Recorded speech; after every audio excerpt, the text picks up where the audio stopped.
is directly tied to the offense and the date of the offense. I would strongly disagree that a sentencing, whether the procedure is one way or the other, is not tied to that offense. So the absence of the legislature when they responded to prosecutorial requests and removed unanimity, the essence of not explaining why in the statute it should apply retroactively to Mr. Fishburne, my client, or to people similarly situated within a small window of time in which there he had first protection and there he had unanimity. Paul changed the requirement for that. The statute was still the same. Now they've amended the statute, but they didn't make it retroactive. Only in this time period. We're not talking about all the other murder cases in the world. I'm only arguing Mr. Fishburne's matter for the time in which he existed. And in that window, in that era, we have the conflict between the legislature having expressly stated, and we must work on the words of the legislature in their plain meaning in a context like this, when they so say that anything dealing with in any way with a crime or a punishment shall operate prospectively. And they always have the latitude to say this statute amendment will be retroactive to such and such a date. They failed to do so. We can't explain why.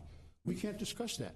We only have to take them at face value, and in the future, matters taking place beyond 2023 will have the current status, post-Poole and post-amendment to 8-4 supermajority. But in this case, we urge the court to reverse the sentence of death based on that lack of unanimity for the window of time in which we argue that he was entitled to it. I see I have a few more minutes, so I would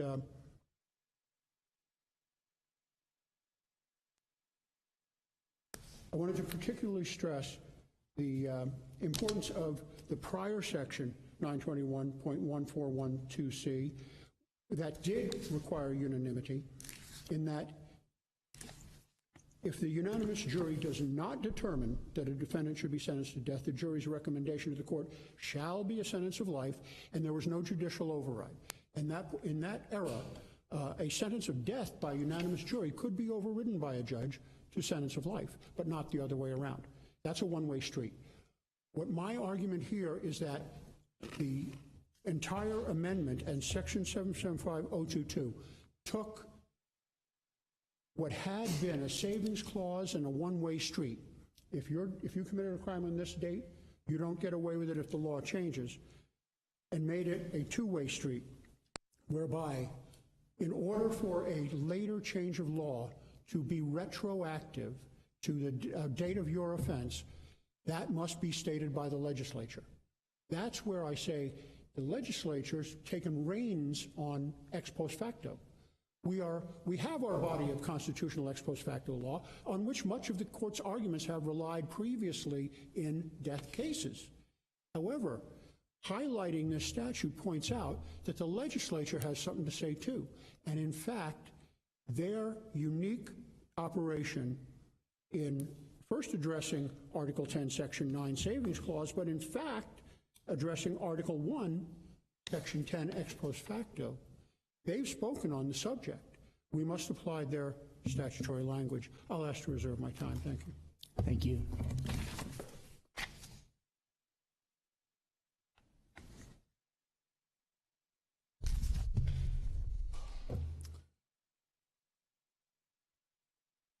Mr. Chief Justice, and may it please the court, my name is Jason Rodriguez, Assistant Attorney General for the state of Florida. In my time before the court, I'll explain why this court should affirm the judgment and sentence of death imposed on Mr. Marcus Fishburne. And as my friend on the other side has, I will focus on the savings clause issue that is before this court. I do think it's maybe important to put this first in context regarding source of law. We have constitutional ex post facto provisions, we have statutory provisions. This court and the United States Supreme Court are the ones that interpret our constitutional provisions, federally and state, as opposed to a statutory scheme that the legislature is able to provide greater protection than regular constitutional ex post facto law, and they're allowed to do that. And as I understand the argument that's being raised here, it's really solely focused on the statute itself. that the legislature has created a statute whereby the 8-4 amendment does not apply to Mr. Fishburne. But as I think this court's questions have kind of ferreted out a little bit, the language of the statute simply doesn't support that analysis and application.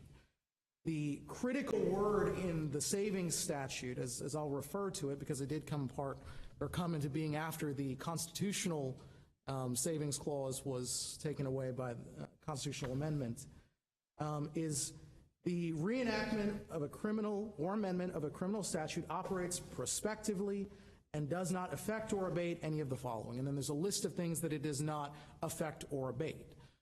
The issue here is that as it pertains to Mr. Fishburne, the statute did operate prospectively. It applied to a penalty phase that had not occurred when the 8-4 statute was adopted.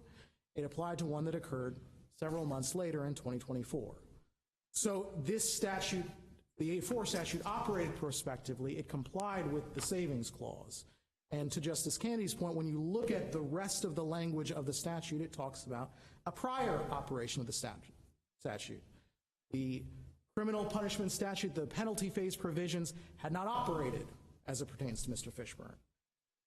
Sub 3, a prior penalty, forfeiture, or prior punishment incurred or imposed under the statute. None of that had occurred because his penalty phase hadn't taken place yet. And then regarding sub B, at least as I read it, a violation of a statute based on any act or omission occurring before the effective date of the act is talking about a criminal statute. So if we had amended in some way the first-degree murder statute, we'd have a different conversation. But there is no, sub D, the sentencing procedure is applicable when the statute was violated. That'd be something very simple for the legislature to put in there if that was their desire. But it's not in the statute as we currently have it. This court's decision in Love, I think, draws a very good line. We look at when the statute was enacted and when it was to take effect. And if it occurs after that date, how would you respond to his mobilization of the definition of criminal statute at 775-0222, which says a criminal statute means a statute, whether substantive or procedural, dealing in any way with a crime or its punishment, defining a crime or a defense to a crime, which I agree is what, the first degree murder thing would be, or providing for the punishment of a crime. So your friend on the other side says sentencing provides for the punishment of a crime, therefore it's a criminal statute. What's the state's answer to that? Your Honor, that if we had changed the, death or life, if we'd changed the actual punishment in some way, we might have a different conversation. You could theoretically have a criminal statute that deals with punishment, or we'd be talking about, does it apply here or not? But we haven't changed death or life. We've changed something in how we're going to make that determination. And there's nothing in this statute that actually speaks to the idea that it's going to apply, after the new statute takes effect, it's going to drag over the old procedures into the new era where the 8-4 statute in this case has been put into effect. So I do think the statute can apply to something that is procedural, vice normal ex post facto law would not. But it's neither here nor there here because it's the 8-4 statute is operating prospectively as it pertains to Mr. Fishburne's case. Your Honors, this court has drawn a sensible line, in Love versus State, regarding we're looking at prospective if it's after the effective date of the statute, and retroactive if it's before. In Mr. Fishburne's case, his penalty phase occurred after the effective date of the 8-4 statute, and therefore it was applied prospectively as to him. There is no violation of the savings clause, or savings statute, rather. Your Honors, that's all I have unless there are other questions from the court on this or any of the other issues that have been raised. In that case, the state will respectfully request this court affirm the judgment and sentence of death. Thank you, Your Honors. Thank you. Justices, I rise only to speak to one quick note, and that is the cite by the state to Love. And Love's opinion, I recognize, first of all, was December of 2019, the month in which my client's offense took place. But more importantly, it was, the opinion itself was in an attempted second-degree murder case, not a death case. And reading through it quickly as I did and what I had highlighted, shows that at nowhere in that did the court consider the 6-month-old statute at that time of 775022. Everything that the state pointed to love in support of that argument predates any real serious consideration that I'm asking for from this court now to give us guidance that says when the legislature comes in and takes a hand in ex post facto, our constitutional provisions remain as a baseline protection, but the legislature can afford greater protection. And here I argued that they did. I thank the court very much for its time. Thank you very much. We'll be in recess for 10 minutes. All rise. You are watching the Florida Channel, a public service made possible by the Florida Legislature, WFSU-TV, and Florida State University.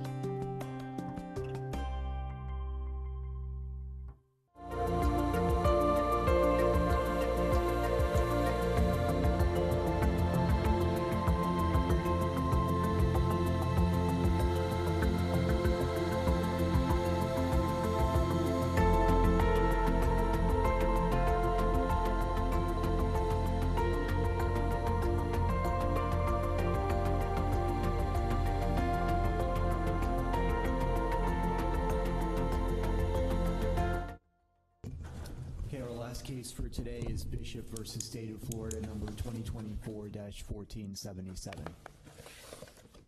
Thank you, Chief Justice. May it please the court, I'm Barbara Becheras, here representing Richard Bishop. I've asked to reserve 5 minutes of my time. Thank you. Your Honors, I'd like to start this morning with the second issue in the brief, which was the court's error in dismissing the under the influence of an extreme emotional disturbance mitigator, and I'd like to explain why that was error on the court's part and how harmful it was to Mr. Bishop's case. This court has said in, I believe it's Nybert versus State, that if competent proof of a mitigating circumstance is present, then rejection of that mitigating circumstance also requires competent substantial evidence to reject it. And then in Code versus State, this court said that where there was expert testimony supporting a mitigator that was unrebutted, that it was error to reject that expert testimony. That's what happened here. Mr. Bishop presented expert testimony, actually from 3 experts that were consistent, but 2 who specifically opined that he was suffering from extreme emotional distress or disturbance at the time of the charged offenses. And they did more than give that opinion. They linked his history with that mitigator and with his state of mind at the time of the offenses. There was nothing rebutting that except the court's observation that what Mr. Bishop did required planning. But if you use planning as a per se disqualifier for being under an extreme emotional disturbance, many people will not be able to demonstrate that mitigator. And what we had here... The trial court in his order basically found that he didn't snap. It wasn't a situation where he snapped and suddenly went crazy like this. But he actually planned this well in advance. He actually did all these things. How is that not enough? Exactly, Your Honor. And I have two responses to that. The first is that there's nothing in the language of while under the influence that requires snapping. You know, while does require some, I would agree, some contemporaneousness, so that at the time of your act, you must be influenced by this disturbance, but there's nothing in there that requires a sudden snap. I mean, the legislature could have worded it that way back when this mitigator was created, but it didn't. So I think that's the first problem. What you're saying then is that the fact that perhaps he had something happen to him early in life, and this has been playing in his brain all these years, and all of a sudden he decides to act on that. I mean, how? Is that what you're saying? No, Your Honor, respectfully. I think what I am saying is that what the experts presented was that here you had not only a history of truly horrific abuse, but you had Mr. Bishop in close proximity with sex offenders, in confinement with sex offenders, you know, hearing them talk, watching their behavior. You also had the additional stressor at the time, and two of the experts mentioned this, of a very high-profile case where a little girl was taken from, I believe, a Walmart, abducted, and it was just a horrible case, and it was covered extensively, and he would see this on the television over and over. And what the expert testimony did was it explained not just that what happened to Mr. Bishop throughout his youth and adolescence had affected him deeply, changed his brain development, created chronic post-traumatic stress, but that because of the type of abuse he suffered and the way that that typically affects people, he was triggered over and over again by his exposure in present day to the sex offenders, his exposure to the Richard Smith case. And so he was unable to stop thinking about the sex abuse of this small child and of other children. It wasn't just a question of snapping because there was no one single provocation, but it was his history coupled with these additional exposures that put him in a place where he was ruminating, he was obsessing, and that's where the planning comes in. You know, his planning was not an indication that he could divorce himself from the history of abuse that he had. It was a direct result of the history of abuse that he had. I think that it was Dr. Castillo who said that he was both preoccupied and triggered by sex offenders, and that he would, in her conversations with him, he would become dysregulated when they were mentioned. So this is not just a single snapping event. Can you speak to Yes. preservation? Can I speak to preservation? Yeah. Yes, Your Honor. Well, I think the simple answer is what this court said in Sexton in its footnote, that this court has never required a motion after a written order explaining a death sentence to preserve arguments about the contents of that order. I would say, in addition, practically speaking, every requirement of the contemporaneous ejection rule is satisfied in the context of death sentencing because the parties have already prepared detailed arguments in writing for the court, typically, and the court has the benefit of all that. There are no arguments that haven't been made by that time. The order's handed down, not only after a full penalty phase, but a Spencer hearing. So there's no additional benefit to be gained by requiring specific objections to the court's written order at that point. And I would also say that in capital cases, there's a difference between the sentencing and sentencing in other felonies, which is that this is the only time that a judge has to explain the sentence in a written order. You know, usually if it's a first-degree murder case with no capital sentence at play, you go to sentencing, there's a score sheet, there's a judgment and sentence, the court pronounces sentence, boom, boom, boom, everybody leaves. And so if you don't object to something that's said then, you know, you may have waived an argument. But here, I would say, in the context of capital sentencing, the issues are all known and preserved, and the court knows what the parties' positions are. So essentially, there is no preservation. Your position is sort of there should be no preservation requirement in capital sentencing period. No, not at all. Well, help me understand the limiting principle. My position, Your Honor, is that when the court hands down its detailed sentencing order in a capital case after the parties have both made all of their arguments for the sentence that they want, which, of course, in the defendant's case is typically not going to be in favor of a capital sentence, that there is no further purpose to be served by requiring a further objection to the court's order. I suppose you could require some kind of magic words after every sentencing order. You could require the defense to say, by the way, Your Honor, we object to your imposing a death sentence on our client. I don't know what that would accomplish. You could require a motion for rehearing in every single case. That would be a lot of work. But in any event, is your position ultimately that the error we've been discussing so far this morning was preserved or not?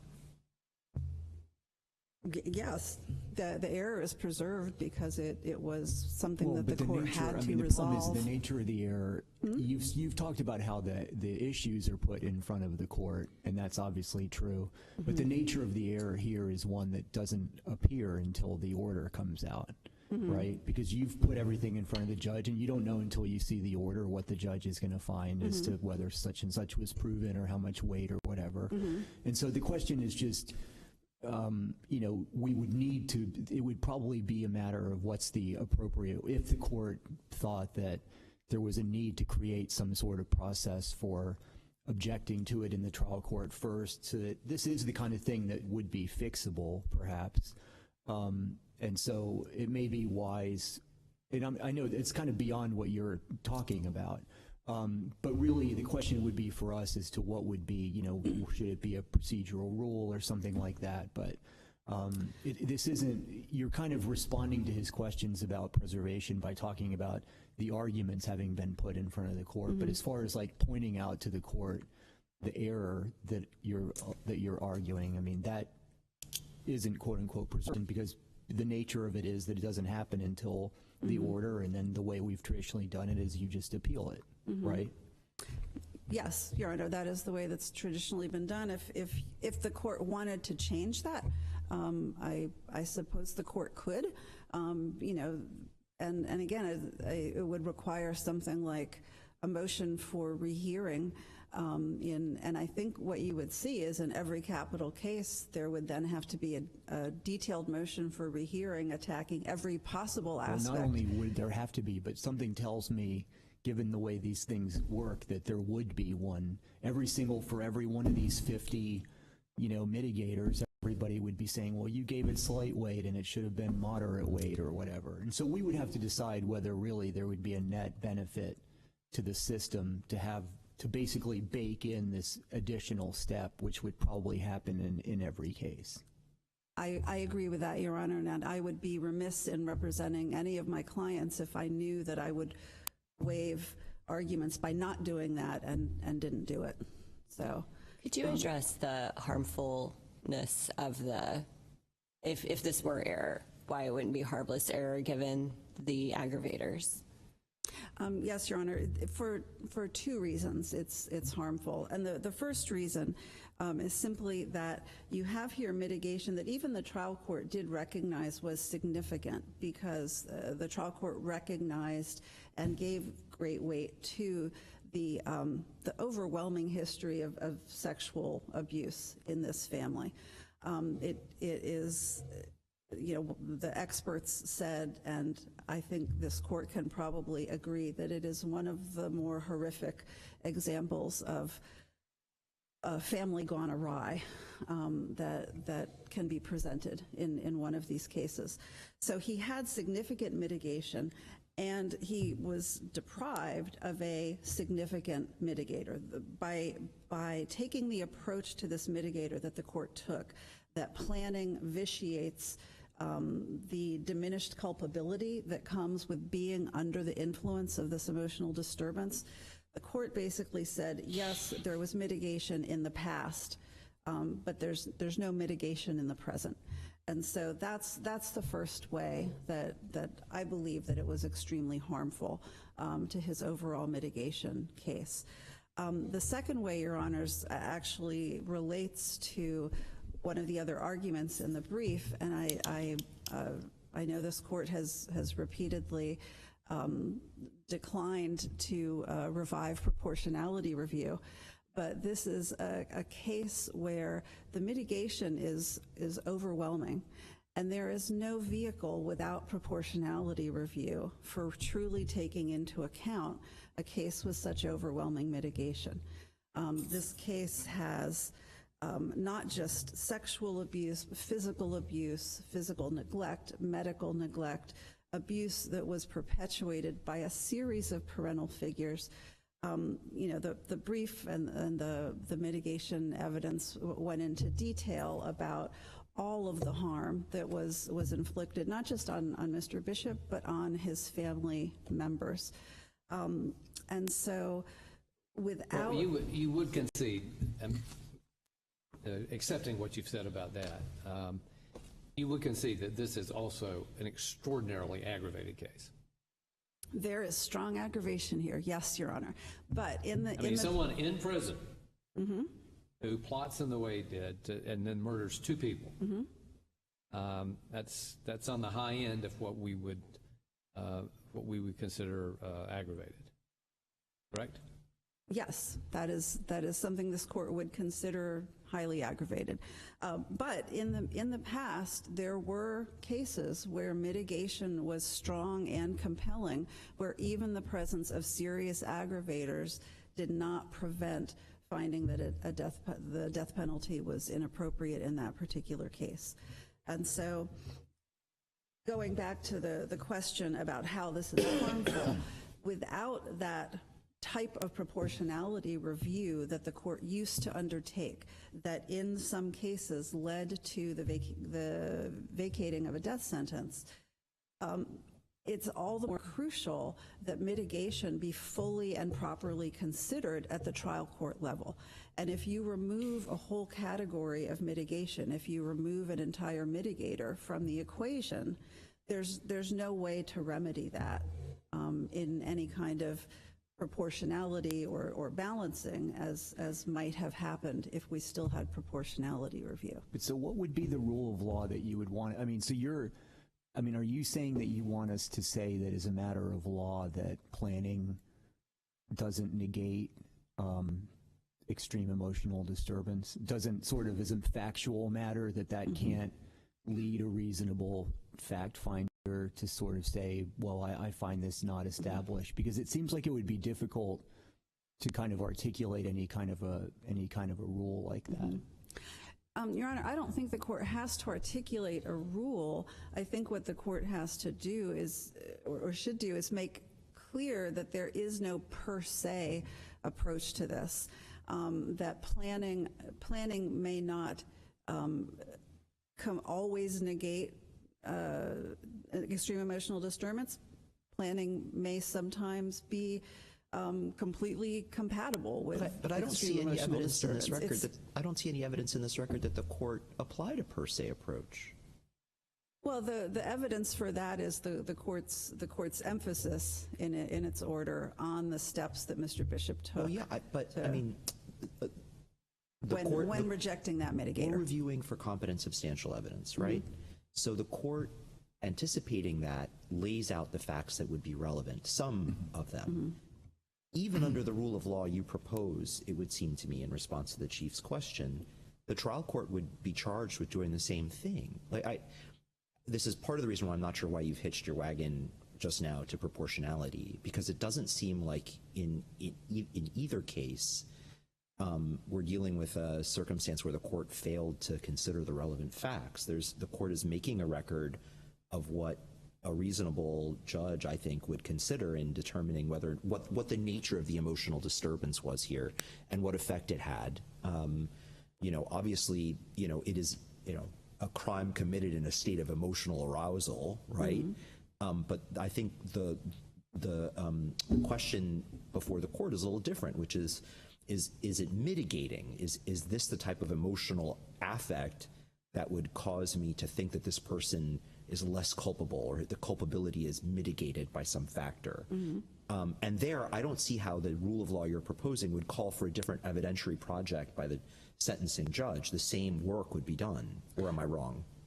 Your Honor, I think that overlooks what this court said in Codet, and that court's recognition that when you have unrebutted expert testimony explaining the state of mind, psychological processes of a particular defendant, that lay observations of the defendant's behavior aren't sufficient to rebut that expert testimony.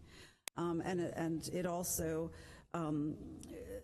what you're saying should also take into account the idea that when the lay opinion or lay testimony and expert opinion can be reconciled, that the expert testimony is not rebutted. So there may be, and this goes back to why there shouldn't be a per se rule in either direction.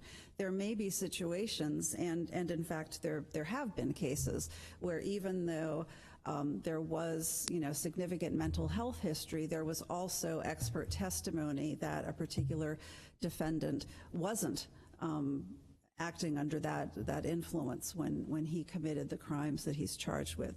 But here we have two experts who made a direct link between Mr. Bishop's horrific history and the crimes that he's committing now. His actions are clearly targeted towards a subset of fellow, or were clearly targeted towards a subset of fellow inmates who trigger his horrible history of personal and familial sexual abuse. And the experts explained why the effects of that abuse, the effects of the trauma, the changes that makes in a brain of a developing child and adolescent would lead to the point where Mr. Bishop, in this situation, was triggered, was dysregulated, and responded by acting in the way that he did. So when you have that expert testimony, and the state could have conceivably found an expert to say something different, but the state did not.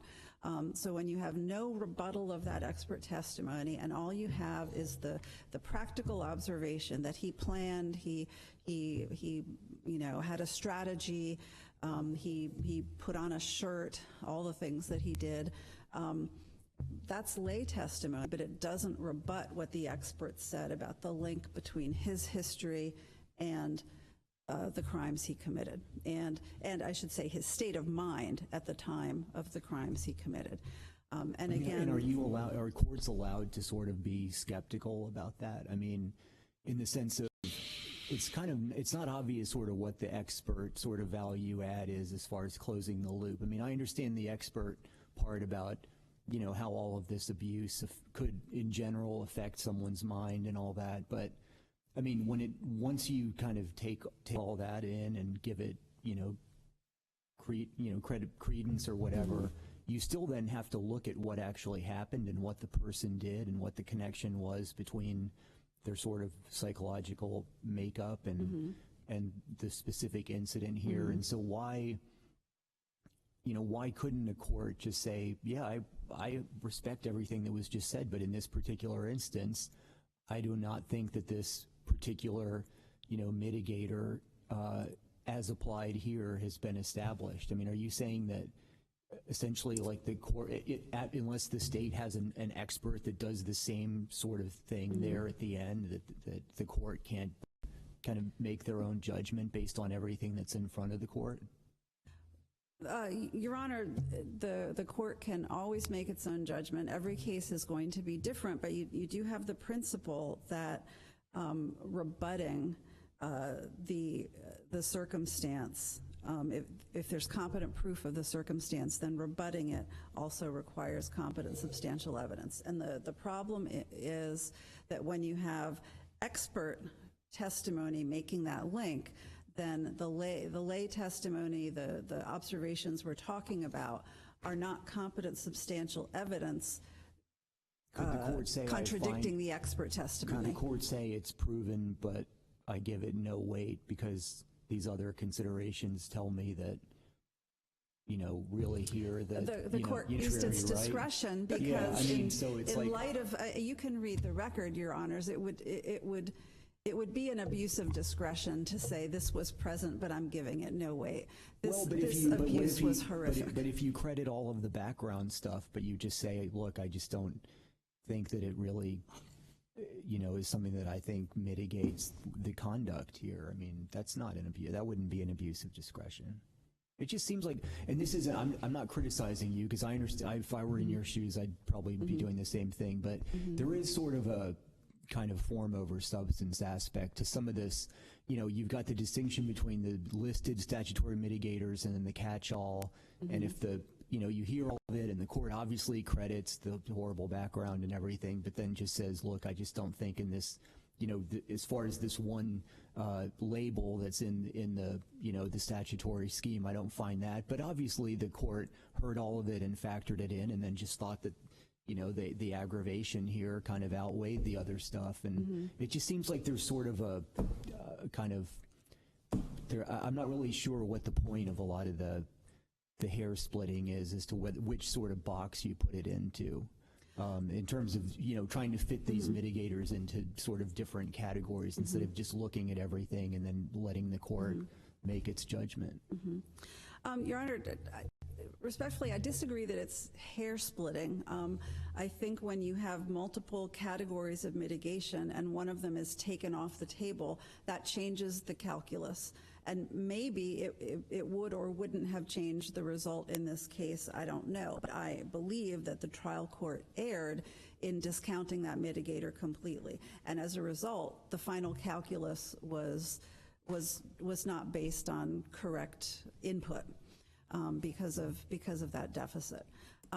The trial court's comments and explanation about Mr. Bishop not snapping, about his planning, all of that can be reconciled with what the experts told us about Mr. Bishop's state of mind. And so because all of that could be reconciled, it didn't rebut the expert testimony, and the court should have analyzed that mitigator differently. On the snapping, and I understand your argument, but but on this issue about not snapping, and the judge said that, and I'm not sure that we've got case law that would limit this to this mitigator to circumstances where somebody snapped. Okay, but doesn't that have to be viewed in the context of the fact that Mr. Bishop had at some point, correct me if I'm wrong, said that he snapped? Didn't he say he snapped? I think that that language is in the record, and I can't tell you off the top of my head where it is, but he also talked about... Well, I think if you look, I believe I'm correct, that at some point there that he said that, and so you kind of understand the judge saying, no, he didn't snap, because there was all this planning, and he obviously he'd been brooding about it. And I certainly don't think he ever asserted that as a defense, Your Honor. I think it was maybe a comment that he made, but it was not his defense. I'm thinking it's part of what he was telling in the interview after he had committed the crimes, in his confession, essentially. I think he said he snapped. Yes, and the expert testimony, which was based on people who interviewed him in person, as well as people who just reviewed records, explained that it wasn't, a single incident of snapping, but that it was in response to repetitive prodding by his environment. Your Honors, if I may, I'd like to reserve the rest of my time. Thank you.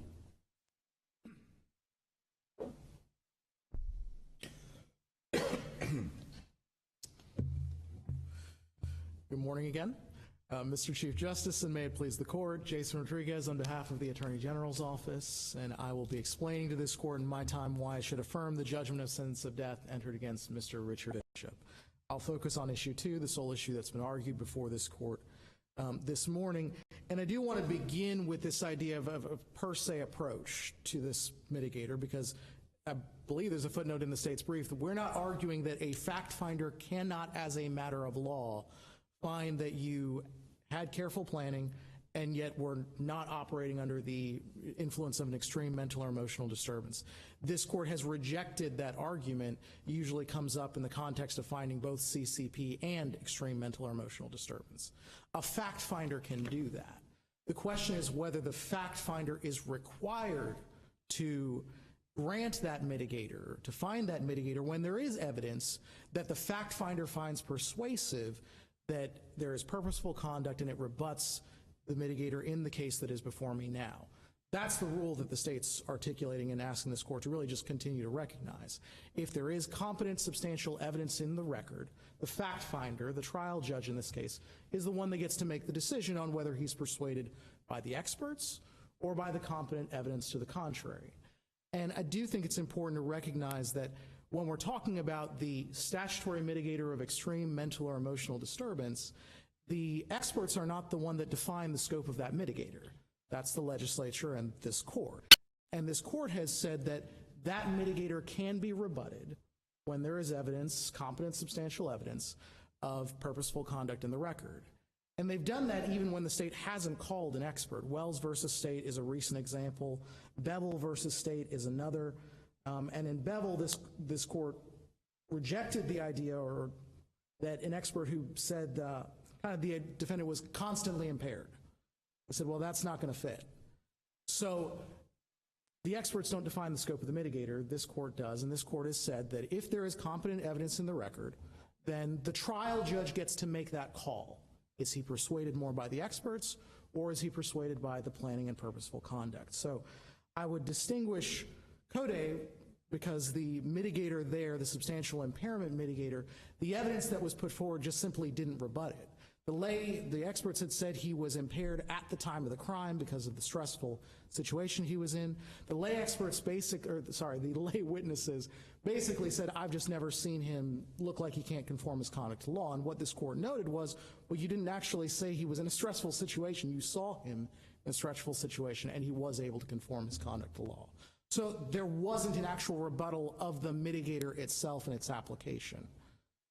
So Code, I think, is trinally an opposite, because as a matter of law, this court has held this kind of competent evidence of purposeful conduct can rebut the extreme mental or emotional disturbance mitigator, and I think Code is factually an opposite. There was evidence here that rebutted it, but more importantly, it was rebutted, the way that it was presented to the trial court was rebutted. And I'll point out to the record at the direct appeal record, so not the transcript record, on page 981 in the closing arguments, this is what defendant's closing argument said to the trial judge. The extreme mental or emotional disturbance rendered Mr. Bishop no longer able to use the executive functioning of his brain. That was the argument that was presented to the trial judge. And others of the experts talked about the impulsivity that was involved with this. Dr. Castillo said that his adversity made him prone to impulsivity and unable to problem solve and function properly. Dr. Holmes said that his exposure to the Donald Smith trial was very triggering for him. So this language, I do think, kind of enters into the picture about snapping, about being triggered, because that is part of the way that this mitigator was presented to the trial judge. And the trial judge is able to look and say, look, you told me this guy can't use the executive functioning of his brain. He's been planning this for months and procuring weapons while in prison. That contradicts the mitigator. And so that brings us, I think, a little bit to the preservation inquiry that we were having. Part of the reason that I raised preservation is because this jumped out at me as the argument that's being made to the trial judge is one thing. He makes a finding that is really seemingly fully in line with this court's general concept and case law, and nobody ever tells him, in this particular case, you're not allowed to do that for X, Y, or Z reasons. Well, purpose, we have the preservation requirements so that when there are errors, they are fixed at the soonest possible point. And although I don't think there was an error here, the soonest possible point would be immediately after the error is made. I'm not talking about some kind of general rule where you file a pro forma motion for a hearing. I re-raise all of my prior objections and all of my prior arguments. If there is something specific in the order that has not been addressed by the arguments of the parties, and I think that's what we have here. They were operating on one hand. The state pretty much said, sure, find the mitigator, give it little or no weight because it affects his victim selection, not his choice to kill. That was the state's point of view. And But then that is exactly what's going to happen in each case. There will be a motion for rehearing, because otherwise they're going to fear they're waiving it. So you're adding another step to the process. Well, and so if we're talking about a more like a global idea, one way I think to handle the added step and the concern about delay that would come is to handle it the way the post-conviction rule does. So we have a rule in post-conviction. You file your motion for a hearing. If it's not denied in 30 days, it's deemed denied, and that's where your time starts. But now we're getting into trying to solve for a different problem. I mean, earlier we were talking about a problem where the court makes a mistake, allegedly, and you don't see it until the order comes out. Now you're talking about, you're characterizing what the misfire here as them changing their argument, essentially. Right. They're presenting an argument to us now that was not presented to the trial judge below. Which is sort of a different issue. So I don't think defense counsel would be required to do that to preserve all of their arguments. I hear Justice Labarga's concern as a matter of fact, all defense counsel are in every case going to raise a motion for a hearing if they believe it's required for preservation. So you're basically saying now that that really the defense itself kind of misunderstood what the legal meaning of the emotional disturbance mitigator is, and so they were aiming at sort of the wrong target by themselves talking about impulsivity and all that they really should have been focusing the judge's attention on something else. So what would be the correct articulation of what the mitigator means? What it's getting at? Because you're telling me that it's not about purposeful planning doesn't necessarily negate it. It's not about impulsivity. So what is it about? Your Honor, and I looked in the case law. I haven't found a really good articulation for what this mitigator applies to. It applies to something that's, greater than the emotions of an average man, but not, insanity. So that's the extent of the definition that I have from this court regarding that mitigator. It does seem to be like, I think, a lot of mitigation, something that's not maybe going to be ironed out in the law itself except for at the ends, and it's really going to be what the fact finder is persuaded by. So like I began with, I'm not arguing at all that the fact finder could not have said, you know what, I believe the experts, I believe he's impaired in this case, and I'm going to find that mitigator and give it whatever weight I want to. The state's point is that you have a mitigator, you've got experts, you've got the situation of the crime, and this is really a call for the fact finder to make.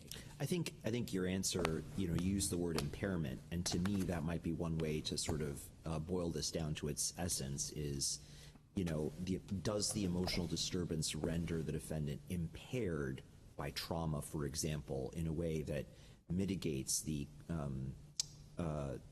facts, and I agree with you. I don't think our case law is, a model of lucidity on this, but it to me is about impairment, if I had to guess.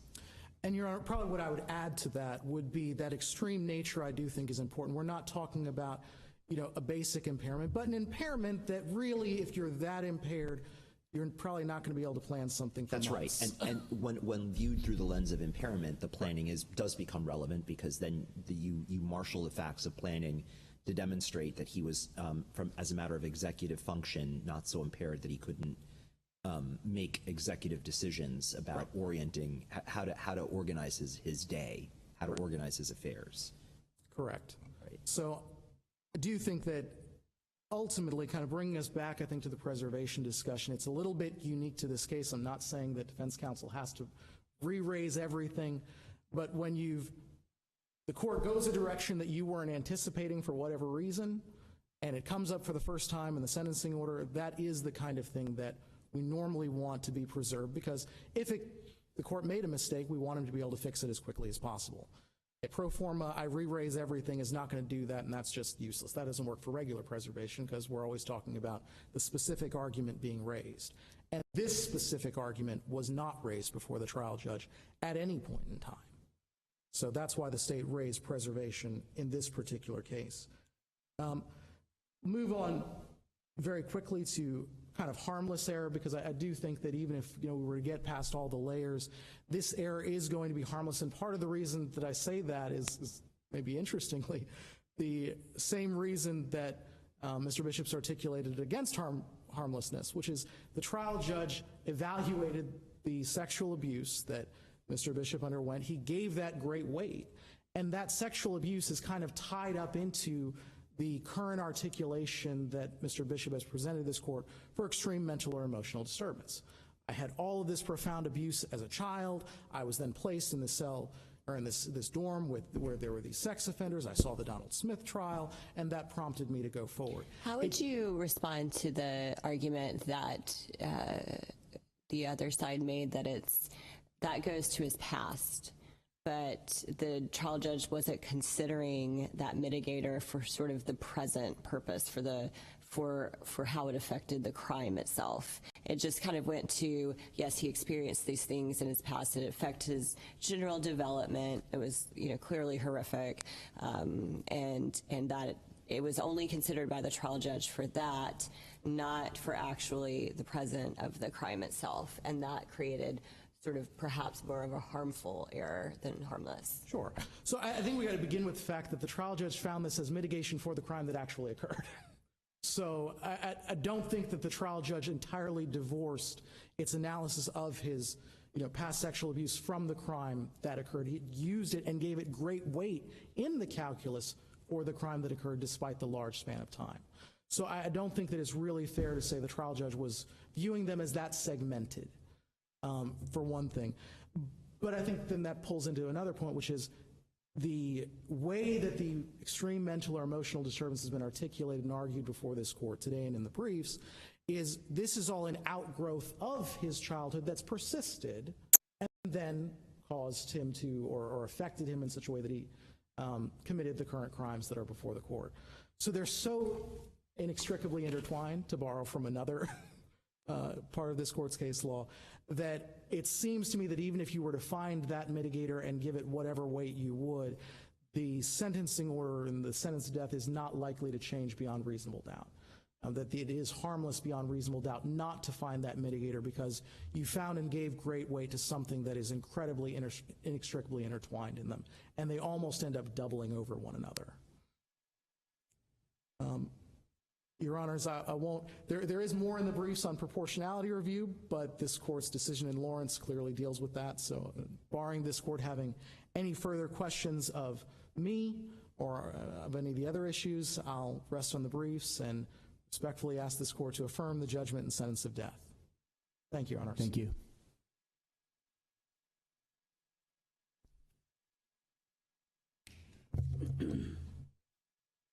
Your Honors, 3 quick points.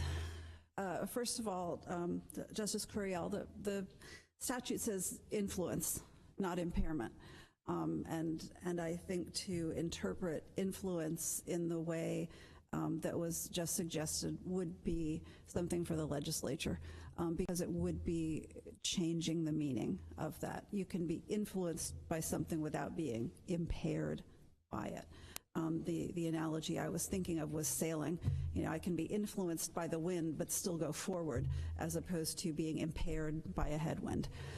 So respectfully, I would say that's not a helpful way to narrow I hear what you, that statute means. But isn't there plenty of evidence in the record here about influence? I mean, we know which way the wind is blowing in this case, right? That was obviously considered by the trial judge. Whatever we say about this particular mitigator, there's plenty in the record about the degree to which the defendant was motivated by influence. I guess another, if you don't like impairment, motivation would seem to, more closely dovetail with influence, right? But in that instance, Your Honor, then the rejection of that mitigator was error, because the planning that went on did not negate the influence of his life experiences, his mental state on what he was doing at the time. And that brings me to the second thing I wanted to say, which is that impulsivity is only part of it. And if you look at the larger picture of what was presented in the expert testimony, one of the things that was also mentioned repeatedly was hypervigilance, that is something that is common to survivors of sexual abuse, and that was something Mr. Bishop exhibited. Hypervigilance can actually take the form of increased focus, not an inability to focus, but it was a direct outgrowth of the abuse that he went through all through his childhood and adolescence right up until he reached adulthood. Including, I would point out, in an institution here in Florida, the Dozier School, where he was sent as sort of the last chance of his childhood before he was sent out into the world, and where he was victimized and abused. And then I would just say quickly that in the Bevel case that was mentioned, the argument there was, the expert testimony was that Mr. Bevel was always suffering from post-traumatic stress disorder, and I remember that because I argued that to this court. But what was different about that expert testimony was that expert did not make the direct link that the experts in this case took the step to provide, not just between always being under the influence of his upbringing, but Mr. Bishop actually being triggered and motivated and fixated at the point where he committed these crimes by his history. So, Your Honors, if you have no further questions, I will ask you to. Thank you. Thank you. We're adjourned. All rise. You're watching the Florida Channel.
Judiciary will now come to order. Lisa, please call the roll.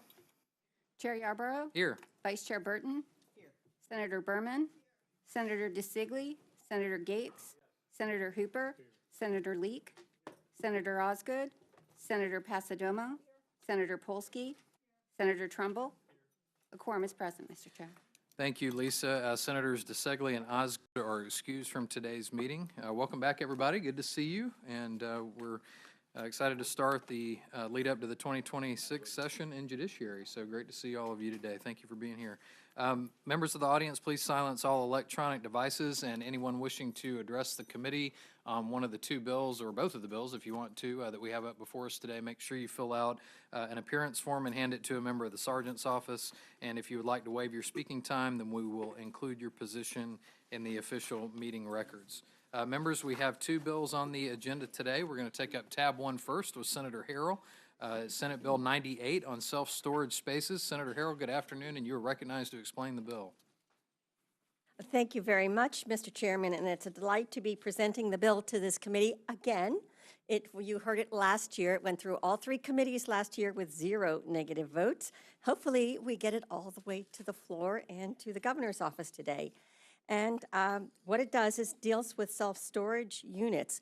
And current law requires that anyone who is defaulted on their rent in a self-storage unit, when that happens, the owner must advertise in a print newspaper. How long has it been since you've read a print newspaper? It must advertise twice. So what this bill simply does, it maintains all the current safeguards that are already in statute, and it simply, in relation to the advertising, authorizes an alternative method in order to advertise the proposed sale of the tenant's goods within that unit. And that can happen now, in addition to that print newspaper, can also happen on a website that is geared to selling this kind of information. In this day and age, most people will go to the web, find the right website. If they're looking to buy something out of a storage unit, they know where these places are on the web, and they will advertise there in the appropriate manner. It also does update the contact information to make sure that the individual has the ability on the contract form to give an alternate address, and that does not give the person whose address you're giving the right to own that material or the goods in that storage unit. Simply gives the ability for that alternate address, contact address, to be there. And it also deletes the requirement that you have to post a notice on the individual site of the unit. And that is the bill. Thank you, Senator Harrell, for explaining the bill. Senators, any questions on the bill? Questions on the bill? Okay, seeing none, we have some appearance forms. First, we will hear from Sam Morley with the Florida Press Association. And Mr. Morley will be followed by Emerald Green. Good afternoon. Hi. Good afternoon. Thank you very much. Yeah, I'm Press Association. Just allow me 2 minutes to maybe go over the modernization of public notice in Florida. And so I think the background is important to this bill. So while printed newspapers are important, we've long recognized the critical digital readership for the public notices to citizens. And consistent with that, in 2012, the legislature, with input from the state's local newspapers, passed a law upgrading the notice system. And under the law, newspapers publishing public notices in their print edition were required to publish them on the newspaper's website. The website had to provide a link to the notices on the front page, contain a search function, and all this was for free without charge to the public. Further, the newspapers were required to upload the notice to the statewide website, maintained by FBA at floridapublicnotices.com. Notices placed on the statewide site had to be searchable and contain an archive of all legal notices for 18 months. So, for example, the user can simply type storage, and all the storage unit notices will pop up there on the search field. And additionally, the website provides text and email notification of new notices to anyone requesting the information. Our site allows multiple ways to target the user's text and email notification requests, and all these features on the statewide website are for free. So the 2012 bill did help modernize public notices, but this was not the end. Several years later, the newspaper industry again worked with various stakeholders and Senator Rodriguez to update and expand public notices. So in 2021, a compromise was reached that added more newspapers to the mix, increasing competition with the aim of lowering costs for governments and others placing the notices, allowing governments to use digital-only newspaper notice. In particular, the 2021 bill allowed free newspapers, not just paid newspapers, to run these notices so long as certain audience thresholds were met. So soon after that, the bill went into effect. The language was again changed, and this time would allow county websites to run certain government notices in place of newspapers, but only if the county website met certain standards, such as being cheaper and searchable, providing publication dates, and mailing notice to those who wish to receive it by mail. Bringing this in for a close. So importantly, these county websites were intended for approximately 18 governmental notices, not as a substitute for newspaper constructive notice, where private or real property ownership is threatened through foreclosure, which is the subject of this particular bill.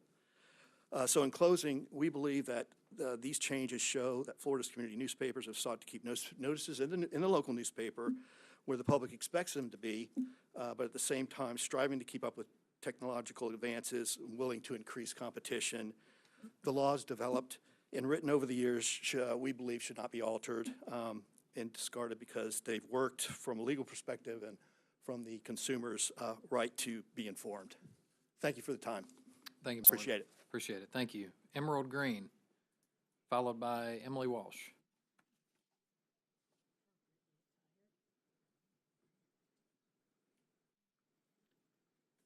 Good afternoon. Good afternoon. My name is Emerald Green. I own 3 newspapers across the Panhandle in Madison County, Jefferson County, and Suwannee, Hamilton, and Lafayette County. I also happen to own a set of storage units. So I'm here to talk really on the storage unit owner side. We might have a sale once a year that my bookkeeper is not able to call and say, hey, you owe us, 2 months back rent or whatever. So with that, if we don't get it, then we send out a certified letter. If the certified letter did not work and they don't come in and pay, then we run a legal notice in the newspaper for 2 weeks. I happen to own the newspaper. I don't pay for it, but if I did, it would cost me a whole $70 to run that legal in the newspaper for 2 weeks. With that, once a year is about all that we have a sale. So I'm going to tell you about the last 2 sales I've had. 2 years ago, and I spoke about this same one here last year, 2 years ago we sent out a certified letter, no answer, no response. We put the legal in the newspaper, and after the first run, the man called us. He had moved to Jacksonville, had not forwarded his address correctly, and someone in Madison County read the legal notice, called him. He called with a credit card, paid his storage unit off. About 6 months ago, we sent out a certified letter to another storage owner unit. No response. We put the storage unit sale in the newspaper. Our next phone call was from someone that had read it and called the woman that owned the unit. The woman that owned the unit, her brother-in-law was supposed to be paying for it because she didn't have the money. In running it in the newspaper, she found out that he had not been paying it, also that he got the certified letter, and inside that storage unit was her sister's ashes. Now, you have to ask yourself, why did somebody put their sister's ashes in a storage unit? But the point is, they came up, paid the bill before the sister's ashes were sold off. So to say no one reads a print newspaper, the last 2 sales that I've gone to have saved the storage unit person's stuff because it was in the newspaper. The other thing, if I heard correctly, it's also to not put a notice on the storage unit. Did you say that? So I ask, if you're trying to stop it going into print, where do you care about the person who has their stuff in the storage unit? What does it take me as a storage unit owner to walk up and put a notice on somebody's door that says, hey, FYI, in 3 weeks we're selling all your stuff? Wouldn't y'all want to know before somebody just gave away your stuff to somebody? I mean, you should be thinking about the consumer, and now they've got to wonder, what website do I go to even find my sister's ashes? Or, you know, everything else you've had in there. It just, to me, it's so wrong on so many levels as a storage unit owner, not as a newspaper. And if you're worried about the money, it's all of $70 a year. That's it.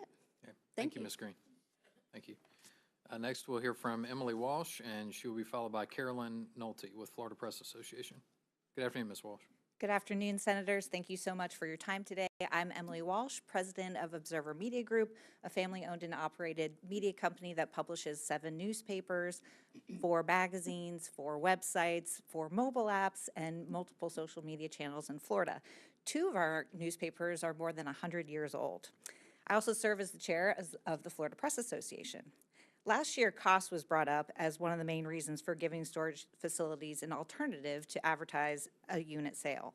But before we talk money, let's focus on personal property and notice. The point of this legislation was to cast the widest net so people would be aware of the potential sale of their personal property. This amendment allowed storage facilities to advertise the sale in the newspaper or on a public website, which narrows the net. When you talk about newspapers, it's not just print anymore. As you heard, newspapers have incredible digital reach through our websites, mobile apps, digital e-editions, and email newsletters. When a storage facility places a unit sale with us, that notice goes into the print edition for 2 weeks on our individual newspaper websites, on floridapublicnotices.com, where people can sign up for text and email alerts. By giving storage facilities an alternative to newspapers, you're taking away print, web, floridapublicnotices.com, email, and text. Taking away 5 possible ways to notice is not doing your constituents any good knowing about the loss of their property. How will the constituents know about these public websites? Do these public websites advertise? Not to confuse the issue, but when legislation voted to allow towing operators to post their sales on public websites 2 years ago, many of our towing customers have come back to us saying that the public websites were ineffective. So now let's talk about money. Last year, it was mentioned that some publication was charging $40 a word. I agree, that is crazy. There is competition out there. As Sam mentioned, in 2021, the legislation changed to allow free weekly publications, like many of ours, to run public notices. And as Emerald mentioned, so on average, the per unit cost of these notices is $7. So if a facility has 10 unit sales in one ad, it costs $70 for 2 weeks to run. That's less than what it costs for my husband and I to go out to dinner these days. And maybe I'm reading the bill wrong, but by adding an alternative person in the contract, that person would also receive 2 certified mailings, which one runs around $12. So it reads like you're actually adding an additional cost. Is money really the issue? What would be best for Floridians is changing the wording to "and," allowing storage facilities to advertise the sale in a newspaper and on a public website that conducts auctions or sales. That would cast the widest and provide the most notice for all Florida residents. Thank you again for your time. Thank you. Carolyn Nolte, Florida Press Association, and Ms. Nolte will be followed by William Snowden. Good afternoon.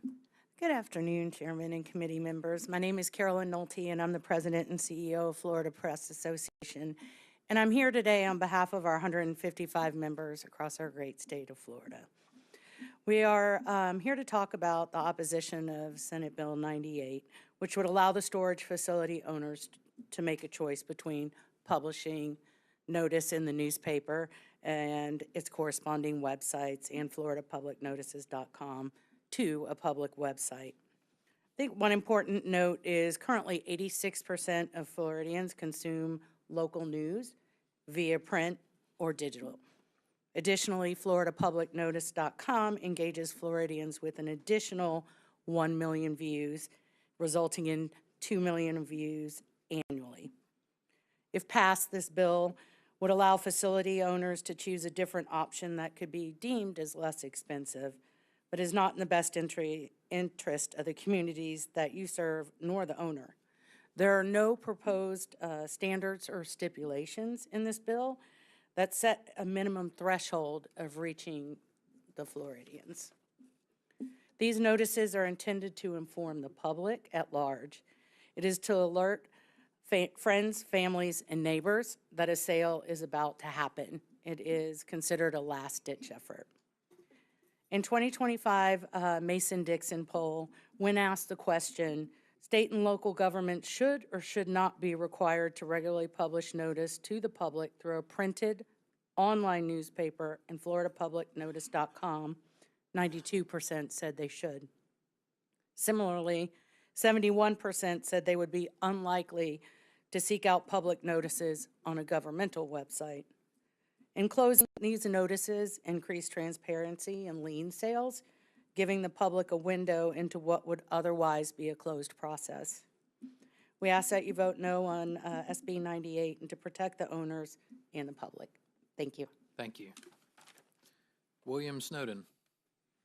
And while Mr. Snowden is making his way up, we have two appearance forms who are waiving their time. Anna Higgins, Self-Storage Association, waiving time to speak in support, and Kelly Millette with Gannett Media, waiving against. Mr. Snowden, you're recognized. Thank you. My name's William Snowden. I'm the owner of the editor and publisher of the Wakulla Sun. It's a small weekly newspaper in Wakulla County, just south of here. We don't have a lot of self-storage ads, but we run them occasionally. They're not onerous as far as the cost goes.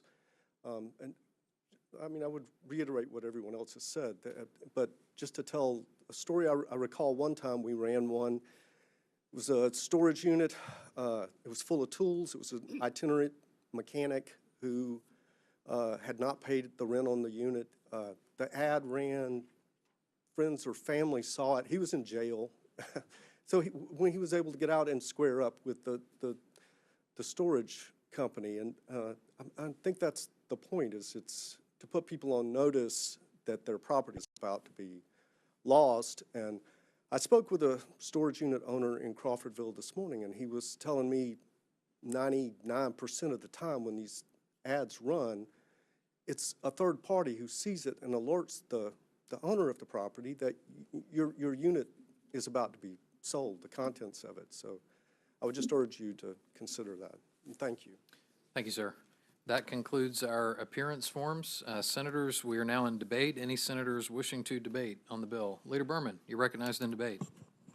Thank you, Mr. Chairman. I am going to vote for this bill today, but I do have some concerns about what was just said by some of the members of the public. You know, we all love watching storage wars and seeing what's inside the storage units, but I do worry about the people whose items are being sold off, and I want to make sure that they have the opportunity to get to those items and either pay for the storage or remove the items before that happens. And I would suggest maybe some of the ideas that were raised here today, continuing to put the notice on the unit itself so that people have an idea, you know, so that even if your next door neighbor in the unit comes by and sees the notice and they can call you. And then I kept hearing about this website, floridapublicnotices.com, and maybe we should require that it be put, and somebody said that has 1 million viewers or something, so maybe notice should be put on that website. So I look forward to seeing the bill as it moves along, but I will vote for it today, but I think it needs a little more tuning up so that we make sure we protect people's items that are in the units. Thank you. Thank you, Leader Berman. Any additional debate?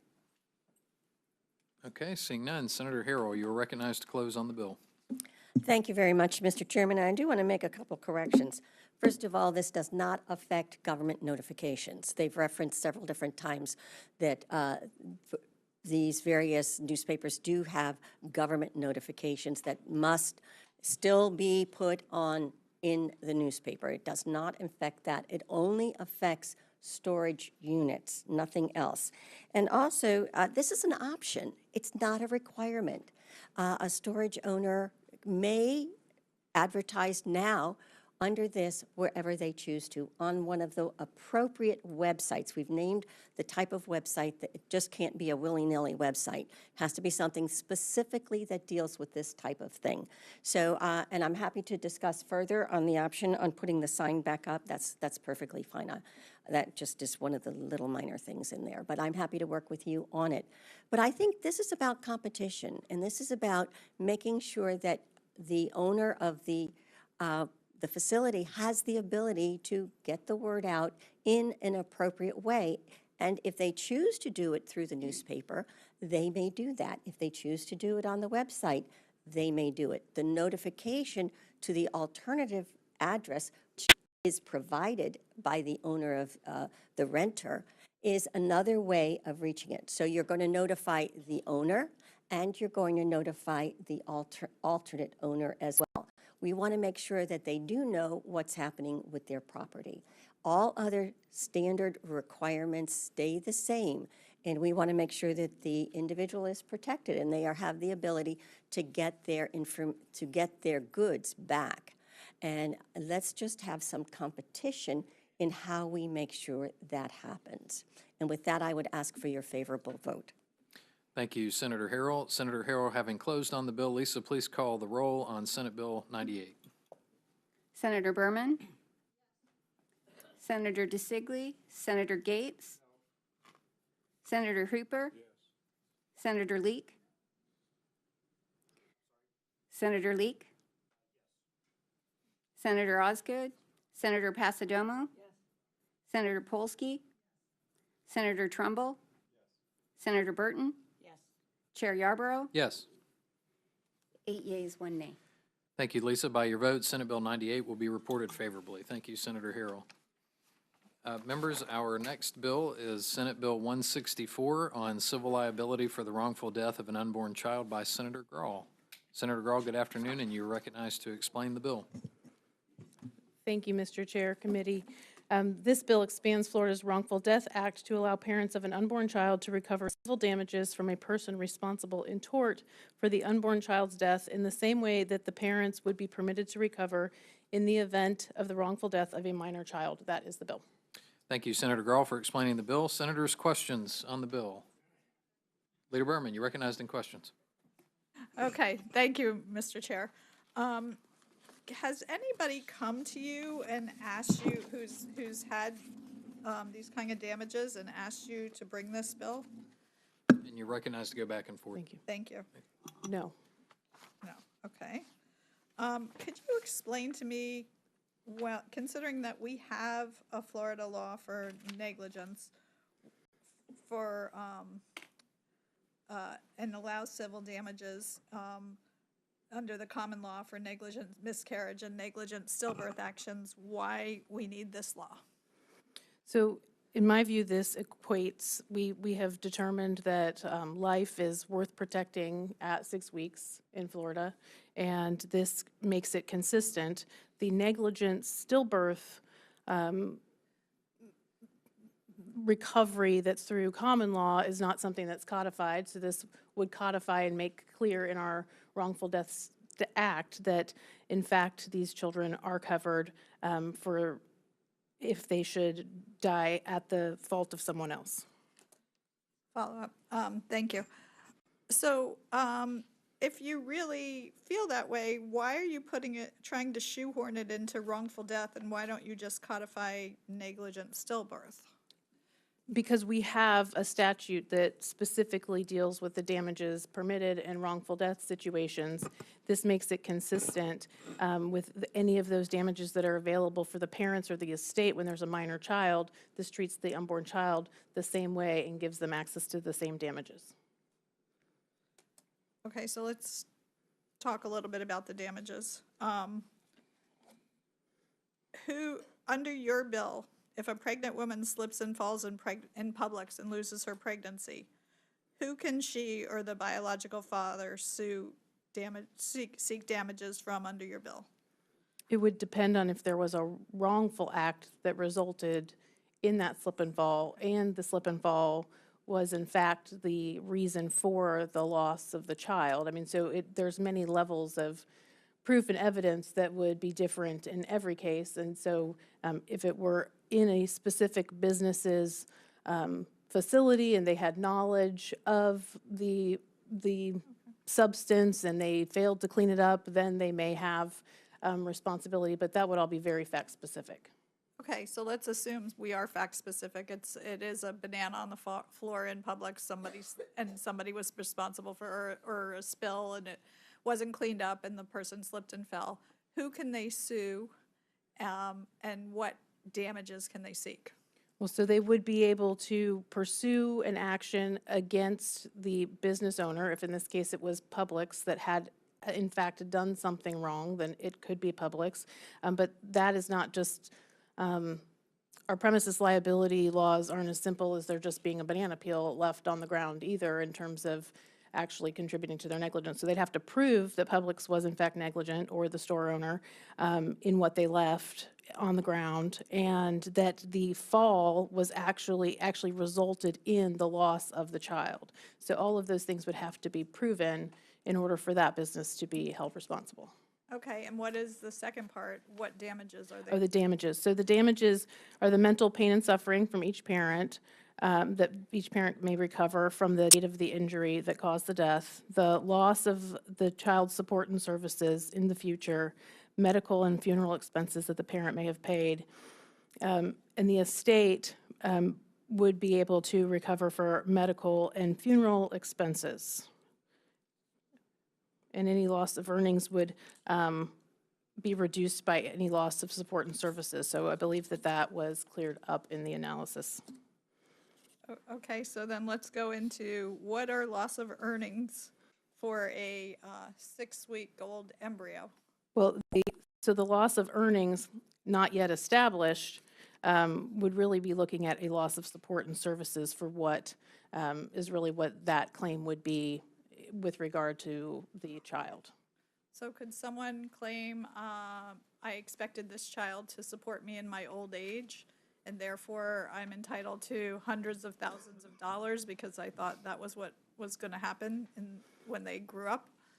I mean, they would have to prove, and in our court system and in the civil court system, you have to have experts who are qualified to testify that they, in fact, have enough information in order to present to the jury with reliability and a sound methodology that, in fact, there is some sort of study that can tell us what is expected of a certain child, what may be but may be relied upon by those parents. We do it with regard to a life expectancy, for example. We have the Social Security tables, which tell us, overall, what is the average number of years that any given person would live. So it would have to be somebody that has studied and has the basis for presenting the opinions, but different types of support could be transportation support, could be health and personal care, could be taking care of someone in their old age in their home so that they aren't put into a nursing home. Those would all be things that are, again, very fact-specific.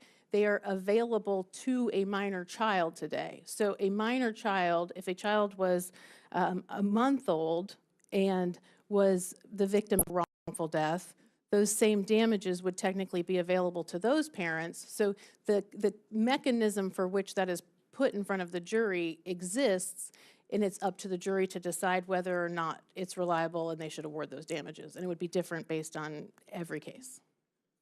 And you did mention that the cost of raising the child comes off of those damages also? Is that, I think I heard you say that? Yes, I believe that that's how it is calculated in practicality, that there is a reduction for what the expected cost is also. If it has that set-off mechanism in the Wrongful Death Act, which is why, because the Wrongful Death Act has been in place, is a framework for which someone can recover in our court system when there is a loss due to someone else's negligence, then it makes the most sense that we would include these children in the same framework, because we have case law and history that has shown us how this works within our civil justice system.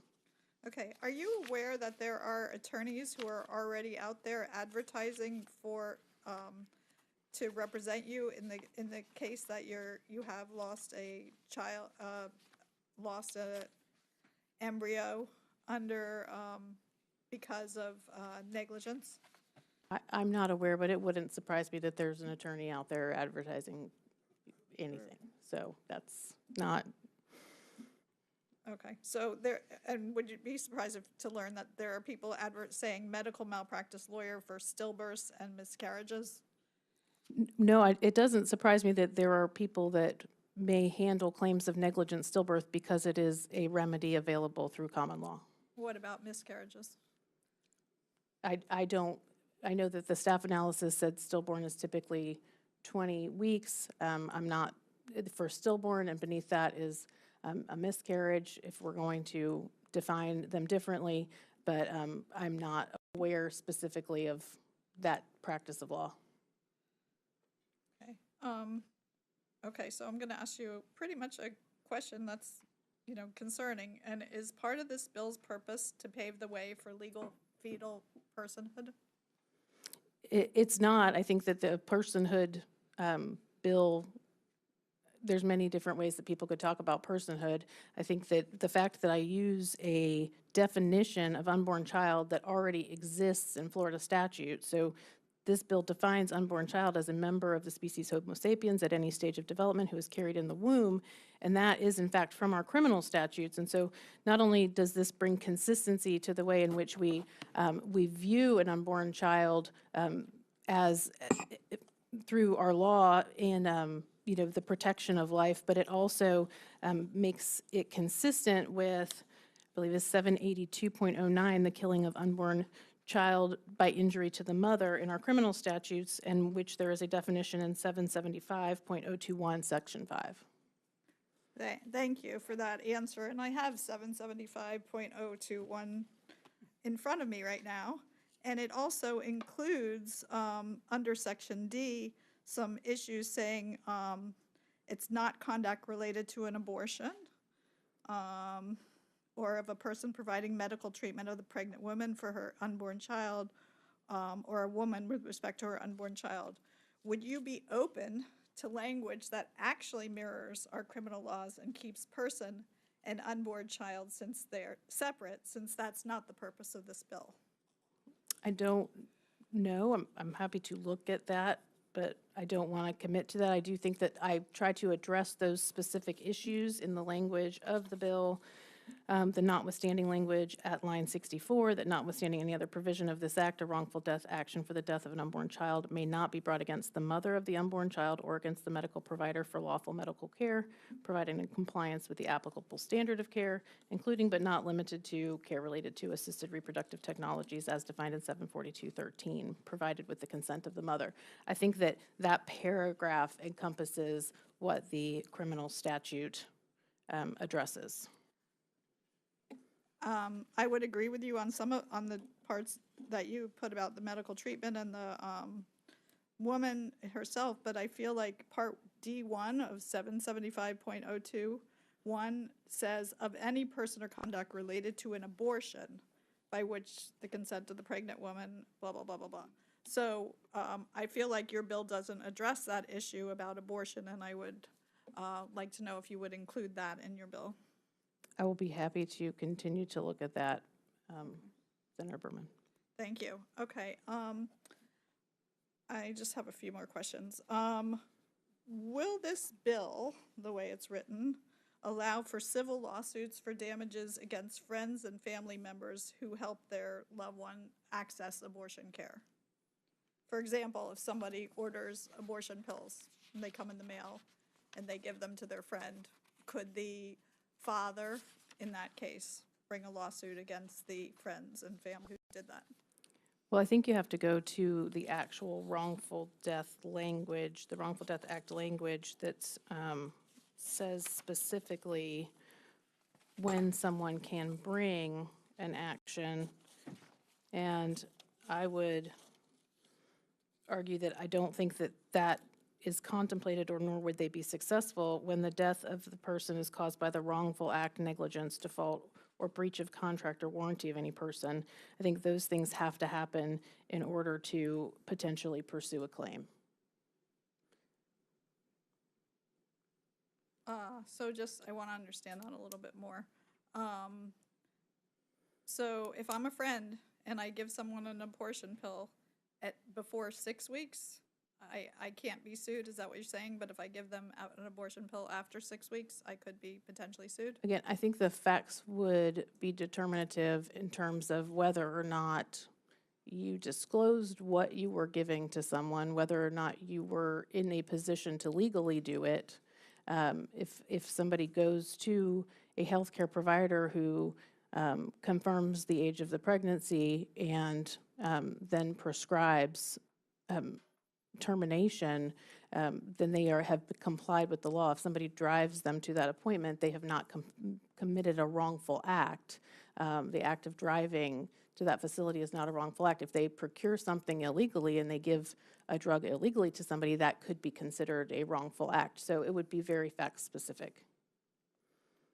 Okay, just to, this is my last question, just to make sure I understand this. If I did it before 6 weeks and the person took the drug, that's not unlawful under our statute, so that would be okay, and I wouldn't be subject to a lawsuit for helping someone procure the drug and use it to have an abortion? If you are a physician who has verified the age of the pregnancy and done that, then it would not be unlawful. But Chapter 390 has very specific provisions about who can provide abortions in the state of Florida and who can make those decisions in terms and offer them to a woman. And then obviously if she consents to that, there's not a wrongful act. Okay, thank you. Thank you, Leader Berman. Additional questions? Senator Polsky, you're recognized in questions. Thank you, Chair, for a series. Thank you. Going off of what Leader Berman mentioned, if you can get Plan B drugs in a drugstore, I could give it to a friend since it's not prescription. Since the bill starts at a fertilized embryo, a fertilized egg, and goes up from there, wouldn't myself giving a friend a Plan B drug be the wrongful death of that fertilized egg if, for example, the father objects and could sue me? I think it would not if the woman, that you were giving Plan B to knew that you were giving what you were giving her and she consented to take it. Why do you believe that this law does not include the father who sees the potential for civil liability? Because we carve out the woman's decision. If she is to make that decision, she would make that decision. You are not, if you force any medication into a woman, I would say that that's a wrongful act. At the end of the day, if you presented a woman with Plan B and she makes the decision to take it, that is still her decision, and there is nothing that would allow wrongful death to move forward under that scenario, in my mind, based on the language in the bill, because she has made that affirmative decision to take Plan B, just as if she would make the decision to move forward with an abortion. So are you aware of the Texas case where a man has sued 3 friends of his now ex-wife for $1 million each for their assistance with accessing abortion pills? I have read anecdotally about the case. I don't think that this language tracks any of Texas's language with regard to the way in which they handle abortion and their private cause of action related to abortion. Like, this is in a very different area of law for Florida. As we propose, and I'll have some more, but some hypotheticals, it seems as if this legislation, if it were to pass, opens up the door for a lot of this, and then it's going to have to be decided by case law. But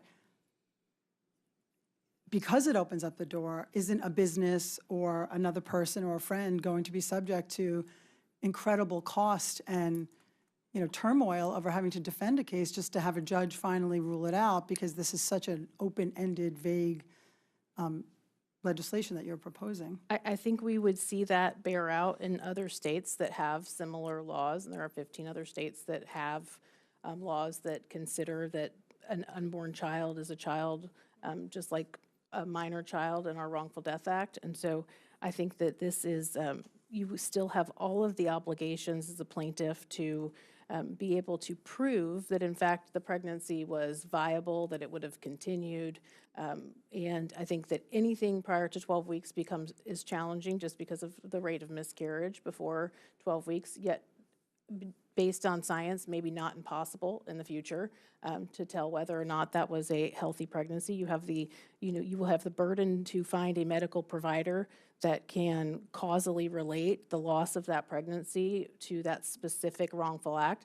I think those are all barriers to frivolous being presented in a court of law. And so, no, I see our civil justice system as very robust in the proof required in order to prevail, and I don't think that there will be of the frivolous nature that's kind of contemplated. I also think that, again, we go back to the wrongful act of someone in tort, and that's not driving a friend somewhere. That is not in and of itself a tort. And so, like I said, I think the Texas law and every state's laws are slightly different, and sometimes you're talking about within the abortion statutes versus the civil liability statutes, and that's why this is in the civil liability and not within the abortion statutes. You talked about, in the bill, it talks about you can't go after a medical provider for lawful medical care. Are we sure that our current law is as clear as can be as to when, the life of the mother is in jeopardy and a doctor has to make a decision, that the law in Florida is so clear that every doctor and every hospital knows that they are protecting this woman lawfully? You and I have talked about this because I tried to clarify the law. We know that it is discretionary. This is not something that is crystal clear. What is to stop a father, for example, going after a doctor who has to perform an emergency abortion at 10 weeks or whatever the number is? That is very concerning because of the word lawful in there. You're not exempting all abortion care. You're just exempting what you call lawful medical care. Well, lawful and within the standard of practice. And so, there's nothing to stop. And I think that, anytime we talk about lawsuits, it's always like, what's going to stop this and what's going to stop this? We have access to our court system. People do file frivolous lawsuits, they're dismissed. It happens in different types of cases. It happens in business cases, it happens in civil cases, civil liability cases, and there's nothing to prevent unless we're going to establish an administrative body that's the arbiter of who gets to file a lawsuit. So we can't stop it outright unless we want to assign that to the government, which I will never be in favor of. So deciding whether or not we get to have access. And so but as attorneys, we have an obligation to follow the law. We have an obligation to put forth what is required in a complaint, and we have an obligation to inform our client whether or not something can be pursued, whether or not there would be an outcome, what that outcome might look like. And so I think that there's nothing to prevent every single hypothetical that gets thrown at me in this committee or any other committee, and then that has in the past, short of somebody else getting to make a decision about who gets to go into our court system. I think that we have laws, though, that have been interpreted, that we have medical malpractice and standards that exist today and have existed for many years, in which something is within the standard practice of care in a medical setting. And if what this bill seeks to do is says that if you are performing legal medical care, you will not be pursued. So that applies to an abortion provider. It applies to the doctor in the emergency room. And to clarify that statute any further, I think ties the hands of medical providers when, in fact, by legislators, as opposed to them looking at a colleague and saying, is this what we have to do at this moment in time based on our training in order to do what's best for the mother and the baby? And so I don't think that we need to clarify. I think what the bill language seeks to do is make sure that physicians know that if they're operating within the standard of care, there's nothing to be concerned about. But you would agree that you could take abortion at any time, including, after 6 weeks if it's medically necessary, off the table in this legislation that you're proposing. So we don't have to even deal with the folks who are going to come up from, talk from the hospitals or the doctor's perspective about how this is going to open them up to exposure. You could take that out if you're talking about, a car accident and a woman losing her fertilized embryo at whatever age that is. But you could take abortion out of this completely, right? I mean, I guess it would be possible. There's a lot of things that I could or could not do. Many of them end up getting inconsistent with our other laws. So right now, that is the law with regard to our criminal statutes. And that means that we can pursue double charges if a mother and a child is killed at any time that child is in the womb. So in order for that to happen, they would still have to prove it, that is in fact what happened. And so this makes it consistent with that. I think we seek to add a lot of inconsistency and potentially just different actions around when abortion looks like it. I mean, it's also fact specific. I just don't think that we need to eliminate the standard of care being the same thing for all children, whether or not they're in the womb or they're out. And so I don't know why we would compromise on what's expected from medical care regardless of age or location.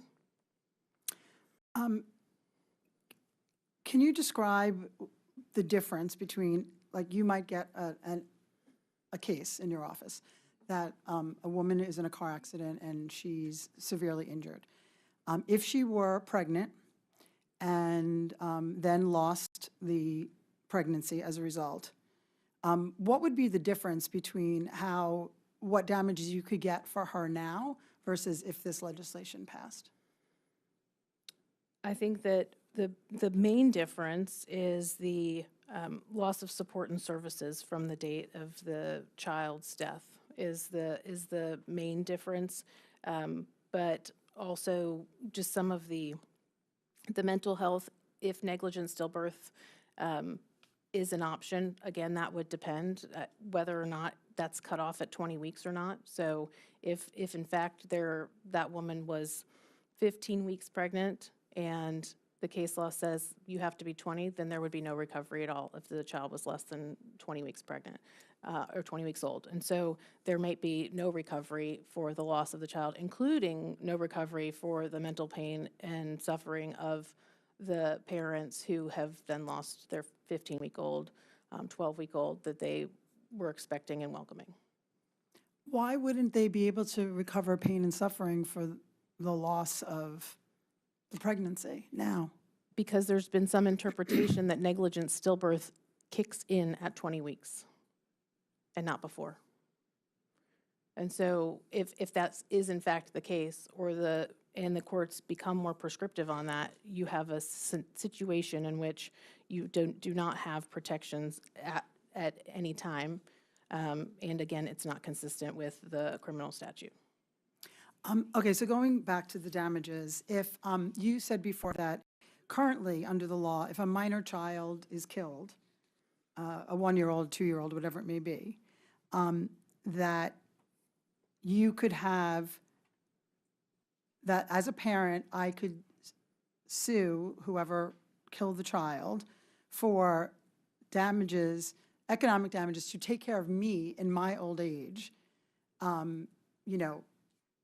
50 years from the time that this child died. Have courts actually awarded that? Like, I don't understand how it seems so speculative to me, even how long I would live, to know that I would live to 80 years old, and that the child would live to that long, or that the child would be in a position to take care of me. Like, how on earth do you come up with an amount of money that makes sense, and has that been done? The answer is yes, I'm sure it has been done. I'm not a life care planner or an expert in this field, but there are such experts that look at, what is an average life expectancy. We accept many times in civil cases the Social Security, the U.S. tables under Social Security for what an average life expectancy is. So you can do that by race, by age. You can look at that chart today, and I can tell you I'll look it up when I go back to my office. I can tell you what your life expectancy is. And those are things that have been used and are used regularly in cases when somebody has medical expenses out into the future, when a young child is hurt and they're hurt catastrophically and they will need something into the future. And there are so many factors, and it depends on the makeup of the family. It depends on whether or not, maybe they have older siblings that they can look at and determine, based on what the older siblings have done and or accomplished, then this is what we would have expected of this child. There are so many different things, but again, that is for expert testimony that has to be admitted pursuant to the Daubert standards. So there's going to be a requirement that it's something that can be relied upon for the jury when they're looking at the facts, and then both sides would have the ability to make alternate arguments about whether or not we would really expect that. Much of our civil justice system is somewhat speculative as to anything that is in the future, because the future has not yet occurred. So there is no crystal ball, and that's why we use expert testimony to say what is more likely than not going to happen, and that is given to the jury for them to make a determination. So yes, it has been done, and I don't think that there's any reason it couldn't be done. Would it be challenging? Yes, I think it would be challenging, and there's probably not a whole school full of experts who do this kind of work. It's probably very limited. But the fact is that we can do it, and we have done it with very young children. And the purpose of this bill is to treat all children the same, regardless of their location and their age. But based on that thinking of, valuing the life, if this loss of pregnancy happens to a woman and she has 5 children already, and this is the 6th child, one could say that, well, this 5th child isn't necessary to take care of, or 6th child, excuse me, to take care of me in my old age because I have 5 other kids. So the value of this 6th pregnancy is worth a lot less, according to your calculations. Is that correct? Well, you may feel that as a juror, which would obviously make me concerned about having you as a juror, but I would say that my 6th sister, second to youngest, is an APRN, and the value of her versus me when it comes to caring for my parents in their old age is very, very different. So no, I don't think that, as I was one of 8, I don't think that you can just say, well, you've already got some, so too bad, so sad, you've lost a child. And that could happen in front of a jury.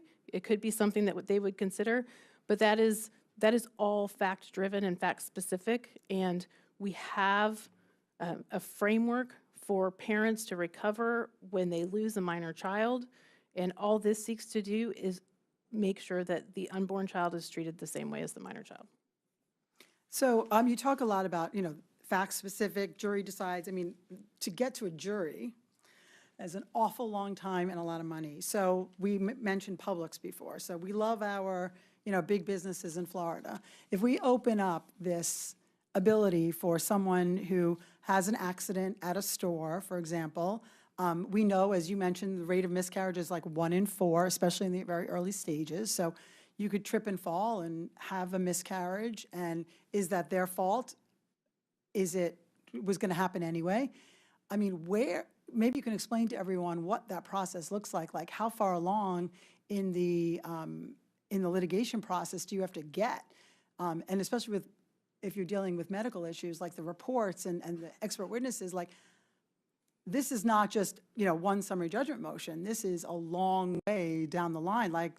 Do you think this is going to cost a lot of money to some of our businesses, especially a small business, if we open up this whole other area that's never been done before in our state? I don't think it will. I don't think that, I don't think that we should compromise the way in which, and I appreciate, as I say this, that you and I may think differently about what I'm about to say, but that I don't think that those of us who value life from conception should compromise on the consistency with which we apply our laws. And so from that perspective, I think that should come before what we consider is the economic impact to our business community when and if they in fact have done something wrong. So that aside, yes, I do not handle medical malpractice in my firm and have never done that type of work. But when somebody calls our office and there's been an injury and it's somebody else's fault, there is a whole host of information we get. And many times you have to say to the person on the other line, either there's not the proof and evidence that this was somebody else's fault, right? There's not proof and evidence, and there's not proof and evidence that your injuries were related to whatever had occurred to you. I mean, those are things that happen in the analysis of every single case. And so every case doesn't have to go to trial, to all of the expert testimony. There's very realistic evaluations of it because it costs a significant amount of money, like you said, in order to prove these things. These are all costs that a plaintiff's firm is going to have to incur. And it is, in my opinion, not a good business decision to invest in experts on cases where you have a very low likelihood of success. And at some point, those business decisions, at many points, those business decisions are made and they're conveyed to the client that there's not going to be a path to recovery because of how expensive it might be to actually prove it. So I don't see this becoming any type of cottage industry or problematic, because I do think that in general, you will be talking about older children, but I do think that it's important for us to be consistent with our other areas of law and how we treat the unborn. Senator Polsky, I'll recognize you for one more question. Okay. Just going back to the abortion issue, if someone's 10 weeks pregnant, they drive them to New York, they have an abortion, a friend, the boyfriend, ex-husband, rapist, abuser, whoever, gets wind of it and wants to go after the friend under this law, is that going to be possible because it was not lawful in the state of Florida? I think, as I said earlier, the act of driving someone is not in and of itself unlawful. And if the woman went to a state in which she was able to have an abortion at that stage and she consented to it, then I think it would be nearly impossible to suggest that there was a wrongful act anywhere. I think it comes down to consent and whether or not that woman knows what she was doing. I mean, I think that we're infantilizing women in some of these comments in terms of them not being able to participate in this decision. This doesn't have anything to do with the friend. If it's legal in New York and that's where they went, then, and she consented to it, there's nothing that would allow for a cause of action under this bill, in my opinion. Thank you. Additional questions, other senators? Okay, we do have a number of appearance forms, so we'll go ahead and move into appearance forms. Our first speaker is Andrew Shervill, Florida Voice for the Unborn, and Mr. Shervill will be followed by Madeline Bowman. Thank you, Mr. Chairman. Good afternoon, committee members. My name is Andrew Shervill. I am the founder and executive director of Florida Voice for the Unborn. I kind of feel like I have deja vu. The legislature is now considering this very well-intentioned bill for a third consecutive legislative session, but the same problems with this bill remain. Once again, Florida Voice for the Unborn cannot fully support this legislation unless it's amended in two particular ways. First, we would like the definition of unborn child broadened to include embryos created and stored outside of the womb, so as the bill sponsor said, all parents of all unborn children may recover civil damages under the wrongful death statute.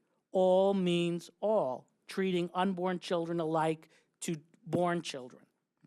Otherwise, this new law or amendment to the wrongful death statute is just arbitrary and capricious. Second change we would like to see made is that at lines 66 through 70, the unnecessary language protecting the abortion industry and the IVF industry must be removed from the bill. Including this aforementioned language makes it much more difficult for parents to bring and maintain successful wrongful death claims against bad actors operating in these industries. And yes, most of those exist in those industries, bad actors. Moreover, the language is a gift to our state's corrupt and greedy insurance industry, which will continue to oppose this legislation no matter what. Accordingly, please ensure that the changes I just described occur so that this otherwise well-intentioned bill is strengthened and finally makes it over the finish line in our supposedly pro-life supermajority legislature. Thank you. Thank you, Mr. Sherrill. Next, we'll hear from Madeline Bowman. Ms. Bowman, and she'll be followed by, and I apologize if I mispronounce your name, DeVerto Nance or Nance? Okay. Ms. Bowman, good afternoon. Good afternoon, Senators. My name is Madeline Bowman.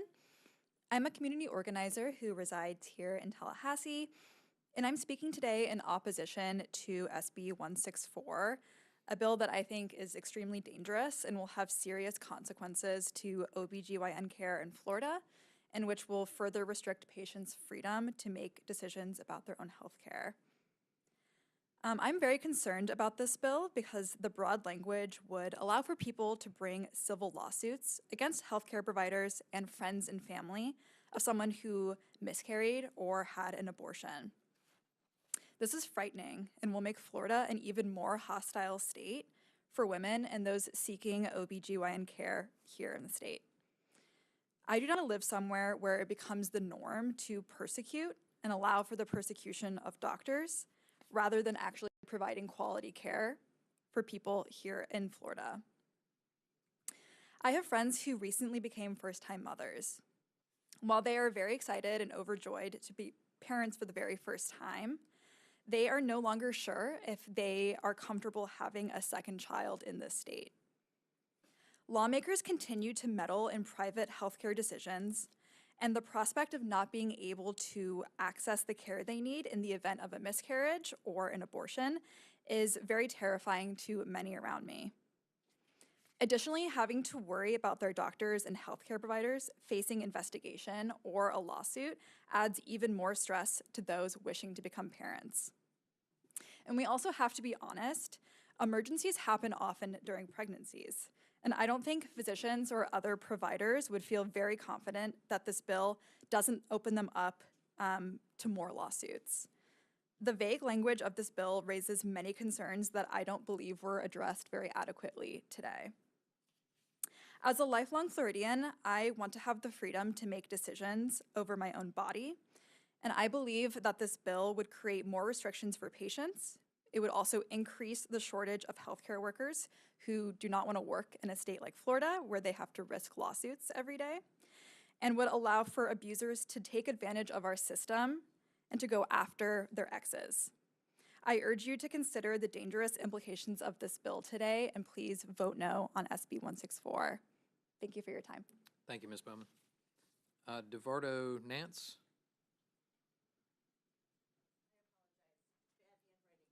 It's me, not you. And Ms. Nance, if I'm saying it right, will be followed by Leslie Worcester. Can you help me out with your name? Dorinda. Dorinda? Dorinda. My apologies. No, I own it, so. You're recognized. Thank you. Go ahead. Thank you all for having us and allowing us to speak today. Pull the microphone just a little closer so we can. Sorry. There you go. Yep, I appreciate the opportunity that you've provided for all of us to come and speak today.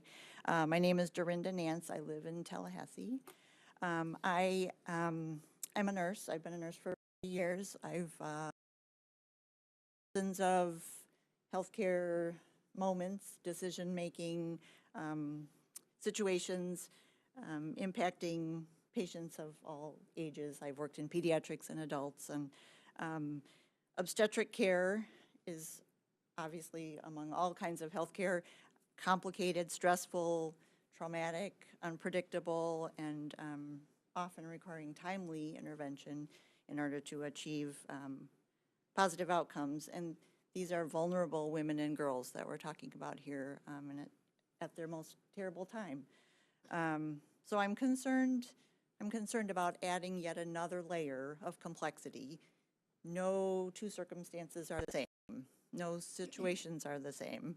And I know we've talked a little bit about that, and I think it's so, when you add that extra layer of complexity into already complex situations, how can people feel safe and comfortable and taken care of, and how can I as a provider do what I need to do and give care? In the best of emergency, urgent situations, things are hairy, and then on top of that, if I have to be thinking about, like, what am I doing, and who's going to come after me, and who, you know, on top of, did I do the right thing or what I thought was the right thing, and am I following our procedures and our standards of care, et cetera. Abortion care is health care. Fetuses and embryos are not babies and children. Women and girls should be in charge of their health care and guided by the expertise of their OB providers. OB providers have 12 plus years of experience and education and training and certification, and I don't think any of us can know enough about all of the idiosyncrasies and the nuances that are part of this care to be able to add anything other than more confusion and stress and anxiety. I don't think there's any room for legislators, and legislation to be in exam rooms and in hospitals. It's, like I said, it's just already too complex. I would imagine, I'm fairly confident that none of you would want me in your room when you're dealing with something personal and stressful, and my opinion shouldn't matter, because it's none of my business and I shouldn't be there. And I would just ask you to consider that here as well. The delays in care that I foresee that are already part of our current situation, and I foresee being more of an issue, I think are significant. Delays of care, so you can act quickly and incorrectly and have an outcome, but you can also not act and have a negative outcome as well. And I'm concerned that people not acting may result in significant impacts here as well. I ask, as you vote, to consider the impact of your decisions on the autonomy and the agency that women and girls should have in these situations, and that their healthcare providers have the space and the ability to do the right thing and provide the right kind of care in these really urgent, emergent types of situations. I am not an OB provider, but like I said, I've been involved in a lot of situations, and in the heat of the moment, it's to add this other layer just seems really unmanageable, and you know, the situations are all unknowable. So I just ask that you consider also, as Madeline mentioned too, like the bigger picture impact of what this is doing to healthcare in Florida, and women and girls who need to seek care. And will there be enough providers? Will there be people willing to take on difficult, complex situations and provide them the care that they need? So I worry that more and more of this legislation is dragging us back to a time where we're just unsafe and unhumane. And I feel like we can be better and we should be better. So I thank you for your time and consideration. Thank you. Thank you for being with us today. Leslie Worcester. Ms. Worcester, who'll be followed by Hiawatha Bill Snyder. I was reading your street name. Sorry, Bill Snyder. Oh, is he before me? Different. He's after you. Okay. No, Ms. Worcester. Good afternoon.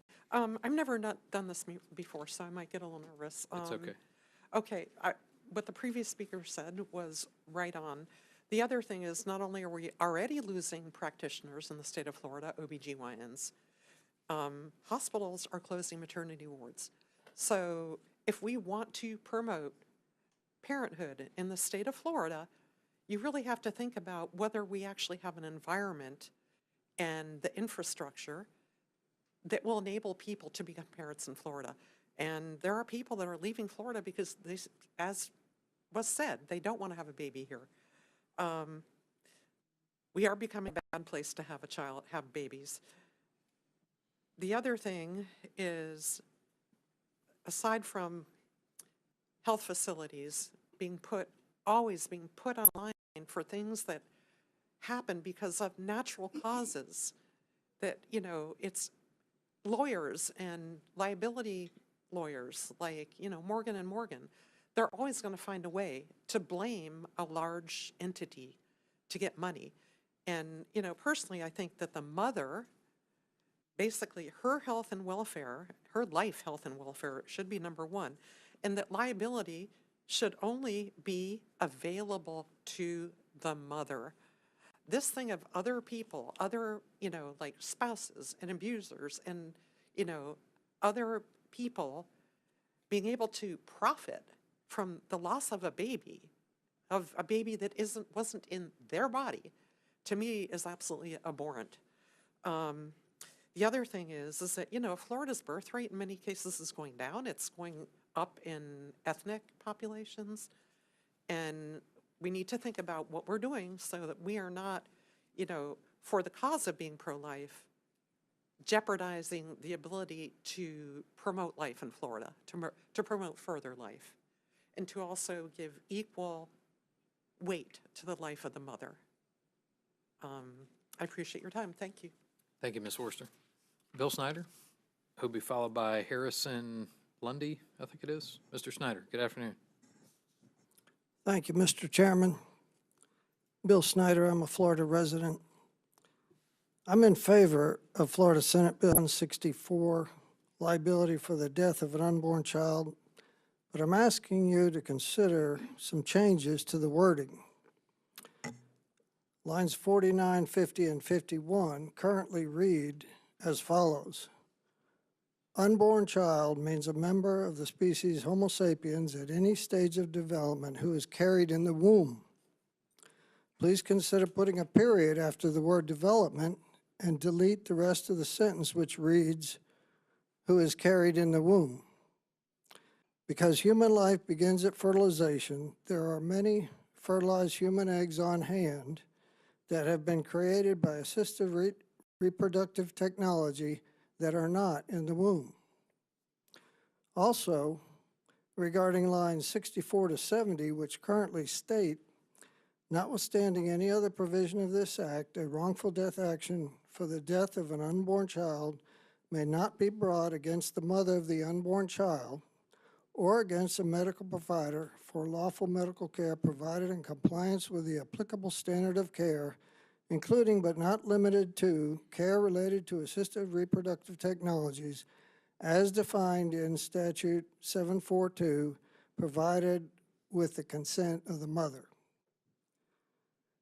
Please consider placing a period after the word unborn child in line 66 and delete the rest of the sentence. As currently drafted, proposed Senate Bill 164 is carving out a segment of society, medical providers, for special treatment. Why? Why exempt just medical providers?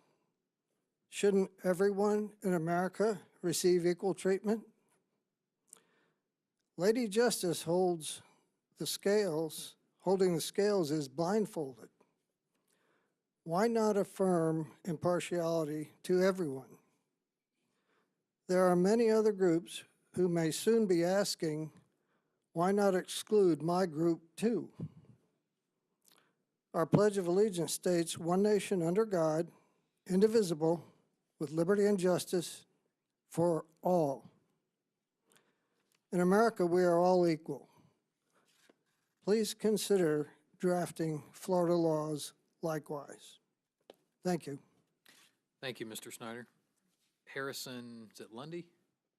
Right, okay, thank you. All right, Mr. Lundy, who will be followed by Mark Delgado. All right, thank you so much. My name is Harrison Lundy. I am from Southwest Florida. I'm the policy director for Voices of Florida. Among our organizers are healthcare workers, mothers, and people who have experienced a reproductive crisis firsthand. We are against Senate Bill 164 for a multitude of reasons, but mainly because this bill seems like a vague and just unnecessary attack on freedoms that are already in danger. I feel like I'm kind of on the same wavelength with the two senators at the end here. It just doesn't seem to me like every impact of this bill, which has been high profile for the last couple of years, I just don't think those impacts were really considered. If this were signed into law, the real victims would be people suffering abuse who may need access to an abortion. This could put friends and support circles in legal trouble just for trying to help. The real victims could be surrogates if they experience a miscarriage or find themselves needing this critical reproductive care. Our concern is this is part of something bigger. We already have a 6-week abortion ban in place, which was rejected by 57% of voters last year. There's clearly an effort to establish the same legal protections that a fully formed person has for a fetus or embryo under the guise of wrongful death. What this feels like is honestly kind of just like another messaging bill, but this time instead of having symbolic presence for fundraisers and press, it has real world consequences that I just don't think have been considered, or worse, were considered and just have been ignored. So I hope that this committee and the sponsor will re-examine the impacts that this bill could have and leave it off of the agendas for the session upcoming. Thank you. Thank you, Mr. Lundy. Mark Delegal with the Doctors Company, who'll be followed by, it's either Gree or G. Gree. You can help me out. Mr. Delegal, good afternoon. Good afternoon, Mr. Chairman. Thank you for allowing me to speak. So I'm Mark Delegal, and I represent the Doctors Company. The Doctors Company is a physician-owned insurance company. It insures approximately 15,000 physicians in Florida. It is owned by its members. It is owned by its members. Doctors have gotten together to insure themselves through a reciprocal arrangement. We are neither corrupt nor greedy. We are the ones who step forward in the event that one of our members makes a mistake and tries to make it right. So I reject that notion. Number two, I want to speak about the rates of physicians in Florida. Unfortunately, we have the distinct distinction of having the highest rates in the country for physicians and for hospitals. And this bill is going to contribute to an increased cost of practicing medicine. Physicians in Florida can choose to go without insurance. If the insurance prices go up, more will choose to go without insurance, and then there will not be resources to right a wrong that occurs. This bill particularly will have a very significant adverse impact on OBGYNs, particularly these OBGYNs that treat high-risk pregnancies. It's common knowledge, and I'll cite some statistics, that we need more OBGYNs in Florida. In fact, there was a recent study done that says by year 2035, we need another 500 OBGYNs in Florida. Currently, we have 2,500 of them. The Department of Health conducts an annual survey. Of those 2,500, 1,000 already today say, I don't deliver babies. Of the 1,500 that exist today, 500 of them have already told the Department of Health they're getting out of the baby delivering business soon. So we essentially have 1,000, yet the study says we need 3,000 by 2035. This is going to discourage physicians from continuing to practice obstetrical care. And the sad reality of this bill, the very people who need this obstetrical care the most in Florida are not going to get it. And let me explain. High-risk pregnancies. If I'm a physician, I'm an OBGYN doctor, I have all the patients I can possibly manage. I'm stressed. I'm employing extenders to assist in my practice, nurse practitioners, etc. One way to reduce the volume of income is to decide, make a conscious business decision that I don't need more high-risk pregnancies in my practice. The very woman who needs the care to prevent an adverse impact of the baby not making it to term is going to go without care. And I think that's unfortunate. There's a lot more I could speak about. I want to say one thing for clarification. There's language in this bill that has been cited as possibly carving out doctors. That language does not do that at all. That bill says if a doctor's not negligent, listen to the words, if a doctor's not negligent, he's not liable. Well, of course he's not liable if he's not negligent. The language in the bill that says that doesn't carve doctors out. It means nothing. So those who are opposing this bill because of that language should not, because it does nothing to protect physicians. I would like it to say doctors are not liable, hospitals are not liable for a cause of action under this bill. There's more to say about the purposes of the Wrongful Death Act. I would just close it by this. 15 other states do allow some similar cause of action, but that means 36 other jurisdictions, including Florida, have limitations on this cause of action. Many states tie it to viability. 3 states tie it to what's called quickening. Some, probably 7 states, don't allow it at all. So none of that is contemplated in this bill. All this bill says is from the moment of conception through till birth, there's a cause of action for a miscarriage or a loss of the baby. And I'm sure that, and I'll speak personally for a moment, my wife was pregnant 4 times, and we had 1 miscarriage. So this happens. Unfortunately, you find out it's more common than you want. And now all of a sudden, there's going to be a cause of action, in circumstances. I just don't think that's a good thing for Florida's obstetrical care. So thank you very much. Thank you, Mr. Delago. Is it Glee or G? Help me with your name when you come up. My apologies if I mispronounced it. And Kara Gross will follow, and then Devin Graham. Help me out with your name. It's G. G. G. All right. Good afternoon. You're recognized.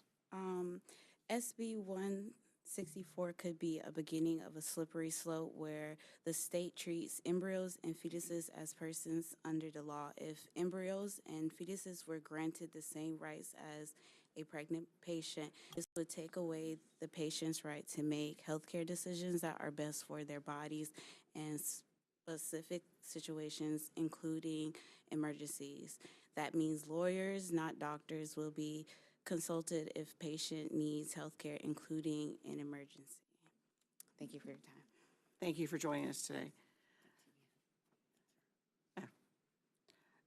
It says G. Oh, the next one, I'm sorry. I put that one down. Kara Gross, thank you for being here. You're recognized. Thank you. Good afternoon. I'm Kara Gross, the Legislative Director and Senior Policy Counsel of the ACLU of Florida, and the ACLU of Florida opposes SB 164. We have grave concerns about the real-world impacts of this overly broad bill.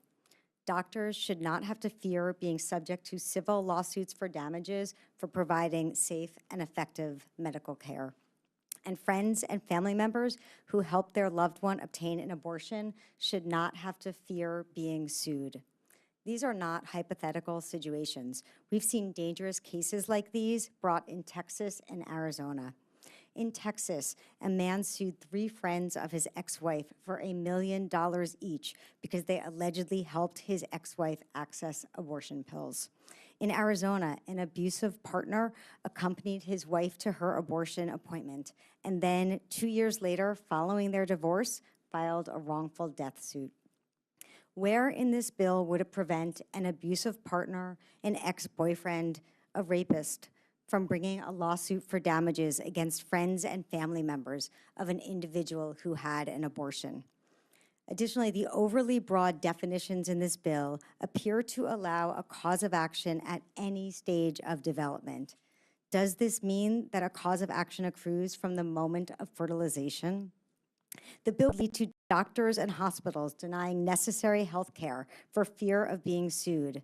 The threat of having to defend against lawsuits and having to pay money damages will likely result in fewer OBGYNs willing to practice in Florida. And as more and more OBGYNs leave Florida for states where they will not be subject to civil lawsuits for damages, the quality of prenatal care in Florida will suffer for all Floridians. The bill sponsor has said that this bill is about ensuring that grieving, expecting parents can sue if they're in a car accident or lose their pregnancy. And as we've heard, under current Florida law, expectant parents can already recover for the loss of their pregnancy under those types of circumstances. What Florida law doesn't cover, and what this bill would do, is allow for any person who impregnates another to bring a cause of action against healthcare providers providing abortion care and the friends and family members who help their loved ones access such care.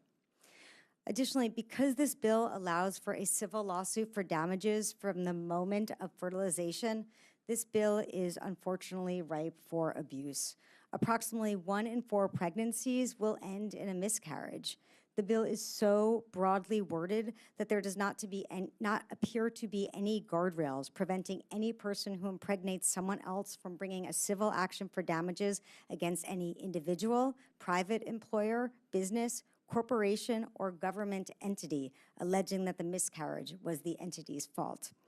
I couldn't help but think as we were sitting here and Senator Polsky and Senator Berman were talking about the public scenario where somebody could slip and fall, about that camera right there, and imagining a pregnant person who's 5 weeks pregnant walking up to speak and maybe slipping on that right there. Who could that person or the person who impregnated her sue under this bill? Could they sue the state of Florida? Could they sue the cameraman? Could they sue the chair? Who is liable under this bill? Who could be sued?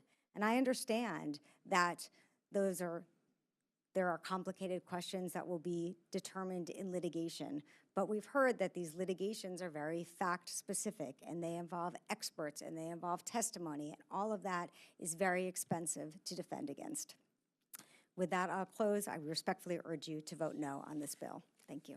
Thank you, Ms. Gross. Devin Graham will be followed by John Labriola. Good afternoon. Hey, I'm Devin Graham. I'm a volunteer organizer with American Atheists here in Tallahassee. And I want to start with a statement of shared values. Families that lose a pregnancy deserve justice and financial compensation, which Florida already provides for. There are a lot of issues with this bill, but I think the primary concern for me personally is that the cause of action does not lie with the consent of the mother. So if a pregnant person loses the pregnancy due to a traumatic or traumatizing accident, does not want to relive that, if the sperm donor chooses to put that through the courts, she will have no choice but to relive that over and over again. Further, a sperm donor can push for action regardless of how involved they are with that pregnancy. To be clear, a guy that has spawned an actual living, breathing child out of wedlock in the state of Florida has less rights to justice and financial compensation than someone who fertilized an egg after a one-night stand. And finally, what kind of atheist would I be if I did not say that this is the prioritization of one set of religious beliefs over another? There is no universal consensus amongst the major world religions, or even within those world religions, on when life begins. Most, including many sects of Christianity, don't believe that life begins at a conception. So for all of you that claim to be very concerned about religious freedom, I'm asking you to vote no on that alone. Thank you. Thank you, Ms. Graham. John Labriola. Good afternoon. Thank you, Mr. Chairman and members of this committee. My name is John Labriola. I work for the Christian Family Coalition Florida, and this is the third year that we are asking you to please vote for this bill. I want to thank the sponsor for her tenacity and her perseverance in bringing us forward for the third time, especially for not weakening the language in the bill. I'm referring specifically to the ability of the parents of an unborn child to bring suit for the wrongful death of their child at any stage of development. We feel it's very important that that language remain in there. And again, it was mentioned earlier that 15 other states currently have that same language in their statute that allows the parents of an unborn child at any stage of development to bring a suit for the wrongful death of their child. So we feel that's very important to keep in there, in addition to the fact that Florida is now currently one of only six states that do not allow a cause of action at any point in the pregnancy. So this bill will recognize that the unborn child does have value, and we ask you to vote for it. Thank you. Thank you, Mr. Labriola. The following individuals have waived their time. Kathleen Murray, waiving in support. Ryan Kennedy, Florida Citizens Alliance, waiving in support. Joseph Harmon, Florida Conference of Catholic Bishops, waiving in support. George Arias in support. Talia Davis, waiving against. Melanie Williams with Florida Health Justice, waiving against. Empress, waiving against. Quinn Diaz, Equality Florida, waiving against. Trinice Robertson, waiving against. Michelle Grimsley Shenandano, Florida Alliance of Planned Parenthood Affiliates, waving against. Nolan Wilson, waving against.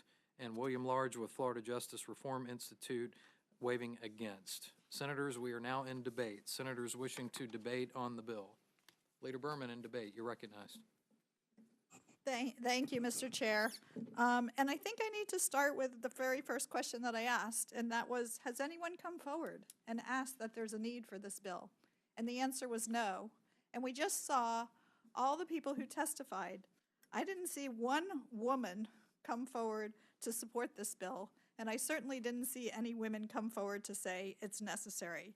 You know, we've had other bills, which we saw last year we saw a plethora of people come and testify about a bill about being able to bring a medical malpractice case for the loss of their parent, or their, the bill that we saw last year. We haven't seen that with this bill, and there's no reason for this bill. So I've tried to get to the reason why we brought this bill, and the only difference that I can see, first of all, there are lawyers out there who are already bringing these negligent cases, who are advertising for medical malpractice, for stillbirth and miscarriage. And the only thing that I see that I've been told when we had this discussion is that it's a loss of child support and services. So how crazy is that? I mean, we're talking about maybe a fertilized egg or an embryo that's 10 weeks, 12 weeks, and you're going to take that and use that for a basis for saying that the parent has had a loss of support and services? I mean, I think I would like to find even one case where they show that a 1-month-old, you're entitled to loss of support and services. I think it's way too speculative, and I don't think you will ever even find one case out there in the case law. So how crazy are we to be changing our law so that you can have support and services when we're just talking about a fertilized egg? I really think that I worry what I heard about the doctors in this state not wanting to practice because it opens them up for being potential lawsuits, and it concerns me that the term that was used I heard today is sperm donor. So I mean, could a rapist bring a cause of action because of a miscarriage? Could an abusive spouse bring a cause of action under this? You know, if you really, really want to change the law and make sure that that it's protected, then do it what we said, make the definition equal to what it says in the criminal statute, and don't allow it to be don't allow it to be used in the case of abortion, because that's where you're going to see the most abuse in this kind of situation. So it seems like it's a benign civil liability bill, but I really don't think it is. I think it will have very, very adverse effects on our doctors. It will lead to more lawsuits. You know, we talked about how they're all fact specific. Yes, they are. But do we want to increase the number of lawsuits here in the state of Florida? And these are not going to be minor lawsuits. We're talking about expert witnesses in a lot of these lawsuits. So I just can't see why we would want to pass this bill. Thank you. Thank you. Leader Berman. Senator Polsky in debate. Thank you. I'm going to start a little differently with some words from Senator Osgood, who is not here, and then I'll have a few words of my own if you will indulge me. We still have enough time. This is from Senator Osgood, who you all know. As a person of faith, I believe in healing. While valuing unborn life is consistent with many faith traditions, public policy designed around litigation and liability may not best reflect pastoral care, healing, support, and community empowerment. In other words, this bill emphasizes legal recourse rather than preventative supports, equitable care access, holistic and maternal child health. This emphasis on wrongful death suits may shift the narrative from community-based healing and support for families and women in vulnerable contexts to adversarial legal frameworks. That may inadvertently stigmatize those who suffer pregnancy loss rather than uplift them with a culture of healing and solidarity. This type of legislation that increases liability and risk in prenatal care may disproportionately affect Black and brown women who already face higher rates of maternal morbidity and mortality, fewer providers, and greater barriers. The added legal risk may further reduce provider availability in underserved communities. If providers scale back services or patients delay care due to fear of liability, the impacts will likely be unevenly felt, compounding existing disparities in Black maternal and infant health outcomes. This bill risks turning moments of profound loss and grief after a miscarriage or stillbirth, high-risk pregnancy, into a legal battlefield rather than places of healing, support, and community resilience. Unfortunately, Senator Osgood could not be here, so those are, I think, her very profound words, and she comes from a different perspective, and unfortunately, she isn't here today, so I wanted to share that I thought it was important. I'll be brief. I want to pose a question that hopefully you can answer, Senator Grahl, that someone brought up that I thought was really important. What if the mother does not have an interest in pursuing a case? She's the one injured, she lost the fertilized embryo, and she doesn't want to pursue a case. It seems to me that in this bill, the father can pursue the case. The father, the sperm donor, the rapist, the abuser, the whoever. So can that happen? So that's my question to you. As I've mentioned many times, I am a mediator. I could see a case really early on in its stages. The sides have not spent a lot of money. But what Senator Grahl was describing about lawyers deciding not to take a case because they don't have, good evidence. That takes a lot of work to decide that, first of all. But do you know how many poor lawsuits I see in mediation? And they say, oh, let's just take it to mediation and see what happens. Well, what's going to happen if it's a doctor or a hospital? They're going to settle the case because they know they're facing hundreds of thousands of dollars down the road if they don't settle the case. So they are forced to pay money over because we have created an avenue that isn't necessary. The parents, the mother, can still get damages for the pain and suffering, which of course the mother suffers and the father suffers. If the father's involved, the father suffers tremendous pain and suffering at the loss of a child. I have had multiple miscarriages and some very difficult times in becoming a mother. And I understand that pain. But opening it up to speculative damages about taking care of me in my old age from a 6-week, 7-week fertilized egg is insane to me as someone who works in the legal system. I just don't think that this is necessary. There's clearly an alternative motive going on here to set the stage, as we heard from some people who came to speak. This isn't even good enough for them. Talk about infantilizing women. They want women to have no control because it's the fertilized embryo who has the rights and not the mother. So I think it's really important that we think about this, what it's going to do to our legal system when there already is recourse. Someone who has a terrible car accident, who causes a terrible car accident, is still going to be held responsible. It's obviously not going to bring back the life that could have been with this fertilized embryo. How many times, I'm sure pretty much all the women on this dais have dealt with this themselves or their close family members or friends.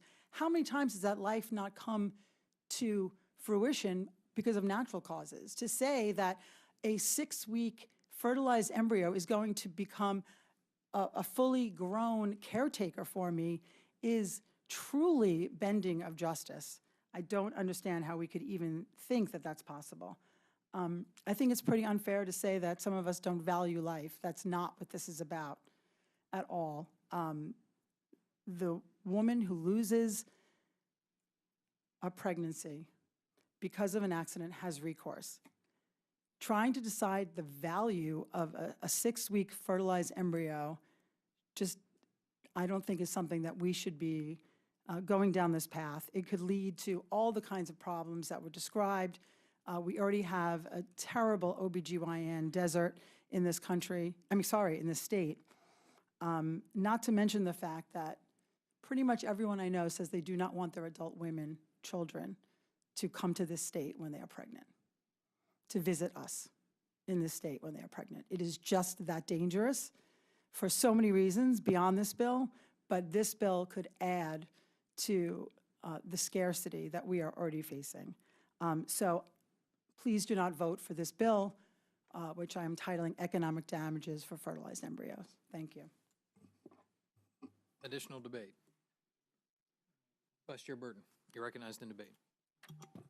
Thank you, Chair. And members, many of us have been on this committee and other committees, and we've heard this bill over the course of a few years now, numerous times. And today for me, I was a little surprised by the claims made by those who speak on behalf of physicians in Florida.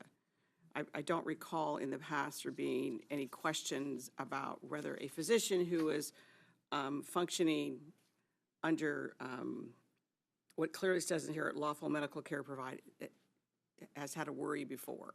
And that's true for a physician treating any patient in this state. Needs to lawfully care for that patient to the standard of care that we have in place. So I'm a little bit surprised by that. I will say, you know, I keep reading this bill is only 4 pages. And I hear questions from both members of our committee and comments made by individuals who are visiting us today. And I always go back to the words on the page, and some of them, the comments that are made, while valid for other instances perhaps or other bills, just don't make sense to me anyways, as related to this particular piece of legislation in front of us right now. Does the bill, the proposed language here, proposed statute, give value to the life of an unborn child, similar if not the same to that of a born child? I believe yes, it does. Because, you know, we currently, there's the questions related to how is a value assigned to the life of an unborn child? Well, how is a value assigned to the life of a 1-year-old or a 2-year-old? The same process to me, similar process, I will say, would take place. So I don't see any merit in that argument. I think that's a difficult situation regardless. That would be difficult for me, a judge and a jury, a judge to try to figure that, attorneys to try to figure that out. We already do that. We already have language related to children who are born. What this bill does, it places similar value, if not the same value, on the life of an unborn child in the cases where parents can seek, you know, not a solution, not something that will make their life good again or make their life perfect again, but it gives them an opportunity to seek some sort of, I want to say, justice for the child who was not born. So it's complicated. It's very, very complicated. I will say, and I have to speak on behalf of our entire committee here because one of our speakers did seek to bring up, or I will say, I would think, quite frankly, tried to question the good judgment of everybody on this committee when they mentioned that we make decisions in here related to fundraisers or press. Every member of this committee, Democrat and Republican alike, makes a decision today based upon the facts, based upon long-held beliefs that they have always had. And I don't think we'll see any surprises from the members of this committee today. So on behalf of myself, certainly, but I hope I would speak on behalf of all of us on this committee, comments like that, you know, are unwarranted and somewhat offensive and not relevant to the conversation today. So I'll obviously be supporting the bill today. Thank you. Thank you, Vice Chair Burton. Well put. Additional debate. Senator Gates, you're recognized. Thank you, Mr. Chairman. And in order to give the sponsor plenty of time to close, let me make my point in the form of a question, Senator Grahl. We heard today in testimony a parade of horribles that happen when a bill like this is passed into law. And my understanding is that there are 15 states that have the same or similar legislation on the books. So I'd like to ask you, if you have time in your close, to tell us whether or not in those 15 states these laws have caused a raft of specious lawsuits, a flight of physicians, sperm donor litigation, and hospitals closing their OB services because of this law. Thank you, Mr. Chairman. Thank you, Senator Gates. Senator Gates, additional debate? Additional debate. Okay, seeing none. Senator Grahl, you recognized to close on the bill. Thank you, Mr. Chair. Thank you, committee. Thank you for your questions. And I don't have any evidence that shows that any of those things that you've mentioned in the Parade of Horribles, Senator Gates, have actually occurred in those states. What I will also say is that when you heard about the other states that don't have similar language, and I think there's about 23 of them that have language that still gives wrongful death protections for the unborn, but maybe at viability, much of our statutory framework, of our case law, is all pre-Dobbs. And because of that, and because it was crafted through the Roe framework, we have to realize we're not comparing apples to apples. The Roe has been thrown out as the basis for determining when a life deserves the protection of the state. And in the state of Florida, we have decided that that is at 6 weeks. That is young. We've also decided that it is in our criminal statute that it is when it is in the womb, in the mother, that is when it deserves protection. And so I don't have evidence of those Parade of Horribles in other states, and I think that in this area of law, we have to be careful about how much we also rely on the Roe framework, which many states are seeking to change in different ways right now when it comes to the way that we protect the unborn. And Senator Berman, to your comment about when you asked me, did somebody come to ask me to run the bill? No, I don't. Nobody said, hey, would you run this bill? I have spoken to women who did not have access to a remedy because of the law and the way that it is written in Florida now, and what and how the unborn child is excluded, and if they had not gotten to that stillborn 20-week age. So I have spoken to those women and families who have lost children. And, I know there's been some questions about sperm donors. I mean, in the wrongful death statute, it speaks directly to survivors, and survivors, it's the parents, but it includes the child born out of wedlock of a mother, but not the child born out of wedlock of the father, unless father has recognized a responsibility for the child's support. So it's not just a sperm donor. It's not a rapist, unless that rapist is paying child support, I guess. Anything's possible when you come to the Judiciary Committee to talk about, I guess, what we could see in our courts. But it is somebody who is responsible for the child's support that would have that right and currently has that right for a minor child in the Wrongful Death Act. Also, with regard to what if the mother doesn't want to pursue a case, you do have situations in regular wrongful death cases where one parent may want to pursue as a survivor and one does not want to pursue. So the burden would still rest with the plaintiff, whoever that is. The estate, though, and any damages of the estate would go to the survivors, even if they are not specifically listed as a party, as a parent seeking damages outside of the estate. But the burden of proof rests with the plaintiff, and I think that that's something that I am uniquely familiar with because I realize what that burden is and the obligation that it takes. The plaintiff has to have the expert. The plaintiff has to have the facts on their side. And if they don't, it doesn't move forward in a meaningful way. And the other side knows that. If you can't bluff your way through complicated causation testimony, you just can't, or complicated causation arguments.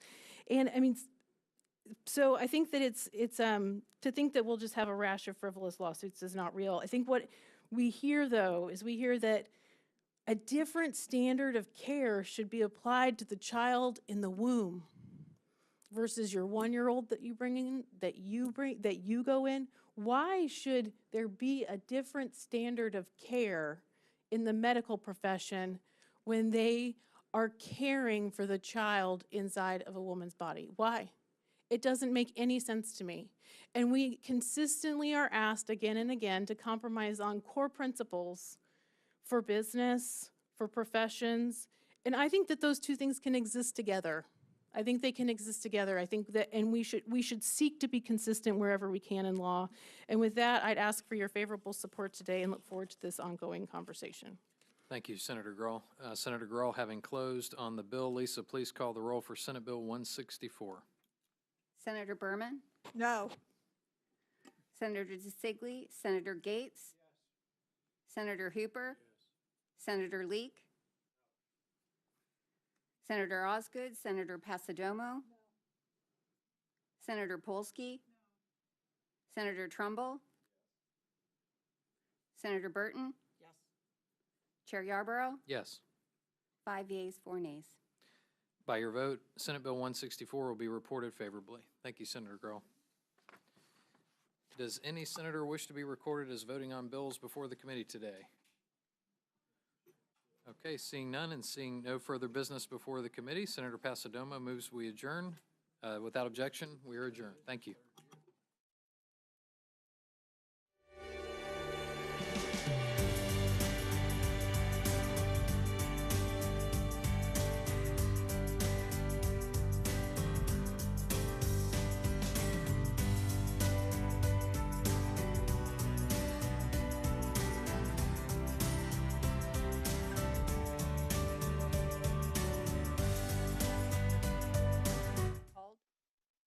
The executive orders also set goals to start construction on 10 large-scale new nuclear power plants by 2030 and deploy 1 advanced reactor at a domestic military base by September 2028.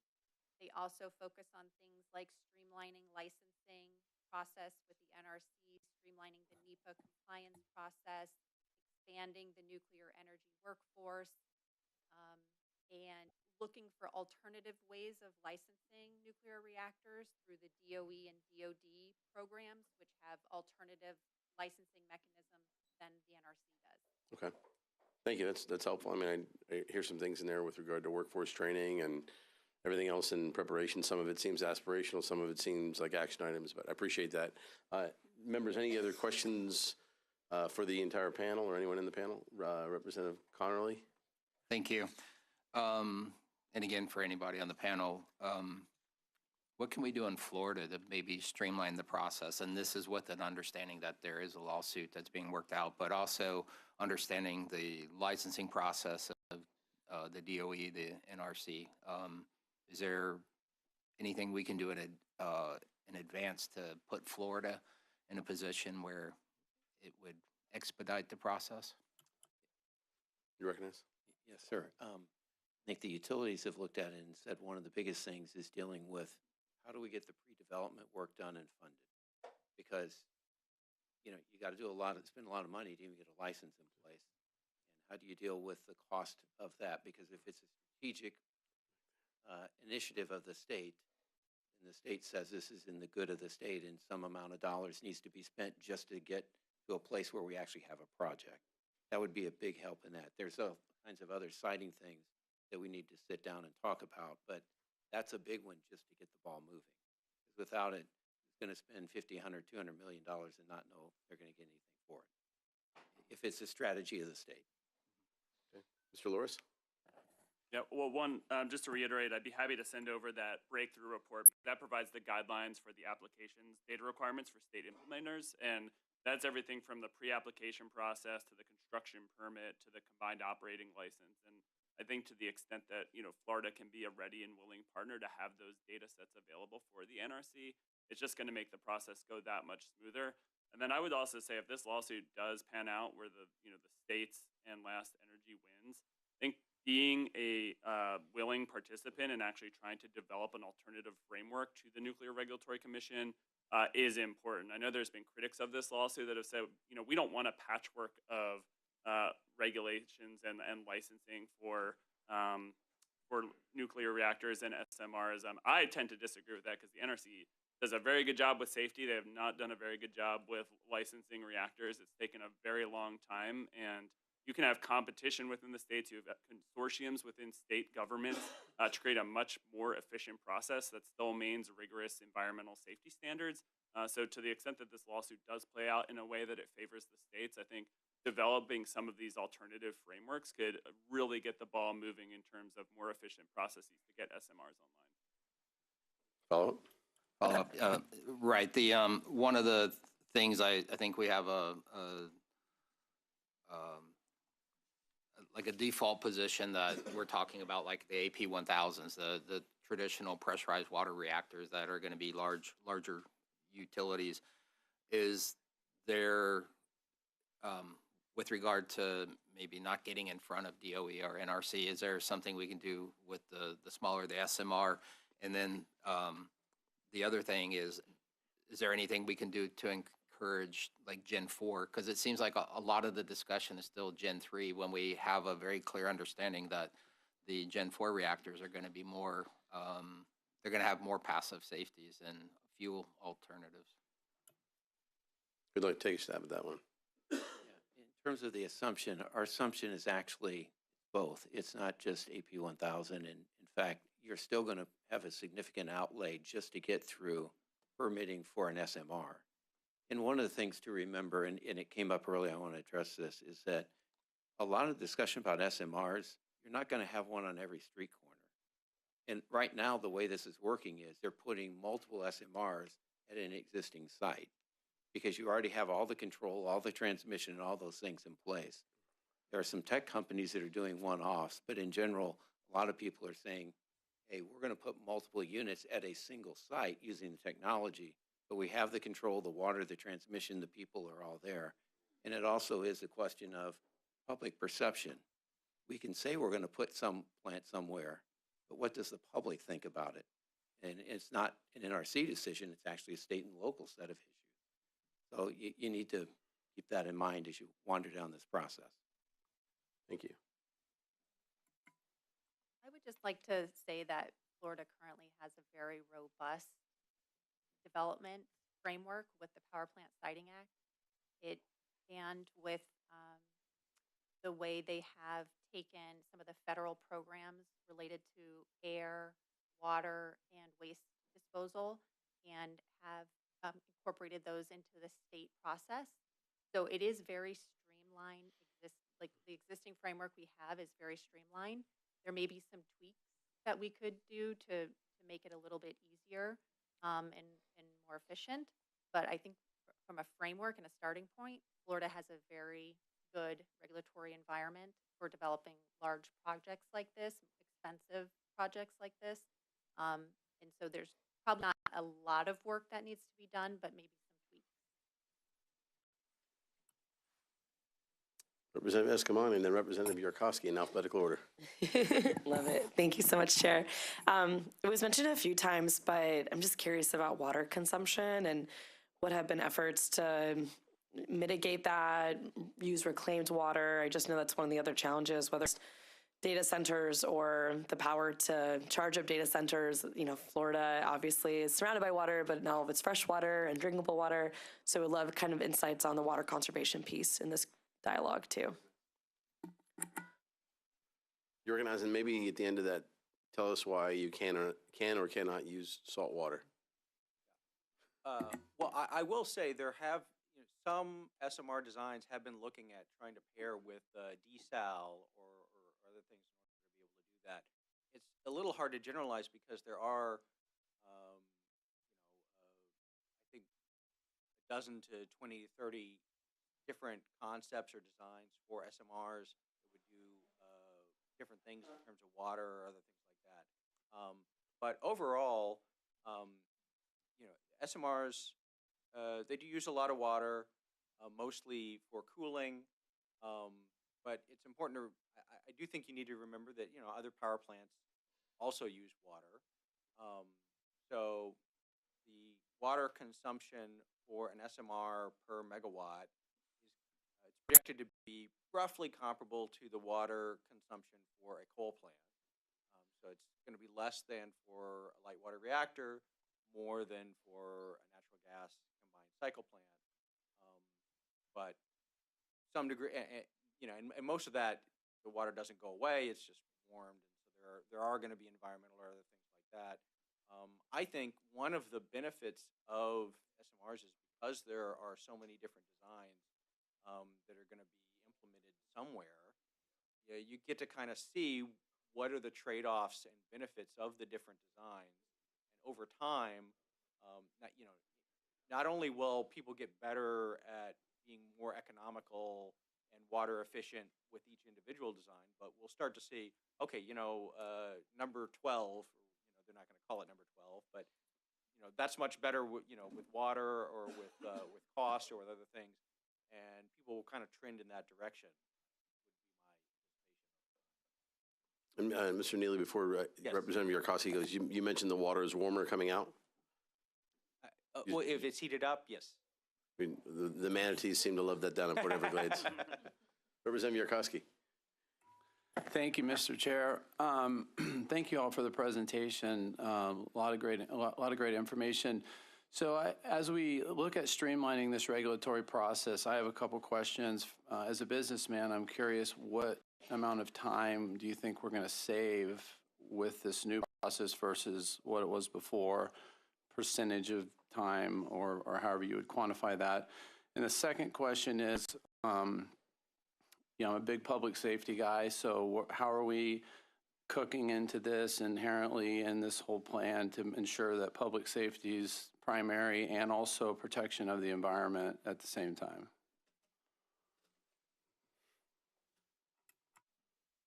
Mr. Loris. Yeah, I can start. I mean, I think realistically, you could cut the federal licensing time in half from 10 to 12 years down to 6 if it gets to its most efficient. And potentially even faster than that for some of the SMRs and the micro reactors. I think safety is critically important, or else you won't have the public acceptance of SMR technologies. There's certainly going to be opportunities to engage the public through public comment periods, through community hearings, through company engagement.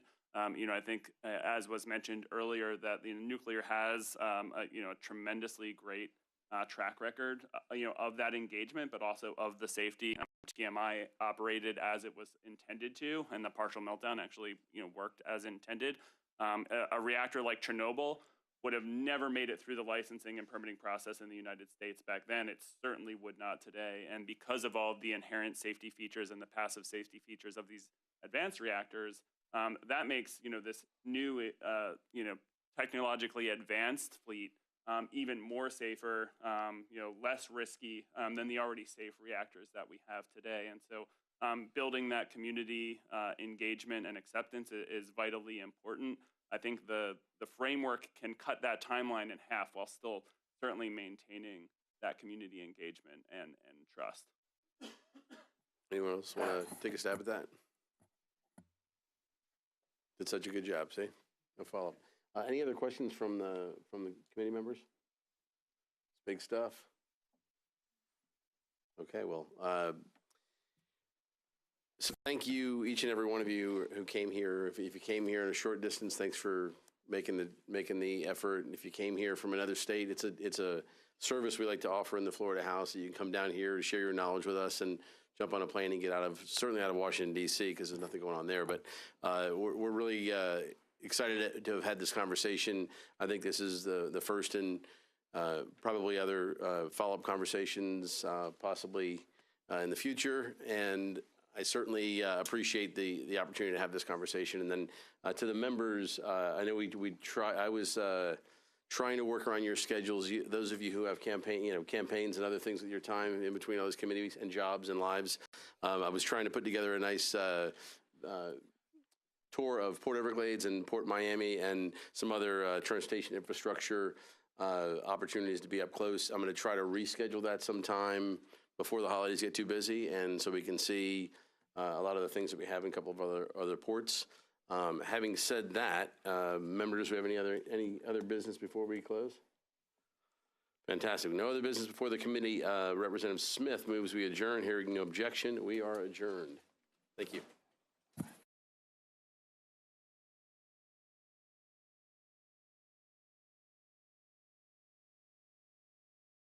You're watching the Florida Channel, a public service made possible by the Florida Legislature, WFSU-TV, and Florida State University.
Built in 1914, the Bay County Courthouse on East 4th Street in Panama City is one of Florida's oldest courthouses, still being used for its original purpose.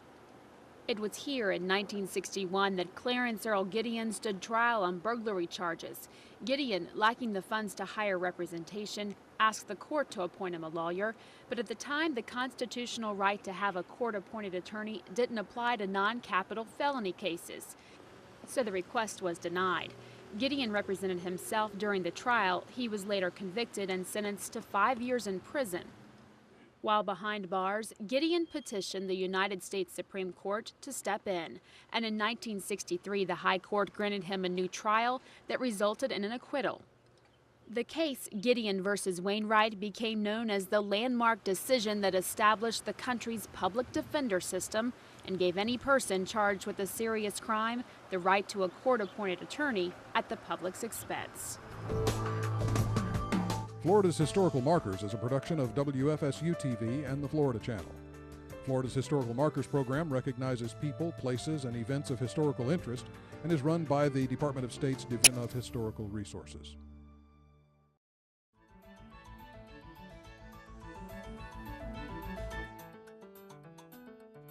Like much of Florida, the city of Daytona Beach has seen substantial growth in the last few years. City leaders say that's why they've collected so much money for building permits, that the fund exceeds statutory limits. Now lawmakers on the Joint Legislative Auditing Committee want to know what they're going to do about it. My mouth is getting dry because I'm getting upset, so I'll try and calm down. Senator Tom Wright represents the Daytona Beach area in the legislature. He and others question the city's plan to address the excess funds. The mayor said they've already waived $5 million in permit fees. They also plan to spend it on projects that include the expansion of City Hall. Lawmakers also question the city's purchase of new trucks. This has been going on for a long time, so it didn't just happen.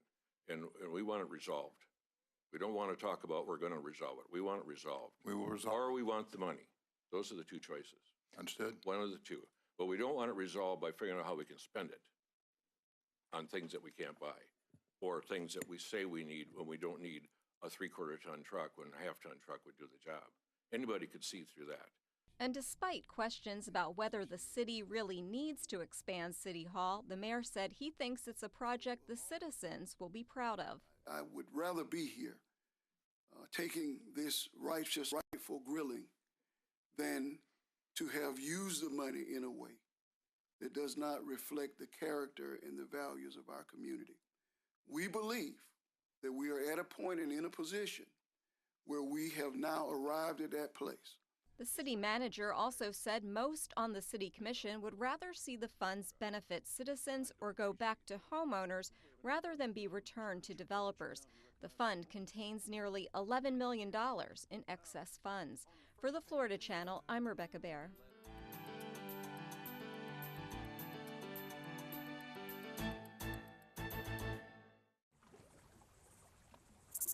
You are watching the Florida Channel, a public service made possible by the Florida Legislature, WFSU-TV, and Florida State University.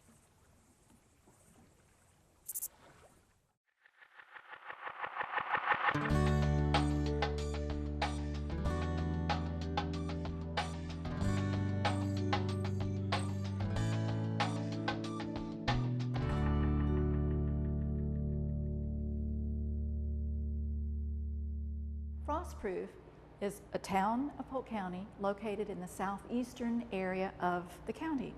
It's very interesting beginnings. Pioneers started settling in the area in about 1840. And at this period of time, although we had ended one segment of the Seminole Wars, there were still some tensions.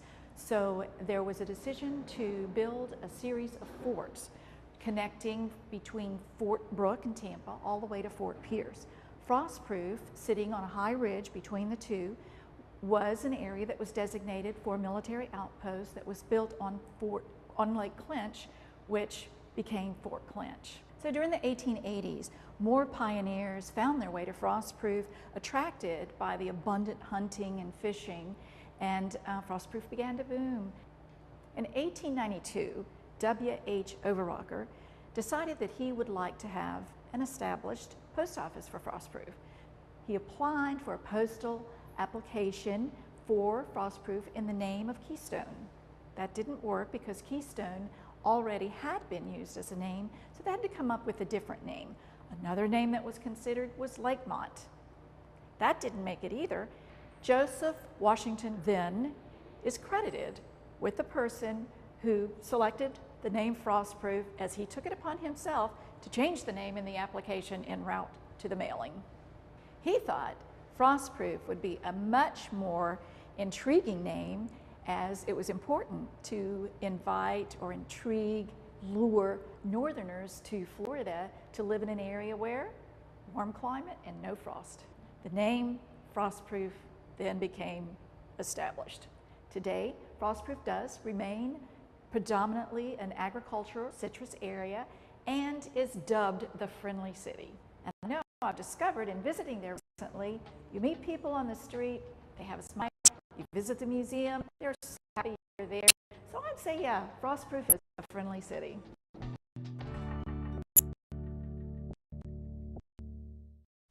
Times change, but there's always one place the whole world thinks of as sunshine. So turning your face to the skies and feeling a gentle touch of warmth, where the sun says to you, lie down, my friend, and let me toast your bones till the tiredness disappears and all the abuse of winter melts away and you feel alive again. Florida. When the last leaf of autumn has fallen to the ground and the icy wind through the empty trees makes a howling sound, at first it drives you indoors and then it drives you mad. That's when you know you need it, and you know you need it bad. You say it every summer, what makes it go so fast? And later on you wonder what makes the winter last. While the springtime you've been waiting for never comes somehow. That's when you know you need it, and you know you need it now. You need the sunshine and sea breeze, soft sand and palm trees of Florida. Florida, when you need it bad, we've got it good. When you need it bad, come to Florida, 'cause we got it good here. You need it bad.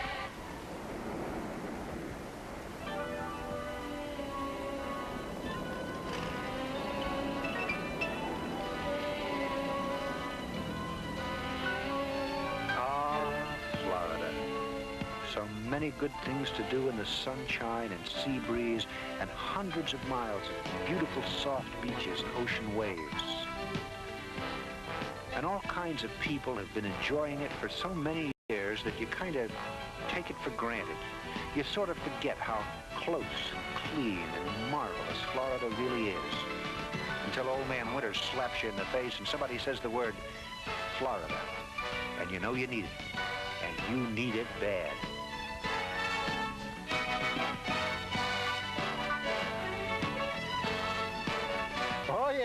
We got it good here, and we want to share it with the whole world. So the next time you need an escape from worldly woes or winter snows or whatever, remember, when you need it bad, we've got it good. Come to Florida.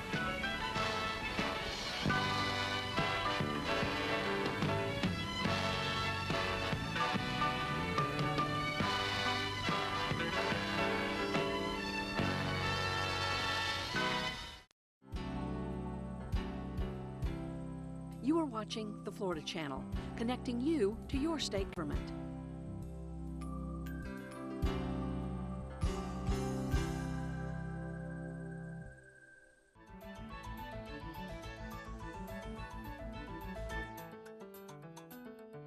As the invasive Burmese python continues wreaking havoc on the Florida Everglades, Governor DeSantis says the state has found a solution in the private sector. Last year, we worked with FWC leading on a bold decision and made a bold decision to engage a private sector partner to strengthen this program. So they partnered with Inversa, a Miami-based company that helps ensure biodiversity preservation through the ethical removal of invasive species to get this done. Inversa crafts wallets, boots, handbags, and baseballs from the skin of invasive species.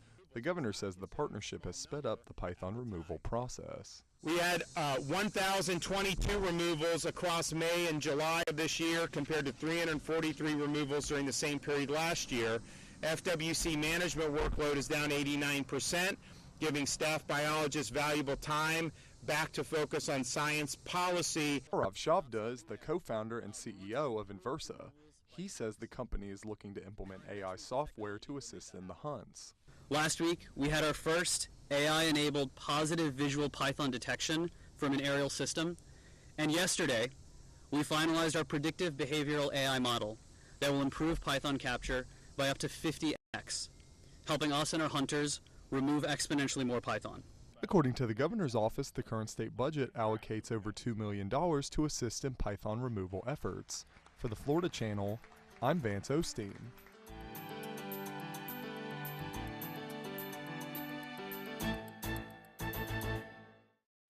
If you like the Florida Channel, now like the Florida Channel on Facebook.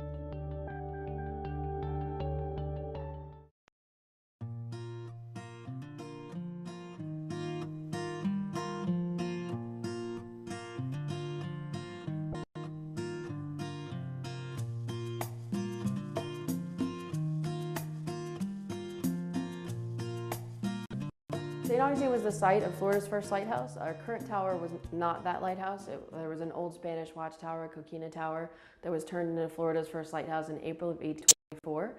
That structure was eventually threatened by beach erosion, and so they started building our current site in 1871. There's a lot of unique things about St. Augustine. Every lighthouse is unique in its day mark and night mark. So we have our day mark of our paint scheme, the black and white stripes and the red top. Our night mark is the character of our light, so we're steady light with flashes that are 30 seconds apart.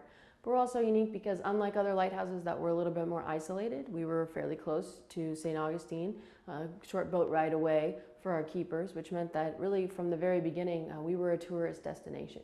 So when Henry Flagler had his hotels here and people were coming down and they were visiting St. Augustine, they could come over on a ferry and take a donkey-pulled rail cart to come over and visit the lighthouse, pretty much from the moment that it was completed. So that's a little bit more unique than some other lighthouse situations. We had a lot of guests from the beginning who wanted to come in and enjoy our lighthouse. We have, of course, our 1874 tower, which people can climb up to the top to, go outside on the gallery deck, enjoy the view, enjoy the nice breeze. There's a window they can look in and see our original 1874 first order Fresnel lens. We also have our 1876 Keeper's House. We've got exhibits on all 3 floors in there, our basement, first floor, and our gallery area to tell a little bit about different parts of St. Augustine maritime history. Then we have our Heritage Boat Works program, which is a volunteer-led program where we build traditional wooden boats. So people can go out and take a look at that as well. And then we also have some information on our shipwreck archaeology that we do here in St. Augustine. So our lighthouse is a private aid to navigation now. And at the time that it was built, it was part of the U.S. Lighthouse Service. So they had lighthouses every 60 miles along the coast of Florida. The beams on the lighthouse go out 20 miles. So you would have 20 miles of light from our lighthouse and then 20 miles of darkness, and then you'd pick up the next light as you were going down. It wasn't necessarily meant to mark a particular spot for entry or a particular hazardous area. It's more to let people know where they are. That's why those unique marks, the day mark and the night mark, are important. So as sailors are coming up or down the coast, they can look over, and just by looking at the lighthouse day or night, they can know where they are. The U.S. Lighthouse Service, when they first built this lighthouse, it was much like a military operation. There was a uniform, there was a code of conduct that had to be followed, and everything was very regimented. They had to keep a very specific logbook. All of their supplies and things were brought in by the U.S. Lighthouse Service. Their primary responsibility, of course, was taking care of the lighthouse, but they also handled a lot of the buoys and things in the area. They were responsible for rescuing any boaters that were in distress or anything like that. Their nighttime duties with the lighthouse were pretty extensive. So they had to carry oil up to the top of the lighthouse. We have 219 steps up to our lens. So it was carrying that 5-gallon oil bucket up, pouring the oil in, trimming the wicks down, cleaning the soot off of the lens, and then cranking the grandfather clock mechanism that we used that turned the lens. So there was a weight that went through the center of the tower. They would turn it, raise it up, and as it descended, it would turn the lens. So they did all of that about every 2.5 hours. Florida has a pretty harsh climate, especially when you're close to the ocean. The salt air and everything does not treat things kindly, especially metal. We've had problems through the years with mold and with some rust and things. We had some help from the state of Florida. We had a grant from them. It was about a $280,000 project. So going through that, we had to sand everything down to the base and kind of start all over again, paint everything from top to bottom. We also do some work here and there on metal repairs and things. We're constantly being monitored by structural engineers so that we make sure that everything's safe. Our tower has been through earthquakes and hurricanes, but it was built pretty sturdy. Our walls at the bottom are about 6 feet thick, and we're also built on top of a bed of coquina. So it gives us a pretty good foundation and makes us pretty sturdy. So in 1999, we launched the Lighthouse Archaeological Maritime Program, which is called LAMP for short. St. Augustine, being the nation's oldest city, is also the nation's oldest port. So there's a lot of shipwrecks here. We had a very treacherous inlet up until the 1940s when it was relocated by the Army Corps of Engineers. So we wanted to have an archaeology team that went out and investigated those shipwrecks because a lot of them are still out there, and the artifacts there can give us a lot of information about our ancestors and about the people who were coming and going from St. Augustine. The most recent wreck that we did, we started excavating in 2009. It's a 1782 British Loyalist shipwreck. So we actually had folks who were coming down from Charleston as refugees. They had fought for England during the American Revolution, and once America won out and established themselves as an independent country, those folks were no longer wanted in their homes, and so they evacuated, and St. Augustine was the closest place for them to come to. So they brought all their things with them to start a new life here, and then this ship actually wrecked as they were trying to enter the harbor. And most of the people were able to get off, but all the things that they brought with them from home, their tea kettles and their clothing irons and their pottery and their plates and spoons and all kinds of things were lost. There were also some military on board that ship, so we have muskets and cannons and different items. We've recovered about 600 artifacts from that particular wreck, and we just opened a new exhibit on that that people can come through and see some of those pieces and learn a little bit more about the story of the wreck itself, as well as what goes into finding shipwrecks in the ocean.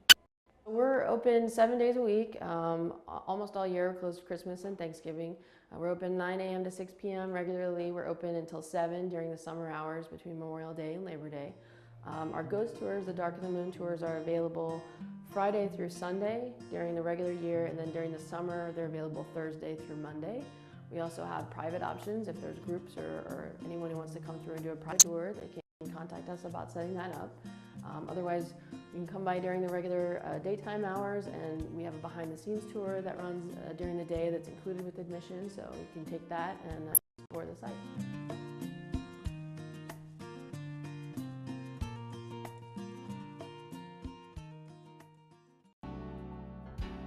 You are watching the Florida Channel, a public service made possible by the Florida Legislature, WFSU-TV, and Florida State University.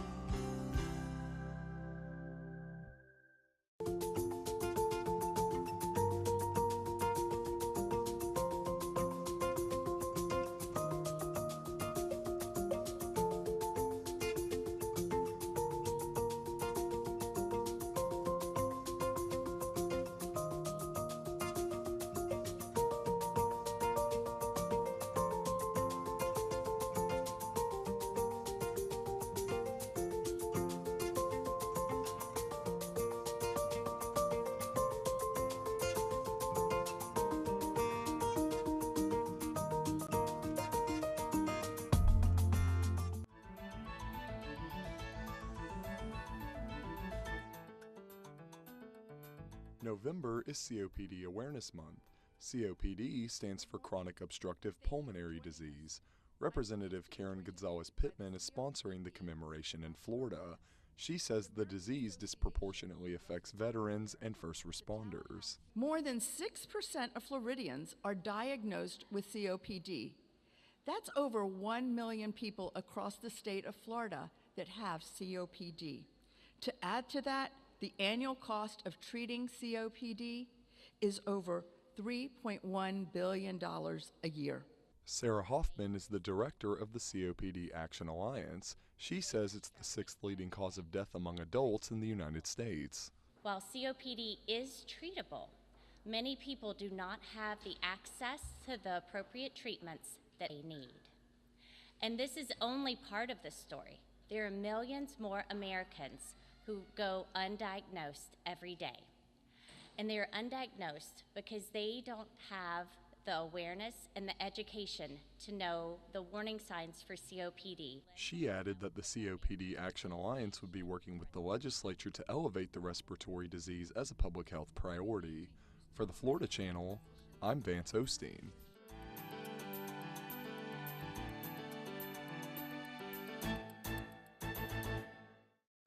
Search it, find it, watch it. That's all you have to do to access programming archived on thefloridachannel.org. To search, just click the search tab located on the right side of our homepage. You can type in keywords, names, or dates to find what you're looking for. When you find it, click on the play tab and you are ready to watch. No matter what state government event you are looking for, search it, find it, watch it. Only at thefloridachannel.org.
Will now come to order. Kim, please call the roll. Chair Rodriguez. Here. Vice Chair Mayfield. Senator Arrington. Here. Senator Avila. Senator Sigley. Senator Harrell. Senator Polsky. Senator Smith. Here. Quorum present, Madam Chair. Thank you. And Senator DeSigley and Vice Chair Mayfield are excused from today's meeting. Please stand for the Pledge of Allegiance, led by Senator Harrell, who will serve as our Vice Chair, please. I pledge allegiance to the flag of the United States of America and to the republic for which it stands, one nation, under God, indivisible, with liberty and justice for all. Thank you. Please silence all electronic devices. Anyone wishing to speak before the committee should complete an appearance form and hand it to a member of the sergeant's office. Should you select to waive your speaking time, your position will be included in the committee meeting records. Okay, we're going to go ahead and start off with tab number 1. It's a presentation by the Department of Environmental Protection on the sale or exchange of conservation lands. Brian Bradner, Deputy Secretary for Land and Recreation, is here from DEP. We welcome you to the committee, and you are now recognized.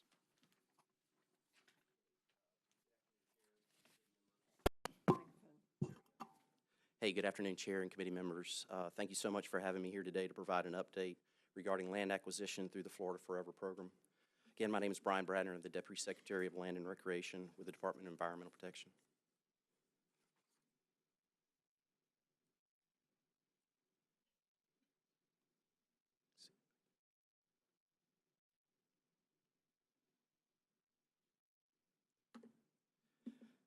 Florida Forever is the state's premier conservation and recreation land acquisition program. It's our blueprint for conserving Florida's diverse natural heritage for future generations. From working farms and ranches and wildlife habitats and scenic landscapes, Florida Forever safeguards the resources that make our state so special. Authorized by the Florida Forever Act, which was passed by the legislature in 2000 and implemented July 1 of 2001, the program has a statewide focus from Prudhoe River to Key West, the Atlantic Ocean to the Gulf Coast. Lands acquired under Florida Forever provide a number of benefits like water quality and quantity, resilience from storm impacts, habitat and species protection, public recreation, and military readiness. Many of these lands become our award-winning state parks, state forests, and wildlife management areas.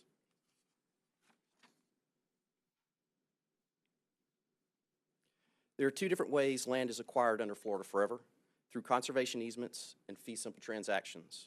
Conservation easements are a key tool for land conservation, allowing private landowners to retain ownership while permanently limiting development. These agreements protect natural, scenic, cultural, and open spaces for future generations while supporting sustainable land use today. About half the land we acquire under the Florida Forever program is done through conservation easements. Fee simple acquisition, which are when the state owns the property outright and the seller does not retain rights, are also critical to providing our residents and our visitors with access to the best of Florida's diverse natural and cultural sites. Fee simple acquisitions are our state parks, our state forests, and our wildlife management areas. These lands are managed and preserved for enjoyment by this and future generations through providing resource-based recreational opportunities, interpretation, and education. Regardless of the type of acquisition, the land acquired under Florida Forever is conserved in perpetuity and protected from development.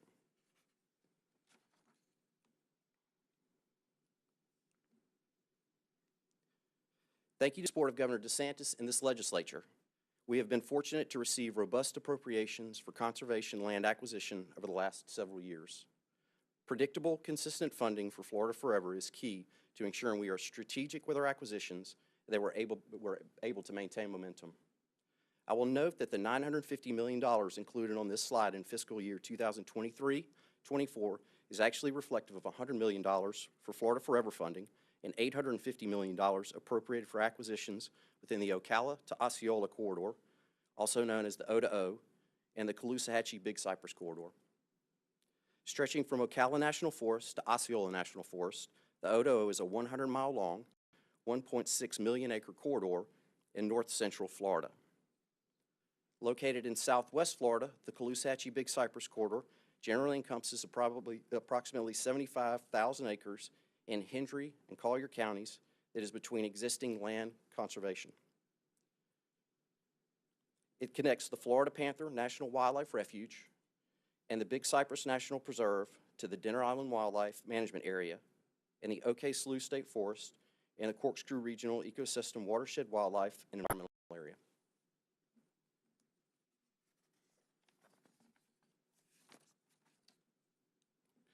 Since January of 2019, we have invested more than $1.4 billion. This is nearly 10 times more funding than the previous administration. During the same time frame, we've acquired approximately 374,000 acres, 91% of which have been within the Florida Wildlife Corridor. Our staff have worked hard to stretch every dollar, and as a result, we've saved taxpayers over $52 million by strategically negotiating each acquisition, and that's just since 2019.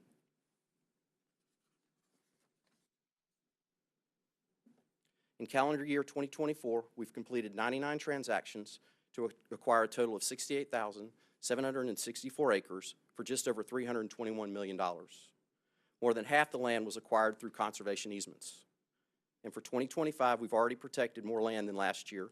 80,181 acres have been acquired, expending $286 million and closing on 91 different transactions.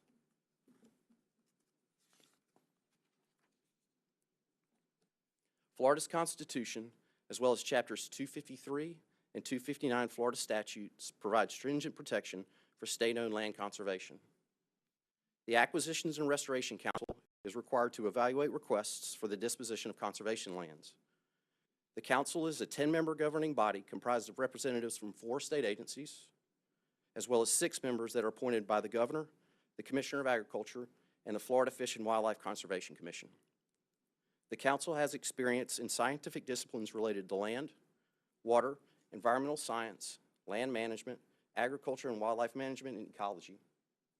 The council then provides a recommendation to the governor and the cabinet, who make the determination as to whether the lands are no longer needed by the state for conservation purposes. Public participation is included as part of the council's evaluation process, including a public meeting and the ability for stakeholders to provide comments to the council. Over the past 10 years, only 2.32 acres of conservation land have been sold. Half was part of a trail that was relocated and they're thus no longer needed for conservation purposes, and the other half had been sold to local government to expand a public park. With requests for land exchange involving the disposition of conservation land, the governor and the cabinet must determine if the exchange will result in a net positive conservation benefit. This net positive benefit takes into consideration a variety of factors, such as whether the exchange will increase public access to conservation lands, provide connectivity to other conservation lands, and improve natural resources and habitat. Over the past 10 years, the Acquisitions and Restoration Council recommended and the governor approved the exchange of approximately 65 acres in return for 139 acres of conservation land. And for conservation easements acquired under the Florida Forever program, they are in perpetuity, and such, none have been released.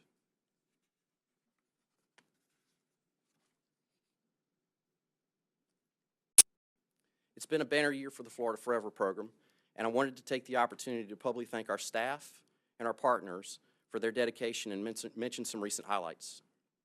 We acquired 12,262 acres in Bay County that will become Sandy Creek State Forest, Florida's newest state forest system. Once open to the public, Sandy Creek State Forest will offer opportunities for hiking, wildlife viewing, and outdoor education. We also recently closed on 74 acres in Polk County to expand Allen David Broussard Catfish Creek Preserve State Park.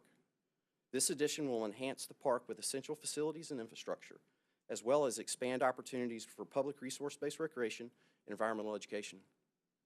We also acquired Florida's newest state park, which is 2,480 acres in Walton County. Not only will it provide new resource-based recreational opportunities for the public, but it's also a vital landscape corridor that links nearby conservation lands and includes important buffer areas for Eglin Air Force Base. And we also reached a major milestone of securing our 200th conservation easement under the Florida Forever program in August. This milestone comes as the program celebrates its 25th anniversary. And we also added 3 more conservation easements since then, protecting nearly 374,000 acres across the state. As I conclude this presentation, I would like to thank you all for your strong ongoing support and interest in conservation land. Also wanted to mention and take the opportunity to introduce Bradley Perry, who joined DEP as the Director of State Lands last month, and we look forward to continued success of the Florida Forever program under his leadership. Thank you again, and I'd be happy to answer any questions. Thank you so much, Mr. Bradner. Are there any questions at this time? Okay, all right. Senator Smith, you're recognized for a series of questions. Thank you very much for the presentation. I want to go back to slide number 7. So on slide number 7, you talk about the disposition of conservation land and how Article 10, Section 18 of the Constitution provides stringent protections for state-owned conservation lands. So I have some general questions just about that process and about what those protections are. So I guess I'll start with I think the ARC committee that you have here listed in slide 7. I know that in May they were asked to consider an exchange, a land swap of about 600 acres from the state-owned Guana River to swap it out with just over 3,000 acres of land. So my question is, why was this particular proposal, like, how did that get withdrawn from the ARC committee agenda? Like, what is the process there? Chair. Go back and forth, yes. Okay, great. So the process is that the applicant or the person that's interested in the transaction obviously was withdrawn as part of the process. So an applicant can request for an exchange. It is noticed to the publication, and then from there it would go before the Acquisitions and Restoration Council. Before it actually before it was ever posted, or before it was ever before the Acquisitions and Restoration Council, the applicant pulled the application. Okay, and thank you for the recognition for a series of questions. Thank you for that response. So I'm trying to maybe understand perhaps what the protections are in the lead up to putting something on the agenda for the ARC committee. I understand that the proposal was withdrawn, but I also understand that the land swap was then going to result in development of that land that would have been swapped out. Is it usual practice for the ARC to put land on the agenda for an exchange that, you know, is going to be used for development, a critical habitat that we usually have? And also, does the ARC usually consult with local officials and local residents to get buy-in before it's put on the agenda? I'm just trying to understand how things get on the agenda to see how stringent those protections in the Constitution really are. So if it is proposed on the agenda and it goes before the Acquisitions and Restoration Council, that's the opportunity for the public to weigh in on that. When it's posted, there is obviously it is noticed, and then from there there is a public hearing that's held, and at that point in time the public can weigh in, and then ultimately the council can decide if it makes it to the ARC agenda, if that's in the best interest of the exchange. And then from there, it's voted on, and then the governor and the cabinet make that decision in determination. Understood. And before it gets on the agenda, I suppose, what is the statutory or maybe even the regulatory requirement for how many days' notice the public is given before something gets on the agenda? I might be conflating this with another proposal, but I think for this proposal in particular, for example, the public was given 7 days to understand what was on the agenda and to perhaps decide if they were going to show up and provide public input. How many days are you required to publish that agenda in advance if it goes on the ARC committee?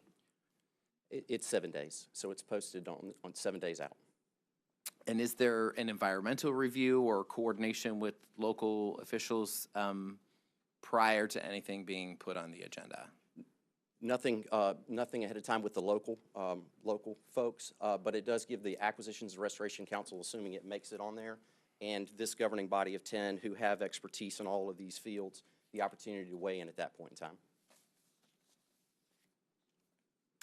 Okay, and then I also have just kind of questions about how this process can also be protected from political or outside influence. What protections do we have in place to ensure that things that are placed on the ARC agenda are free of political influence? Do we have anything in place to do that?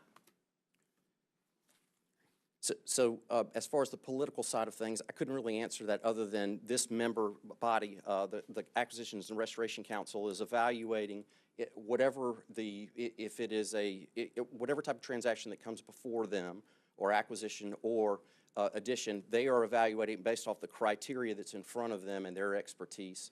And so that is the panel that's evaluating and making the recommendation to the governor and the cabinet. And then also the sequence under which they go in front of these committees, I'm curious about. My understanding is that we've seen some controversial land deals have gone in front of the cabinet first, as opposed to going in front of the ARC committee first. What is the sequence? Are they statutorily required to go to one first and then the other? Have there been exceptions to that recently? Can you kind of walk me through that? So I'm not aware of any of those that have gone out of that sequence. Again, the council is responsible for reviewing and making a recommendation, and then from there, the cabinet makes that determination. Okay, and I'd like to switch it up just a bit, and this may be my final question, Madam Chair, and then maybe some other folks can bring in some of their questions. On the previous slide, on slide 4, you talked about the total amount of funds that we have in the Florida Forever program and how that has been used.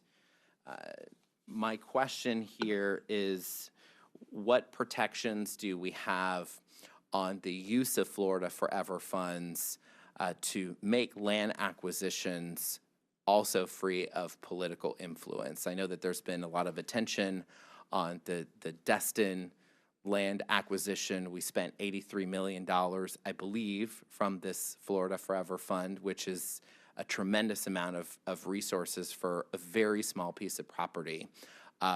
Some people are saying that that deal had a substantial and outsized political influence that was involved. What protections do we have in place to ensure that does not happen?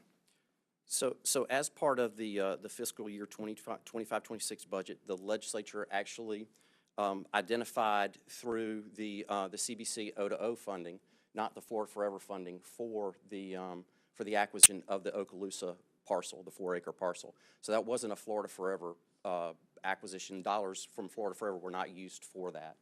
The acquisition was a line item, and this parcel was identified as a priority to purchase that.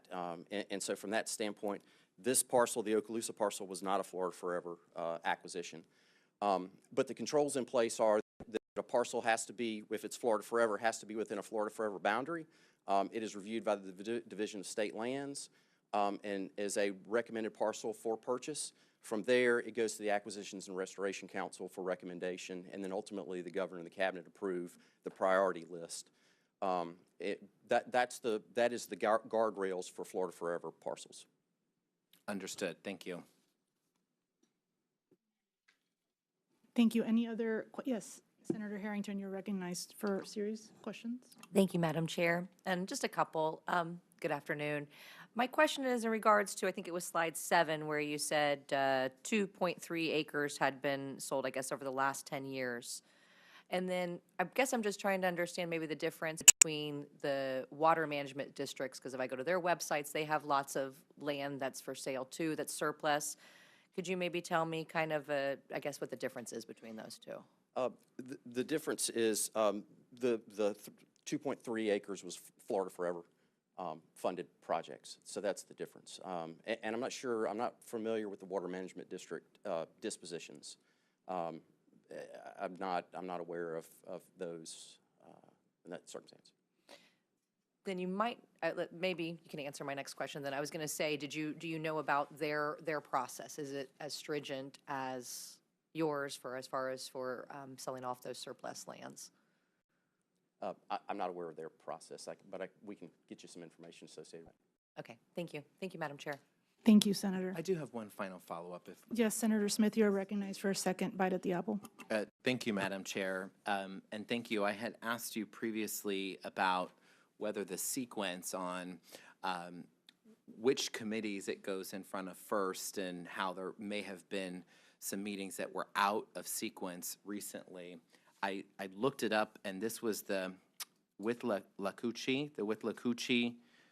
land swap that was proposed. My understanding is that this actually did not go in front of the ARC Council first, that instead it went in front of the Florida Cabinet before it even went to the ARC Council or the ARC Committee. Can you help me understand how that happens? Because it seems like the protections that we have in place are not working the way that they were intended. You're recognized.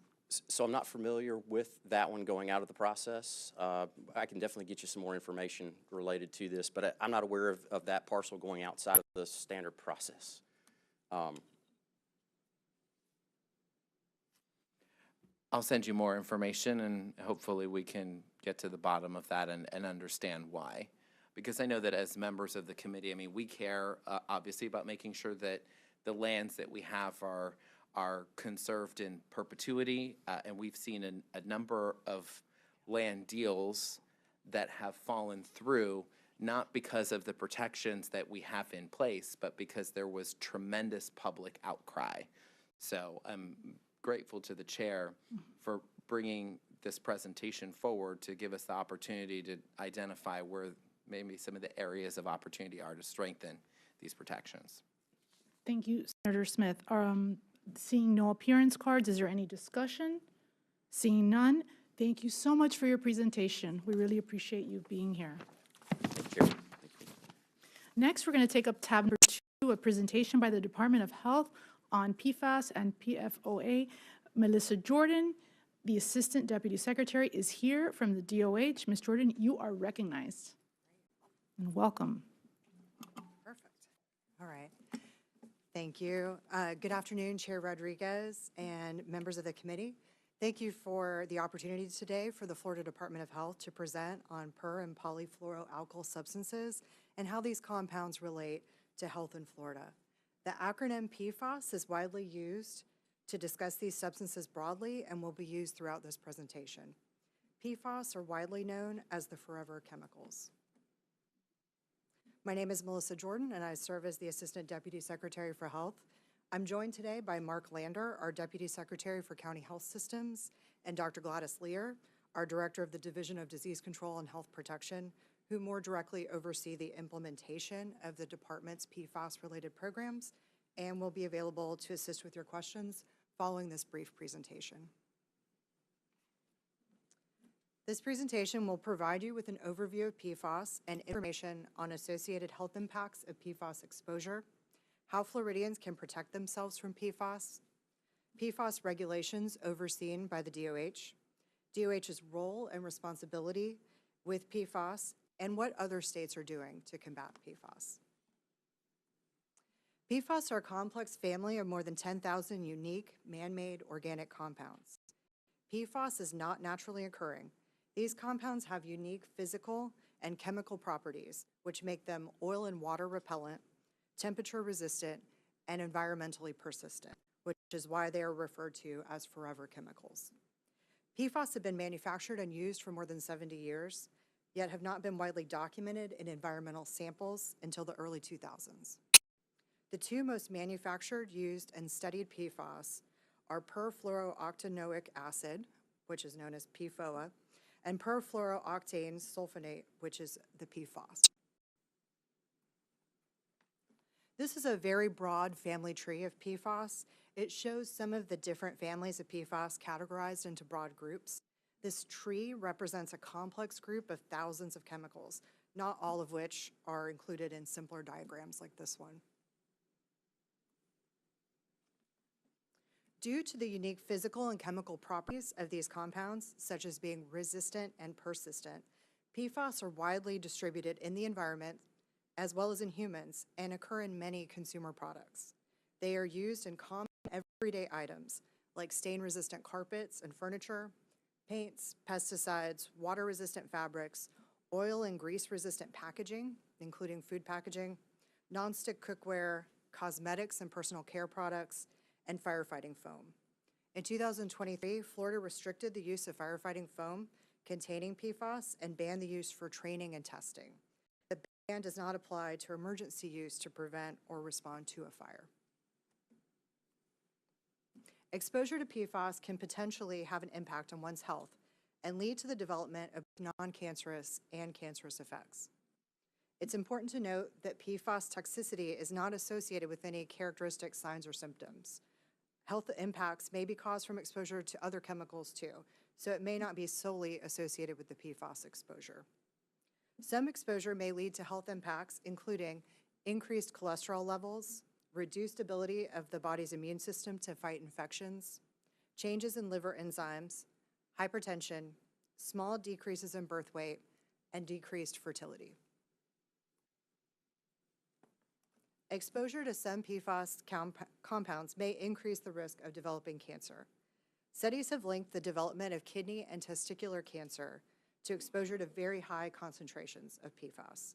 In general, when it comes to PFAS, the evidence is not always sufficient to establish a causal link, though the studies are ongoing to better understand that relationship between PFAS exposure and cancer development.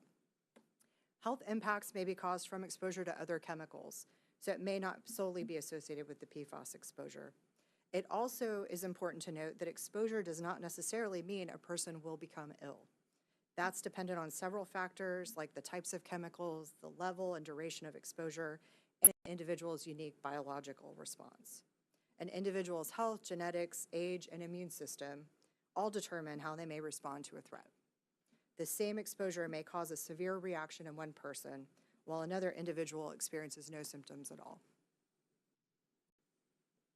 Floridians can reduce or limit contact to these compounds by following the recommendations listed on this slide, including filtering drinking water, reducing or limiting the consumption of food that's stored in grease-resistant packages, containers, and wrappers, minimizing the use of nonstick cookware.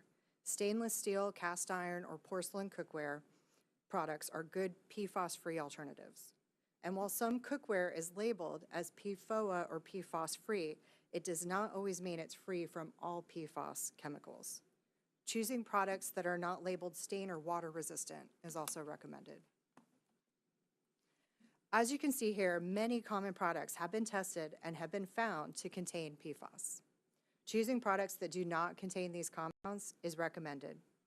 It's also prudent to check product labels for ingredients that use fluoro and perfluoro and avoid their use. The examples of compounds shown on the family tree earlier allude to that vast number of compounds and compound variants. The Department of Health is a state agency responsible for Florida's public health system with a mission of protecting, promoting, and improving the health of all people in Florida through integrated state, county, and community efforts. And to accomplish this mission, DOH collaborates with local, state, and federal stakeholders.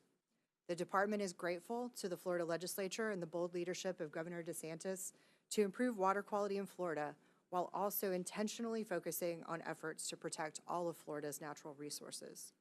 For water quality standards, DOH determines non-enforceable drinking water health advisory levels for Florida if regulation and enforceable standards are not available. So in 2018, the department adopted a non-enforceable lifetime health advisory for the combined amount of PFOA and PFOS in drinking water of 70 nanograms per liter, which was developed by the U.S. Environmental Protection Agency. The EPA also announced an enforceable drinking water standard for PFOA and PFOS of 4 nanograms per liter individually, and DEP is going to share some more information on this in the next presentation.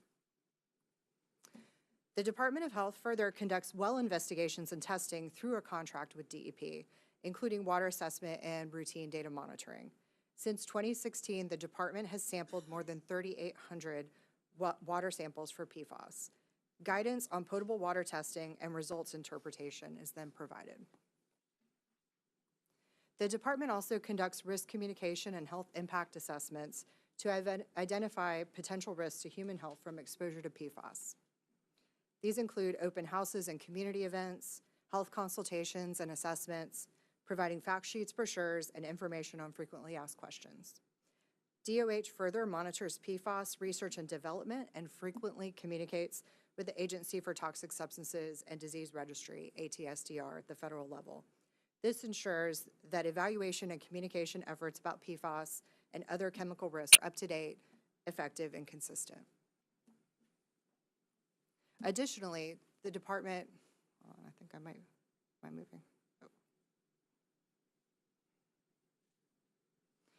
Additionally, DOH develops fish consumption advisories in specific water locations in Florida. This effort is conducted in collaboration with DEP and the Florida Fish and Wildlife Conservation Commission. This collaborative effort has resulted in a streamlined approach to ensure safe fish consumption in Florida. The department also looks at what other states are doing and their efforts to address PFAS. These efforts include banning the chemical in products. For example, Maine has a full ban planned on consumer goods containing PFAS by the year 2030.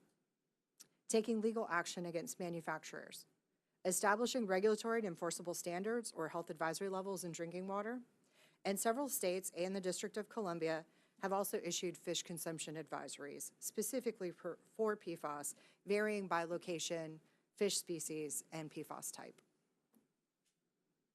Additionally, some states have increased testing and monitoring of these compounds, such as testing surface water, sludge, and air for PFAS contamination.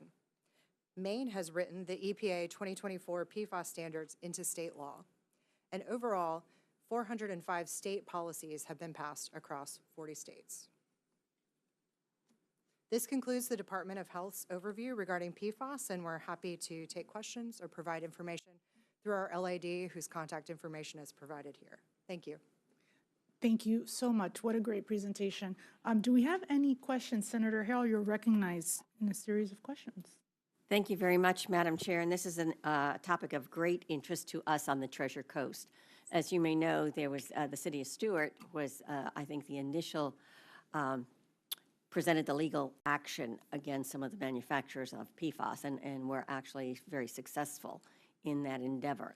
Do we, since that lawsuit, has the department done anything to take what that whole lawsuit generated information to really look at how you would develop some regulations or make recommendations to us as legislators as certain standards we might want to put into place to prevent the kind of damage that happened as a result of foam and what happened in Stewart?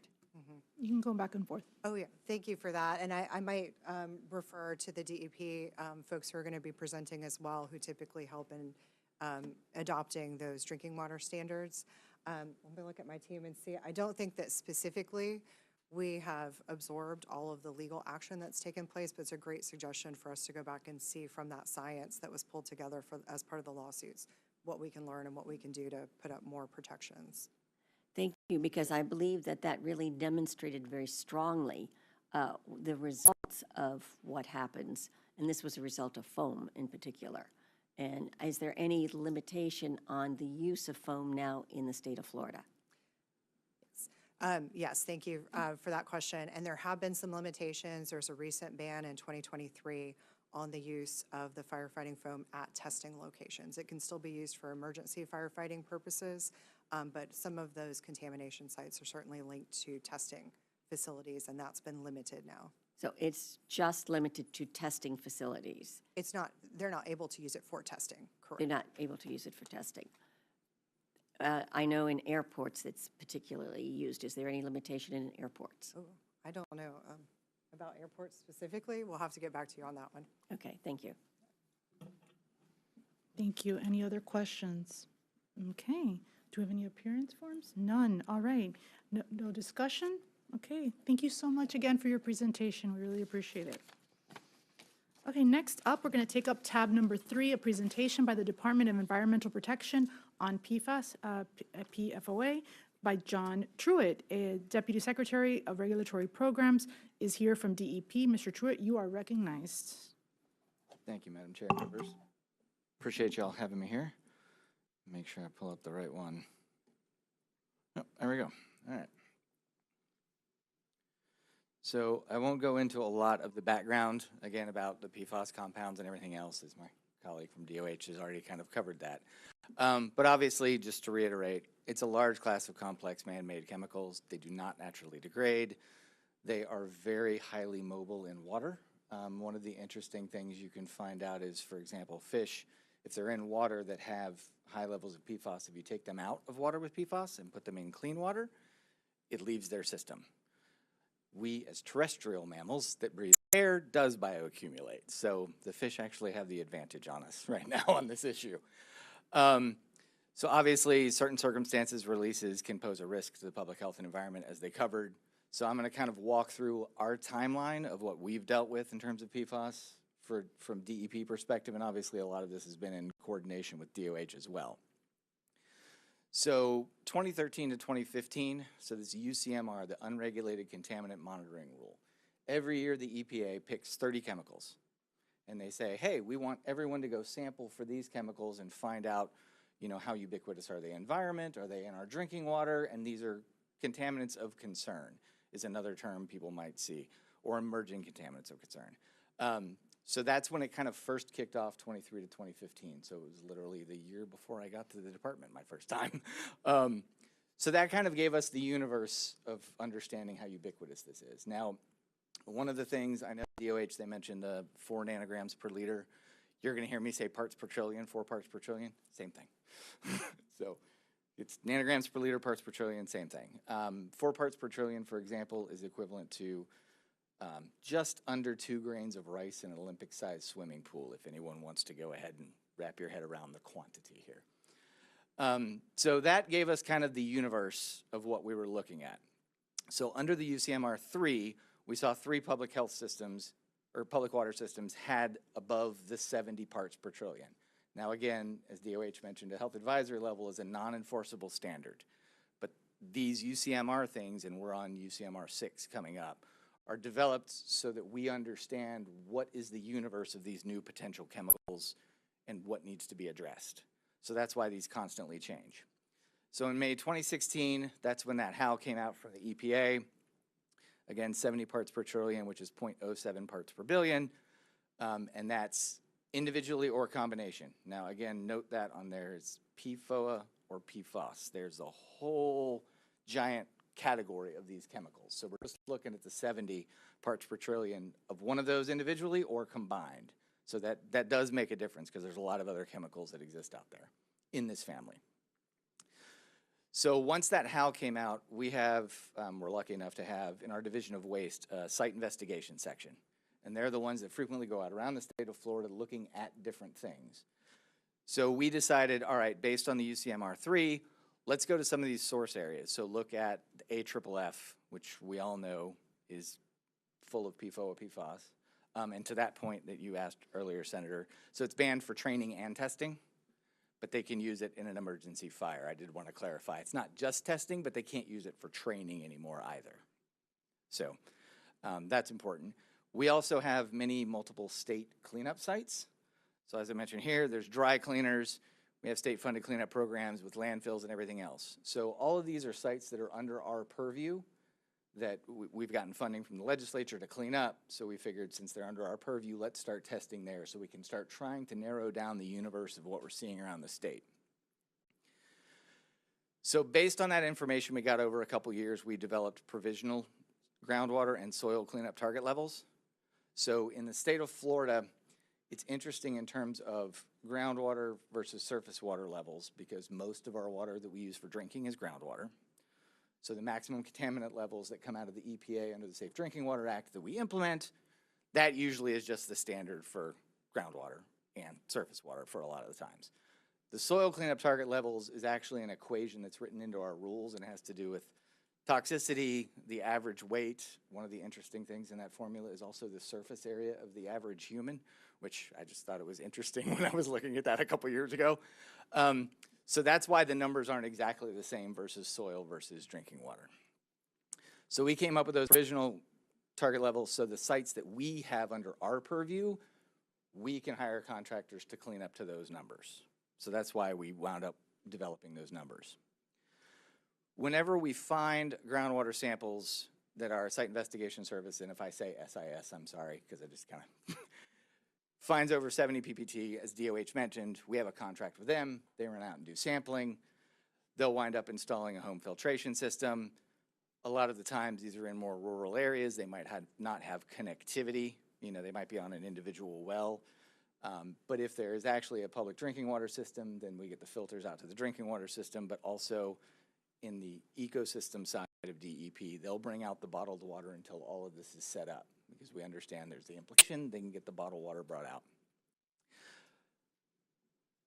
So in 2021, that was the UCMR 5. So they came out with 29 different PFAS and lithium. That was the 30 things they wanted all the states to start sampling for. And again, there's not a regulatory standard on those items. It's just a test, tell us what you find. Now on PFAS, when you look at the EPA rule that came out, which is mentioned in 2022, which is actually currently under litigation, 4 parts per trillion PFOA, 2 parts per trillion PFAS. It's currently under litigation, and that's why EPA is telling states, don't necessarily adopt and enforce the MCLs yet, because we're trying to make sure this litigation is done. And I'll get into a little bit of timing. It gets a little wonky in their rule. But when their rule came out, and if you've ever looked at the federal rules, there's usually a huge preamble of all the explanatory background and everything else. They said the potential appropriate level is 0, but labs can't test reliably below 4 parts per trillion. So that's why they picked 4 parts per trillion, because they're like, none would be great, but we can't guarantee if that's a valid result if you register 0 or not.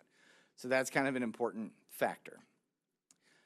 So there's currently a statute I mentioned here, 37691. The legislature has told us if EPA doesn't adopt these standards by January 1st, 2026, DEP go forth and pick standards. I will flag it was originally January 1st, 2025, and that was amended last session to push it out to next year. So we will go through that avenue if EPA doesn't either officially say go forth and move forward with our MCLs. Now, this August 2022 is an important note for everyone. So they propose a designation as a hazardous substance under CERCLA. So you have hazardous substances, you have hazardous wastes. There's an important distinction because we do not allow hazardous waste landfills in the state of Florida. So if it's declared a hazardous waste, all of the filters that pick up PFOA and PFAS are now hazardous waste. And you cannot dispose of those in the state of Florida. General rule of thumb, so you'd have to ship it to Alabama, Georgia. We have a lot of haz waste that goes to Alabama. General rule of thumb that I've seen in my experience with DEP, if you label it a hazardous waste and you got to ship it outside the state, times the cost by 10 in terms of disposal fees because of shipping and those things.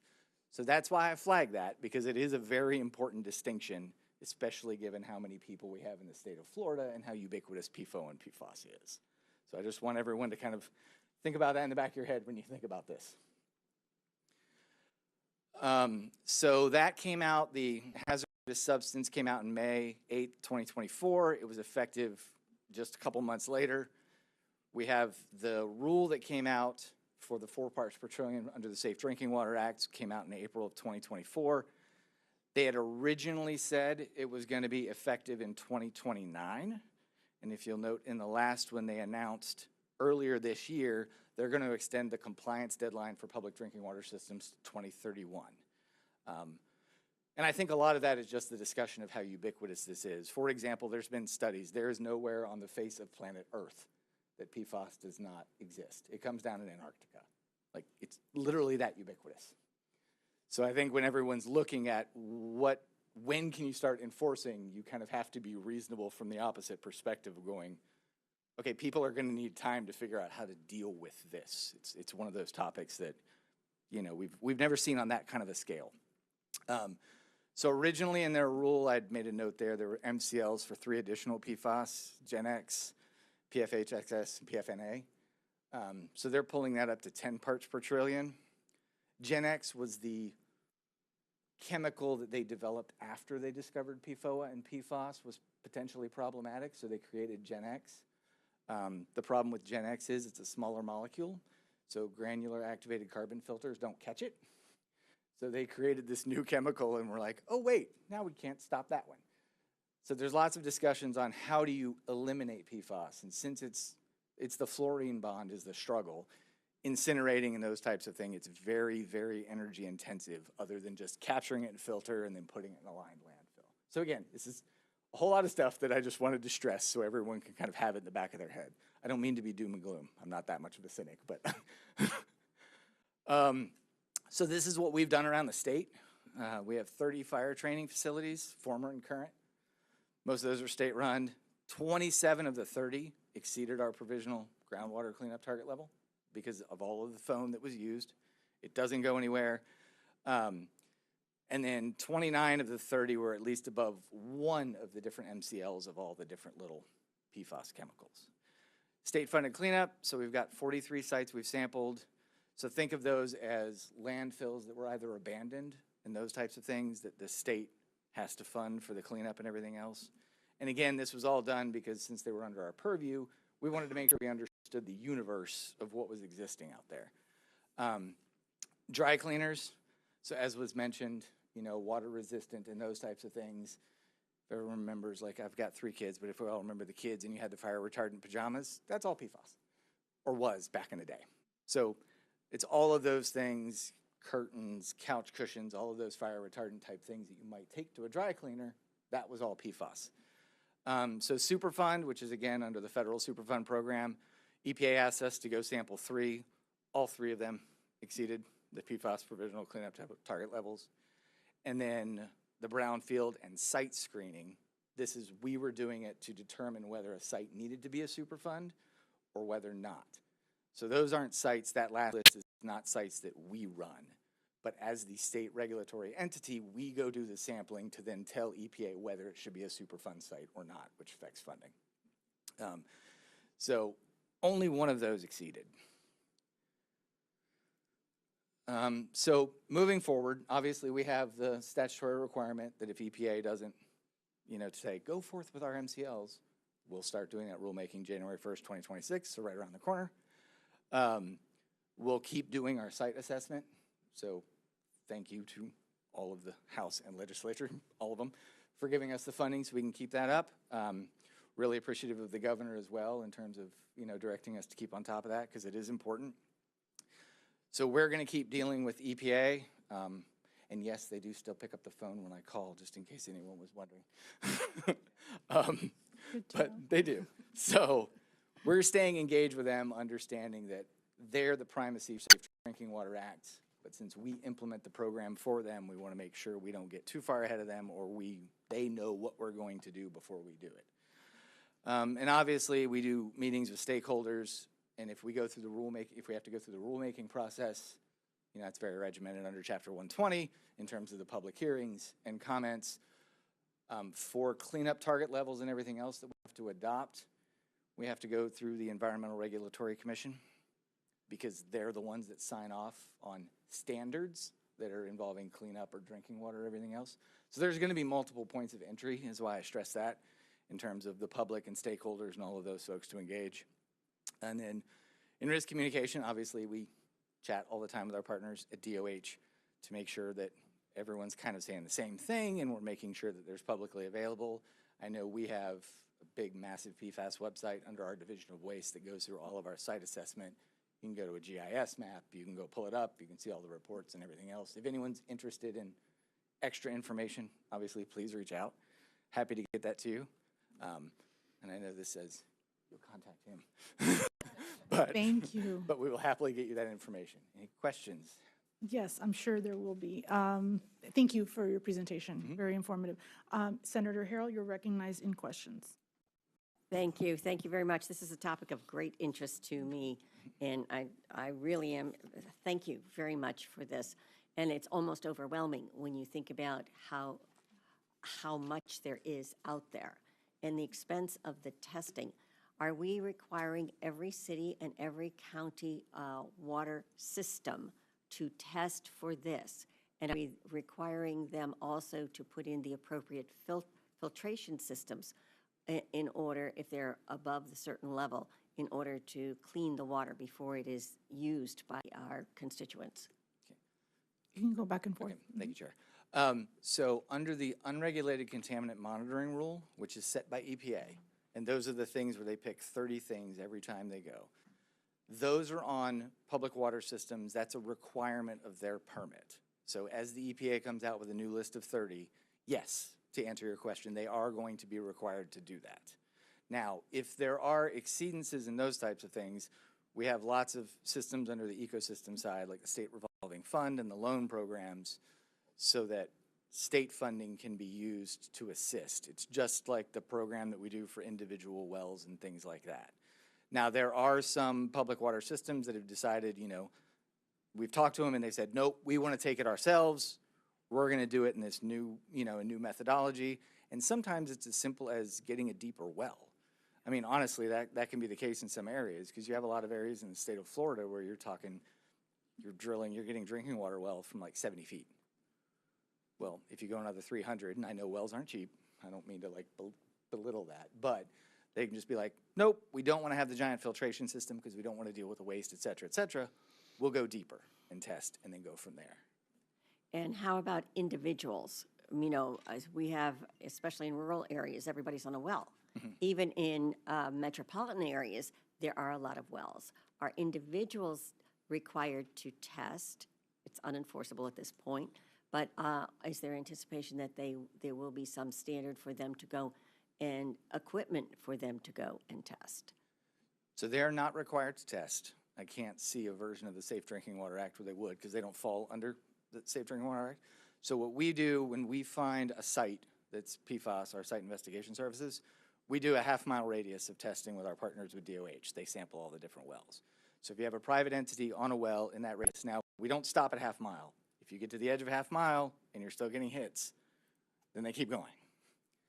Those folks have the ability to get filters from our program on their own system so that they're not having to purchase it themselves.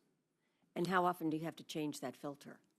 It's going to totally depend on the volume. I can get you a better number than that, but I'm already going to caveat it with it depends on how much water you're using. So I don't know off the top of my head. I apologize. And then there's the whole problem of disposal of those filters. So right now they can still go to landfills, and that's why I said the distinction of they're not a hazardous waste yet. They're only a hazardous substance. So are we creating more problems in landfills then? And the runoff from... So under our existing regulations on landfills, and this changed a while ago, you have to have, like, so Class 1 landfills, which would be your domestic waste landfills, are going to have to be lined with a leachate collection system that the runoff can't go from the waste itself. I mean, you'll have stormwater ponds around the perimeter, but the actual landfill itself is lined with a leachate collection system that then has to get processed and meet discharge standards if it's discharged. This all sounds very expensive as we're moving forward. Yes, well, thank you very much. I want to keep up with this, so, you know, any additional information of course, as it comes through, please keep this committee informed, especially about what happens at the federal level. Of course. Thank you. Any other questions? Okay, are there any appearance cards? Nope. Seeing none, is there any discussion? Okay, thank you again for your presentation. Thank you again, Chair. Appreciate that, Appreciate yes. Okay, next we're going to take up tab number 4, SB 150, on the designation of state birds by yours truly. I yield the chair to Senator Harrell. Thank you very much, Madam Chair. You are recognized to present your bill. Thank you, Madam Chair. Florida is known for its diverse wildlife and unique ecosystems. The current state bird is the mockingbird. While a beloved species, it does not fully represent the vibrant and iconic avifauna that characterizes our state. We propose changing the state bird to the flamingo and designating the scrub jay as the state songbird. This change reflects Florida's identity, promotes conservation efforts, and enhances our cultural heritage. The flamingo is an iconic symbol of Florida, recognized worldwide for its striking appearance and unique behavior. Its vibrant pink color and graceful stature embody the beauty and diversity of Florida's natural landscapes, particularly in the Everglades and coastal regions. By designating the flamingo as the state bird, we celebrate a species that is synonymous with Florida's identity and tourism. The flamingo, while not currently endangered, faces threats from habitat loss and climate change. By elevating its status to that of a state bird, we can raise awareness about the importance of protecting its habitat and ecosystems it represents. This designation can serve as a catalyst for conservation initiatives, encouraging residents and visitors alike to engage in efforts to preserve Florida's natural beauty. Now, the Florida scrub jay is a unique species that is found only in Florida, making it a true representation of our state's biodiversity. As a non-migratory bird, it plays a crucial role in the local ecosystem. Designating the scrub jay as the state songbird not only honors this remarkable species, but also highlights the importance of preserving Florida's unique habitats, such as scrublands, which are vital for the survival of the scrub jay and many other species. And I want to thank Senator Polsky because she has filed legislation in the past designating the scrub jay as a state bird. So I think this bill is a great compromise that fulfills all of the different desires of the different members. Now, both the flamingo and the scrub jay hold cultural significance in Florida. The flamingo is often associated with Florida's tourism and leisure lifestyle, while the scrub jay is a symbol of the state's commitment to conservation and environmental stewardship. By adopting both of these birds as official symbols, we reinforce Florida's commitment to preserving its natural heritage and promoting a sustainable future. In conclusion, if we change the state bird to the flamingo and designate the scrub jay as the state songbird, this is a meaningful step forward towards celebrating Florida's unique wildlife and promoting conservation efforts. This change reflects our state's identity, enhances our cultural heritage, and fosters a greater appreciation for the natural beauty that Florida has to offer. We urge the members of this committee to support this initiative for the benefit of our environment and future generations, and that is my bill. Thank you very much. Are there any questions? You are recognized. Thank you, Madam Chair. Senator, thank you for bringing this forward. I am curious, where do the mockingbirds stand on your bill? Are they for or against? Thank you. Madam Chair, you are recognized to answer that very Madam important Chair. question. Thank you, Senator Smith, for that great question. The mockingbirds have not reached out to my office, but I think that they will not be disappointed because they are currently the state birds of 6 other states or 7 other states. So I think they're happy on the national stage with 7 other states, and they can share Florida with 2 other birds. So further questions? Well, I do have a question, Madam Chair. Yes, Madam Chair. Yes. Can you tell us why, are we going to have a pink flamingo or are we going to have a white flamingo for our state bird? Pink. Oh, thank you, Madam Chair. And okay, so this is a great question because flamingos are actually born white. They are not born pink. So they are by nature white creatures. However, when they are fed or when they eat shrimp, their feathers turn pink. So you could say it's the white, but it's the same thing because it's the white one turns pink when it eats certain foods. So that's what causes the feathers to change colors. I do have one follow-up then. Are we going to feed our flamingos shrimp then? And what would be the fiscal on that? Thank you, Madam Chair. We actually don't have to feed them. They can find their food wherever that is available. And if they are fortunate enough to find shrimp, then good for them. But we don't have to feed them. So there is no fiscal to answer your question. Thank you very much. Are there any further questions? Seeing no further questions, do we have any appearance cards? Oh, we do. How wonderful. Jose Romano, the Association of Zoo and Aquariums, is speaking. Are you here? Are you? No, waving. You're waving. Waving in support. Yes, thank you for being here. Seeing no further appearance forms. Is there debate? You are recognized. Thank you, Madam Chair. I know that Senator Rodriguez said she hadn't heard from the mockingbirds. I've actually heard from many scrub jays in my area, and they are very much in support in Central Florida. Oh, that's wonderful. So I will be voting yes on the bill because scrub jays are a very important constituency in Senate District 17. Is there further debate? And I would just like to comment that I totally support your bill. And in fact, I happen to really enjoy flamingos and have a few around my aide especially has a few around the office if you would like to come and visit with them at any point. But before we finish up, would you like to close on your bill? Thank you, Madam Chair. And again, I know that similar bills have been presented in the past by my colleagues. Again, one was just for the scrub jay, one was just for the flamingo, and I'm really excited that we finally have something that honors both of these birds and gives them their proper place on our state's stage. So thank you so much for your support.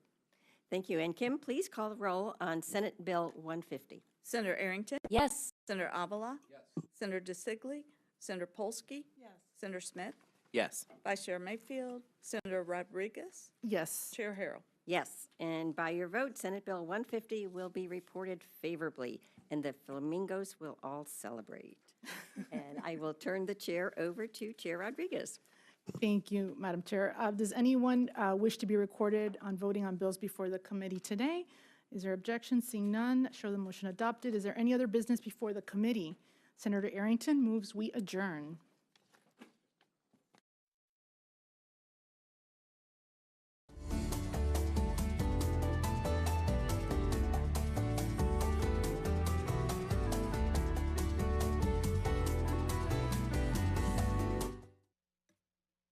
As part of the Notice of Funding Opportunity, and the Notice of Funding Opportunity, or NOFO, N-O-F-O, is a document published by the federal CMS that outlines the details of grant opportunities.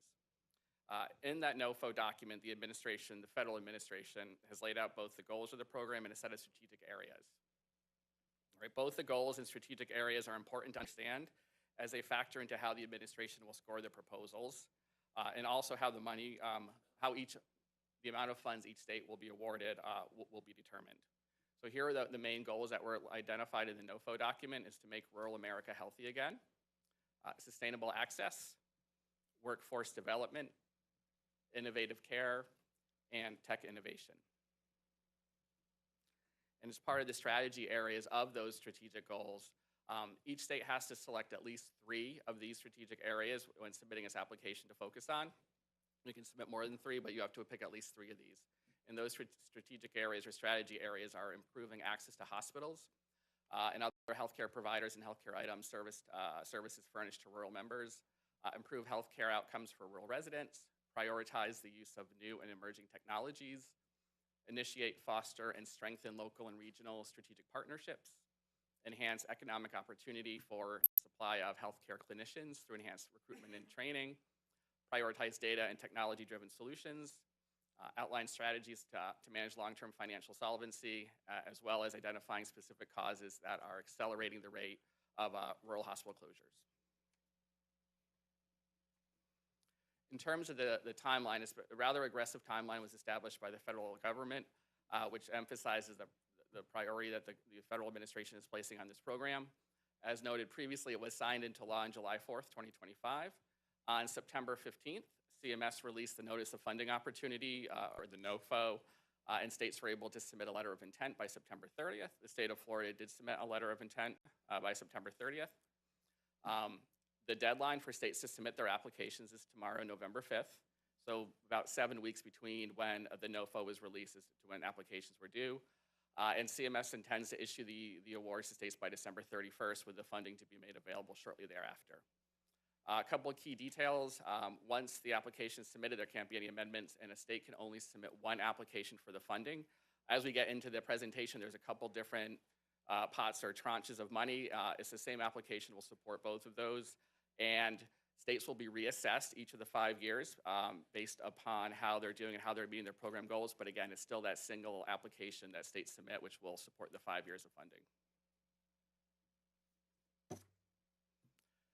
All right, just basically to provide a brief overview, and I'll get into some additional details on later slides of how the funding is allocated. Overall, it is a total of $50 billion to be allocated over 5 fiscal years. It's 100% federal funding. There is no state match involved in this grant funding here. Essentially, the total of $50 billion is split into 2 tranches of money, or pots of money, if you will.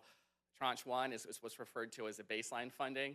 and which is $25 billion, is split evenly between the two. The tranche 2 is what was called the workload funding, and that's also $25 billion. And tranche 1 is really distributed evenly among states, if all states apply. Tranche 2 is split into rural data metrics, rural factors of a state, as well as application information. And I'll touch upon some more details on this in the next slides. All right, so the first tranche, $25 billion, tranche 1, is the baseline funding, and that is just distributed evenly across the states for every state that applies. All 50 states are eligible to apply. DC and the territories are not eligible, so it's 50 states are eligible to apply. And if all 50 states apply, that equates to $100 million a year per state.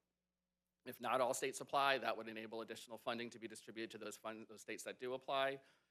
But at this time, the agency is estimating that all states will likely apply, which would result in $100 million per year out of this initial first tranche of funding.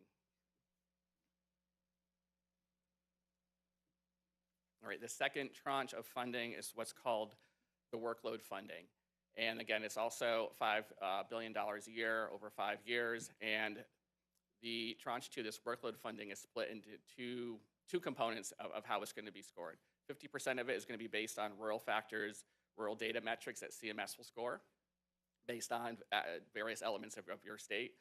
The second 50% of this workload funding will be based on a few additional data metrics, the initiatives, qualitative review of the initiatives that states propose, as well as current state policy actions.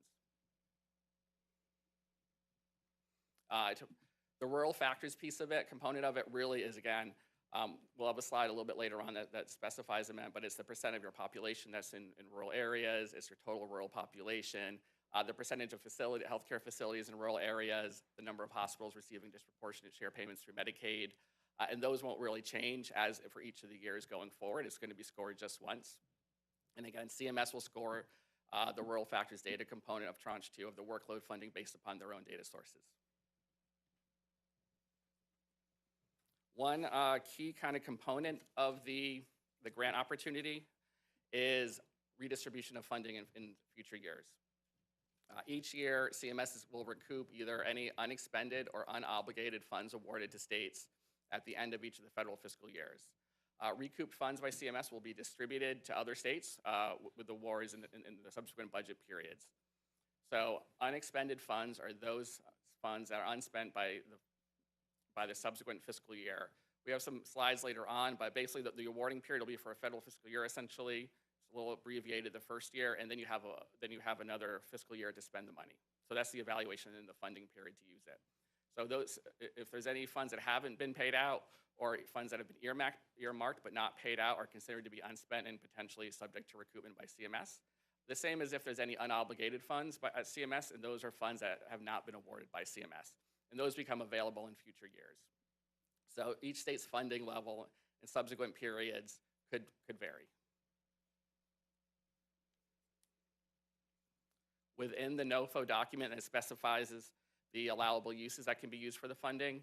And these can be, chronic disease prevention, provider payments, consumer tech solutions, training and technical assistance, workforce improvement, IT, behavioral health access, innovative care models, expenditures in infrastructure, and then also fostering collaboration. One key component of the Notice of Funding Opportunity is any of the initiatives that are proposed by states in this application cannot duplicate any other funding sources. So the provider payment piece can be used for any provider payments, and they're subject to some caps later on that I'll get into, but it can't replace any Medicaid funding. It can't replace any existing or programs, whether at the state, county, or federal level. So there are, again, in the Notice of Funding Opportunity, it kind of specifies what's allowable and not allowable. I don't want to spend a ton of time specifying these out, but within most of the allowable assets categories are certain aspects that you can't use funding for. So you can use it for administrative costs, including personnel to administer the grant, but you can't use it for large capital assets, construction, or vehicles and equipment that are unrelated to the program's implementation. You can do training and workforce development, but you can't use it for food or meals, essentially, generally speaking. You can use it for operation and implementation, such as site leases, vehicle operations for mobile units, scheduling systems, quality assurances, and community-based organization support, but you can't, again, as mentioned earlier, duplicate any services that are funded by any other programs, whether at the county, local, state, or federal level. And then here's some additional examples of initiatives that can be used, as well as some of the limitations. So again, you can use some of the grant funding for building and infrastructure maintenance, minor building alterations and renovations, but that would, if you were to use it, would be limited to 20% of grant funding. You can use some of the grant funding for provider payments, again, not already reimbursable, but through Medicaid or through other federal or state or local programs. But again, that would be capped at 15% of total grant funding. For electronic medical record systems, you can use it to replace EMR systems if they're already in place by September 2025, and you're looking to upgrade or modernize them, but that can't be exceeding 5% of total grant funding. If there is, on the EMR side, if there's one not in place, it can't be used to purchase one that's not already in place. It can be used to modernize one, however. And then, as you can see, there's other limitations. You know, if you were to establish a rural tech catalyst fund or whatnot, that would be limited to 10% of total funding, or the lesser of or a $20 million of total funding awarded to the state in the given budget period. You can use it to fund clinicians' salaries or wages, but you can't use it for any facilities that subject clinicians to non-compete limitations. And then, and total administrative cost is subject to 10% of the total funding within each budget period. Within the NOFO document has a number of application requirements. Each state has to submit a transformation plan that explains how their proposal will address access to care and health outcomes for rural residents, expand the use of technology, which emphasizes prevention, chronic disease management, as well as fostering partnerships, expanding the clinical workforce, implementing data-driven solutions, implementing strategies that improve the financial solvency of rural health providers, and addressing the root causes of hospitals' risk of closure. Within each component of the initiatives that states may propose is an eye towards the sustainability as to how will this program be able to continue once the 5 years of the funding goes away. We also had to submit a budget narrative, including details on the estimated cost of each initiative, as well as a letter from the governor, as well as additional required documentation, among which is a sustainability assessment, as well as a duplication assessment that the state has to perform to identify and confirm that there's no other, this is not supplanting any other additional sources of funding. All right, on the workload funding tranche, this is the second tranche of the funding. I'm going to spend a few minutes talking about how that is allocated out and scored by CMS. Again, within the workload funding, 50% of it is based on your ruralness metrics, the state's ruralness metrics. The other 50% of that is going to be based on a couple other data-driven metrics, largely about qualitative and subjective scoring of your initiatives that you're proposing, as well as points for existing or potentially state policy actions that states have committed to.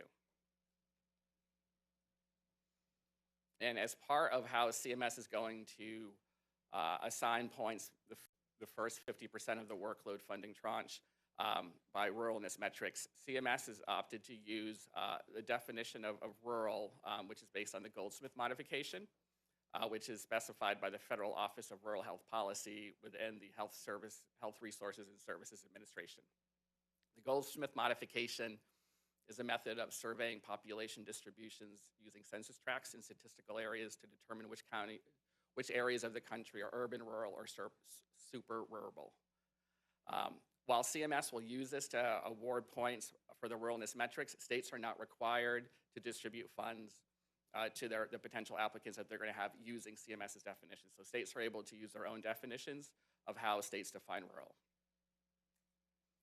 So using Florida's definition of rural, Florida defines rural, basically essentially 31 counties with 30 rural municipalities next to a rural county. And based on the 2020 census, almost 1.2 million Floridians reside in rural counties. And on the map up here, the rural counties were identified in the darker blue color. So again, CMS uses a certain definition for awarding points on the ruralness metrics. States are free to use other definitions of rural when administering the grant and choosing how to distribute funds to potential applicants.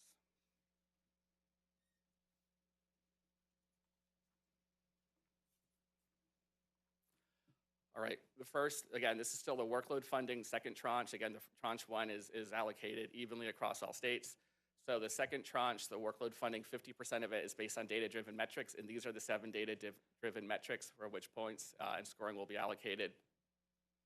There's the weight of each one next to it. The weight of those totals up to 50%, and it's basically the absolute size of rural population, the proportion of rural health facilities in the state, uncompensated care in the state, percent of the state population located in rural areas, areas and metrics that define the state as being frontier, the area of a state in total square miles, and then the percent of hospitals in the state that receive Medicaid dish payments. And the weighting for each of those metrics is listed there.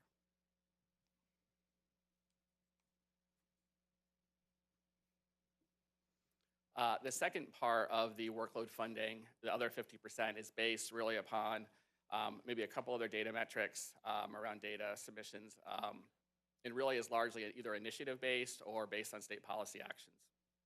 So the initiative-based factors are qualitative and subjective by CMS, how they're going to score it, whereas the first part of the workload funding was based on rural metrics that CMS is going to calculate based on their data sources. This will be reviewed subjectively by CMS staff and CMS analysts who they choose to bring on. Each one of the initiative-based factors has a total of 100 points, with 20 points allocated to each one of 5 categories, and that includes strategy, work plan and monitoring, outcomes, projected impact, and sustainability. And some of the initiative-based factors here are subject include population health and clinical infrastructure, rural provider strategic partnerships, emergency medical services, talent recruitment, Medicaid provider payment incentives, individuals eligible for both Medicare and Medicaid or dual eligibles. There's a couple more related to remote care services, data infrastructure, consumer-facing tech, health and lifestyle. So these are the initiative-based factors for which states were to submit initiatives and proposals that will be scored qualitatively and subjectively by CMS. And to back up here, all of the initiative-based factors are weighted at 3.75% of the total application scoring.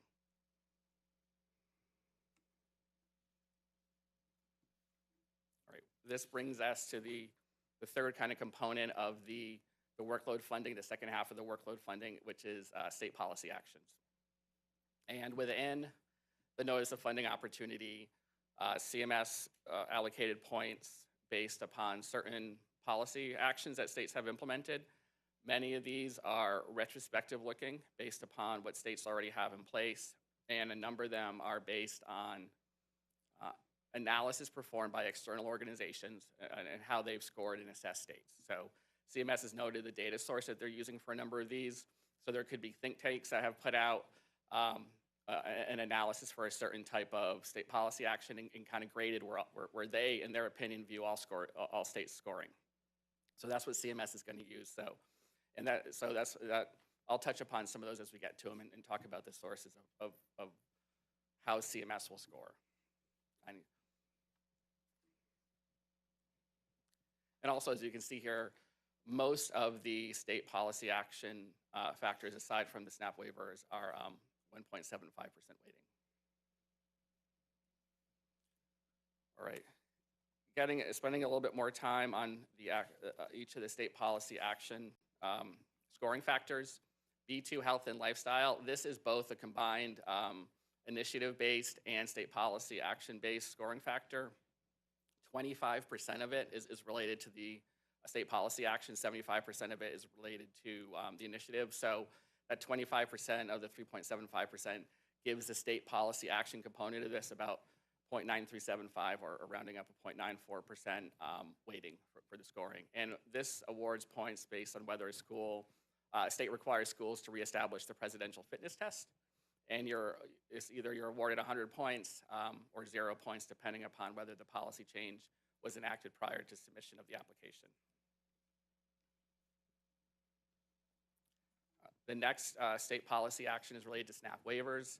And again, this awards points based on whether a state has submitted a SNAP food restriction waiver that prohibits the purchase of non-nutritious items. And that this awards points on a scale of 0 to 100 based upon where states may be in the process.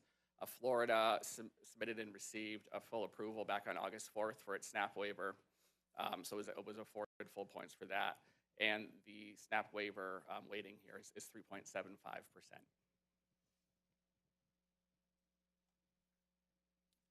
The next state policy action is related to nutrition continuing medical education. And this awards points on whether a state has a requirement for nutrition to be a component of continuing medical education. States will be afforded a range of points from 0 to 100 depending upon where states are in the process, in terms of whether they require it or if they're in the process of requiring it. And as you can see from the weighting here, the weighting of this policy action is 1.75%. Next policy action is certificate of need. And this awards points based on the level of restrictiveness or lack of restrictiveness based upon a report by the Cicero Institute. So the Cicero Institute was one of the external organizations I alluded to earlier, which did an analysis of all states across the country and gave scores for each state as to the level of restrictiveness that, in their view, a state has. So this is the data source that CMS is going to use to score this component of it. And as you can see, it ranged in points from 0 to 100 points based upon the score that the Cicero report gave Florida. So the Cicero report did give Florida a score of 15. So as you can see on the left-hand side, it falls within that third bullet, the 75 points there. And the weighting here for certificate of need is 1.75%.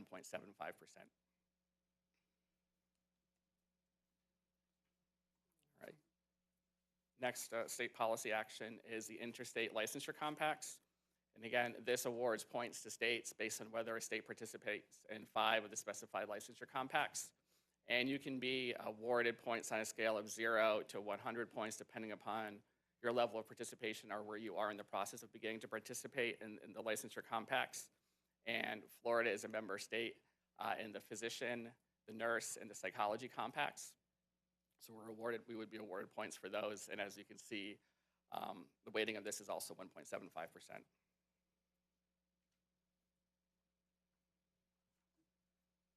All right, next state policy action is practitioner scope and supervision. And this awards points based on whether a state allows certain non-physician clinicians to perform tasks within their training and license, and in some instances without supervision. And these were afforded a scale of points from 0 to 100 based upon how certain organizations viewed states' restrictiveness with respect to scope practice. For each of these, there's a different organization that assessed the states. For the physician, so for the physician assistants, it was the American Academy of Physician Associates. For nurse practitioners, it was the American Association of Nurse Practitioners. For the pharmacists, again, it was the Cicero Institute. And then for dental hygienists, it was the Oral Health Workforce Research Center. So again, each of these are 4 kind of national organizations. The score of which CMS is going to use is based upon that organization's assessment of each state's, and in their view, how they fall. So again, as with most of the state policy actions, the weighting on this is 1.75%.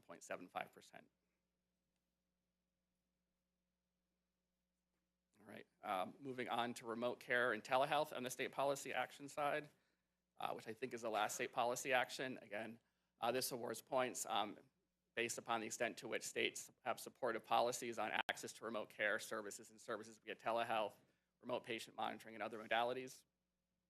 And it awards points based on various forms, whether you can get Medicaid payment for at least one form of live video, Medicaid payment for store and forward, payments for remote patient monitoring, in-state licensing requirement exceptions, and telehealth licensing registration processes. So the weighting on this is 1.88% because this is one that is combined also with an initiative-based factor. So remote care and telehealth is really a split between initiative factors and state policy actions where it's 50-50 split. So half of that 3.75 is the 188% rounded up for the state policy action component of it. So moving on to the federal timelines. So the fund, as mentioned previously, the first funding period will be announced on or by December 31st, 2025. For the very first one, each of the 4 funding periods will begin on October 31st in the 4 subsequent years. The first funding period will have a total of 20 months to spend the funds, while the other funding periods will have 23 months to spend the funds. This is related to a little bit of an abbreviated period given the timeline for the first year, because you're awarded funds for 1 year and then you're allowed to a following fiscal year to spend the funds. So it's a little bit shorter on the first year, but all 4 of the following periods will have a total of 23 months to spend the funds that were awarded for that year.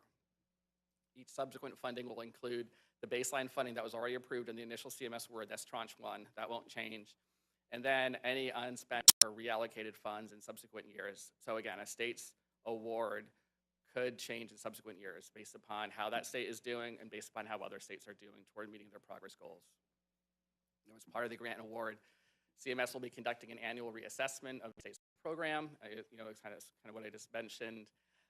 And then the annual reassessment will be based on state's annual reporting, which will include the status of the implementation, expenditure reporting, as well as progress toward the state goals using the state-defined metrics that they included in their application.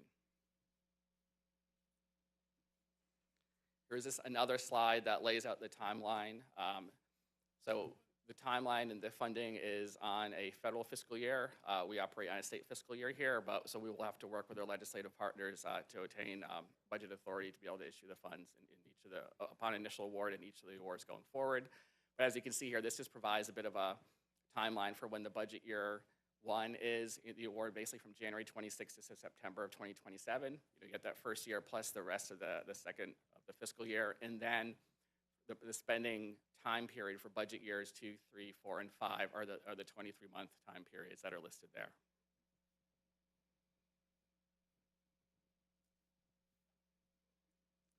All right, so in terms of implementing the program, as was mentioned at the outset of the meeting here, the agency has submitted its application here. So we will be in the process of building a team of professionals to really conduct administration and oversight of the program, help tracking and monitoring of the grant. Now, in terms of the award distribution, we'll be complying with Florida's procurement laws, and we intend to issue a request for application to solicit proposals from the provider community servicing Florida's rural health communities. We plan to award the most comprehensive sustainable plans with the greatest impact on rural health outcomes. And we do intend to collaborate with all of our regional partners throughout this process. Again, one of the things I just want to make sure that is impressed upon here is that each year is going to be evaluated. So CMS was going to have frequent check-ins, or at least they've communicated that they intend to have frequent check-ins with the state, monthly calls, evaluations. We have to submit performance measures that were agreed upon during the application submission, and states will be required to demonstrate progress on the goals and initiatives in each yearly evaluation.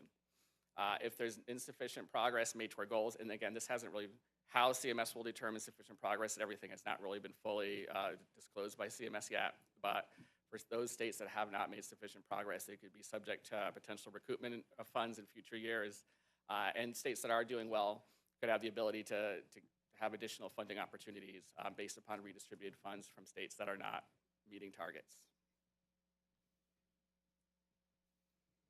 And here's some additional information. Essentially what CMS is going to do is recalculate each state's score based upon, for each of the funding years, the subsequent funding years, based upon assessing progress towards goals and commitments that were made in the application. And really, it'll be a certain percentage of the maximum score that you were awarded. And again, the first tranche of money will be funded, isn't going to change. But again, just to highlight the potential that each funding year subsequent to the initial award could potentially be different. Again, the rural facility and population score is the data metrics, that those will remain unchanged. It's that second component of the second tranche of funding. All right. In terms of next steps, the agency has submitted its application on November 3rd. We're going to be looking forward to implement this moving forward. And then certainly once the agency is awarded, or the state of Florida is awarded funding, we're going to be working with the legislature to obtain the necessary budget authority needed to implement activities moving forward. All right. So at this time, I'm happy to take questions. Do you mind briefly touching on what the application looked like and maybe doing a brief overview really quick for us to know what it was that you submitted in the application? Thank you. Yep, certainly. So the application itself, as mentioned earlier, there are various components to the Notice of Funding Opportunity document. It was certainly the scope and breadth of this funding opportunity. Clearly, it was demonstrated by the documentation that was required to be submitted. The fact that it was submitted through grants.gov, where you typically would submit grants through, but a lot of the documentation that you use for grants.gov was not set up for a 5-year grant program. So CMS made some modifications and revised some instructions. So clearly signaling that the scope and breadth of the program here. In terms of the application, what it looks like, there was a 60-page project narrative that was submitted. There is a 20-page budget narrative that was submitted, along with supporting budget documents and budget forms. We had to submit a duplication assessment.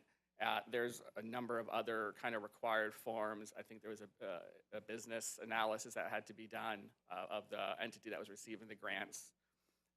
But in terms of the key initiatives that Florida was including in its proposal, was a focus on workforce development to support training and recruitment incentives to strengthen the rural healthcare workforce pipeline, expanding access to primary and preventive care, startup fundings available to expand access to primary and dental care, behavioral health, maternal health, chronic disease management through satellite clinics and mobile healthcare units.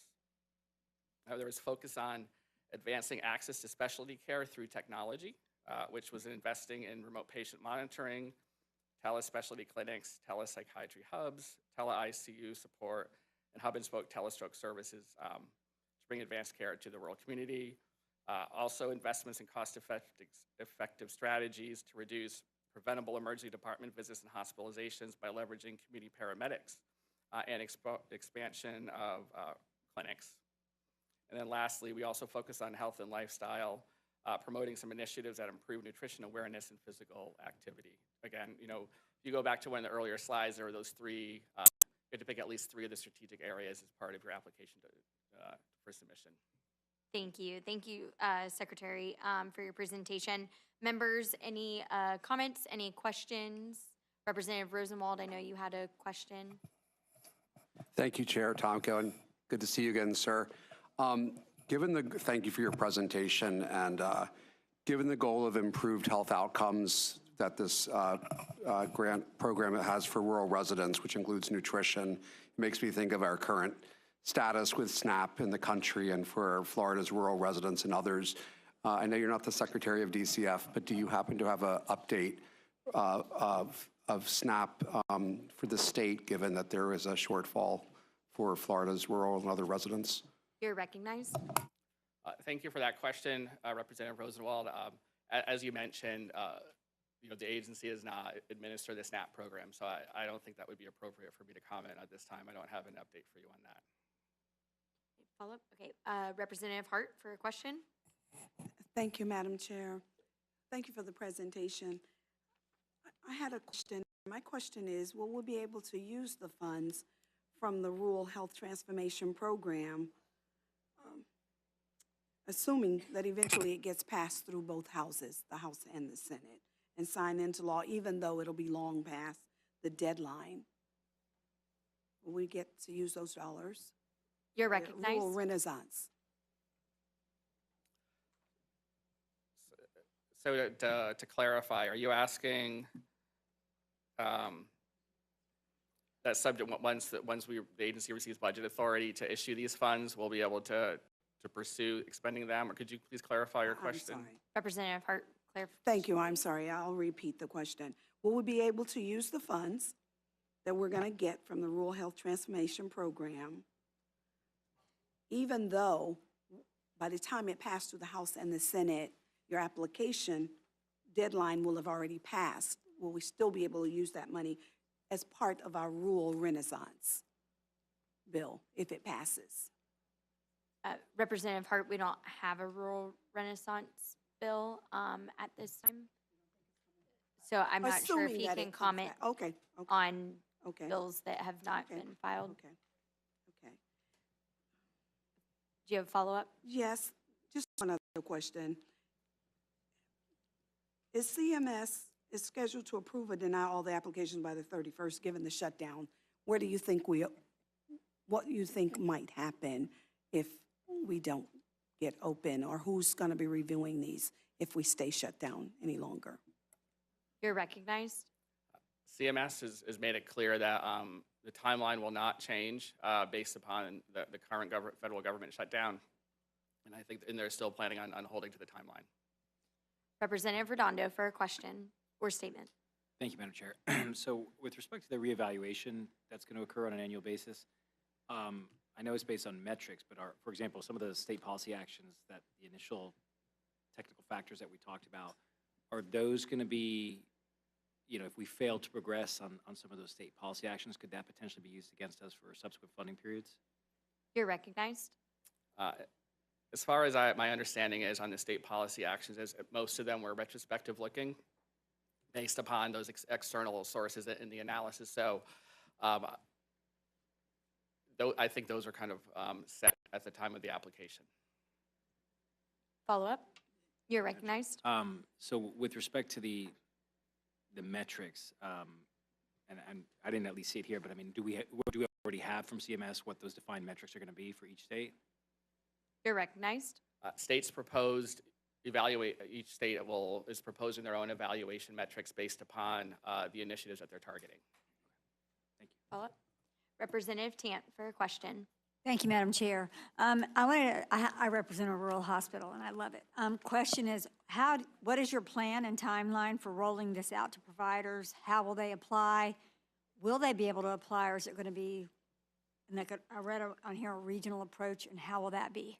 Sorry for the three-layer question. You're all good. Okay. It's a great question. You're recognized. Yep.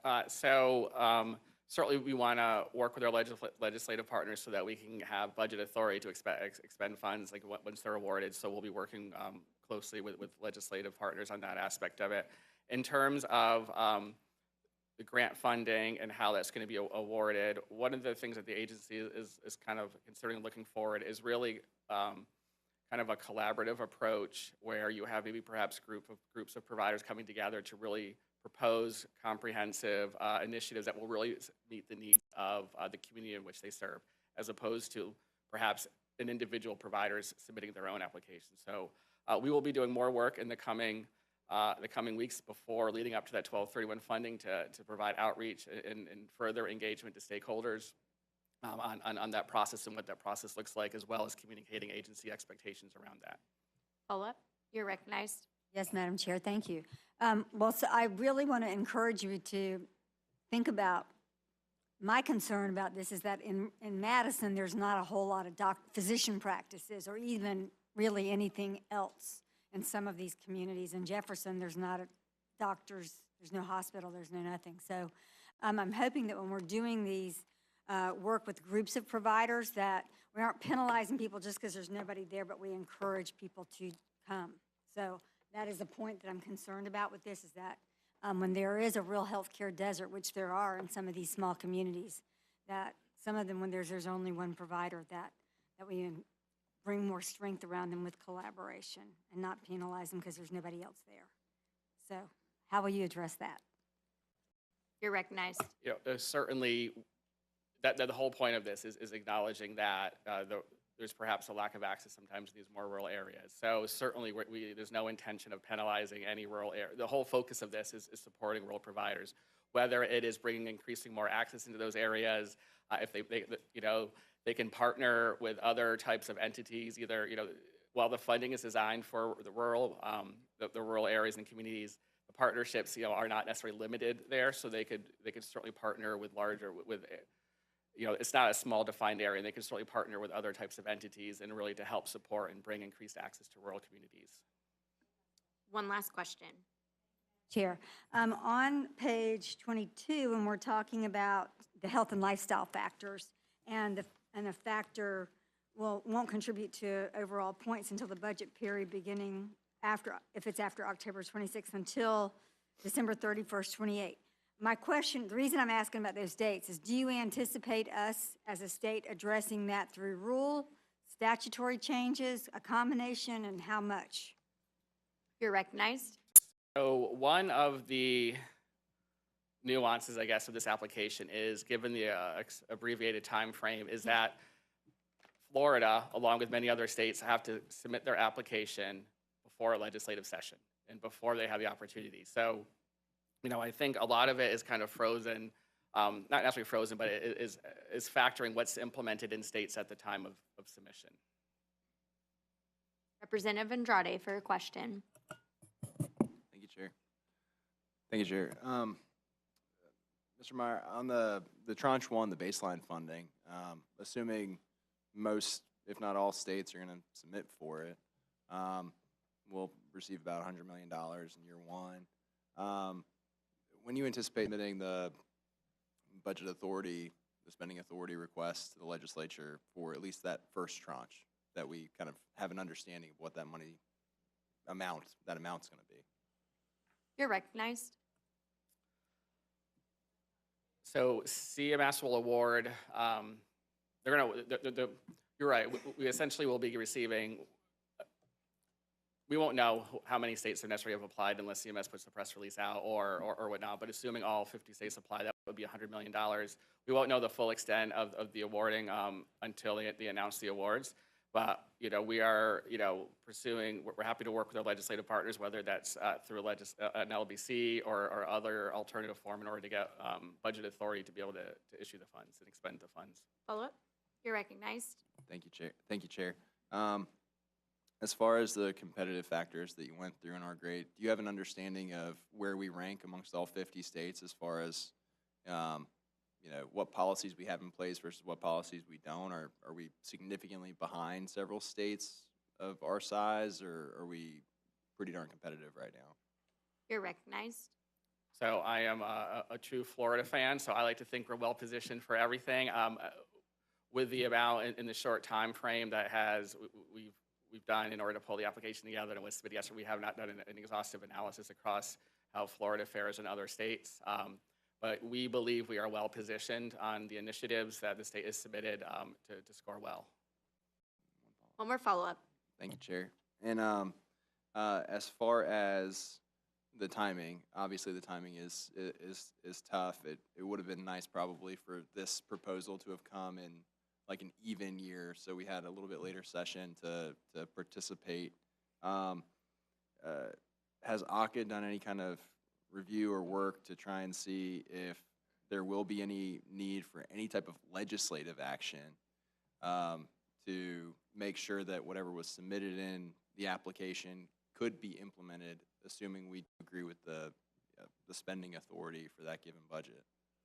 You're recognized.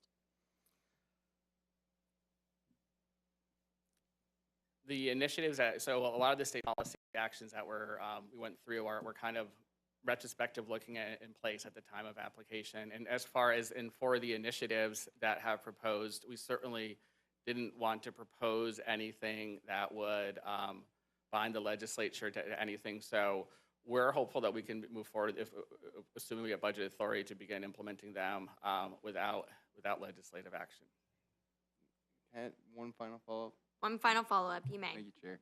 I'm not anticipating this, but has CMS put out any kind of guidance on, a situation where, like the legislature may want to tweak certain aspects of the spending plan that the agency submitted? Is there any type of amendment process that ACA's identified? Would that significantly hinder funding access? Or would CMS be willing to work with ACA, say, if we wanted to weigh in this coming session on the spending plan that ACA submitted to CMS? You're recognized. At this time, CMS is kind of held to that. The application is due and there's no changes to it. It's not lost on them about the accelerated time frame. and how many states are in a similar situation as Florida without having to submit an application before that they have legislative session and what that could entail. The response we get back from CMS is that they didn't write the law. So at this time, all I can say is that CMS has indicated that we have to hold to what has been submitted in the application at this time. Representative Cheney, you're recognized. I have a question and then just an observation. The question is, do I understand correctly that the application does not allow you to understand how we'll score, that that's going to be in the review by CMS? So we don't actually know how we scored, and we won't know till they come back. Is that correct? You're recognized. That is correct. Aside from the first tranche of funding, which will be based upon even distribution among the states that have applied, that second tranche of funding is really, there's scoring metrics and points available, but CMS, in terms of how they score, they go through this re-indexing exercise, which is basically going to take your point and align them with all the other state points, the total of all the other states. So it's difficult to know where we'll really land until CMS goes through that exercise and then presumably makes the results public. You're recognized. And just an observation, it seems like throughout your presentation, there was a real push to expand access to healthcare, specifically in the rural areas. And one of the areas touched on was expanding scope within certain practices with proper training and licensing, and even suggesting that the less supervision would score higher. So I just, and it's part of workforce development, and I just thought that was interesting that the federal government is looking at that as a benefit to healthcare. And I have to give a shameless plug for the dental therapy bill. That does just that. And that's it. Thank you, Madam Chair. Love it. Representative Bartleman, you're recognized. Thank you, Madam Chair. I have a question about the states and going back to CMS on the second part of the application. For me, it doesn't, if you look at the scoring, it has to do with like uncompensated care and the profile of your state. When the big, beautiful bill is implemented for the first time next year, you just presented to another committee that we're set to lose $3.8 billion. And part of that is directed for the physician, for directed payments to the physician. So we're going to lose that extra money that incentivizes them to take patients. And the other point is uncompensated care. So we're #1 in the nation for using the Affordable Care Act, and we have 4.7 million people who aren't going to be on that anymore. So between 1 and 2, our state is going to look dramatically different, and I feel like could qualify for a lot more because we're going to be in such dire straits. So has there been any discussion with CMS to take into, like, you sold it on page 2, like, oh, we're getting more money from rural communities. Ooh, yeah, $20 million, but we're losing $3.8 billion next year alone in the first phase of the big, beautiful bill. So have there been any discussions for you to reevaluate or talk to them about reevaluating, because we are going to look very different at the end of phase 1 and what we need to help us with this? You're recognized. CMS is, again, everything is moving pretty quickly with CMS here, but at this time, they have not indicated that the state's ruralness metrics, I think if you're referencing the first part of the workload funding that was based on rural metrics, percent of hospitals receiving dish payments and whatnot, they have not indicated that at this time, they've indicated that is kind of will not change based upon your application submission. Second question? Absolutely. Follow up? Thank you, Chair. Well, I think maybe as a state, we should talk to them about that, and because I'm sure we're going to rank a lot higher. Okay, and then my second question has to do, and this is an issue I always have. You talked about, because we haven't seen your proposal, and I think we should, and you have representatives that represent rural communities here and probably want to see if what you proposed meets their needs. But part of it has to do with getting workforce into the rural communities. We've tried, we've done nurse practitioners, we've done a lot of different things, and none of them stay. They're all like in South Florida doing Botox pretty much. If you look at, we've seen charts where all the nurse practitioners are. So there's something statutorily that we can do to incentivize, if we're going to have this plan, we need to say you have to stay in these rural communities. So are you going to bringing us any proposals if you're doing workforce development to mandate that they stay in those rural communities? You're recognized. One of the requirements for the workforce recruitment aspects in the NOFO document is a requirement or to get a commitment from the individuals that are benefiting from it, that are coming to do it for 5 years, to stay in the community for 5 years. I just had an idea. Thank you. Can you give us all a copy of the grant and a tracking number so we can look at it? You're recognized. The application, what your plan is, since we don't know what, you went into the points, but you didn't go into great detail as to all your initiatives that I think if I was I represent a rural district, I want to know what does this do for my district? So You're can you do that? recognized. If you don't mind getting that for us, that would be great. Yeah, I'm sure that could be available. Awesome. Thank you. Representative Robinson, you're recognized. Thank you, Madam Chair. I would note, and we have several seniors on this panel, including the chair, that the House has led on a lot of these matters. Our freshman term, several of these matters went through the House. And I can remember distinctly, I think it was the Certificate of Need bill that we passed. It was one of the first votes I think we took as freshmen. I was curious, though, and I think Representative Rondando mentioned this, and I want to make sure I got it correct. So if we, as policymakers, were to change the law in some of these policy areas, would that affect the grant funds moving forward, or are we static as of the application date or whenever you submit the application? You're recognized. Yeah, for the state policy actions, they're largely retrospective looking. Like, so for the Certificate of Need was based upon that Cicero report that was passed or that was put out, where they graded each state. The same with several of the other ones in terms of scope. That's the organization's assessment at the time of application. Follow up, you're recognized. And actually, you mentioned the issue I just want to talk about briefly, because I do remember voting on this, and I think it's slide 25, Certificate of Need. So Cicero ranked us or scored us as a 17, but I think we got a 75 of 100 points. And that's because our Certificate of Need, as I recall, we just passed it for hospitals, and there were some other areas that weren't covered under that. So we were then downscored on this application. Am I generally getting that correct? You're recognized. I can't speak to the specifics as to how Cicero arrived at that score. CMS, we didn't have any input into the metrics or the data sources, external sources that CMS would use to score states. So I'm not able to speak to the specifics as to what led to Florida scoring that way.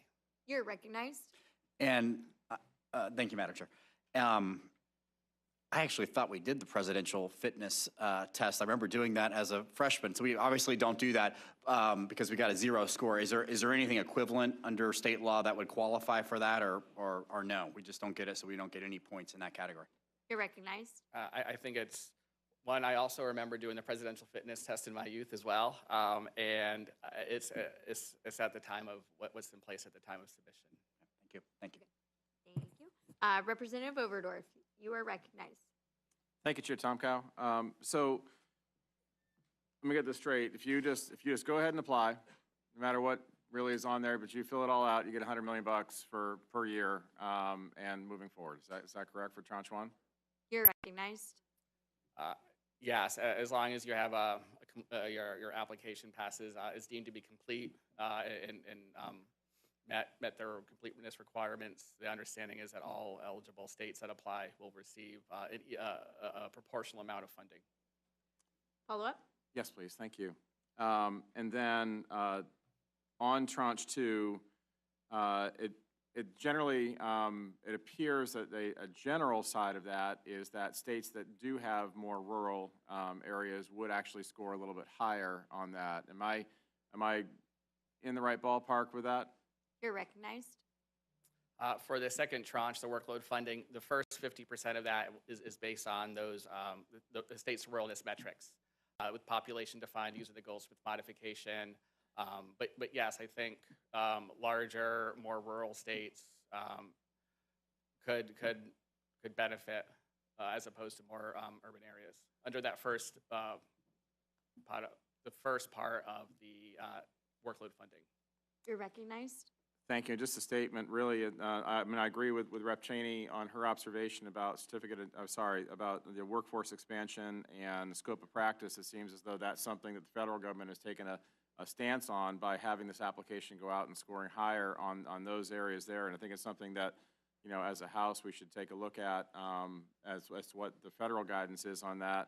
And also, when you mentioned about the presidential fitness test, I looked across because I know Will Robinson actually has his presidential fitness badge that's framed in his house. He's very proud of that, and so he was shocked to see that. So I'm sure that you'll be getting some phone calls to the Department of Education to make sure that we have that implemented in our schools across the way. Most fit member of the House. Representative Abbott, did you have a question?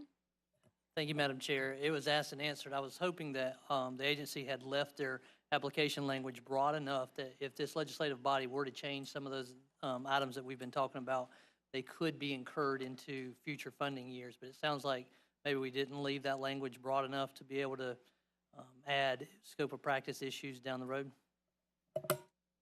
Representative Woodson, you're recognized. Thank you, Madam Chair. Mr. Meyer, going back to page 13 on the initiatives, funding for providers' payment not reimbursable cannot exceed 15% of the total grant funding. How was that determined? What metrics do you use for that, or was it already in the grant? You're recognized. That was already in the grant. That was determined by CMS, and they put that restriction. Follow up, you're recognized. Thank you, Madam Chair. Is there any room in there, or have you factored in the grant a language as to where money will be returned? There's somewhere in there where I've read that money not being used will be returned to the government. Is there any room for providers to go back and negotiate the rate, since we're having issues with providers not being paid for services rendered as it is in the state? You're recognized. So it is certainly our intention to maximize all of the funding available. So Florida does not want to be in a position in which funds have to be returned. Follow up, you're recognized. Thank you, Madam Chair. Yes, I understand Florida might use the funding, but other states who do not use their funding would be reallocated to other states, which means you can get additional funding even if you use your whatever was allocated to Florida. So can you factor in there somewhere where providers could go back and renegotiate if you get additional funding? You're recognized. So you're correct that states that maybe do not spend all their funding, other states, including Florida, could have the possibility of getting additional funding in future periods. So I understand that that funding has to align and can be used with the initiatives that were already submitted in the state's application. Madam Chair, Follow up, you're recognized. Thank you, Madam Chair. I would like for you to look at that because we're having too many issues with providers saying they're not being reimbursed enough to cover the services that they provide. Madam Chair, can I ask another question on page 27, if I may? You can, yes. Thank you. Thank you so much. Would you elaborate for us on page 27 on the scope of practice, where you have the extent to which a state allows certain non-physician clinicians to perform certain tasks? Are we being penalized for not doing that in Florida, for not allowing people not to practice within the scope of service? Just elaborate for me on that. You're recognized. Thank you, Madam Chair. So the scoring for this particular question is based on the four practice types: physician assistant, nurse practitioner, pharmacist, and dental hygienist, as they were evaluated by each of those four external organizations. That, again, the external organizations were the American Academy of Physician Assistants for PAs, the American Association of Nurse Practitioners for nurse practitioners, pharmacists were evaluated by the Cicero Institute, and the dental hygienists by the Oral Health Workforce Research Center.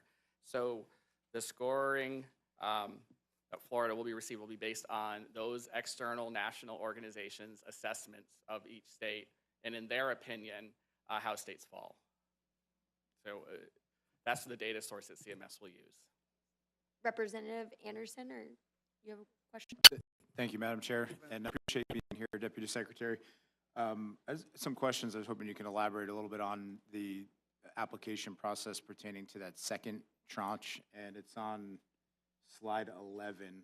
There are 11 different boxes of categories, and I think what you said was that the application that DACA submits needs to include at least 3 of those. Can you tell us more about, if I got that, did I get that right, actually, before I go further? I think, You're recognized. I mean, those were allowable uses of fundings. If you wanted to get to the strategy areas, that we had to have at least 3 of them. I think that's back on slide 5.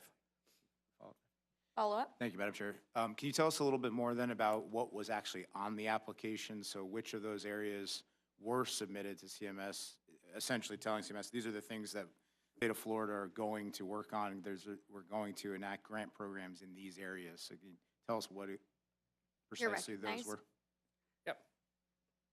So again, as touched upon the high level of the initiatives that were focused on workforce, focused on expanding access to primary and preventive care, advancing access to specialty care through technology, investments in cost-effective strategies, and as well as focusing on health and lifestyle. Follow up, you're recognized. Thank you, Madam Chair. So assuming that application is approved the way that it was submitted, what flexibility does the state have when it comes to developing those guidelines for dishing out those funds that cover those categories? You're recognized. Well, as mentioned earlier, states will have not much leeway to deviate from the initiatives that they were proposed, but is your question more upon once Florida receives the funding, the application process for that the Florida will use to distribute the funding? Yes. Exactly, yes. So states have leeway to develop that process. As was mentioned earlier, states can use their own definition of ruralness, and it didn't have, while CMS used their own goals with modification for rural metrics, Florida would be free to use their own definition of how we define rural. Certainly CMS does not define how states to award. All right. Representative Tuck, you have a question? Thank you, Madam Chair. And you've mentioned it a couple of times how the application is retrospective for the most part. It's mostly set in stone, and I don't want to beat a dead horse, but I feel like it still has some life left. The slide 11, when it talks about tranche 2 and the application information, data metrics, and current state policy, it says on there that it's based on outcomes and accomplishments and based on that recalculation every single year. Can you flesh out a little bit more how that recalculation works and how we're going to be measured if the state policies are set now? How do we progress towards meeting those outcomes, meeting those accomplishments, and how do we do that if we're set in stone right now? You're recognized. So if you're talking about the subsequent annual evaluations that will occur in the potential either recoupment of funds for not meeting progress, those will be based on the outcomes and metrics that were included in a state's application for each of the initiatives. Follow up? Thank you, Madam Chair. I guess my question is, if we can't do any new initiatives, how do we show that we are working towards meeting what we said we were going to do in this progression plan? You're recognized. So that comment about kind of being set in the application was really specific to the state policy actions. The initiatives that there's a number of other initiatives, that aren't state policy factors, but they are like initiatives. So essentially, states are allowed to either propose baseline metrics and incremental improvement depending upon the outcome measure for each of the subsequent years, or if it's a new initiative, states are enabled to use that first year to develop baseline metrics and then propose measurable targets for each of the subsequent years. One more follow-up? Yep. Thank you, Madam Chair. Going off of that same thing, I'm looking at slide 22 as an example for the state policy actions, where it says that states have until December 31st, 2028 for, I think, at least 2 of the state policy actions. So is there a possibility to gain some points here if the legislature did want to take on these actions? You're recognized. All right, so that was specific to the presidential fitness test. It is my understanding that states had time to implement that if a policy was enacted prior to the date of application. One more follow-up to close this out. Absolutely. Thank you, Madam Chair. So just so I'm clear, we would have had to already do this and be in the process of implementing for that to be the case. You're recognized. It's my understanding that it was, yes. All right. Thank you so much, Secretary, for being with us today and for your presentation. We look forward to the documentation getting sent our way so we can all look through the application that was sent. And with that, this concludes our committee agenda. And the birthday girl, Representative Busada, moves we rise. Without objection, the meeting is adjourned.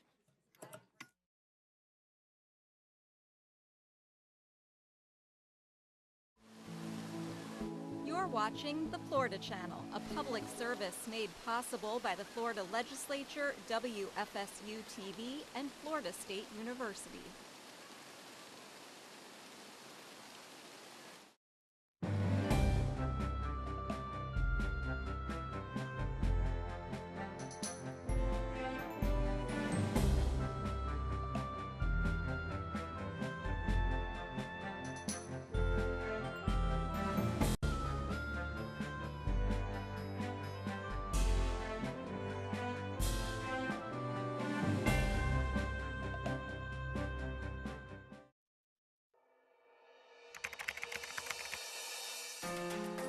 In 1993, the Florida Department of Environmental Protection became a state agency after the merger of the Department of Environmental Regulation and the Department of Natural Resources. The Department of Environmental Protection has three primary goals: to protect, conserve, and manage Florida's natural resources. Along with regulating and enforcing state environmental laws, DEP also manages hazardous waste cleanups and coordinates interagency review and certification of gas pipelines and power plants. DEP also manages the Florida Greenways and Trails and the Florida Park Service, the only three-time gold medal winner, an honor given to the nation's top parks. DEP also oversees various programs such as Florida Forever and its predecessor, Preservation 2000, which aid in protecting Florida wildlife, sensitive land, and the restoration of ecosystems. The agency also works with water management districts across the state in implementing water quality standards.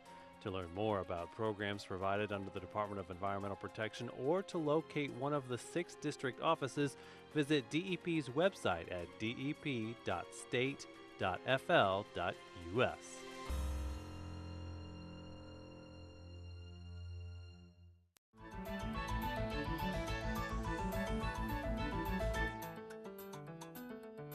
Attorney General James Uthmeyer announced that his office has busted a statewide drug trafficking network. I think we're at 5 arrests with more coming very soon. You had hundreds and hundreds of grams of dangerous narcotics. Assistant statewide prosecutor Christopher Allowin said the multi-agency operation led to 7 felony arrest warrants across Palm Beach and Okeechobee counties. It stopped a large-scale narcotics operation that was selling narcotics at multiple locations across the state, including the 45th Street Flea Market here in Palm Beach County. It also resulted in the search and seizure of over 300 grams of fentanyl, a kilogram of cocaine, 400 grams of meth, numerous firearms, and several other controlled substances. The 6-month investigation was led by the Palm Beach County Sheriff's Office and the Attorney General's Office of Statewide Prosecution. For the Florida Channel, I'm Vance Osteen.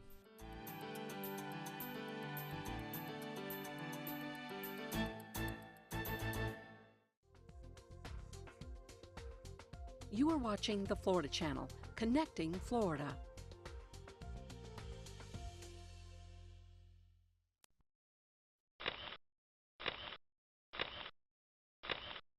Florida Portraits offers you a closer look at some of the people, places, and things that affect the quality of life in this diverse state.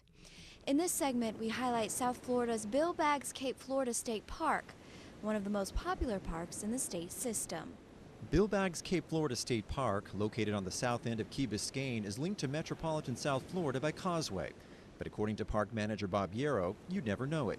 We're only about 7 miles away from downtown Miami. However, once you go over the bridge and enter the park, you're really in a world apart. The park is named after the late Bill Baggs, a former editor of the Miami Daily News. Baggs championed the idea of saving the Cape Florida property from private development and opening it to the public.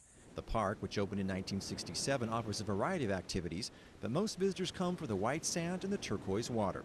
We have 1.25 miles of sandy beach. It's consistently in Dr. Beach's top 10 list for the nation's best. The other main attraction at Bill Baggs is the Cape Florida Lighthouse, the oldest man-made structure in South Florida. The lighthouse was originally built in 1825, long before there was any kind of community down here in South Florida. Then in 1836, the Seminole Indians attacked during the Seminole Indian Wars and basically burnt the lighthouse down. The inside was wood stairs and caused a lot of damage to it. It was rebuilt in 1855 and raised to its current height of 95 feet. And then in 1996, the lighthouse was completely restored to its original 1855 condition. The original light in the lighthouse was made up of 17 oil lamps. And that meant climbing up and down the 109 steps several times a day to maintain it. So we have it a little easier now doing the tours just once or twice a day. On the tours, visitors are welcome to climb to the top of the lighthouse, as well as visit the caretaker's cottage, which now houses a small museum. Which gives you an idea of what it was like to actually be out here on your own and be the keeper of the light. Because the beach at Bill Baggs State Park remains undeveloped, it's a prime nesting spot for sea turtles. Each morning during the nesting season, volunteers scour the beach for turtle tracks. We check those tracks for a nest. Once we determine that there is a nest, we will go ahead and cover the nest, mark it, as you see here. There is a screen over the nest that'll protect it from raccoons or from accidental predation from people. In 2009, 42 years after Bill Baggs' dream of a state park on Key Biscayne came true, Cape Florida welcomed its 25 millionth visitor. With more than 900,000 visitors a year, Bill Baggs is the second most visited park in the state system. Robert Euro says the park will always play an important role in South Florida by giving residents a chance to experience the area as it was before development took over. Miami is such a big city and people get so distracted with all sorts of different things. Well, when they come out here, they really have an opportunity to think back at a simpler time and really get to enjoy the simple things. Bill Baggs Cape Florida State Park is open daily from 8 a.m. to sunset. For the Florida Channel, I'm Todd Morrill. Hey Fire TV users, have you installed the newest way to watch TFC yet? Now's a great time. Just use your remote to search Florida Channel. Scroll down to the apps and games section and you'll find us. The Florida Channel app on Fire TV is a great way to keep up with what's going on in Tallahassee and elsewhere. So see for yourself. The Florida Channel, connecting Florida.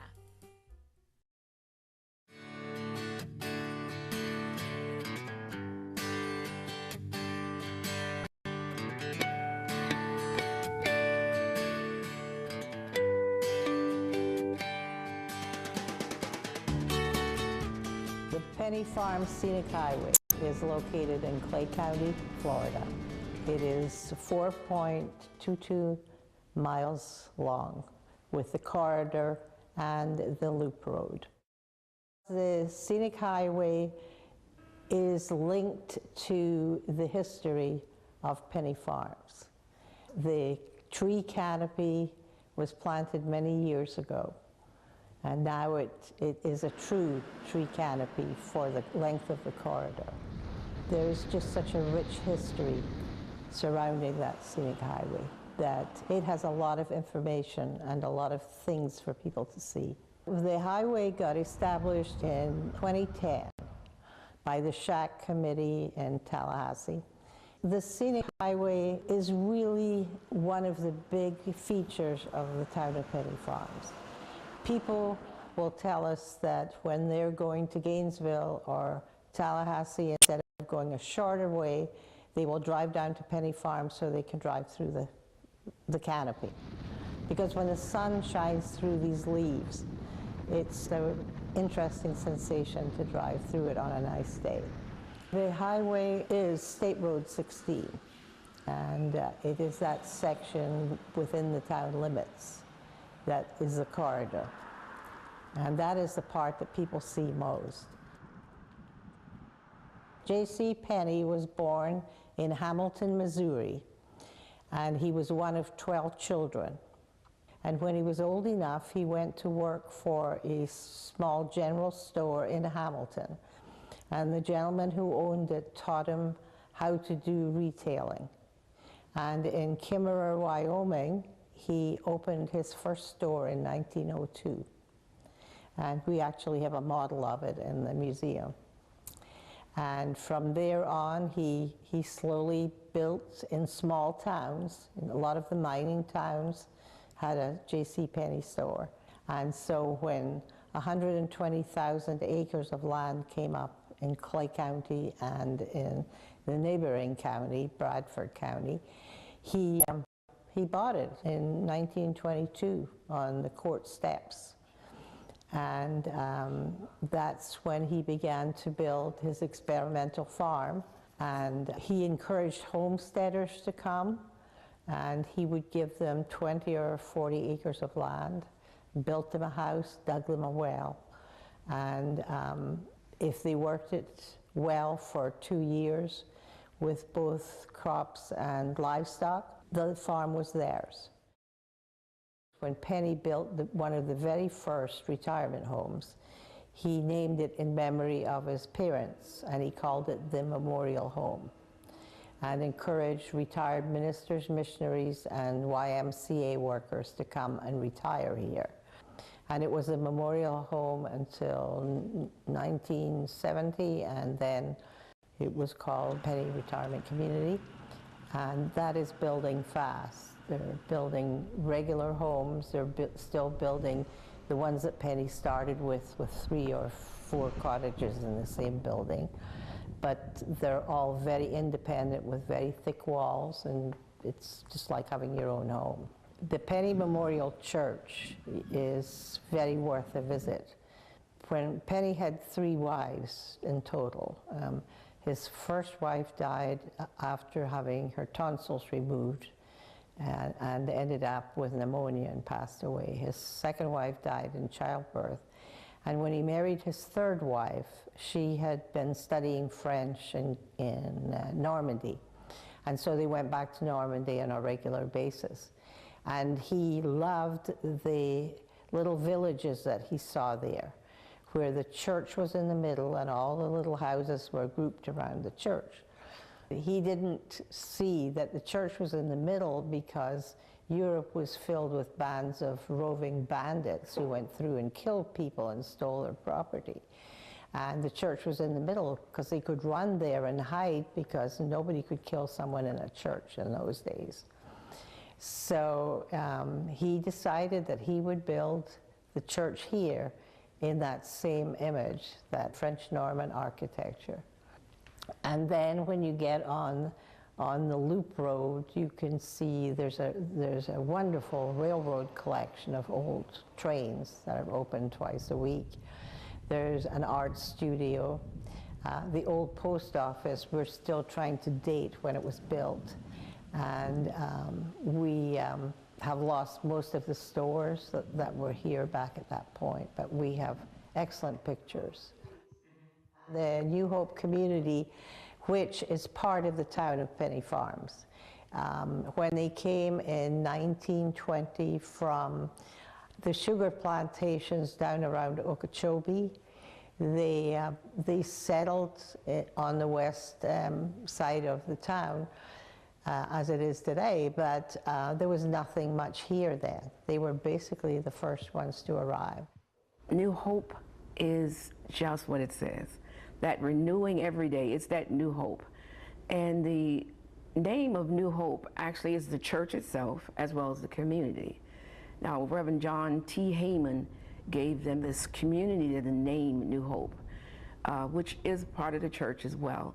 During the time that it was built, it was for the worship and coming together of services for people who worked the farms of JCPenney. And that's how it came into existence because, of course, being that it's an African-American community, it was truly all African-American. The significance of the community as well, when you say community, you say church because it was together. It was that place where people found the common ground. Now, I do want to let you know that this establishment, this building here, was not the original church. That church got burned down. Actually, unfortunately, it was by the Klan, but even with the burning down of it, and the reason why I brought up such a negative, but it is a part of history, is that the same people the people that burned it down, it didn't stay down no more than a day for it to get through saltering and everything. And after that, the two communities, New Hope community, as well as PRC, which is the retirement community here, came together. The men came together and they built this church in one day. So we're a universal church, because literally everyone that's come here and been a part of this takes a little bit with them. Penny farms will grow because Clay County is growing at an amazing rate. And we want to see penny farms, yes, as a small town, but we want it to be a small business with small businesses along the road so it can have that same older image.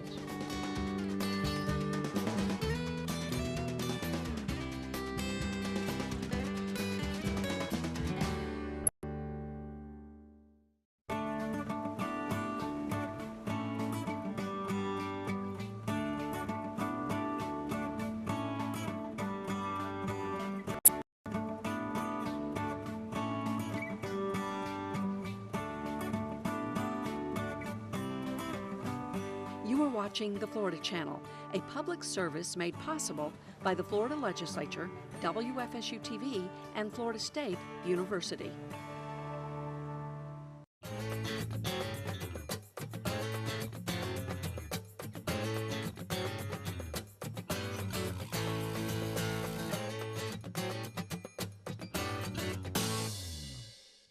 Did you know Florida's first license plates were made of leather?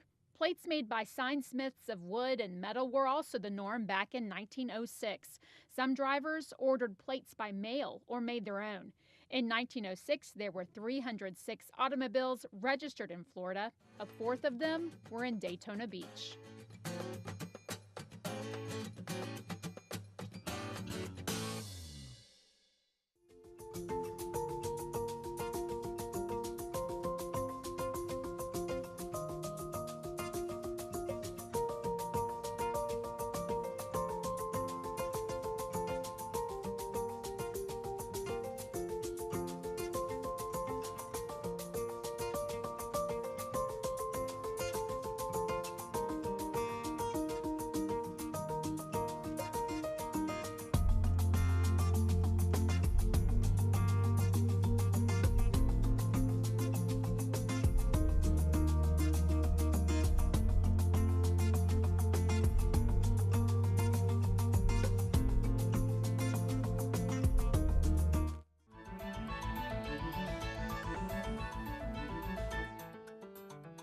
Some lawmakers want to expand a state program that provides free dental care to veterans.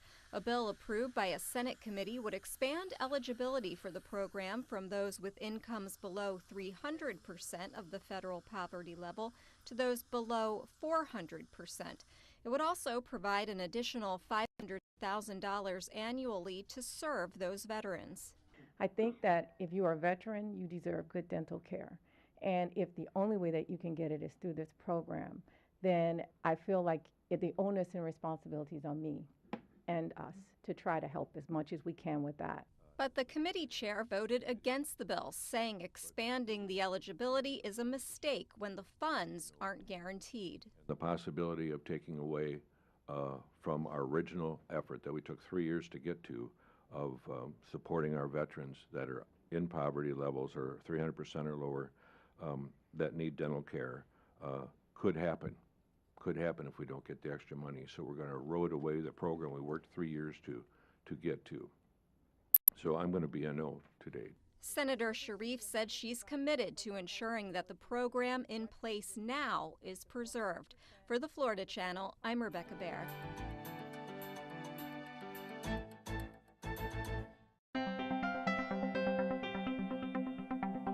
You are watching the Florida Channel, connecting Florida.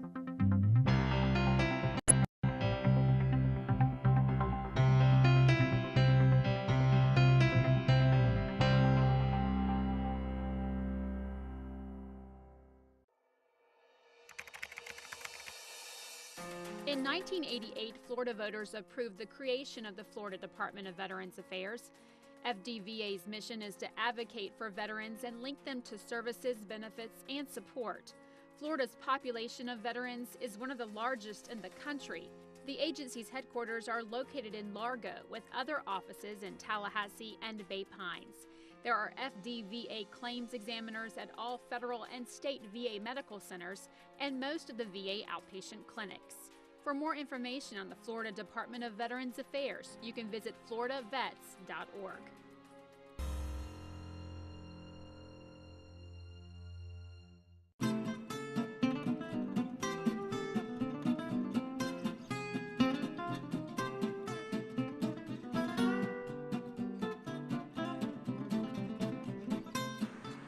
Ochopee was started in the 20s by a tomato farmer. There was a general store and a bus depot here, and the post office was originally inside the general store. And then in '53, when the building burnt down, everybody needed to be able to get their mail still, so they brought a pole shed out and turned it into the post office, and this is what we have today, is the pole shed, and it turned it into a post office. We're the smallest post office in the United States, and that makes us the most unique. There's one in Alaska that's a few inches bigger than us, but we are actually the smallest. Daily, we sell a lot of stamps, postcard stamps mainly. We do have our own postcard because we are a historical landmark that we sell, including postage for $1 and then internationally for $2. And we do have a delivery route, so people from the area do bring their outgoing mail, and they bring packages and things to mail. We're a full-service post office. There's about 900 deliveries. They're business and residential deliveries. The residential deliveries are off the beaten path, most of them, and it's, I believe, 134 miles round trip that she does every day, our carrier. We have lots of mosquitoes, and I know there was a bear trapping recently right near here, within a quarter of a mile, and there's deer that hop across the place across the street. We have lots of alligators.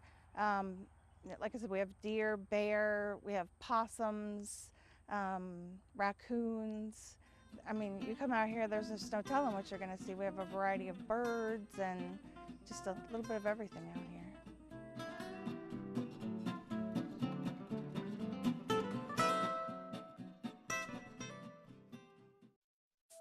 Florida Crossroads explores our state through its people, places, and events, and is made possible in part by funding from the Florida Department of Education.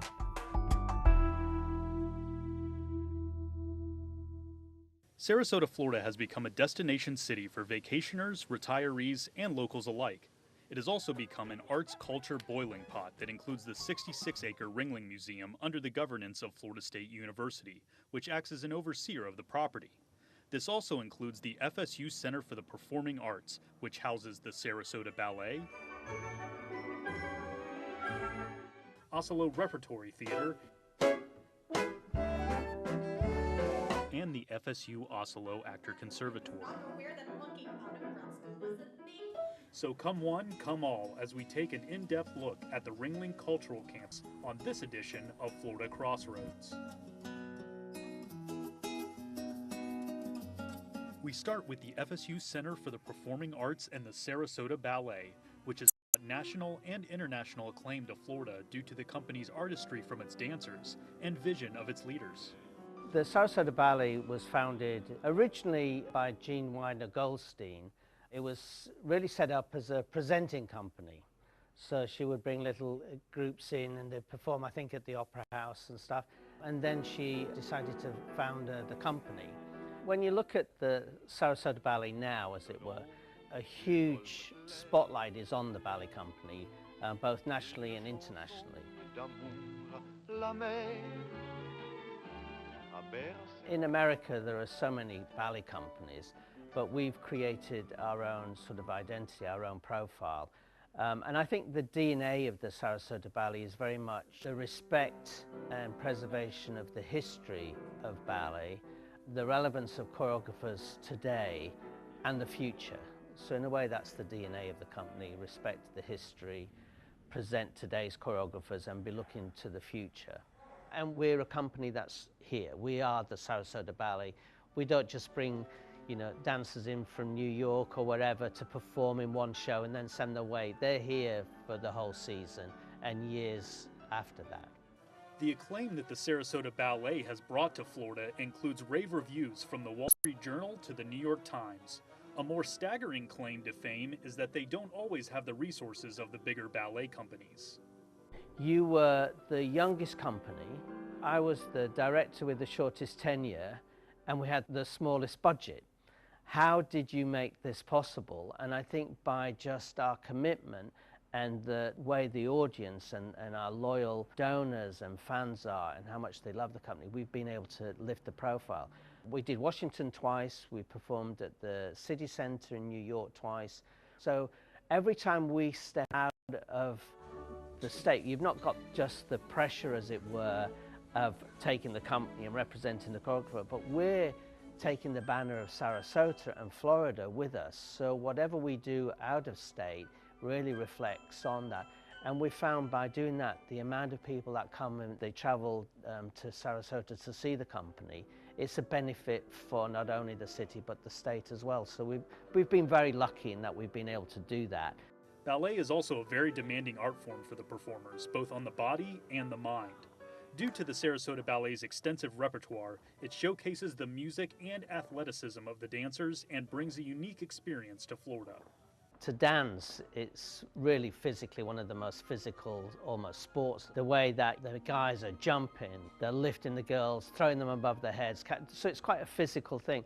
But to go through that process, they start very early on. Like some of the ladies, they started when they were little girls at 3-year-old. So you train and train and train for all these years. But basically a career of a dancer is very short because of the physical it takes out on your body. So you really have to try and give them as much as you can for that period of time. So this is the greatest art form because we can incorporate all the other arts in it. So, we will have amazing music, Tchaikovsky, Stravinsky, all these. That live music comes through our bodies and we interpret through that.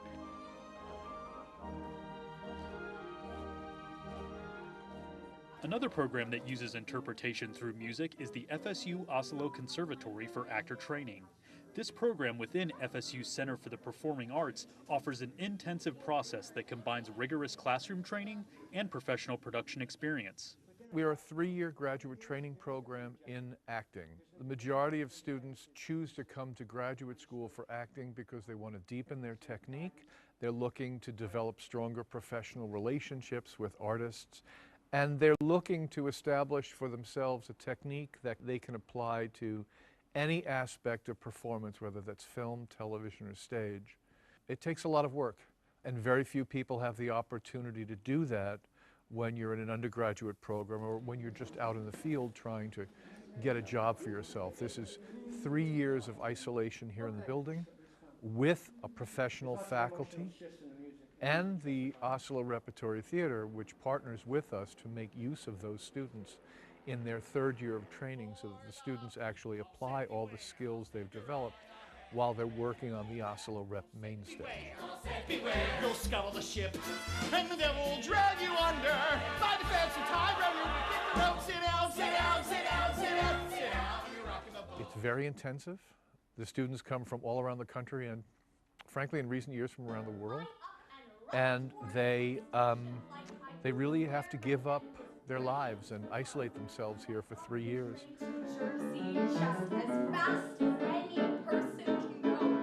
90 minutes out, I get off at some provincial hamlet I've never heard of.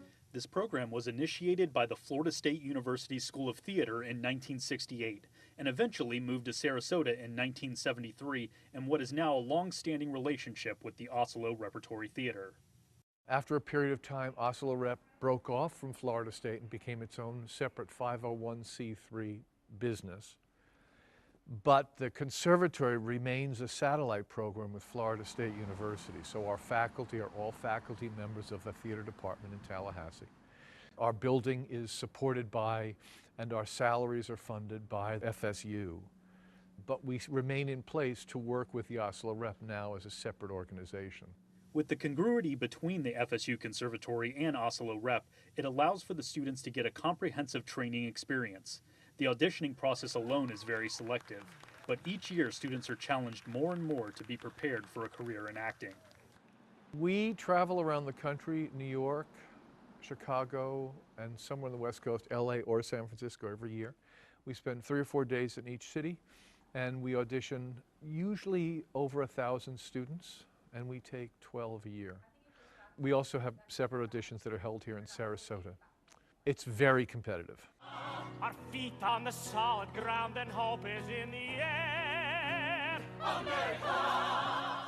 The Acting Conservatory has also made use of the expansive Ringling resources, something that has assisted the conservatory greatly. The material there is fantastic. We've made use of the Ringling Library, the resources there. We have in the past, and hope to continue to do in the future, made use of the historic Oslo Theater. We have graduation there every year, and we have performed in there as well as part of our season here. So it's a strong relationship because it is a branch of Florida State University, and so we've been able to take advantage of the resources they have regularly. While the historic Oslo Theater was at one time the birthplace of performing arts in West Central Florida and recognized as the first state theater, big main stage productions like Guys and Dolls,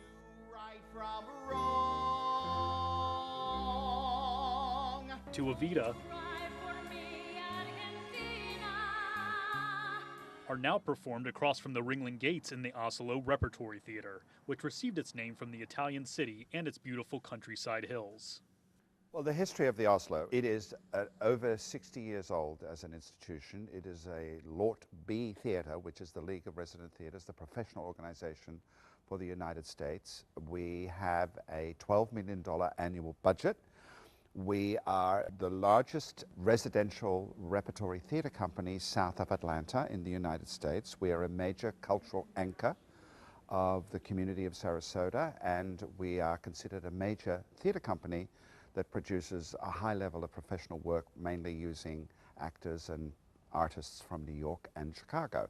Its history goes all the way back to while we're in the building owned by Florida State University. It began as a group of crazy professors doing summer repertory theater and grew into, gradually over the years, the company that it is now.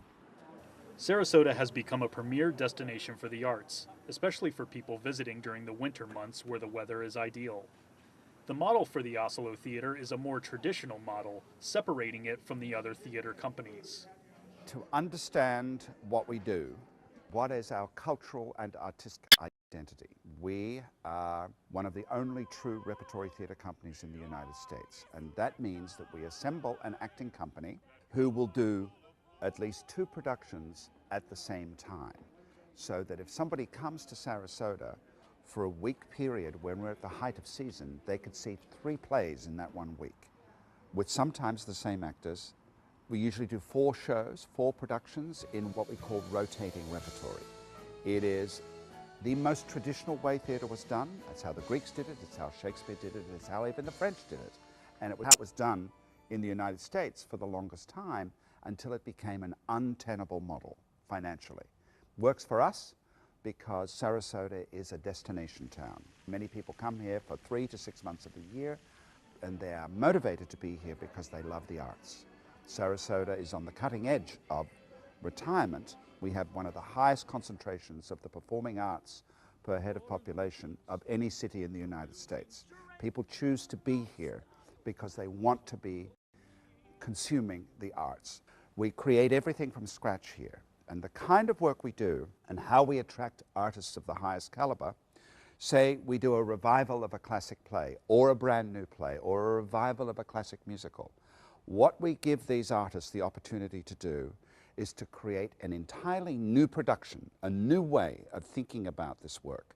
So we take classic works and make them seem brand new. Creating that entirely new production is a way to get talented performers to take a reprieve from the theater scene and hustle and bustle of New York City. What I tell people, to get them to come here and work and take a break from New York.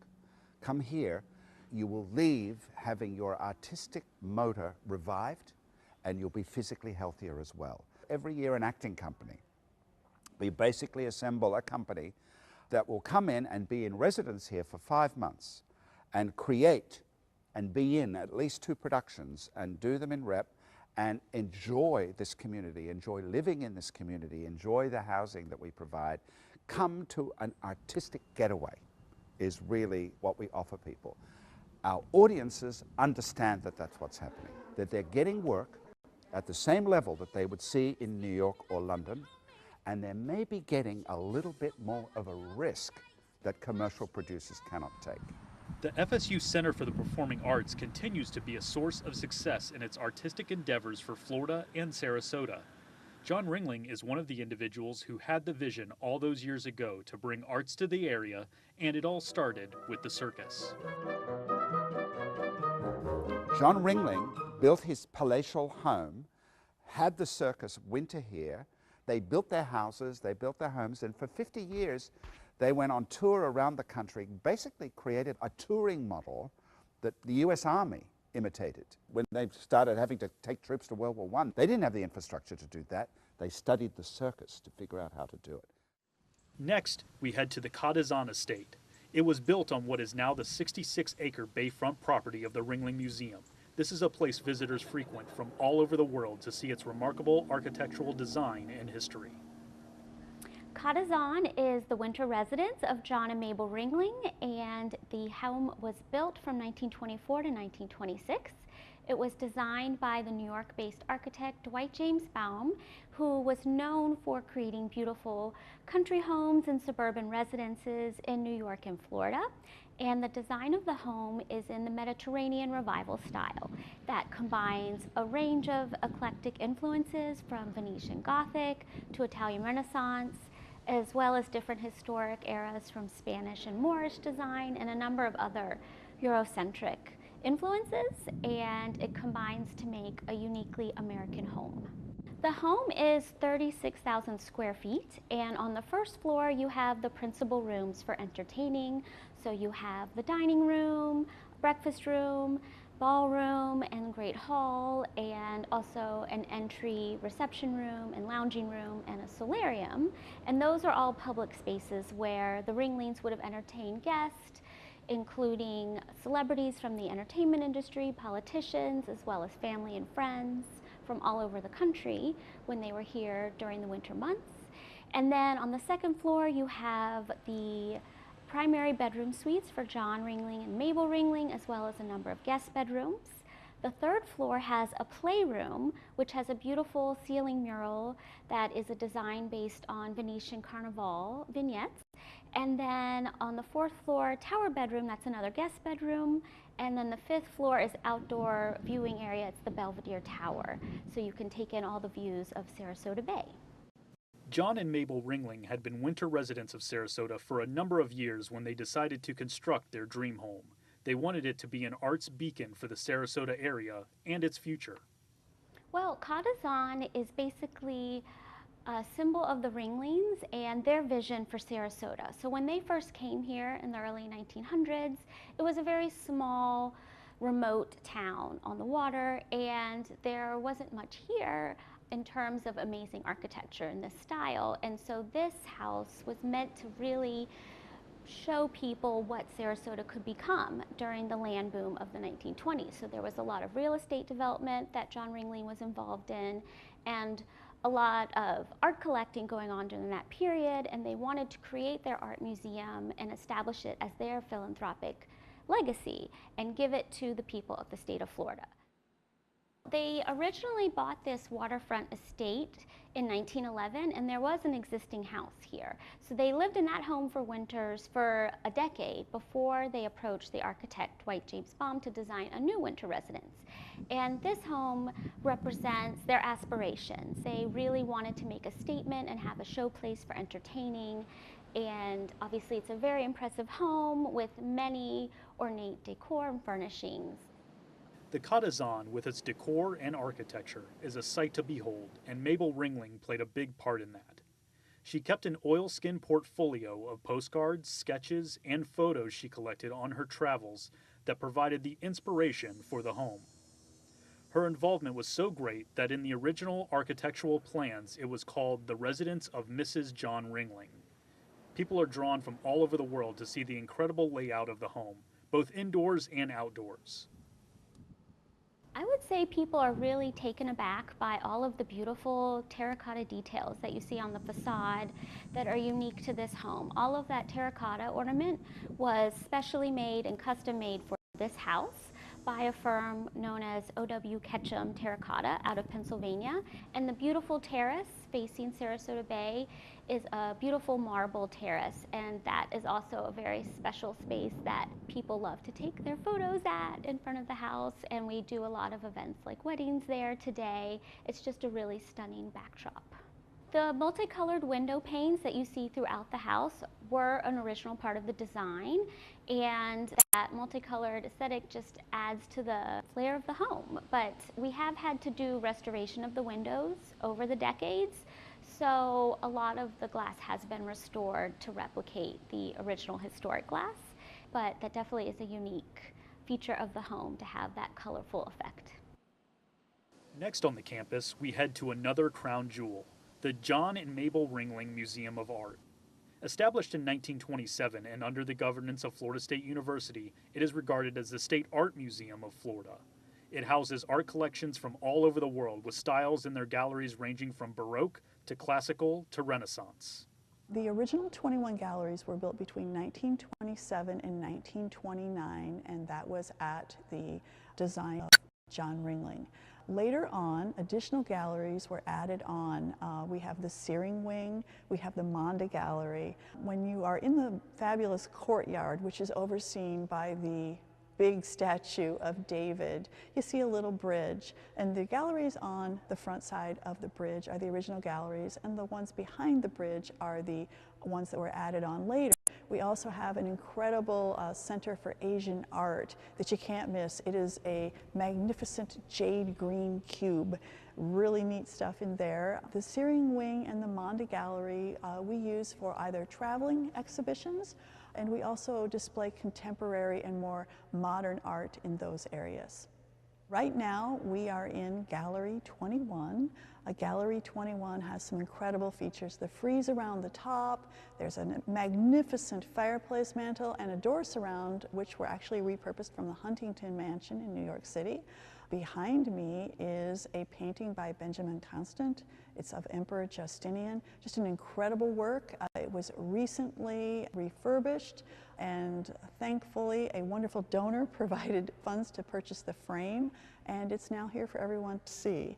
As you go through the original 21 galleries, we showcase the collection of John Ringling. And John collected an incredible amount of art in a very short period of time. About 7 years he was collecting the art that is displayed in the museum. And not only do we have the art that is on display, we also have art that is in vaults. So there's an awful lot to see here. As you go around, there are galleries displaying different eras.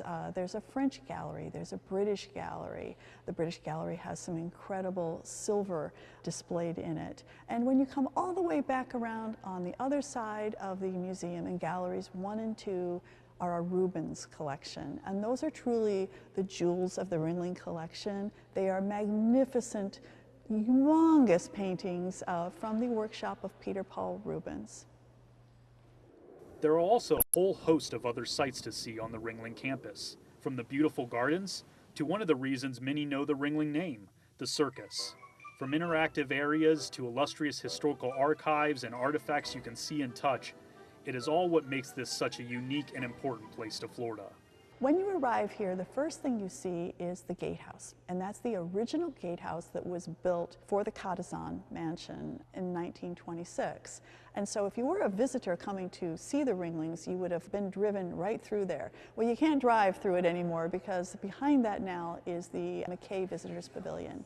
And that is a place where our guests arrive, they can purchase tickets. Also in that building is the historic Oslo Theater, and that is an 18th century theater that was initially in the Castle of the Queen.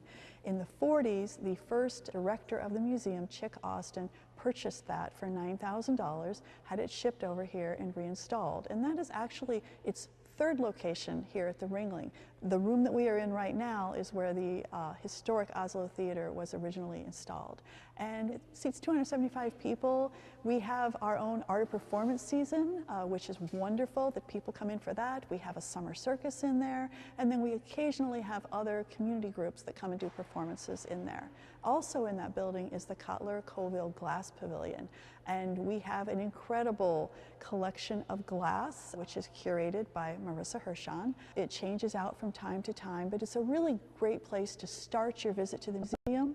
As you exit the McKay Visitors Pavilion, you will walk out the back door and be greeted by some beautiful flora and fauna.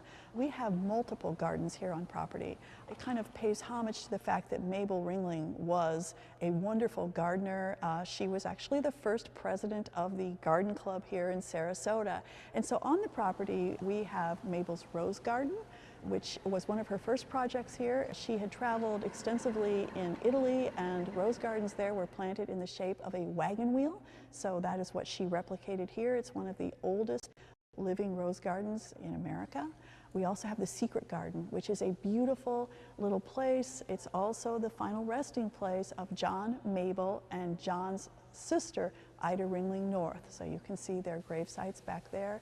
Beautiful statues in there. We are on 66 acres. We are on the Sarasota Bayfront, and we are a level 2 arboretum. So this is a wonderful place to see exotic species that maybe you haven't encountered before, and also our world famous banyan trees. As you leave that, you will, on your right hand, come to the Tibbles Learning Center. The Tibbles Learning Center is one of 2 buildings that comprise our Circus Museum here at the Ringling.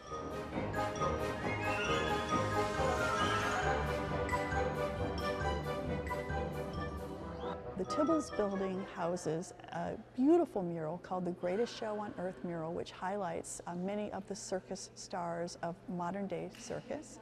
And it's also the home of the world's largest miniature circus. And that is an incredible exhibit showcasing the tinted circus in its heyday in the 1930s. And essentially, you go in and it shows 24 hours in the life of the circus. So it will get light and it will get dark, but you understand the enormity of this entire city of circus that would roll into a small town in America, set up, do 2 shows, tear down and leave, all within 24 hours. Taking with it an entire menagerie, which was a traveling zoo. And the Big Top is part of it. Howard Tibbles was the creator of that exhibit. He worked 18 years making just the Big Top. So it's a very interesting, educational, yet magnificent thing to behold. There's also interactive galleries in there, which are great for kids. So many times when kids come to the museum, they're not allowed to touch things. Well, in the circus interactive galleries, they're allowed to climb in and out of a clown car, ride bareback, walk a tightrope. There's also some great photo ops in there, so it's a really, really great place to come visit with kids. In the adjacent building, which was the Historic Circus Museum, houses additional galleries. So there are wonderful artifacts from the circus in there. There is a ticket wagon, which was John Ringling's office on the road. There's a wonderful exhibition about the Ringling family and their history. And then in the back is the Pullman car, the Wisconsin. And that was the Pullman car that was custom made for John and Mabel. And that's how they came to Sarasota when they bought their home here. The Ringling Museum, along with the FSU Center for the Performing Arts, has created an arts cultural smorgasbord along the west coast of Florida, rivaling any place in the United States. It's what makes it such a rare arts experience that keeps people coming back to visit again and again. The Ringling, if you think of the whole campus, we are one of the most interesting cultural destinations in the country. because you can come here just to our campus and see a play, a musical produced by us, Oslo Repertory Theatre. You can see a student production of an offbeat play presented by the conservatory students. You can see something fresh and new and intimate from the Sarasota Ballet. You can go over to the Ringling and see some offbeat art festival work in music and dance and literature in the historic Oslo Theatre, which was our original home. Go and see Ringling's Mansion plus the art collection, and they always have something going on in the new galleries. And then the Sarasota itself. But the Ringling Center, which includes all of us, is something that should be on the destination calendar for everyone. The spirit of Ringling, of John Ringling, is alive and well.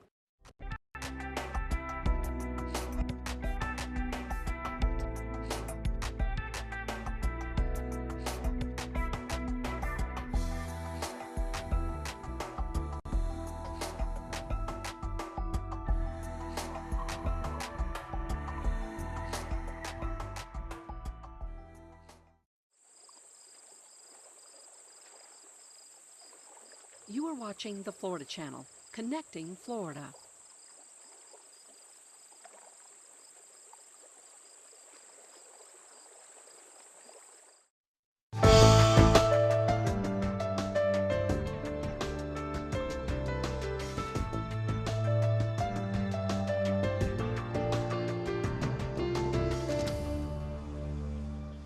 Founded in 1903 and now tucked away in a historic Spanish neighborhood, the Women's Club of Tallahassee plays a leading role in philanthropy for the city. Members of the Women's Club prioritized education early on. After organizing and operating the city's first kindergarten, the club helped to fund the building of another first, the first Leon High School. Next on the docket, the construction of Clubhouse that still stands today in the historic Los Robles neighborhood. The building has been witness to much of the history of Tallahassee. During the Great Depression, the club organized charity efforts. At the onset of the Second World War, the American Red Cross operated out of the clubhouse, and volunteers from the club rolled bandages and sewed surgical dressings. After the war, the building was used for social events, and members hosted groups like the local 4-H club. Involved in philanthropy, the club sponsors many different scholarship programs and organizes charity efforts, among them beautifying the city's parks and recreational areas, working with Habitat for Humanity to build homes for the less fortunate, and fundraising for organizations like the American Cancer Society and the Ronald McDonald House. In 2000, the club applied for and received a grant to preserve the clubhouse, repairing and restoring the building to its original state. Active today, the Women's Club of Tallahassee preserves its legacy in the past, while looking forward to the good it can do in the future. Florida's Historical Markers is a production of WFSU-TV and the Florida Channel. Florida's Historical Markers program recognizes people, places, and events of historical interest and is run by the Department of State's Division of Historical Resources. Coming up, Capitol Update.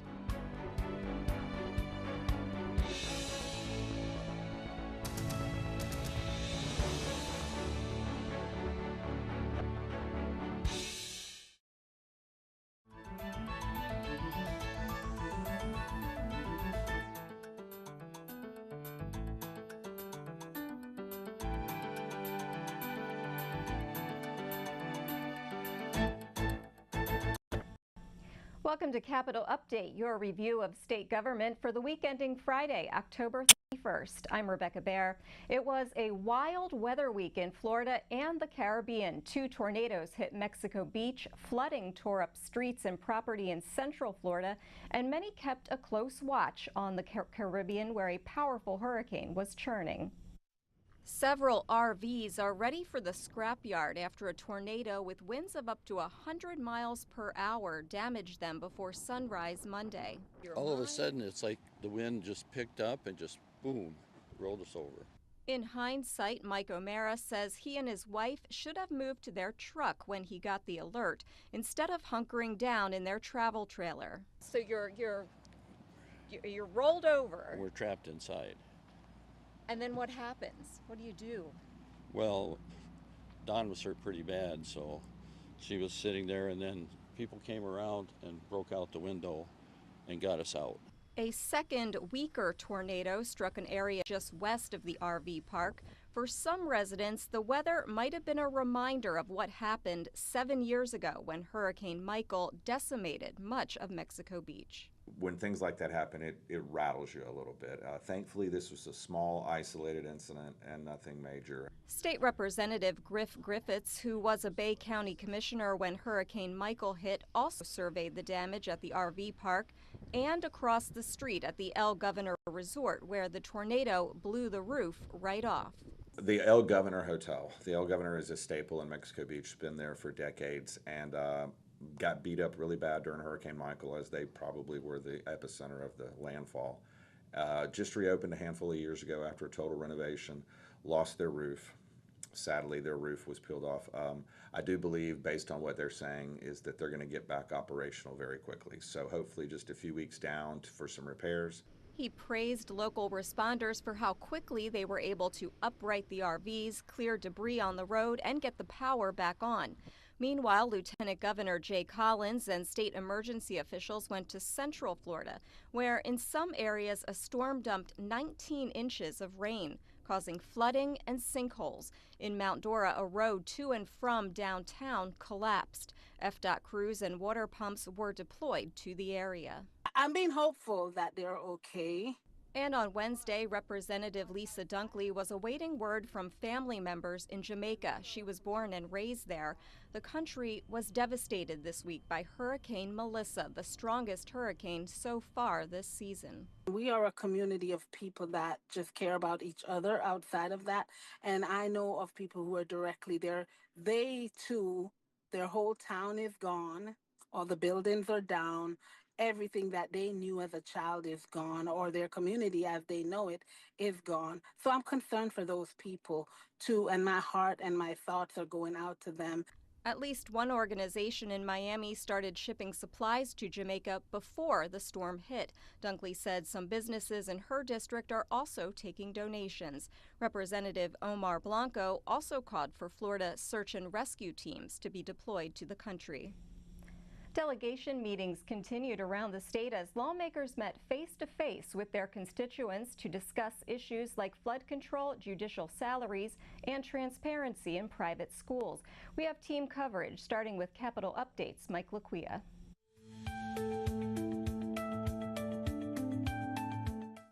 Today is one of my very favorite days of the year, to hear from Manatee County folks and my constituents on what issues are important to you all. And in one county after another, people came to talk to their senators and representatives about Senate Bill 180, which was signed into law in June. They don't like it. Senate Bill 180 really was a death blow to governing our local communities. Sections 18 and 28 of SB 180 have real consequences for us, your constituents. They are preventing us from having a say in shaping our future. That was a sweetheart deal for the developers, and we're all suffering. Most of the 48-page bill has to do with helping communities rebound after getting hit by a hurricane. People spoke in favor of those parts of the bill, and the bill did pass almost unanimously. Other parts of the new law ban local governments within 100 miles of a hurricane tract from blocking construction or redevelopment of any property for a year. The law also temporarily bans new local land use ordinances that are more restrictive and burdensome. Opponents of the law say it has a chilling effect on managing development and fixing problems like stormwater runoff.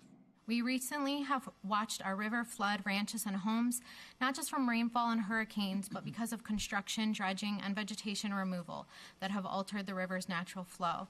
Yet when we ask for action, we are told that SB 180 limits what can be done at this point. This is not jobs versus flooding or flooding versus jobs. The property loss and reduced home value from flooding have taken their toll. St. Johns County's comprehensive plan was actually just rejected by the state because of this. And some of the reasons that it was rejected were things like increasing bicycle safety, protecting hurricane evacuation routes, things that are really common sense issues. Several lawmakers said a new bill is in the works. If there's things we can tweak and that we need to fix, we certainly will. Along the way, it was made to look like this was jammed down communities, not just Manatee counties, but others around the state down their throats intentionally, and it wasn't. It was something to try to protect residents and citizens, help, and more importantly, help them get back into their homes and properties. Stop approving, these bills aimed at removing local decisions. You know, why does the state know best? I never once heard from you about this issue. I've been happy to talk. Let me speak. I've been happy to talk with you about it. I never once heard from you on it. We don't know what's going to happen at the last minute in Tallahassee, and we expect you to protect us from those last-minute decisions. From what I understand, a lot of bad stuff happened at the last minute. I don't think you intended it that way. Well, a lot of stuff happens at the last minute, good or bad, in local government as well. So we're all supposed to work together. In Volusia County, the delegation meeting went on for more than 4 hours. Senator Tom Wright let people know they got the message. May I just ask, you're going to oppose SB 180? I am. Is that why you're talking? That is one of the things that... Okay, is there anything else? I mean, we've heard it enough times. We know that there's issues with 180, and we're working hard to try to correct them. The regular session starts on January 13. I'm Vance Osteen. Amid a slew of appropriations requests and constituent concerns, Osceola County's legislative delegation heard from Melissa Vickers, the public defender for Florida's 9th Judicial Circuit. She says her office is severely underfunded. Here we're getting 2 new judges in Osceola, which we are very excited about because the caseloads in county court are double what they are in Orange County. So with that, the problem is that when they fund a judge, they don't fund the rest of the courtroom, which includes public defenders, state attorneys, clerks, deputies, things like that. So we need those positions funded. She added that her office would be requesting additional funds to cover due process costs. That money goes towards anything deemed necessary for a trial case, including things like fees for translators or travel costs for witnesses. We are the 3rd largest circuit in Florida. However, we are funded due process-wise at a rate of less than the other top 4 circuits, and specifically our case cost per case is $24.77, whereas Broward, who's right above us, is $44.95. So you can see the disparity that we deal with. Hillsborough is right below us, and they're at $42.30 a case. This is a glaring disparity that needs to be resolved. Camilla Perry is the General Counsel and Executive Director for the 9th Judicial Circuit. She echoed Vickers' comments, adding that the cost of living has risen considerably in Osceola County. The turnover is outrageous, and the only thing that will help us is to get more bodies in that building and to be able to pay them a living wage. Of course, you know, they know that they're not going to be millionaires or earn a ton of money, but they should not have to take a vow of poverty in order to serve our community.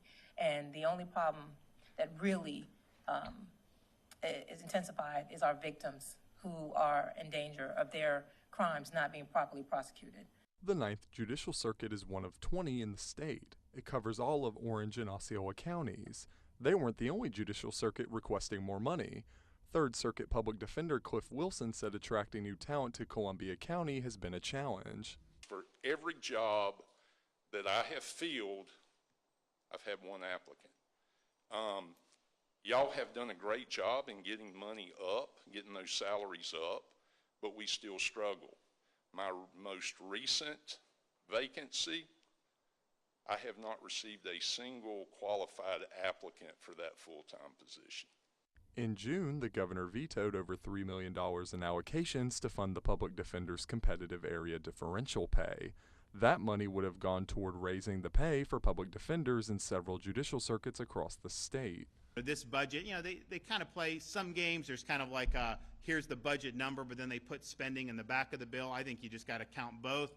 So if you count all the spending that was proposed by me, all the spending that was actually enacted by the legislature, that was about a $600 million difference. They were $600 million above what I had proposed. Wilson says more cuts could be coming if the legislature doesn't intervene. Governor's asked about sweeping our trust funds. Please don't do it. We use that money to help pay our salaries. I'm knee-deep in my trust fund in paying salaries. Most public defenders are. Most state attorneys are. The fund he's referencing is the Indigent Criminal Defense Trust Fund. It's a pool of money appropriated by the legislature to pay public defenders around the state. According to the governor's office, the current state budget allocates $15 million to provide pay raises to some public defenders and prosecutors. Attorneys who testified at the meeting said that isn't enough. I'm Mike Laquia. In Leon County, residents told lawmakers what they think should be the priorities of the legislature during the upcoming session. A school board member asked lawmakers to remove the requirement for high school graduates to pass an algebra test if they're taking career and technical classes. To make them, have them required to take that Algebra 1 EOC when they're really clearly going to the workforce is kind of a detriment. And we would love to see a CTE test, when they pass all those certifications, allow that to maybe take the place of passing an Algebra 1 EOC. Another school board member asked lawmakers to increase transparency in private schools with students that receive state scholarships. If we're going to give taxpayer money to private schools, that there should be a lot more transparency about how many kids are there, who's the principal, what are the certification requirements, just the basics, so that we as citizens really can go online at the DOE website and see, what are these schools and how many kids do they have and what are those test scores. Florida A&M University asked for more dollars to hire top talent. We intend to restructure faculty and staff compensation so that we can attract and retain world-class talent. A now retired state worker asked for a cost of living adjustment to retirement payments on behalf of hundreds of thousands of former state employees. And the mayor of Tallahassee described what the potential impact of eliminating property taxes could look like in the capital city. It will wipe out Parks and Recreation, which has a smaller budget than the police department budget. It will wipe out neighborhood affairs. Also, the director of a local food bank told lawmakers that money from a state program connecting farmers and food banks has allowed them to give away more produce as well as eggs and milk. I'm Vance Osteen. Lawmakers for St. Lucie County heard comments, concerns, and appropriations requests from constituents ahead of the 2026 legislative session. Representatives for the St. Lucie County Mosquito Control District advocated for a local bill they say would expand service. This bill revises the district's boundaries and authorizes a referendum on November 3rd, 2026, allowing voters in the proposed expansion areas to decide whether to join the district and receive full mosquito control services. The St. Lucie County Mosquito Control District was established in 1926. The district currently covers 336 square miles, including the cities of Fort Pierce and Port St. Lucie. The proposed expansion would add an additional 112 square miles to the district. Expansion costs are estimated at $250,000 annually and will be funded through the existing millage rate of 0.1352. One of the lowest in the state of Florida. Some constituents say the expansion is necessary. We have to consider the nature of our state and the wetlands areas.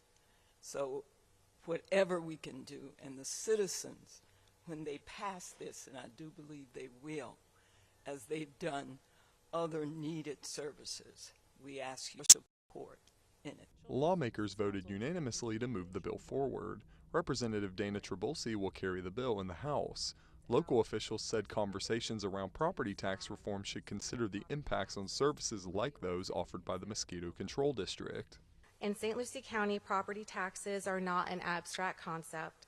They are frontline 911 public safety communications officers answering calls for service, libraries serving residents of multiple generations, and road repairs to ensure our families arrive home safely. As a municipality entrusted with providing essential services, property taxes fund safety, recreation, and infrastructure that our residents depend on, from police and fire protection to parks to road maintenance and public works. And these investments keep our community safe, vibrant, and growing responsibly. The conversation didn't stop at new bills. Representatives for the State Department of Health in St. Lucie said they were surprised at the turnout for their annual pediatric heart screening. Last year, we screened 424 students. Of those, 8 were identified with abnormal results and referred for follow-up with pediatric cardiologists. This year, we already reached our capacity of 700 kids as of earlier this morning. We anticipated a much larger showing because of Senate Bill 1070. That law went into effect earlier this year and requires high school students to have at least one electrocardiogram screening in order to participate in school sports. The requirement doesn't go into effect until the 26-27 school year. The Florida House has produced 8 proposals to reduce or eliminate property taxes. If they pass the legislature, 7 would go on the ballot for voters to decide. This week, state economists got to work estimating how much revenue would be lost, especially to local governments. One of the bills, House Bill 201, comes closest to what the governor has called for. It would eliminate non-school property taxes for homestead properties. Others would phase them out over time or make special exemptions for property insurance and people over 65. The governor said putting multiple property tax amendments on the ballot could cause so much confusion that nothing would pass. His representative in the estimating conference raised a similar issue. This might be a question for the House, but has anyone considered what would happen if multiple proposals passed, and how we would treat the possible competing and conflating issues?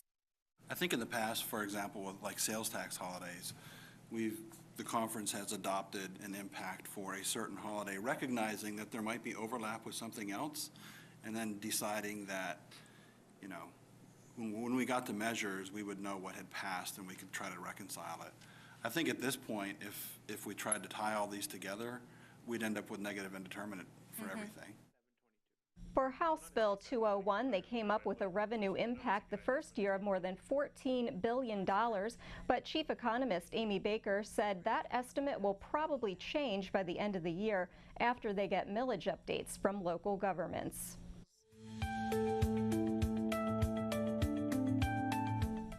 $3 million Floridians could lose food assistance due to the federal government shutdown, and Democrats in the Florida House and Senate asked the governor to help. Every Democrat in the legislature signed a letter to Governor DeSantis urging him to declare a state of emergency. They say it would unlock state resources that could boost food distribution programs and provide free school meals to kids. Because no Floridian should go hungry, especially not when we have an emergency fund. And when I think about, you know, what would qualify as a state of emergency, if hungry kids and hungry seniors, if feeding our neighbors doesn't qualify as a state of emergency, I don't know what else would. The governor responded at an unrelated news conference Wednesday. Did those Democrats write a letter to Chuck Schumer asking him to stop filibustering the spending? Leader Driscoll said playing the blame game doesn't put food on kids' plates. By the way, I mean, let's be very honest. Republicans control Congress. They control the presidency in D.C. If they wanted to end the shutdown, they could. Funding for SNAP benefits is due to run out on November 1st. In the Volusia County delegation meeting, the region's food bank had a warning for lawmakers. I will tell you that this week and the past few weeks, we have seen a spike in people visiting our pantries. With the ceasing of funding of SNAP starting on Saturday, we are anticipating 68,000 individuals right here in Volusia County are not going to get those benefits. For every meal the food bank provides, SNAP provides 9. That is not a gap that we can fill this week. The Food Bank Advocacy Director said they'll do the best they can to organize partners and raise more money on their own, but will probably need help from the legislature. Has a new immigration czar. Larry Keefe was the first, taking the job in February. The governor and cabinet met for less than 3 minutes by phone this week and revealed that Keefe was moving on. I first want to thank our outgoing executive director, Larry Keefe, for what he's done to get everything up and running, to make sure that Florida leads the way in immigration enforcement. The new executive director is Anthony Coker. In June, he was introduced by the Attorney General as the state's ICE liaison. We're excited to be the first state to announce our own ICE agent embed in the state. Agent Coker will be housed here with our leadership team in Florida as we work to support the Trump administration's efforts to combat illegal immigration. Mr. Attorney General, as a federal law enforcement officer who lives in the state of Florida, I would like to personally thank you on behalf of all federal law enforcement partners and our families who call Florida home. Knowing that you and the state of Florida have our backs while we perform these duties, we could rest easy knowing and staying focused on the mission set forth by President Trump. That was June 12th. The governor's office said Coker is now officially the state's executive director of immigration and enforcement. They called Keefe's departure a planned transition. Florida's education commissioner went to a local school board meeting this week and accused them of mismanagement and limiting teacher salary increases. Commissioner Stotzi Kamutsa spoke at the Leon County School Board meeting. He discussed negotiations with the union over teacher pay raises and how additional state dollars are being used.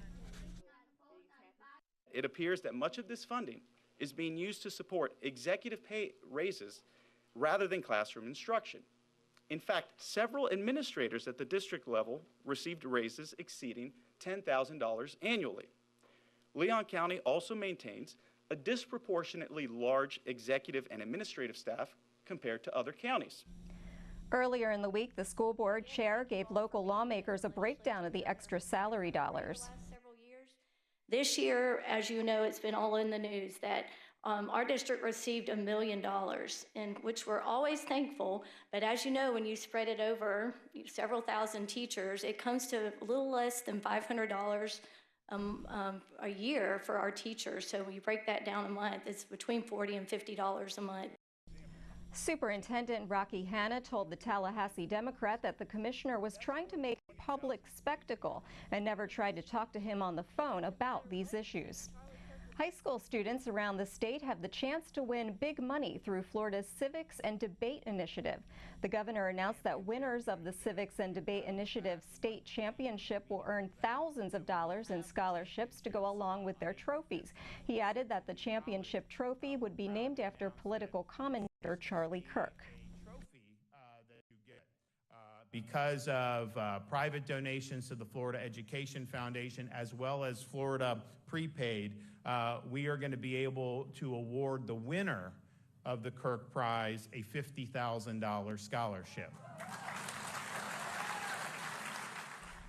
The runner-up will receive a $25,000 scholarship. According to the State Department of Education, the Florida Civics and Debate Initiative was created in 2019 to emphasize civics education in public schools.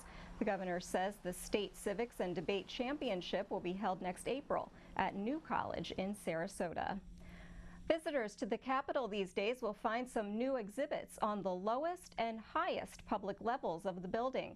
At the top, an exhibit highlighting the photography collection in the state archives. The title, Daguerreotype to Digital, isn't just a clever sign. The archives historian explained that the earliest practical form of photography was based on a highly polished silver plate coated with chemicals.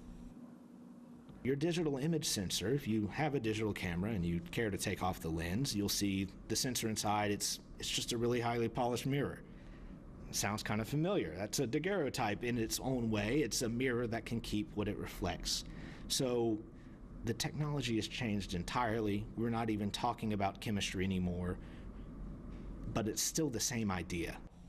Then on the lower level of the Capitol, an exhibit called Road to Liberty. It highlights figures from the American Revolution. Some you'll recognize, others not so much. It's part of the state's observance of the 250th anniversary of the Declaration of Independence in July 2026.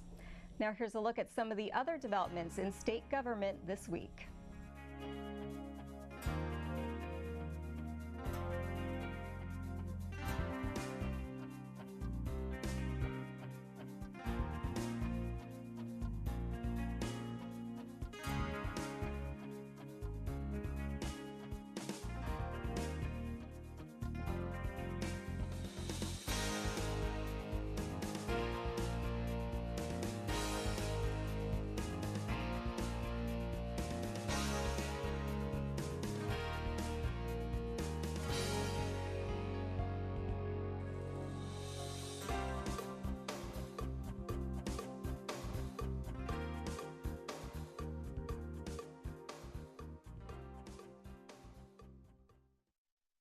As you approach the bluff face at Allen Bluff, the first thing you see and probably the first feeling you get is just an immense awe at, this doesn't look like Florida. But Alum Bluff is, in fact, located in North Florida. It's part of the Nature Conservancy's Apalachicola Bluffs and Ravines Preserve. The state geologists recently designated Alum Bluff Florida's first invertebrate paleontological site, as well as a state geological site. Harley Means says it's one of the only places in Florida you can see 4 different geological formations. These geologic units that are exposed at Alum Bluff sort of are, a record of what was going on at that particular time in Florida, and each one of those units tells a story. Fossils that are found here go back 17 million years, from ancient seashells left by snails, clams, and other mollusks to plant remains fixed in clay that grew in a hardwood forest that existed there 15 million years ago. On top of that, there's another formation known as the Jackson Bluff Formation. That one is only about 3 to 4 million years old. Out of there come the fossils of marine animals like whales and dolphins. But we also get, periodically, the teeth of the giant meg-toothed shark that lived during that time, which most people call megalodon. But it was the largest shark that ever lived, and some estimates of its length are on the order of 60 feet. Means said the idea behind the designation is to protect sites that contain rare, unique, and scientifically significant fossils. He expects to name more invertebrate paleontological sites in the near future. And that's it for this edition of Capitol Update. From all of us, thanks for watching.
Welcome to Palm Beach County's Community Bulletin Board. Stay tuned to find important information on county services including Palm Tran routes, road construction and closures, bids for county services, government employment, Crime Stoppers, PBC TV 20 programming, meet your commissioners, events and announcements, and much more.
Thank you for watching Palm Beach County's Community Bulletin Board. Please check the PBC TV20 online program guide for future airtimes at pbcgov.com.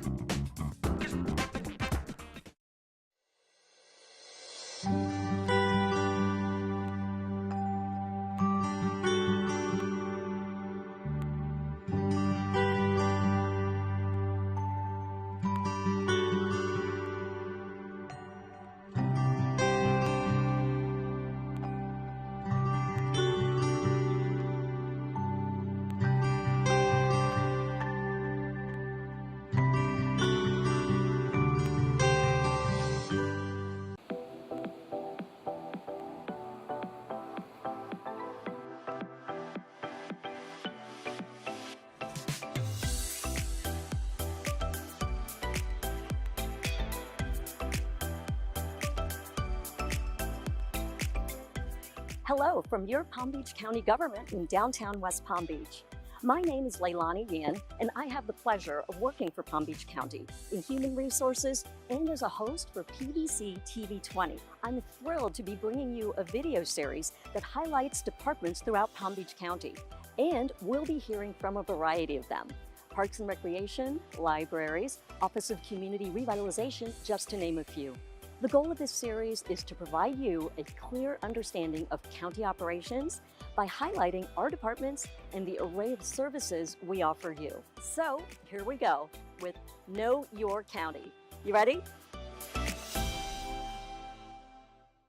Today we're highlighting Engineering and Public Works, the team that makes our roads, bridges, traffic signals, and sidewalks safe and operating smoothly. And I'm excited to be joined by David Ricks, County Engineer and Director of Public Works. David, let's start by getting to know you a little bit better. Sure. Can you tell us how you got in this industry and what led you to public service? Well, great question. I started in public service when I went to the college. I was fortunate to go to the Naval Academy, graduated a degree in system engineering, which is computer theory, computer design, and I started my Navy career in the Civil Engineer Corps, which basically you do infrastructure, roads and bridges and buildings for the United States Navy. So I did that for 22 years. And once I retired from the Navy, I wanted to stay in the public sector, and so I started working in what we call public works agencies. So I started in Dayton, Ohio as the public works director for Montgomery County, Ohio, in Dayton, Ohio. From there, I went to Atlanta, Georgia for Fulton County, Georgia, in terms of the facilities director. Went to City of Norfolk, Virginia as the public works director. And in the last 8 years, I've been in this position as the county engineer for Palm Beach County. For folks who may not know, can you tell us what your department, Engineering and Public Works, does generally on a day-to-day basis? Well, in the simplest term, we manage the road infrastructure for all the county roads and county traffic signal intersections for Palm Beach County. There's about 3,600 lane miles. There's about 300 bridges. There's about 1,300 signalized intersections, 10,000 trees, and miles of stormwater infrastructure that we're responsible for. Are there any services or resources that your department provides to residents for free? And how do people benefit without even realizing it sometimes? Well, since we operate the roads, we don't charge, there's no toll roads or toll roads for bridges like you see on the turnpike. So everything we do is basically free to the public. Roadwork always seems like a huge project. How do you decide which roads get replaced, which ones get repaired? But we have an act that we call a monitoring program on the condition of our roads and our bridges. And based upon those monitoring, we will decide in terms of what is needed in the future. We plan 1 to 5 years out in terms of capital investment. In terms of road expansions, we look at traffic data, we look at new development data, for road expansions, but also for road maintenance. We, on a regular basis, go out and basically check the conditions of our roads, and then we'll plan we call a maintenance schedule for 2 to 3 years out in the future in terms of road resurfacing and widening, and also especially maintaining our traffic signals. Now, you're also responsible for maintaining almost 300 bridges and in charge of those. Yeah. How often are they inspected and updated or renovated? On a regular inspection, about once a year. We actually, for the bridges, there's mandated by the state to do an annual inspection. And based upon that, then that will drive in terms of what we need to do in terms of regular repairs. But we call those large comprehensive repairs. We plan those things 5 to 10 years out in the future because it takes a while to design it and program it and all that stuff. And so it's a two level process. The day-to-day maintenance in terms of what we program for projects in the near future, 6 to 12 months, and then major upgrades that we look at. Just for example, 6th Avenue was a project that was almost 5 to 10 years in the process. And we just recently replaced our bridge with wider bike lanes, and that was done just recently opened in November this past year. Are you seeing any trends in the type of boating traffic coming through? No, not really. I mean, we work with the Coast Guard in terms of how we have what we call 8 bascule bridges, which is the ones that go up and down. But the timing of those openings is basically dictated by the Coast Guard, and we do that on a regular schedule. But one of the things that does affect us is looking at resiliency in terms of make sure all of our infrastructure is resilient. So for our bridges, we look at flooding patterns, some other things that so when we start designing replacement bridges, we make sure that we look at 10 to 30 or 40 year floodplain analysis to make sure that what we are going to invest in is going to handle those large scale changes in climatic change. We've got traffic signals, and it's such a huge county that we're in, and it sounds extremely complex. How does your team keep everything running smoothly? We have a very unique system here in Palm Beach County. Like I said earlier, we had almost 1,300 signalized intersections. Intersection is basically anywhere you come to a four-way stop or anywhere you crossing two separate streets. So that's considered a signalized intersection. So we have 1,300 that. Of that, we handle all the ones for all the municipalities, excluding except for Town of Palm Beach and City of Boca Raton. Outside that, all the signals are run by the county, including the DOT signals. Of the 1,300, 400 are DOT signals that we're responsible for. So we do it for the Department of Transportation, for the Department of Transportation under agreement. And so all of that is managed under one, I'll say, large computerized network.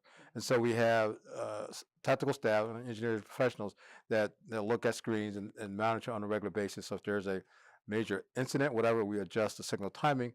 And then on a day-to-day, even on a weekly and nightly basis, we actually have technicians that are on call basis that will go out, especially when you have a rain event, you see signals on flash or flashing, whatever, and they get a call, and then we dispatch our team in order to address those. And a lot of times they can turn around very quickly. And so we rely on the public and also our law enforcement agencies to tell us if they see something wrong with our signals, and then we go out and respond accordingly. Especially with the heavy rainstorms Yes. here, drainage is critical. Yes. What's involved in keeping our drainage systems in good shape? So, we've been fortunate in the last 5 years that the county administration and also the Board of County Commissioners invested a lot in terms of equipment and technology, and also provided additional staffing levels. So we now have a full-fledged stormwater division and about 15 individuals, and we have almost 15 pieces of equipment, including Vector trucks and also camera trucks that goes in and look at underground structures, and then collect that data, and we'll upload into our graphic information database. But we have a routine process to go out and maintain our stormwater structures. It's a tremendous network in our major roads and also in the neighborhood system. And so we're still not completely there in terms of documenting all that infrastructure, but we have a very good team. And so this is a multi-year journey to get us where we need to go in terms of asset management. And last for our segment Sure. now, when something urgent happens, like a sinkhole, Right, yes. or some major flooding, Right. how quickly can your team jump into action? We have we call a recall road and bridge team. They're on a recall basis for any major road infrastructure, like potholes or stormwater infrastructure. And then for our signals, we have a separate dedicated team to look at our signal information. And so a lot of times it's from the public. They'll call law enforcement agency, or we have a trouble call desk, and then they notify staff to go out and make those assessments. So it's real critical to have input from our community to help us where they find out some of those challenges. Thank you, David. That is a great foundation. Mm-hmm. When we come back, we'll talk about how Palm Beach County plans for future growth. PBC is bridging the gap for trade job seekers wanting to work for Palm Beach County government. Discover all of the great career opportunities and benefits available working for us. Let's talk trades. Job fair events are a great way to connect. They bring eager job seekers together with PBC department professionals under one roof. Facilities, planning, zoning and building, water utilities, engineering and public works, parks and recreation, just to name a few. Representatives from these departments are available to answer questions, provide information about current career opportunities. You can apply and submit your application right there on the spot, whether you're a seasoned professional or just starting out. There's a job here at the county. Let's talk trades.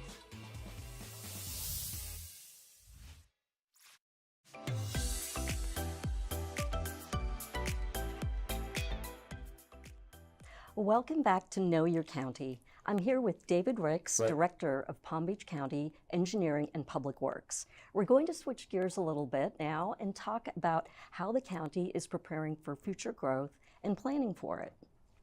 Awesome. David, the county, as you know, is growing fast. How do you plan new infrastructure projects to keep up? Very good question. So, per Board of Commissioners County policy, we have a 5-year capital program. So we look 5 years into the future. So part of that process, we look at basically traffic data in terms of we do counts on a regular basis, and we anticipate traffic growth, and we look at developments that are been approved by the county commissioners, either ongoing or in the pipeline. So those two major combination of factors we use as part of our planning process, and also we get input from all the municipalities. And so before we develop the next phase of our capital plan, we send out notices to all our municipalities saying, here's our current 5-year program. Please give us input in terms of projects that are in the pipeline or projects that we should be considering. So we put it all together, and with our team, then we look at basically putting together a program, looking at the cost of actually designing a project and then also the construction dollars to go with the project. And based upon that, that's when we ask for funding from the Board of County Commissioners for projects in that program. You mentioned working with other municipalities. Right. I'm sure there's other government agencies and departments. How important is that type of collaboration? Well, it's, you're talking about road infrastructure, the transportation network, it's really a team approach and team partners. We work with 39 municipalities, then also the major agencies, Florida Department of Transportation, because we manage all their signals and a lot of their roads are in that network key. The Transportation Planning Agency, there's a large-scale planning agency, and they work, basically long-term planning projects, and also we work with them to get grants. So those are two major agencies that we work with. Also, we work with PalmTran. They provide a tremendous frontline service for all our citizens, getting people to and from home and work. And so we consider they're a direct partner. I mean, they do the hard work, and we're kind of like their boots on the ground. So we work very well with PalmTran in terms of what they need, and we get and they provide us input in terms of helping us plan future projects like bus stops and other things. Sustainability, as you mentioned Right. earlier, is a huge topic. Yes. How are you making sure that these projects are environmentally sustainable? Well, all of our major road projects, we use basically the Florida Department of Transportation in our design standards. So for like bicycle lanes, in terms of the type of bicycle lanes, we use that same standard because a lot of our roads interact with the DOT system. Then also, especially for bridges, as we're looking at building new bridges, we look at, in terms of flood level, the long-term flood projections to make sure that those projects, once we are making that investment, sustain any major climate change effect. So those are two key aspects. Fantastic. Technology, Uh-oh. huge. Good question. In what ways is it helping you to monitor or manage infrastructure better and faster? Majority of our signals have cameras. And so the folks in this room can actually pop up one of the locations and look at all the major intersections, what's going on. So that's real-time data. And actually, when you're on, sometimes some of the TV stations actually has our camera system posted up that they're using. So that's one piece of it. But the other aspect is looking at the current, the future of technology in terms of signal technology. Adaptive control systems is one of the things that we're in stages of different locations that we're using that. There's a project that the state has funded $2.7 million for the Okeechobee corridor from I-95 to Flagler Drive, about 13 signals, and that will install adaptive signal technology along that corridor. And actually that's the first phase of a 3-phase project. So we got money last year, $2.7 million. We're in the process of trying to award that contract. There's actually another grant being asked for in this 10 year's budget for about another $3 million, and then there's another phase after that if that gets funded for all the downtown West Palm Beach. But also DOT is installing adaptive signal technology on the B line, and part of that project they're going to do this, we call it adaptive signal technology, so it's critical. And then we have a pilot project on Hood Road, a vendor that we're testing out as we're doing on several signals on Hood Road. So we're in the beginning stages to implement some of this new technology, which is critical. Do residents get a say in what projects do move forward, and how are you including the public in your operation? We work with every district commissioner on the projects in their community. And so sometimes we'll host community meetings to get input on certain specific projects as we get into, we call design construction stage. And so that we provide them input in terms of any changes to the project that they think is reasonable to do that. So that's really critical. And so we have, like I said earlier, we have community meetings, coordination with our district commissioner on those key sensitive projects.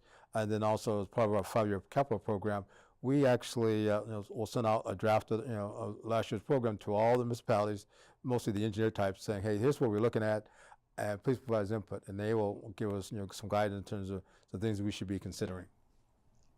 Let's talk dollars for Sure. a minute. Yeah. How are these infrastructure projects funded, and how do you decide which ones get top priority?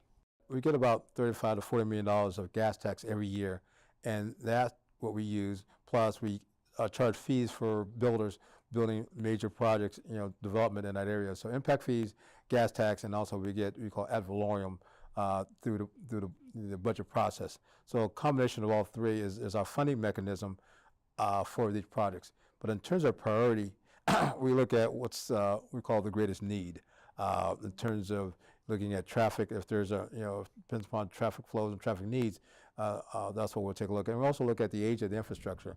Some, just like the 6th Avenue, we had indication that the bridge was deteriorating and needed replacement. So you look at the existing infrastructure in terms of how long it should last, and so that's one component in terms of how you would look at an existing replacement project. But future projects, you look at growth and the urgency. So, for example, like we're doing projects along North Lake because there's some major developments. It's got Avenir, you've got West Lake, and also Arden.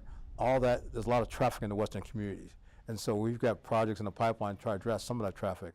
Our challenge is that we can't make the changes to the infrastructure fast enough than that they're building all these new homes. And so that's an ongoing opportunity.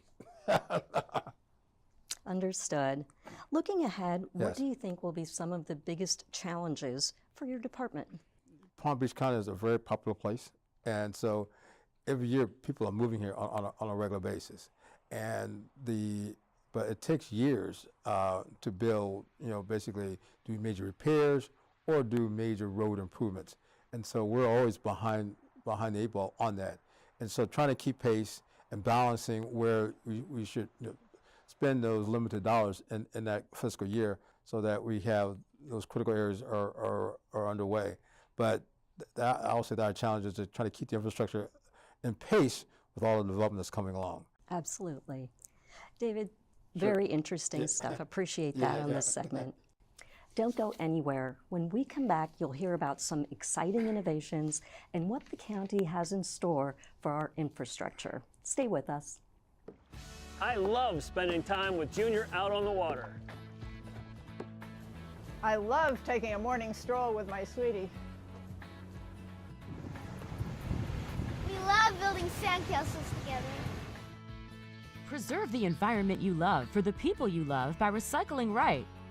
You can also help by dropping off home hazards like paint, fluorescents, electronics, and oil. Check out swa.org for more and tell us what you love about the environment.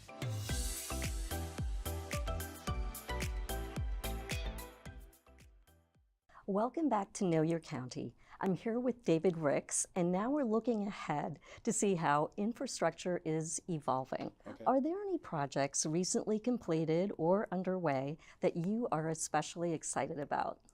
Well, getting into signal technology, the board approved a contract on 2 key projects. One is called Transit Signal Priority. He said, what is Transit Signal Priority? So Palmtran got a grant from the federal government to enhance the on-time delivery of process for their buses. And what it is, it will have a device on the bus and a device at the signals along that corridor. So as the bus comes to that signal, it'll give it a little more green time. So it allows the bus to stay on schedule, even a little ahead of schedule. So they're going to do on the US 1 corridor. So the contract just got approved. And also with that same technology, the vendor's also going to do vehicle preemption, which is for the fire department. And you say, what is vehicle preemption? If you go by a fire station, all of a sudden you see the red light, and all of a sudden that signal at that location, goes green, and the fire department, fire truck has priority. Well, the vehicle preemption will provide green lights all along the whole route that fire truck goes. And so you have a device in the fire truck, and then along the corridor, the signals, if they get that signal, will automatically go green for the fire truck. So one is for the our transit system, will be great because this will be the first quarter they're going to do on. They get other phases planned for future grants, and then for the fire department, they plan to implement this countywide all their fire stations. So we're just the beginning stage of that, but that's going to be really put us another level above in terms of being the best in class. That's something the publics can really get excited about. Exactly. Fantastic. Yeah. We hear a lot about smart cities. Yeah. How is Palm Beach County starting to integrate smart technology into roads, signals, bridges? Okay, well, speaking of smart technologies, we have another innovation that we're in the process on is for our bridges. And so the board provided $2 million to look at all of our 8 basketball bridges. And what we're doing, we're installing new camera technology, which we call advanced sensing component of it, so that so any vehicle, any boat, or any pedestrian, once we start that bridge operation, will sense someone inside that we call the barrier, and will alert the bridge tender to make adjustments to either stop the operations or make adjustments so we don't have any potential incidents with our any vehicles in the wrong area on the bridge, or pedestrians, or boating traffic. We had incidents a couple years ago where while the bridge was in operation, a boat was underneath that operating component, which is a dangerous situation. And so this, we've got 2 bridges. One bridge is completely done, second one's almost done, and we're going to do the other 6 bridges here by the end of the calendar year. But this is really going to be a state-of-the-art technology in terms of sensing component, helping our bridge tenders, really helping the safety of the public. With storms and rising sea levels in mind, how are you making our infrastructure more resilient?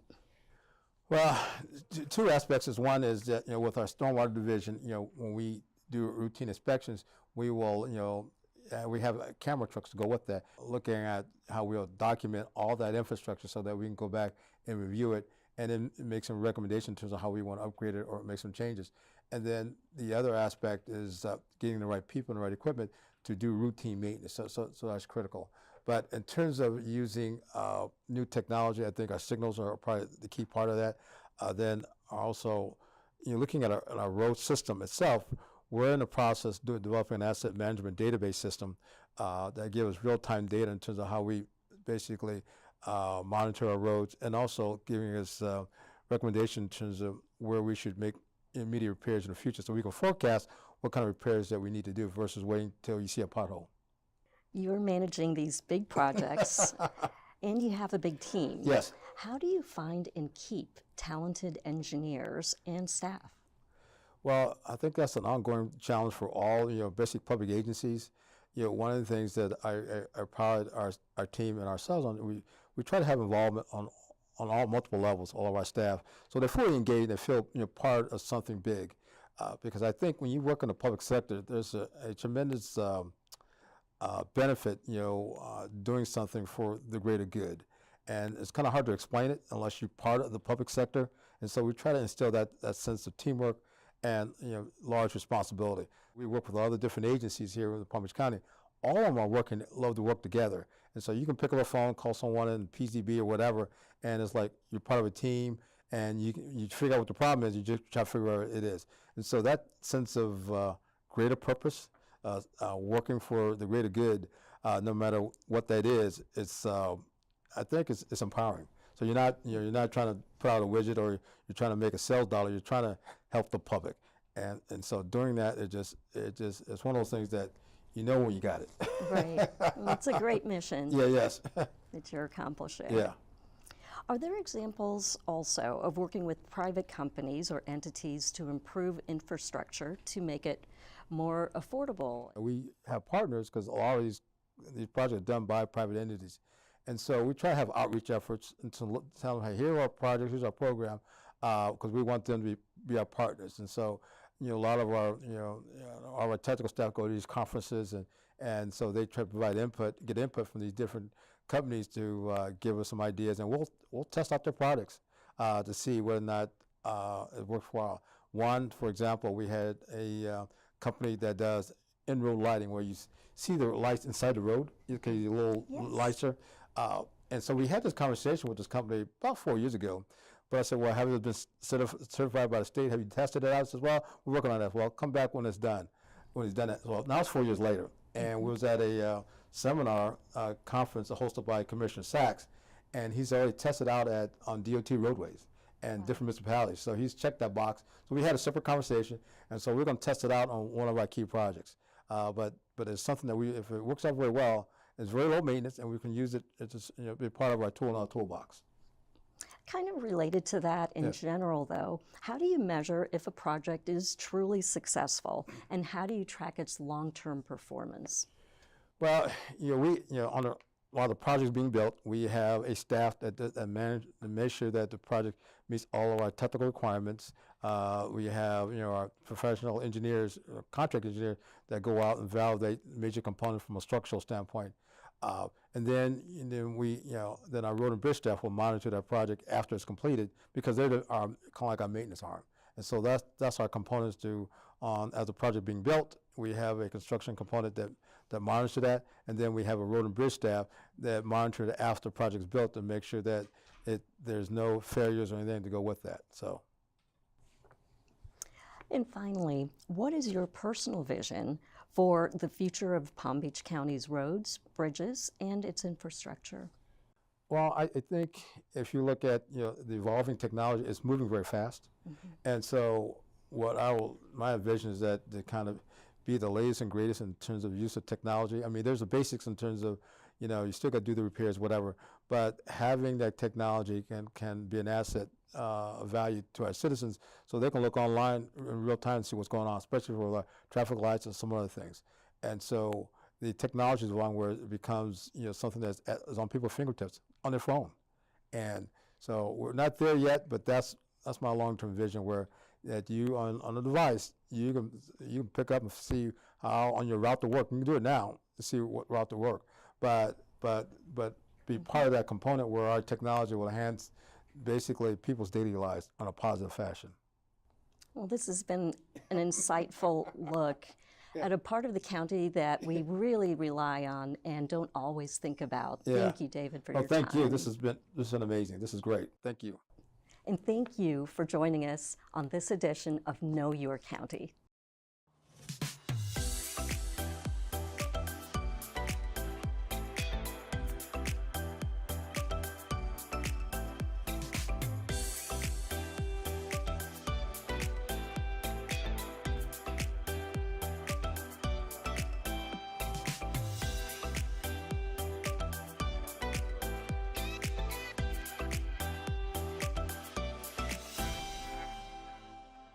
Lithium batteries and products containing them need to be disposed of properly. When a battery enters the waste stream, it can become damaged, and the lithium inside can then be exposed to liquids and high temperatures, causing it to become highly flammable.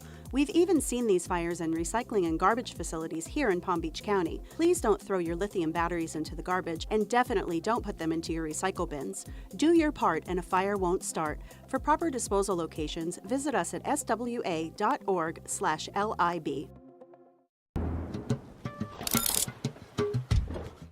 Eddie, are you ready? We gotta get going before the storm turns us into human kites.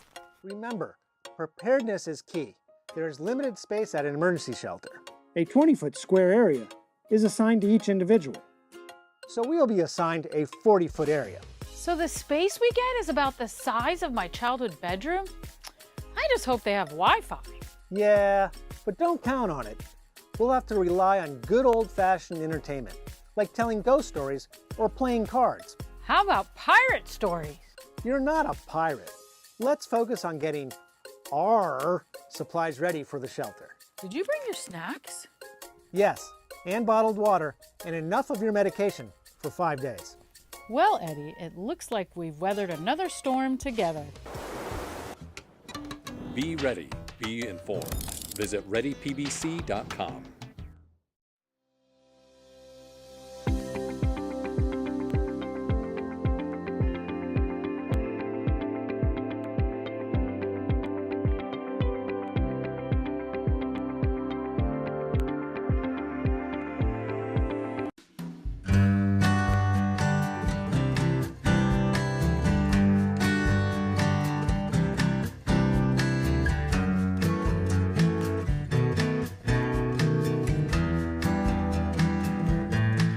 Hello, everyone. I'm James Green, Director of the Palm Beach County Community Services Department.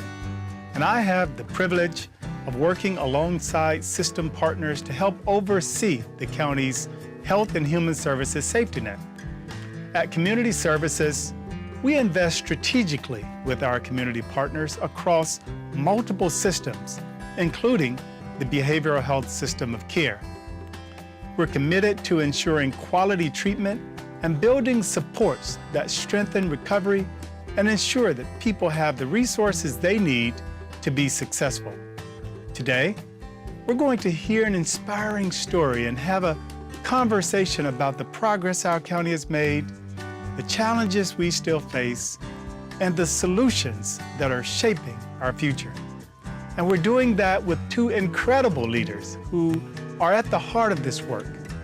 Joining me today is State Senator Darryl Rousson, one of the leading advocates in the mental health and substance use disorder space, and Ms. Ann Berner, President and CEO of Southeast Florida Behavioral Health Network, which is Palm Beach County's largest funder in the behavioral health space. Senator Rousson, Ms. Berner, thank you for being here today and joining us for the show. So this is really an exciting time for me because I have such tremendous respect for the both of you here today.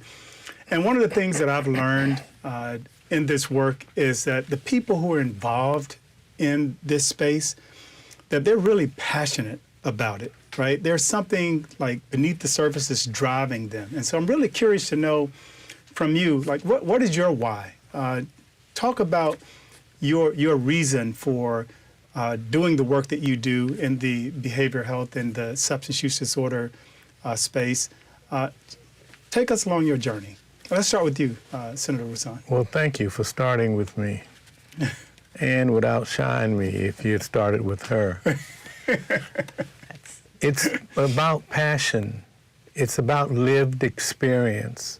It's about giving hope, demonstrating strength and courage to others so that they can come through and enjoy the beauty of recovery after the darkness of addiction. Well, I celebrated 27 years, 5 months of clean time, and that was after going through drug treatment many times. I have experienced the beauty of recovery, reemployment, reunification with family, a journey that has taken me to the Florida Senate from the crack house. And I want to give that same type of feeling of enjoyment to others at a time when many of them feel lost in terms of trying to find their way to recovery. But let's turn to you, Ms. Berner. What is your why? You know, it's such a good time to be in behavioral health with the science and the evolution, the ability to treat addiction head-on, the recognition of the co-occurring and underlying mental illnesses. It's very inspiring, and I think it's a good time to make sure that we reach out to as many individuals who are struggling and let them know that there is advancement, there is science that backs this up, that it's not their fault. And that there's opportunities for them to lead a productive, healthy life. And so my passion is really making sure we reach everyone who's in the deepest despair, families that may have given up on loved ones, that it's time to reach out again and give us another opportunity to help find a way forward and help pave that path to a productive life. And listening to Senator Rousson's story, and I've listened to it a number of times, and every single time I am so inspired, and it makes me feel like I'm in the right place at the right time because I want to carry his message forward, and I want to be able to bring that kind of passion to our services and help lead the way with lived experience and with a whole new philosophy of empowering the individual to help define their own recovery. So it is just a good time to be here. Yeah, absolutely. And I am not alone in my journey. There were family members and others who helped me along the way. And there are many of us who are in recovery. Some talk about it openly, others keep it within themselves. but I talk about it openly because I want to give hope to other people. Senator Rousseau, you talked about some legislation that passed in 2022. I'm really curious to know, you've had quite an accomplished career. What would you consider like the proudest, the most, the thing that you're most proud of throughout your career as a legislator? Well, it has to be Senate Bill 1620. I serve on a statewide commission with Ms. Berner that is dedicated towards substance use disorder and mental health, finding ways to improve access to care, the quality of care, and post-treatment support for recovery. And we passed a bill that took some of the recommendations of this commission and made them law. Oh, that's phenomenal. That's phenomenal. What about you, Ms. Berner? What would you consider the thing that you're most proud of? The inclusion of medication-assisted treatment has only been here in Florida for probably about the last 7 or 8 years, whereas across the country it's much longer. And so we faced a lot of stigma about individuals believing that they were just substituting one addiction for another, when in fact it's based on the brain science. And so I think helping reverse that stigma, making the gold standard for treatment of any disease has to be a defining moment in someone's profession, where we're able to make changes in attitudes and bring about life-saving treatment. Because you can't help somebody if they're dead, right? That's, I mean, obviously, but to make that connection between having available medication that helps address cravings, helps address the physical nature of addiction has really been profound. And I think it's also then brought about an understanding that the individual needs to have a say in their treatment. I think for a long time it was very professionally driven. So it was always listen to me, follow my way, and now I think we're actually seeing a lot more informal support. So building up the family, building up other social aspects of an individual, and so being able to put those things in play has really, I think, made a difference. Along with then blending funding associated with mental health and substance use, because they kind of go hand in glove. Absolutely. And so I think we've been very successful at least making a significant movement in that direction. Absolutely. And I recall the challenges that came with trying to get MAT implemented here in the county. What do you think were some of the things that allowed us to remove those barriers and push forward? If you can think back some years ago, were there key things that happened that you believe contributed to us being able to really utilize MAT in a more comprehensive way? You know, I think the basics started with Narcan, right, which is an important tool. So if somebody overdoses, having that readily available, I think has helped show that we can have specific public health strategies. We can make it widely available, and it's not a support, right? So when it was first released to the public, it was seen as almost a support. Like, well, if you're going to help them reverse an overdose, you're really just encouraging them, which was a really antiquated way of thinking, right? They have to be present with us to be able to move forward. Right. So I think the Narcan and the acceptance of Narcan and the success stories, and then seeing individuals who go on to conquer their addiction has really has helped reinforce that attitude and that perspective. And so we keep building on successes. I think that's been kind of the cornerstone. Absolutely. And you've seen the evolution as well in introduce medically assisted treatment. From your perspective, within the state legislature, how was that accepted, and was it easy to kind of get some legislation across to help push that, or support from your colleagues? It wasn't easy to do medication-assisted treatment in the legislature. It wasn't easy to do needle exchange in the legislature. People didn't understand, why are you giving a needle to a drug addict But the real reason is because it stops the spread of disease, and it gives you a chance to provide services and talk to the person about them going into treatment. I love this public service. It's personal and it's professional. And I need to thank my law firm. They support me in all that I do. Rubenstein Law, Florida's premier personal injury law firm.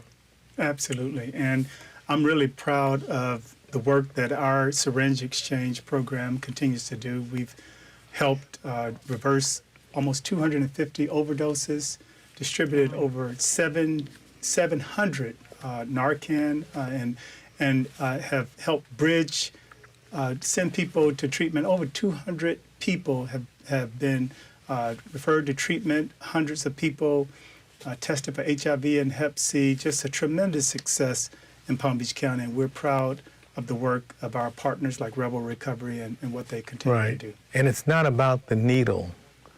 It's about stopping the spread of disease. It's about getting a person's attention and having an opportunity to talk with them for treatment or other wraparound services. Absolutely. We're going to take a quick break, and we'll be right back.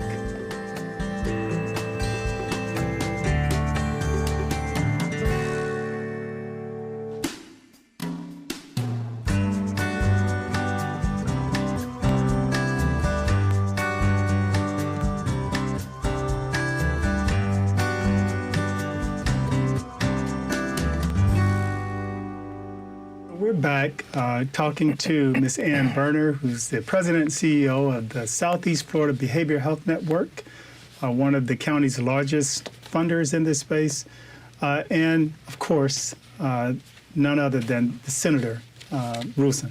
Thank you. Thank you so much for being here. So, Palm Beach County is unique in the sense that last year we saw like a 46% decrease in the number of overdose deaths based on the medical examiner's report. And year to date, an 18% decrease in the number of overdoses from this time last year. I'm curious to know, we'll start with you, Ms. Berner. What do you think were some of the factors that contributed to this decline? And what do you see us having to do to continue the progress here in Palm Beach County? So first off, it's still way too high. Mm-hmm. We are not doing enough to reach all the people that need it, and so it is time to double down because Palm Beach County can do much better. Mm-hmm. We need to really make sure that we're helping remove the stigma, that we're making sure, especially now with all of the fentanyl-laced potential that's really unknown. There's still a lot of space for improvement, and so that's one of the focuses that my organization will continue to look at.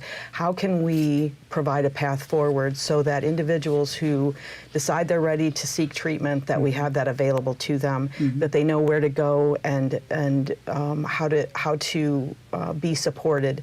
So we're continuing to work with the county on programs, and so we'll be announcing a new project soon that's going to help with navigation, Mm-hmm. and I hope to come back on and talk about that soon. But there's definitely more work that needs to be done, and while that's definitely encouraging, the decrease is significant. Mm-hmm. We can't be satisfied, and we have to continue to fight for better access, engagement with all of our resources, whether it's fire rescue, whether it's law enforcement, our emergency departments, our churches. We have to be able to reach out and make sure that we've got a network of people familiar with the system that can help direct and drive people to a positive place to engage and receive their services. So good progress, Yeah. but we got to do more. Absolutely. And some of the contribution has been because of awareness, Mm-hmm. bringing it to the attention of folks, Mm-hmm. and also reducing barriers to treatment. You know, there were many barriers. Women didn't go to treatment as often as men because they had children and they had different things that they needed to tend to, and it stopped them from getting help. Well, now with all of the mother and children programs, mothers, pregnant women, things like that, it's reducing the stigma of going to treatment. Absolutely, and that's really critical. And you know, we talk about fentanyl, and I think some of the statistics I saw, still the leading cause of overdose deaths, around 34, 35%. But there are some other emerging drugs that are out there. Can you talk a little bit about what we're seeing with other substances that we're starting to see more of, and what are some ways that we're kind of keeping our fingers on the pulse of what's happening here in Palm Beach County? Maybe Ms. Bunny, you start. Well, I know we're looking at some pending legislation this coming session, and so Senator, do you want to talk about your proposed bill in addressing Creighton? Well, the late great Representative Kristen Jacobs came to me some years ago. She's no longer with us, but she was very concerned about Kratom. And we tried to get a bill passed together, but it wouldn't go anywhere because the Creighton lobby lobbied up and fought that as an alternative to depression and things like that. We're coming back at it this year because in the ensuing years, science and medicine have shown that it's just another drug. Interesting. And so we're hoping to get some legislation passed to address that here in the county. Yeah, it's not filed yet, Okay. but we're working on it. Yeah. And I know that many of our young people are being impacted by that. And it's certainly something that we have to keep our eyes on and be responsive to. We're also looking at things like xylazine, which has also made a resurgence, which is generally used by veterinarians, but somehow has made it into the human population, and so ways to strategize and educate about the dire consequences of using substances that may give you a temporary high, but ultimately can cost you your life. Yeah. Like ketamine. Like ketamine. It's making a resurgence. That's right.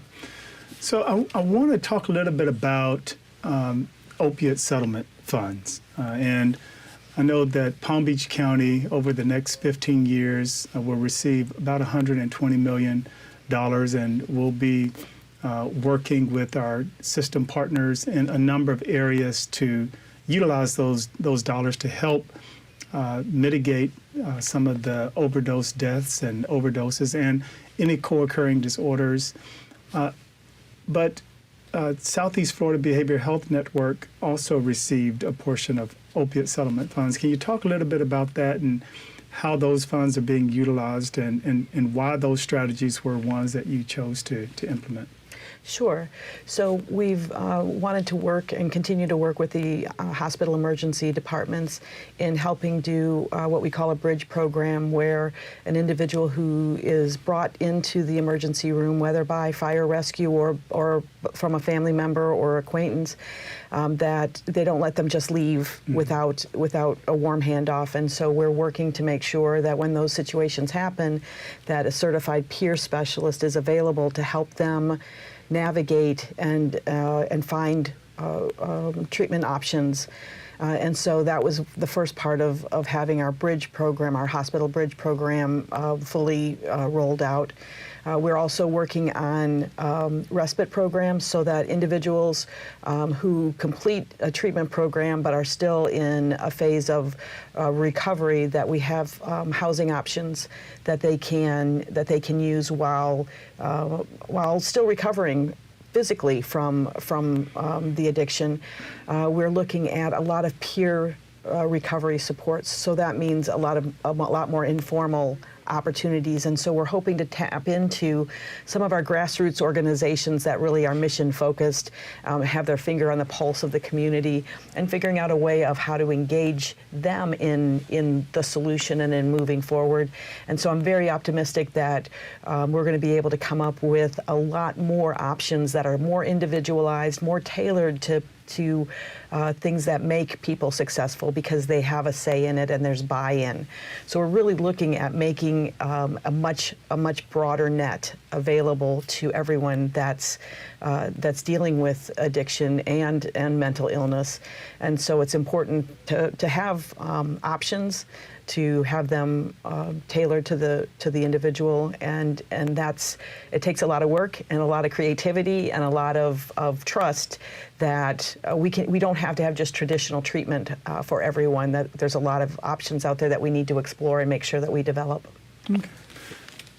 And I know that you mentioned recovery supports and the opiate settlement funds that the county has received, 90% will go towards recovery supports, and only 10% will go towards treatment, because we see and understand the importance of addressing social determinants of health, those things like housing and the wraparound supports that are needed in order to address employment issues and other issues. And so that's going to be critically important that we continue to work with the managing entity and our other partners like the healthcare district, who's moving into this space and is operating their clinic, and many other partners, nonprofit partners and government like the school district and some municipalities, to make sure that we have a comprehensive strategy to address this issue here in Palm Beach County. Well, most, if not all, of the counties that are getting these funds have to have an advisory council. That's right, that's correct. Made up of subject matter experts as well as community leaders. That's right. To help direct the spending of these dollars so that they can be spent more appropriately. That is right, and we're very proud of our advisory board here in Palm Beach County. They do great work, and they're great advocates for individuals who are suffering from mental health and addiction issues. Listen, final question, we have to land this plane. What brings you joy? We're going to start with you, Ms. Brenner. With me, I'd like to. There's a lot of opportunities at work for joy, but I am a grandmother of 5, and when I'm not at work, I am with one of my 5 grandchildren that range from 1 to 9, and that is a big task. They are very rambunctious. I am their favorite person, and we are very active. That's basically my workout is on Saturday and Sunday, also I like to rescue pets. So cool. People who have passed, who still have animals that need to be cared for, taking care of dogs that maybe have some medical issues. So it helps keep me rounded and keep a balance, because it's a lot of people have a tough work-life balance. Absolutely. Don't they, Senator? They do. Yes, and so I'm fortunate to have a few distractions that bring me joy. But thank you for asking. That is awesome. What about you, Senator? We're going to let you close. What brings you joy? When someone comes up to me and say that a few years ago or some time ago they heard me tell my story and it impacted them in a very positive way and they've never forgotten it. It's about me spreading hope, demonstrating courage to get clean and living in the life of recovery. Absolutely. And I want to leave because I know that there may be something special happening in Tampa, is that right? Yes, there is. On September 9th, we're expecting an announcement related to the research that the University of South Florida does. And we expect that announcement from the governor and from the Board of Trustees of the University of South Florida. And Senator, will you tell us a little about that? Well, the governor announced that the University of South Florida will name the new Substance Use Disorder and Mental Health Research Center, the Senator Darrell E. Roussan Center for research. That is I hope that it will bring cutting-edge research to the whole issue of addiction and recovery. That is phenomenal. Congratulations, and it's so well deserving. Well, listen, we're out of time, but of course, we could talk about this all day. But thank you so very much for joining us here today. It's so important that we have the information that you shared, and we learned a lot of insights in terms of how we're attacking this issue here in Palm Beach County and what we're going to do moving forward. So thank you again for being here. Thank you to community services, because you are a great partner of ours as well. Thank you so very much for joining us today. And I want to thank Senator Rousson and Ms. Berner again for sharing their insights, their stories, and most importantly, their leadership. Today's conversation reminded us of both the progress and the urgency in this work. We've seen the power of collaboration, and Palm Beach County has made real strides in reducing overdoses and saving lives. But we've also heard about the challenges that remain and the opportunities ahead, whether that's through policy reform, enhancing recovery supports, or new innovations like AI technology and 988. So to all of our listeners out there, thank you for tuning in. I hope you walk away encouraged, inspired to be a part of the solution. What's happening in our behavioral health system of care is not just a government issue, it's a community issue, and we all have a role to play. So I'm James Green, Director of Palm Beach County Community Services Department, and it's been my honor to host this conversation. And I look forward to continuing our work together to build a healthier, a stronger, and more compassionate Palm Beach County. Thank you, and I'll see you next time.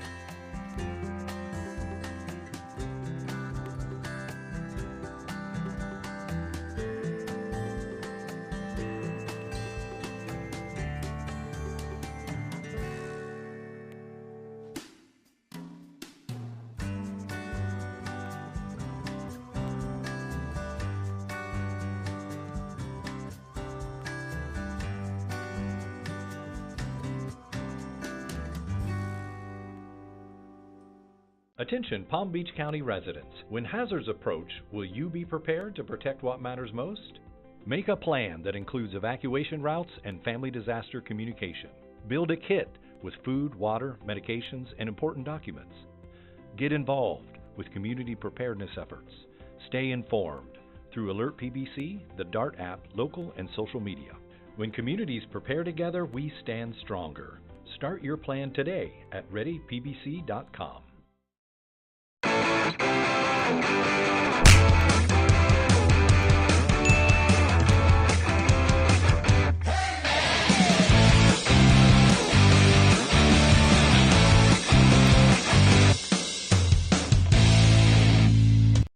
Did you know that most cases of wrongdoing in organizations are discovered through employee or outsider tips? That's why your Office of Inspector General has launched a new, easy-to-remember hotline number, 877-OIG-TIPS. Did you know that our oversight not only includes Palm Beach County employees and elected officials, but also the 39 cities in Palm Beach County and all the vendors doing business with the county or the municipalities? We also cover Children's Services Council and the Solid Waste Authority. Did you know that we accept anonymous tips and whistleblower protection may be granted?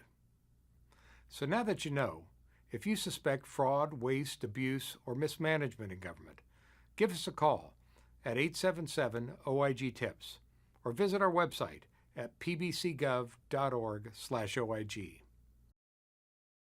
Thank you, Palm Beach County. You did it again. For the third year in a row, we're the top recycler in Florida.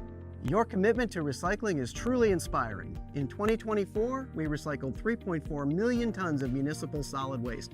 That's a 90% recycling rate. Together, we're protecting our environment for future generations. Keep recycling right every day at home, school, work, and play, Palm Beach County. And again, thank you.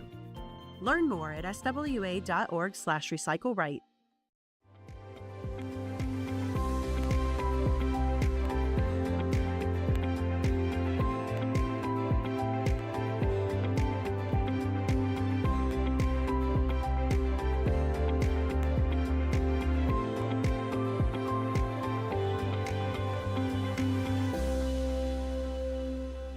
Welcome to Commissioner Spotlight. I'm Todd Bonlaren, and today we are shining a light on one of Palm Beach County's newest elected members of the Board of County Commissioners, Commissioner Joel Flores, representing District 3. Commissioner Flores made history by becoming the first Hispanic ever elected to the Palm Beach County Board of County Commissioners. But that's just part of his story. He's a former mayor, a veteran, a father, and a tireless advocate for the community that he represents. Come along with us as we visit a couple of spots in Commissioner Flores' district and share some of his past accomplishments of our newest elected county commissioner. And also take a look forward and discuss some of the priorities the commissioner hopes to accomplish during his term in office. We'll be right back on this edition of Commissioner Spotlight.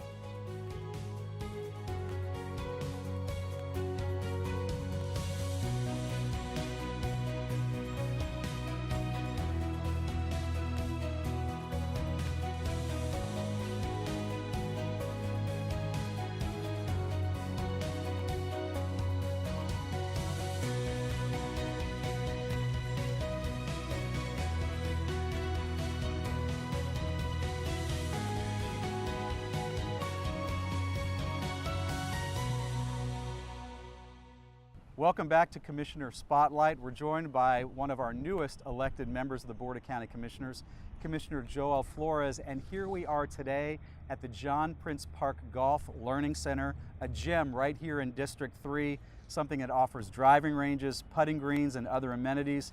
Commissioner Flores, thanks for inviting us to your district to be at a really special place here. Oh no, it's a great day, as you can see, to be out here. It's not too sunny, but welcome to District 3.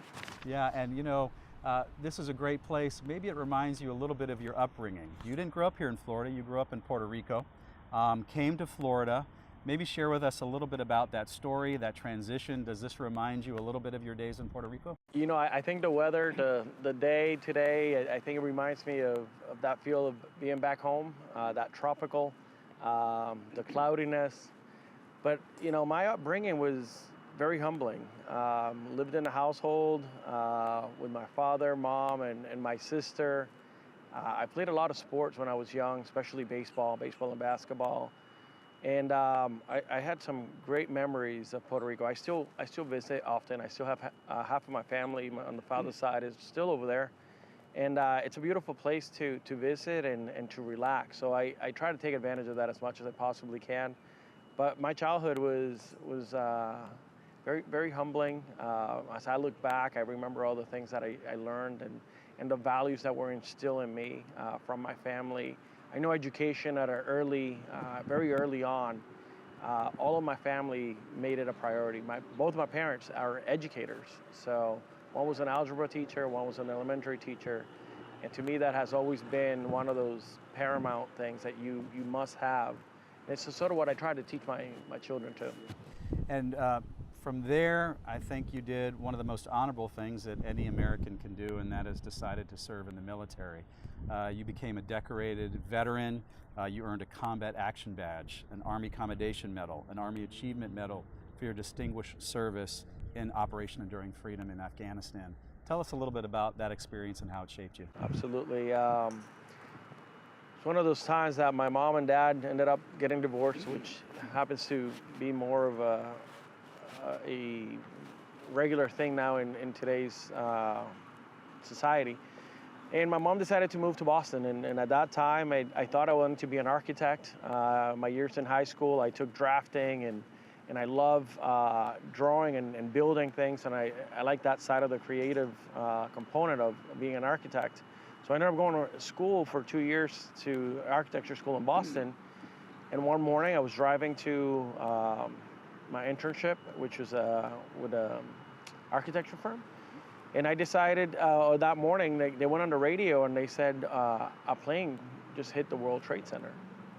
And at that moment, I was confused. I was like, how does a plane hit a building? I'm not quite understanding it. And then a second time, they interrupted the music and they said a second plane hit. And automatically, when that second plane hit, I knew that we were being attacked. And that was a hard day, I think, for a lot of Americans. And especially for me, it changed the course of my life.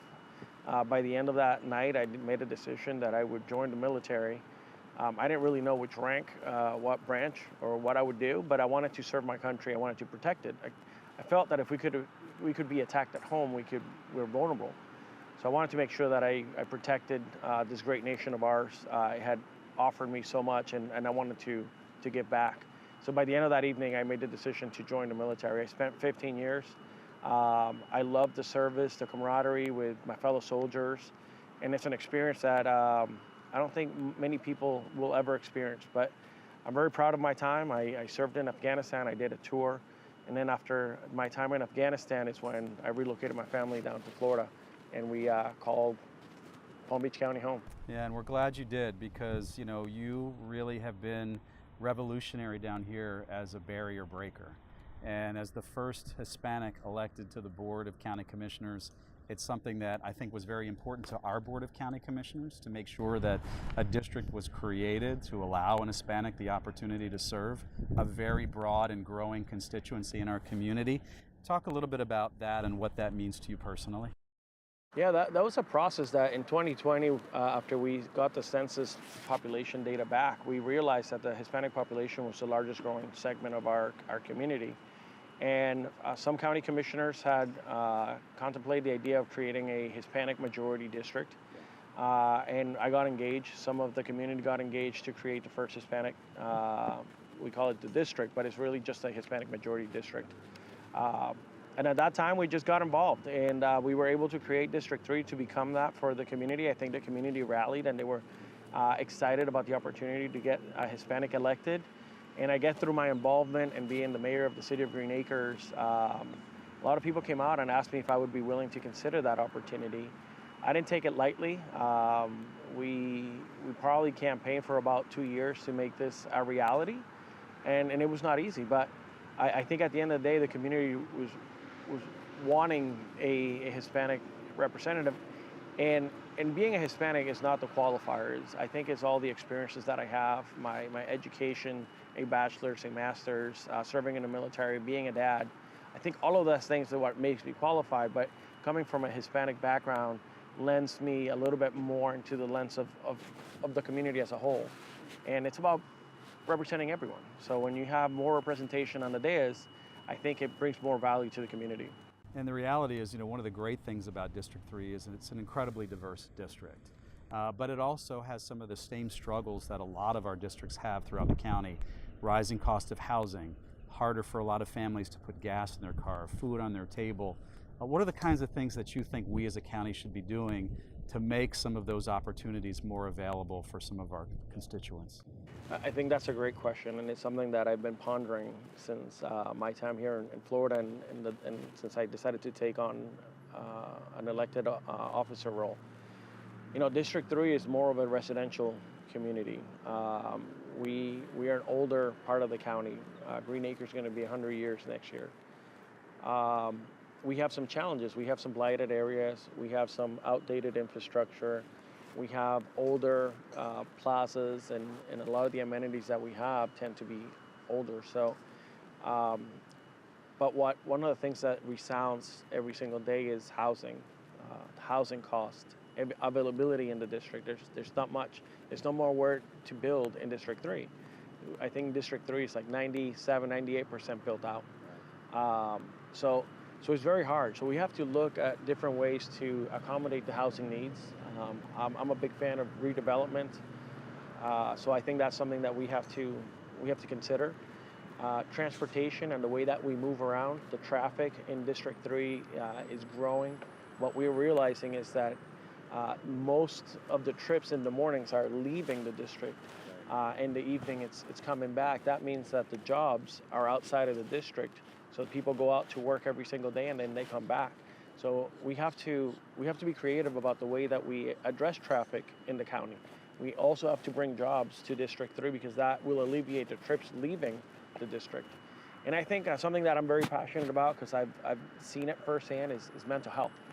Mental health for me is our priority because I see how it impacts our community on a day-to-day, whether it's at the schools, a single mom, a homeless person, someone struggling with addiction. And I think we owe it to our community and society to you want to help these individuals that are struggling with the everyday mental health component. So those are sort of the priorities of District 3. I know there's more that we're also working to accomplish, but those are the top 3 that we're focusing on right now. And before you came to the Board of County Commissioners, you're no stranger to public service. You had an opportunity to serve as mayor of the city of Green Acres. What was the deciding factor for you to decide that you would leave city government behind and take the leap to county government? First of all, my experience at Green Acres was phenomenal. I think the people that I represented at Green Acres is very similar to District 3. And I thought that we did a great job at cleaning the city, modernizing it, making investments into the community, and really sparking economic development. And that's what we wanted to bring to District 3. So we have the district that was created for a Hispanic. At that point, I was the highest ranking Hispanic elected official, and the community really wanted me to consider running. It was a conversation I didn't take lightly. I talked to my kids. They're ultimately the decision makers, and they had veto power. So if they didn't want me to do it, I would stay in Green Acres and continue my service there. But they were all about it. My kids were older. They understood what the role of mayor meant, and that this would be a step up, and this would require more time and effort, and they bought in. But the reason that I decided to do it is because I truly, genuinely care about the community, about sparking more economic prosperity, bringing opportunities into the district. And that's the reason that I wanted to represent District 3. Well, Commissioner, your priorities are absolutely in the right place. My kids are the decision makers in my family as well, so I understand that completely. Thank you for sharing this amazing facility with us and giving us a glimpse into John Prince Park. Stick around, we'll be right back. We're going to share a few other gems in the Commissioner's District as we head out to Green Acres and the Community Center. But before that, Commissioner Flores and I are going to take a few swings on the putting green behind me. Stick around, we'll be right back with Commissioner Joel Flores on this edition of Commissioner Spotlight. Take a shot.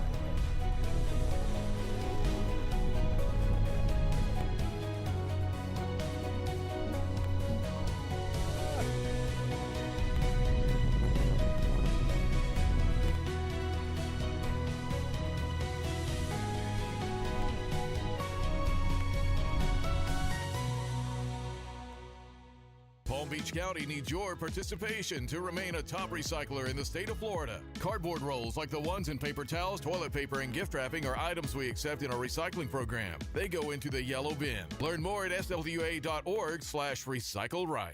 Welcome back to Commissioner Spotlight. We have moved to the city of Green Acres, and we're here in the Community Center in their basketball gym, a real hub of youth and senior activity in this community. Commissioner Flores, thanks again for inviting us into your district here. Another incredible location to showcase. Absolutely. I feel like this is a hidden gem. It really is. And, I want to talk about this a little bit. Before we do that, I want to just go back to your time as mayor in the city of Green Acres. I mean, this is your hub of your initial political activities and some of the groundwork that you put into this community. What are some of the accomplishments that, as you look back, that you are most proud of from your service? One of the things that I'm extremely proud of is the investment we have made into the youth and to the senior services. So we're here today at the basketball court. We did this a while back, but we're also building a new youth center right outside of this building. So we're investing in our youth and our future leaders. And what we've seen, a lot of the people that actually work here have graduated from that program. So we take tremendous pride. Plus we are ranked top 3 from prime time in the county. And we have made a commitment that youth is a strong part of our community, and we want to focus on that. Additionally, right behind this community is what we call the original section of Green Acres, and we've made major investments into this area, making sure that they're not left behind. So one of the major things we're currently working on is connecting septic to sewer. So we have used our ARPA dollars, and we have lobbied the state of Florida to give us some funds. And we have now bridged the gap between 10th Avenue and Lake Worth. So we're looking to continue to expand that. We have about 400 homes that we want to transition from septic to sewer. And the city has made a strong commitment to this community to make sure that we provide them the same services as the rest of the community. You know, it's interesting. I mean, you really talk on the ground level when you talk about specific homes and work on individual roads right behind where we're at in the heartbeat of Green Acres. Obviously, that transition from city work to county work, as you go higher sometimes in governments and larger governments, it expands the breadth of the issues and the geography that you have decision-making authority over. What are some of those differences as you sort of compare the two now being on the Board of County Commissioners? So to me, it's very similar because you're still working locally for the people, and the impact and the changes that you vote on and that you make, you actually get to see. Whereas maybe if you come from the state level, you don't actually see the money that's coming down for all your constituents. But here you're working for the people and for the community that you represent. So I love that aspect. Now, Palm Beach County, it's much bigger in scale. It's a much broader spectrum, and we represent many different communities. Where in Green Acres, my community was primarily Hispanic residential workforce. Here, we're representing everybody at the county level. We have 1.5 million individuals that we have to make sure that we do right by, and the level of work it's much more. So. It's similar, but yeah, it's in scale is a lot more time that needs to be invested into District 3. We talked a little bit about this gym, and really this actually was a collaboration, the facility and the complex that we're in between the City of Green Acres and Palm Beach County. You know, that partnership is one that I think as a county we always want to continue to develop with our municipalities. What can you talk about in terms of this facility, that partnership between Green Acres and the county, and how you project that forward as a city official in looking at creating additional partnerships between city government and county government to get things done? So to me, that's one of the things that I want to bring to the commission is making sure that that transition between municipalities and county is seamless, and that we can continue to collaborate and enhance the quality of life for our constituents. This particular gym means a lot to me, not only because we provide some senior services in the mornings with hot meals and a place that they can come and share every single day, but also this court is a place where the youth can come and stay off the streets. It's a safe place that they can come and spend time in. And I, to this day, still coach. I still coach basketball here every fall. And it's something that I'm extremely proud of. I make sure that I save a little bit of my time to be able to dedicate and give back to the youth. It also allows me to understand what are some of their issues, what are they struggling with, what are some of that pressure that they're feeling. I graduated high school 25 years ago, so to me, it's been a while, but I still want to be able to understand what some of their needs are in the community so that we set them up for success. I mean, when you think about just the programs that you talked about in a minute of what we do here, what are some of those other programs that are happening in the county that you really want to connect some of your constituents with? You know, the county offers great resources and services throughout the county. I'm extremely proud of the library system that we have. It gives people an opportunity to go and not only be part of the community, to check out a book, but library systems have completely changed. It's not what it used to be that you go and take out a book. Now you can take out a movie, you can do research, you can do, and if for some reason they don't have what you need, they'll get it to you within 24 hours. So the library system is something that I'm extremely proud of. There's many youth services that are offered throughout the county level, and also the senior center that's right on Lake Worth. To me, that's a hidden gem. And on top of that, we've made a commitment to help those that are vulnerable, that don't have a home, and we have the Homeless Resource Center too, that we provide in this county. But there are many services that the county provides that we in District 3 are trying to push out so that most of our people don't really know about it, that they get to learn about these programs. You know, when you mention libraries, my mind automatically goes to education and our school system. You mentioned in the beginning segment, both of your parents were educators. What are some of the things that you think we can do more in terms of a county in supporting education initiatives for our youth in our community? So to me, education is paramount. Whether a child goes to college or a trade, I think we all need to be educated, and we need to invest in our children to make sure that they are able to be successful in life. one of the things that we in District 3 have is that our schools are C's and B's. One of the things I want to focus on is on helping the school district outside of the school to make sure that our parents understand that education doesn't just happen in the classroom, that it also happens outside, and that we have services that our youth can go to after school. What I have in my district is an overemployment issue. So most of my families end up working 2 or 3 different jobs to be able to afford the quality of life that they want for their children. But what we don't have is time to be able to dedicate to them to make sure that their homework is done, that if they need extra help, that they get that extra help that they need. So in Green Acres, we made a commitment here to make sure that we have a youth program that kids can come to after school. So that's some of the things that I want to continue to enhance in our district, give them an opportunity to go somewhere after school to continue that learning. So those are some of the things that I think the community and the county can partner to continue to enhance education in our community. Obviously, your priorities are very grounded in your upbringing, the influence that your parents had on your life, and definitely shows it early on in the work that you're doing in your district and in the community. Stick around. We'll be right back on this edition of Commissioner Spotlight. We're going to come right back here to the city of Green Acres, chat a little bit more about some of the future vision that Commissioner Flores has for his communities and also for Palm Beach County. We'll be right back on this edition of Commissioner Spotlight. Lithium batteries that are disposed of irresponsibly are a fire hazard. These batteries are found in common products like talking greeting cards and medical equipment. Do your part and a fire won't start. For disposal locations, visit swa.org/LIB.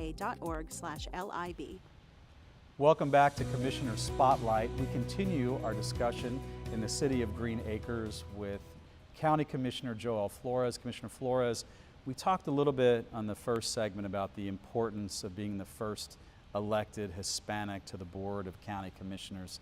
What is it that you feel now that you need to do to ensure that the voices of some of those constituents in your district and the county are heard?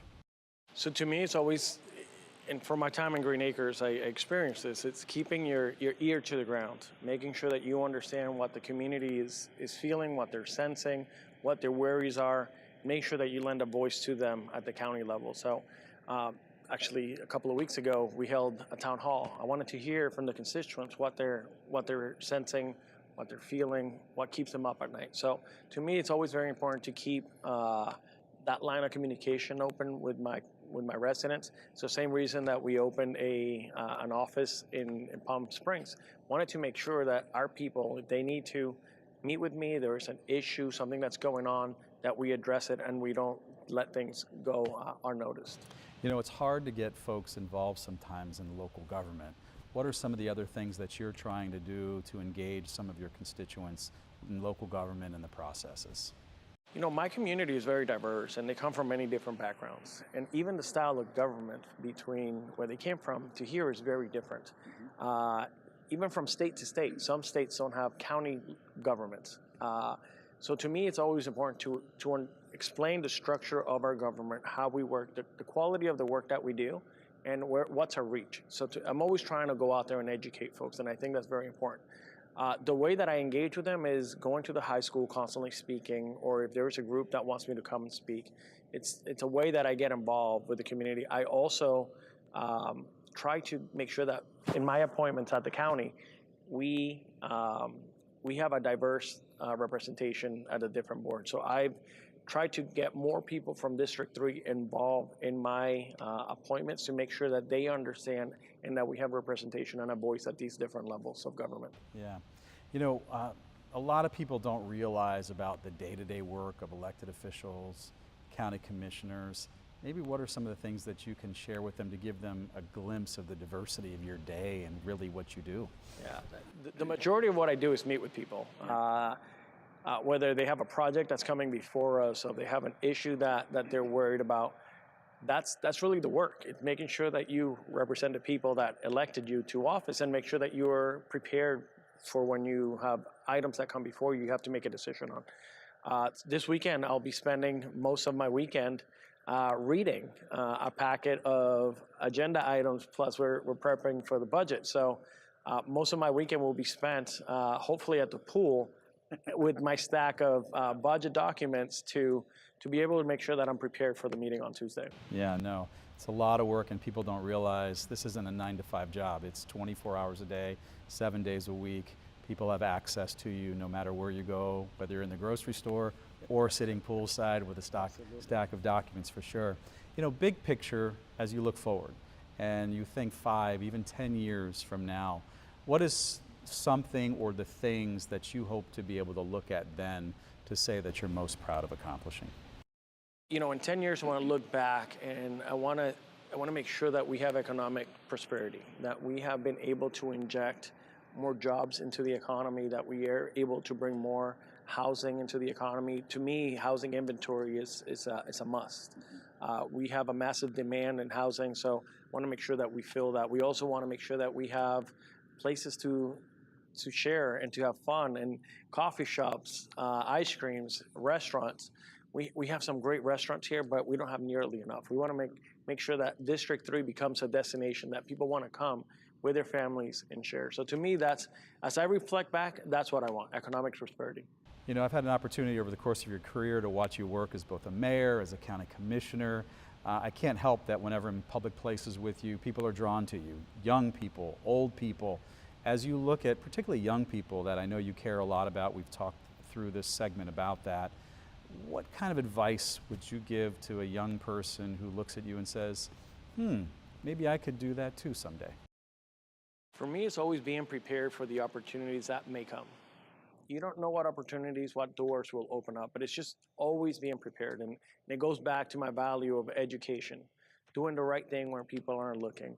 I think those are some of the things that were taught to me by my family, my parents, whether it was the military, but it's always about doing the right thing and being prepared. In the military, you go on a mission, you always talk about being prepared. You're mentally prepared, physically prepared, and it's the same thing in life. You have to be prepared for whatever opportunities may appear before you.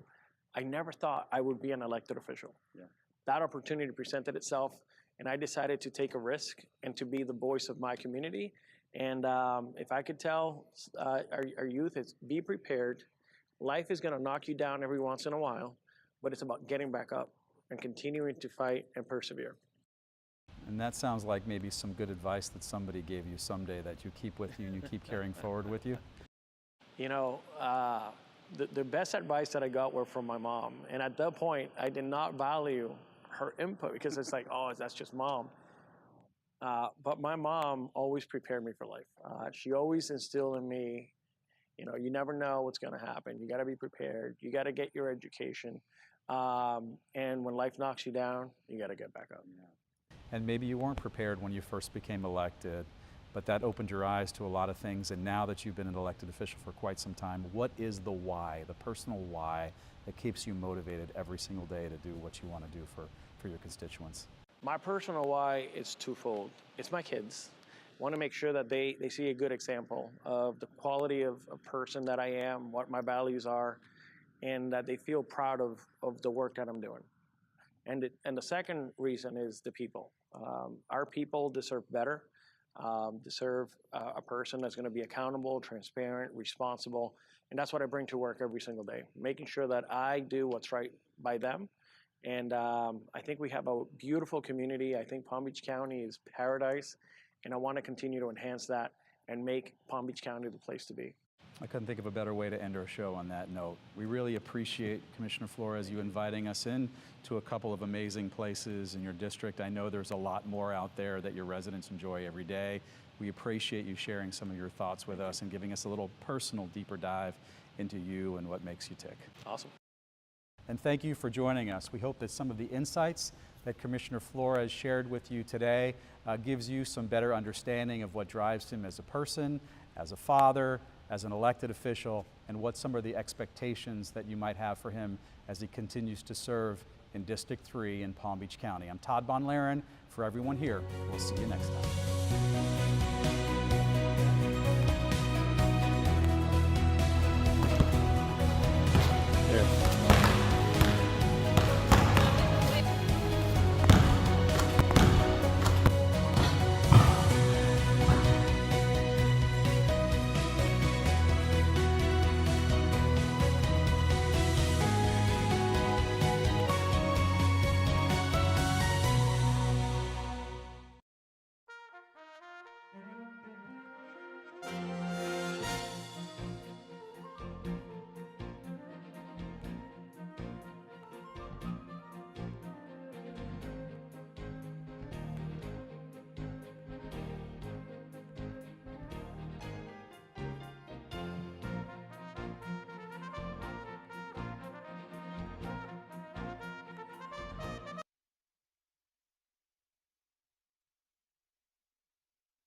and call this comprehensive plan meeting to order. May we have a roll call, please? Vice Mayor Baxter. Here. Commissioner Flores. Mayor Marino. Here. Commissioner Powell. Commissioner Sachs. Here. Commissioner Wise. Here. And Commissioner Woodward. Here. Thank you. Thank you. We've asked Commissioner Flores to lead us in the invocation and the pledge, please. It'll be in English, yes. All rise. Oh God, we give into your hands the business of this commission. Guide our new and unfinished task to completion. Also help us bring our unresolved problems to a fair and just resolution. Help us to make decisions that will benefit all of our citizens. Amen. I pledge allegiance to the flag of the United States of America and to the republic for which it stands, one nation, under God, indivisible, with liberty and justice for all.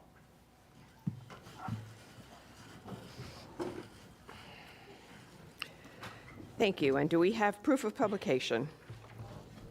Yes, ma'am, we do. And we need a motion to receive and file. So moved. Second. I have a motion from Commissioner Weiss, a second from Commissioner Woodward. All in favor, all opposed. See that that motion carries 6-0. Any additions, deletions, substitutions, modifications, you name it, we got it. Patrick.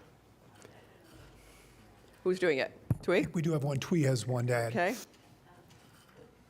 There are no changes to the agenda. Oh, I'm sorry. There's only one, which is the withdrawal of the last item, which is the eternal light, the last land use, not the add-on. And do we need a motion to accept the withdrawal? 4A1. Do we need a motion to accept the Yes, we withdrawal? do, ma'am. Second. I have a motion from Commissioner Flores, a second from Commissioner Weiss. All in favor, all opposed. See that that motion carries 6-0 to withdraw 4A1 from the agenda. Okay, so may I have a motion to approve? So moved. Second. I have a motion from Commissioner Flores, a second from Commissioner Woodward to see that the agenda has been amended and approved. All in favor? All opposed? See that that motion carries 6-0. Okay, we're on to public hearing. First item on the agenda is Westgate Boulevard CRA bonus density text. Would anybody like a presentation? We have one card. We have one card. Okay, we will take the one card. Jackson Risbara.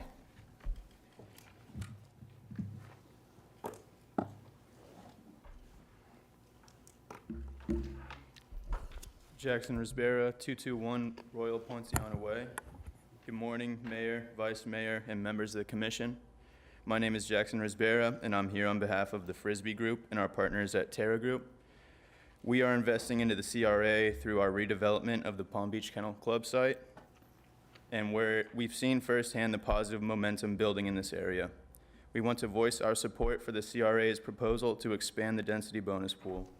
This initiative will help attract high-quality investment, encourage smart growth, and further the county's goals of promoting housing, economic vitality, and reinvesting in the urban core.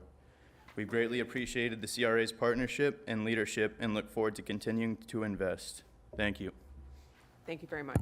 All right, I haven't heard anyone requesting a presentation, so may I have a motion to approve? So moved. Second. I have a motion from Commissioner Weiss, a second from the Vice Mayor. All in favor, all opposed. See that that motion this is a motion to transmit and a motion to receive and file, correct? Yes. Do we need to amend the motion, or is that okay that I read it into the record? It's okay that you read it into the record. We have both now. All in favor? Aye. All opposed? See that that motion carries 6-0. We are on the Water Supply Facilities Work Plan. Anybody would like a presentation? All righty. May I get a motion to transmit and a motion to receive and file? So moved. Second.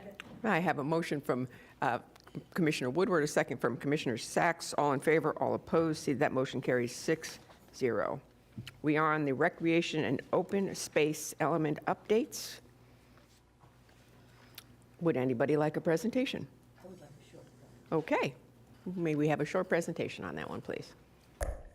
Yes, ma'am. So this item is the recreation open space element, the Rose updates. And we have with us from the Parks and Rec Department, Bob Hamilton, and also Jennifer Cirillo, Director. And I'll turn that over to them.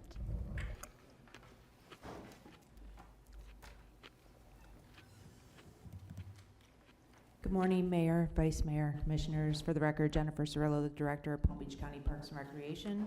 Bob Hamilton's going to go through a very brief overview presentation of the updates to the recreation and open space element, and we'd be happy to take any questions that you may have. Good morning, Commissioners. Good morning. So we haven't updated the recreation open space element since 2012, really, and there's 3 reasons why we haven't updated since that date. One had to do with the fact that we hadn't had a master plan, which we just finalized in 2024. We just recently created a Parks Foundation, and the level of service planning horizon, which currently is from 2012 to 2030, is now extending out to we're proposing 2023 to 2025. Next slide. So there's really 7 changes to the recreation open space element. Most of them are administrative, slight changes to the park definitions, new policy for the maintenance of a parks master plan, new policy to explore funding sources, and that's really tied to our Parks Foundation. Next slide, please. We also updated the level of service. Like I mentioned previously, it's currently the horizon's 2012 to 2030, and we're looking to move that from 2023 to 2045. We also have a new policy to encourage green infrastructure, and we also revised the map series. So really just 7 minor changes that we think, administrative changes to the element.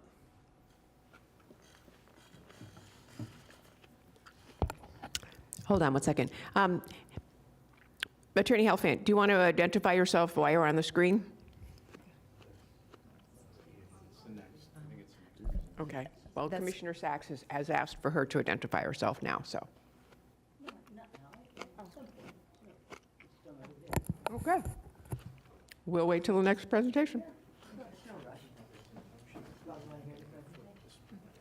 I'm sorry to interrupt. Go right ahead. That's okay. That really concludes our overview, our presentation. We're happy to take any questions you have about the updates to the recreation open space element. And then, Twee, I don't know if you wanted to go over the staff's recommendation. Yes. So staff's recommending approval, and the Planning Commission has approved it unanimously by a vote of 10-0. Then there'll be 2 motions, one to transmit, and the other will be to receive and file the business impact estimate. May I get a motion, please? So moved. Second. Commissioner Sachs, your light is on.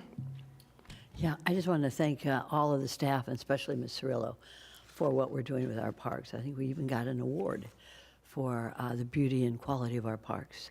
Thank you very much. Thank you. Our Appreciate team it. is excellent. We Thank you. appreciate the comments. And I'll move.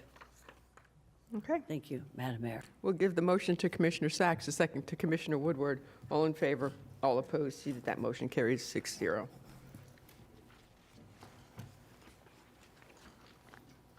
We're on to Nova Life RV Park. This is a motion to transmit. Vice Mayor, this is in your district. Would you like a presentation? No, I think it's in a great place. Okay. Would you like to make the motion? I will move. Commissioner Sachs. Yes. Thank you. Thank you, Madam Mayor. I had a very good discussion yesterday with staff and with Ms. Cirillo, and I think what we're going to do, what I'd like to do, is to encourage more and more RV parks that we have, because this is something that is just part of the beauty of Palm Beach County. And with that, I'd like for us to review our ordinances about off-road vehicles on county land that are not paved. Because this goes along, if we're going to promote more and more people coming here and enjoying our open spaces, then we need to take a look at all of our ordinances with regard also to hunting. I want to make sure that we don't have, if there's any hunting ordinances, I want to make sure that we don't have any hunting ordinances in our county. But everything that goes along with the beauty of RV parks. And I had a good discussion with staff on this yesterday. So I want to thank you very much. And I would go ahead and move something. I know I'll defer to the district commissioner on this. Thank you. So, Madam Mayor, I'd like to. Commissioner Flores, your light is also on. I was just going to make the motion. So my comments were just regarding our conversation regarding the water. And my question originally was, is this going to be septic or is this going to be sewer? And I understand that this is going to be sewer, and they're going to be connecting to our water lines. So I'm excited about that. I want to make sure that our water quality, especially near the lake, is good. So thank you for doing so. Appreciate it. And Attorney Helfand, were you on for this particular discussion? I'm sorry. That is not Attorney Helfand. I'm sorry. No. I believe she's a consultant with. That's for the last two Oh my items. gosh, the she looks just CTMP. like her. Thank She you. does Okay. look similar, Never yes. mind. Any questions? We had a motion and a second. Motion was from the Vice Mayor, second was from Commissioner Sacks. All in favor, all opposed. See, that motion carries 6-0. Oh my gosh, Madam she Mayor? could be her twin. If I may? Yes. Sure. Just for the record. We're so out of order today, it doesn't matter. It's okay. Kevin McGinley, and we do agree to all the conditions. And I brought my son here today, a recent graduate, and I wanted to show him how hard I work, and that backfired on me. You know, all the hard work was done, all the heavy lifting was done before he got here. If he didn't know what the answer was, he wouldn't be here. That's just what I wanted to hear. Thank you very much. You're welcome. Okay. All right, so, Patrick. Thank you, Mayor. I'm just turning this one over to you. 4B1, I'm turning it over to you. That's okay. But I want to clarify the point previously made on with relation to discussion on off-road vehicles on county land. Just want to make sure I understand the board's direction. Just looking for an evaluation of what we have on the books and what our practices are. As it relates to whether it's our parks property or property we own in general that might be in preservation.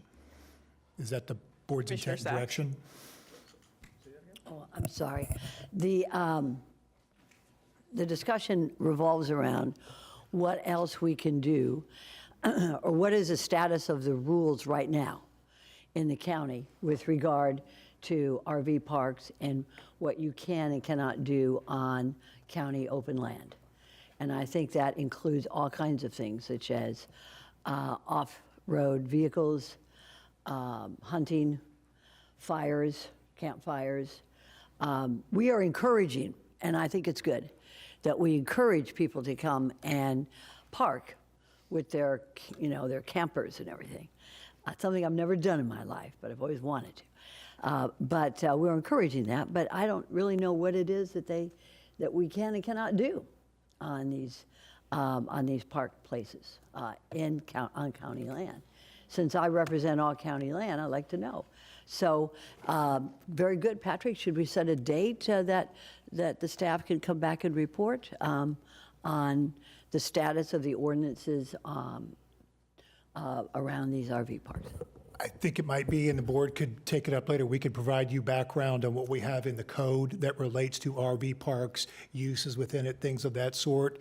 If I provide you that memo, that information, and if the board wanted to discuss further, we could set a time down the road. I think that would be, if it's okay with my colleague, I think it'd be fair to get a report. It can be, on paper, on email, and we could review it, and then we could decide whether or not we like it, we want to change it, or we want to modify it. But this way, we know what the status of the rules are. And I'll give you an example. West of 441 in West Boca, there was it's an open field owned by the county, and there used to be sort of a set-up paintball field by the kids, and there was a lady there. They called her Mama. She was sitting at a table, and she'd be selling the I don't want to say bullets, but the paint for the kids to play. Just sort of a set-up thing, not that many years ago. I'm sure there are many places like this, and I'd just like to see what the status is since I represent these areas. So, Patrick, that would be fine if you could just let us know And I mentioned campfires, hunting, recreational off-track vehicles, stuff like that, in writing, and then we can decide what we want to do. Thank you, Mr. Ryder. Thank you, Mayor. You're welcome. Okay, now if we've concluded that, we will go on to 4B1, and I will give it over to Patrick. This is the Countywide Transportation Master Plan update. And good morning again. Want to give the board an update on where we are to date as we've completed phase one of the 4 phases that we're engaging in, moving into phase 2 now, of the Countywide Transportation Master Plan. I think you're all aware we've had 12 public outreach meetings through the course of the last month and a half or so, moving into the next phase of really digesting a lot of the information, whether it's feedback we receive from the public, the data, things of that sort. I'm going to hand it over to Twee to introduce the folks here from WSP who's been doing the heavy lifting on the work and share with you what we've got to date and where we're going in the next few months as well. Thank you, Patrick. Yes, we have today with us remote Claudia Bellato, the project manager for WSP, and also Victor Dover from Dover Cole, the planning consultant.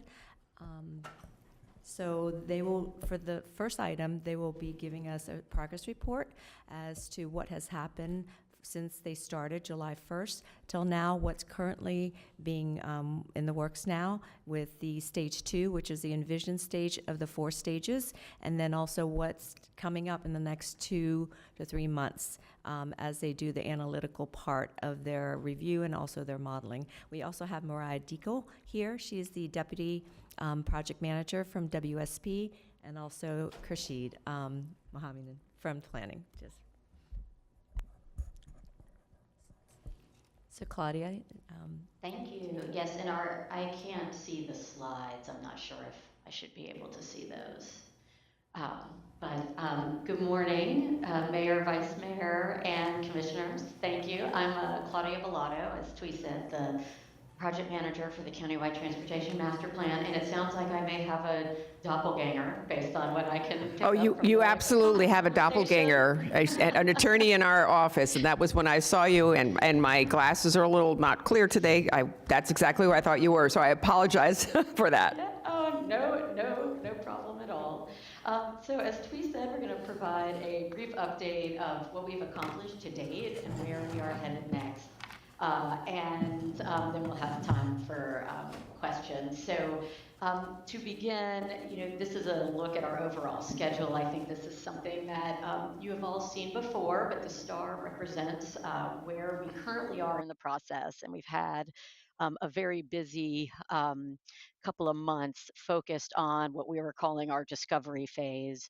We've had 12 public meetings and other engagement with the public through groups that we've met with, as well as an intensive effort to collect data from all of the municipalities. So we'll begin proceeding through the slides and I'll touch on some of those highlights.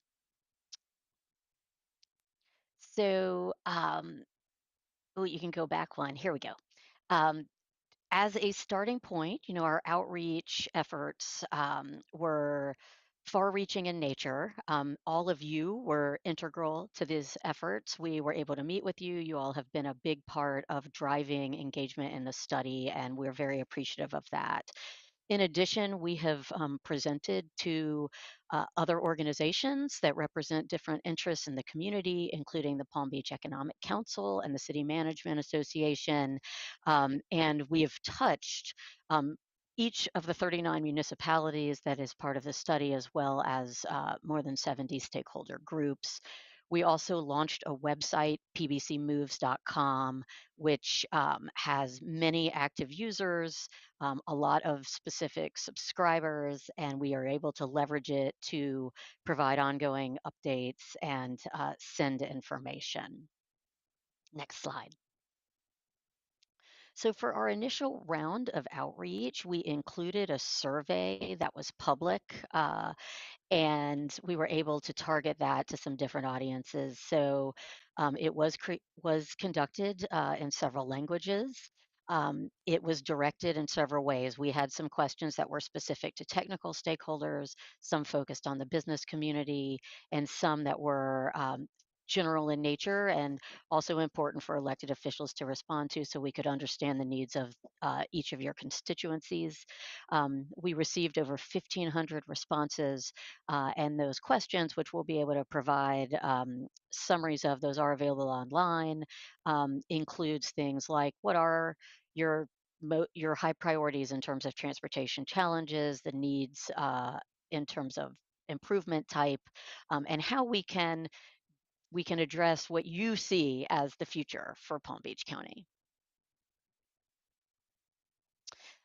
Across the 12 public meetings that really just ended last week, we had our most recent public meetings. They began in early September, and we had a couple that we added in October. Had over 400 attendees across all. They were open houses, so there was a presentation, but there was also the ability to interact one-on-one. There was polling conducted at those meetings, and so we were able to keep all of that as feedback as well as comments received that might have been written down on maps. And we compile all of that information along with our surveys to look at the themes that we need to incorporate as we move forward. There's also a sampling of the locations of those various meetings that is on the right hand side of the screen, and you all were very helpful to us in securing those locations and getting people there, so thank you for that. Next slide. So some of our key findings, and I think one thing that was very reassuring to us as we continue with the study is there is a lot of consistency in themes across the county, even though we are dealing with some very unique contexts. So traffic congestion, major challenge, right? That's why we're all here, and there is certainly consensus on that. There is a need for better east-west connectivity.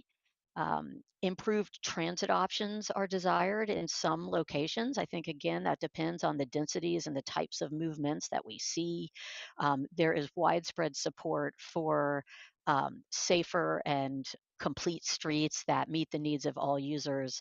And there is a recognition that we need to coordinate improvements with our land use and with other environmental concerns.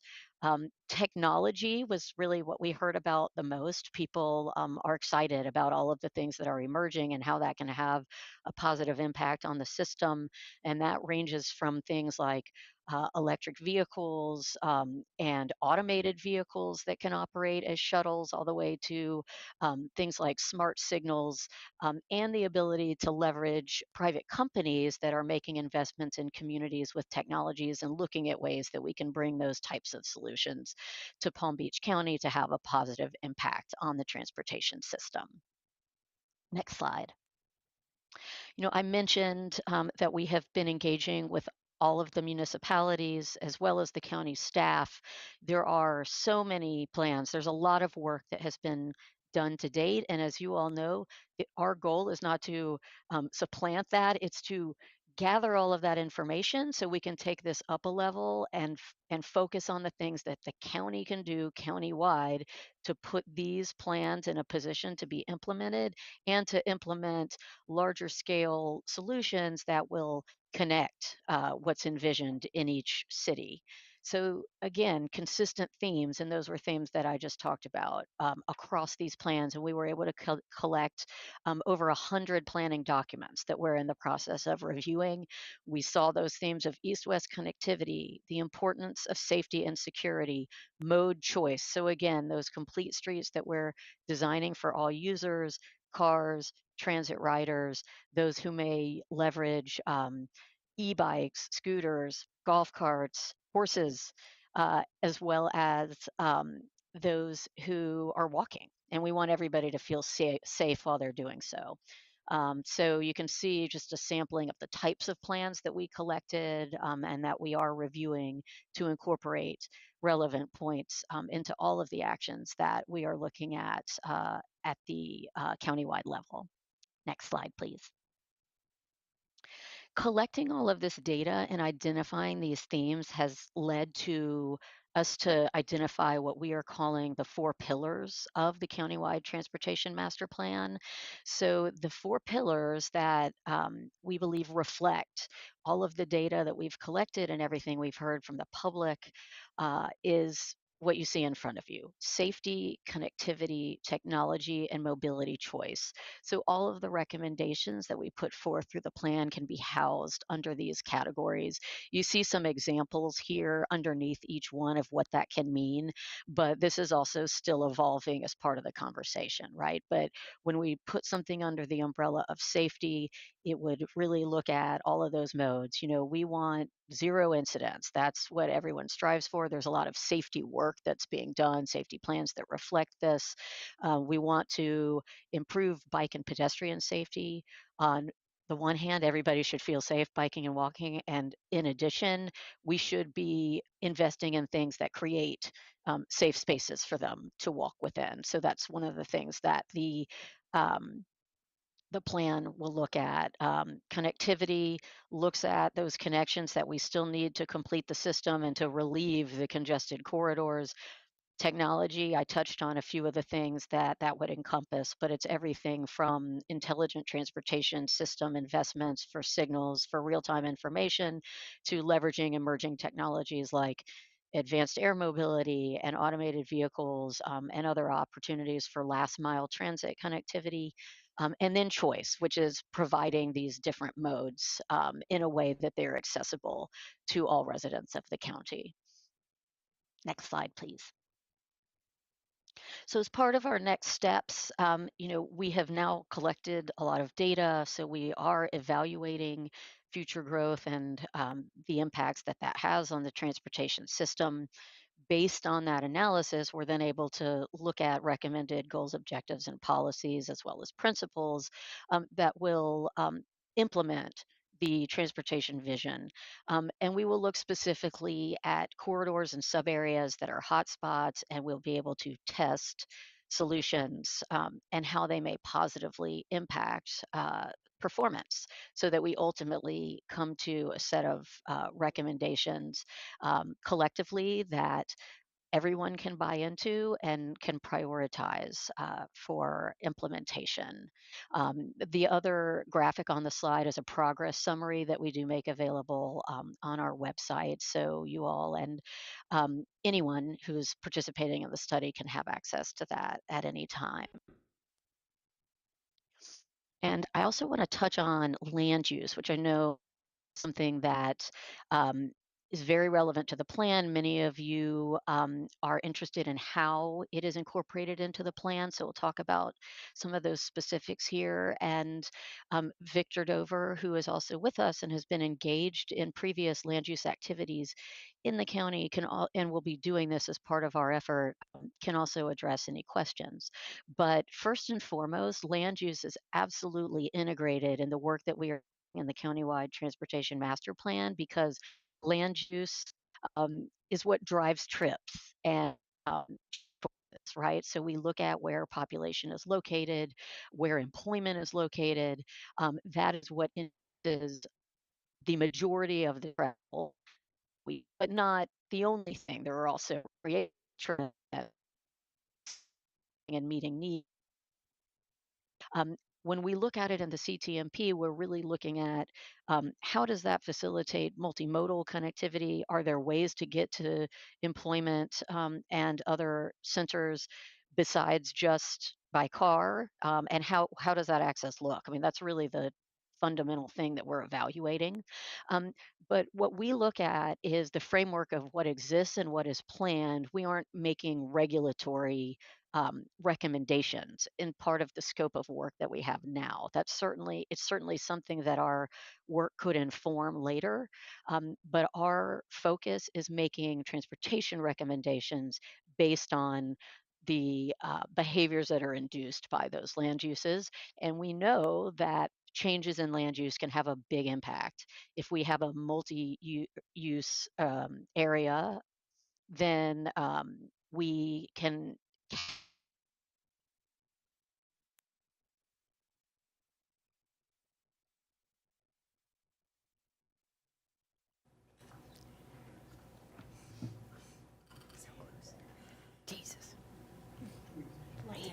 hate technology. She is. We got people here, no? Oh, yeah, one. I wonder if she's still talking. She probably is. Probably took our questions. Victor, are you on? I'm hoping. I am here. Oh, okay. Well, while in case she's still talking, to let her know that she dropped. yeah, I think maybe if she was going to go ahead and introduce and hand that over to you, so maybe we can just continue this. Sure. And She's just saying that when you have an area where Can he there are more identify uses himself also? I'm sorry, Victor, let me just introduce you. So Victor Dover from Dover Culp and Associates. Okay, thank you, Tweet. I think what Claudia was about to talk about was how when you have an area where there's more variety of uses close together, like housing and shopping and working and so on, trips automatically get shorter because some of the trips can be captured internally, and we can replace some long trips by people driving alone with shorter trips, and some of those trips can be walking and biking trips, and others can be transit trips. So the effective land use is very powerful. It's been said that the best transportation plan is a good land use plan. The county's been aware of this for decades and has been incorporating those ideas into the comprehensive plan, as have the municipalities. So that's not news to any of you. There's a design factor to this. I'll just use one simple example. If you have a street that has a sidewalk because someone said we got to have a sidewalk to make a complete street, but it doesn't have street trees, so there's no shade on that sidewalk. It's unlikely that people will walk. So getting the details correct, like tree-lined streets where we want someone to use a sidewalk, or a safe place to ride your bike if we want them to be induced or encouraged to move around without a car, that they can do so. And that combination of land uses also requires design because people want to have the tranquility and privacy and limit the negative effects of having something near them that is alarming to them in whatever way.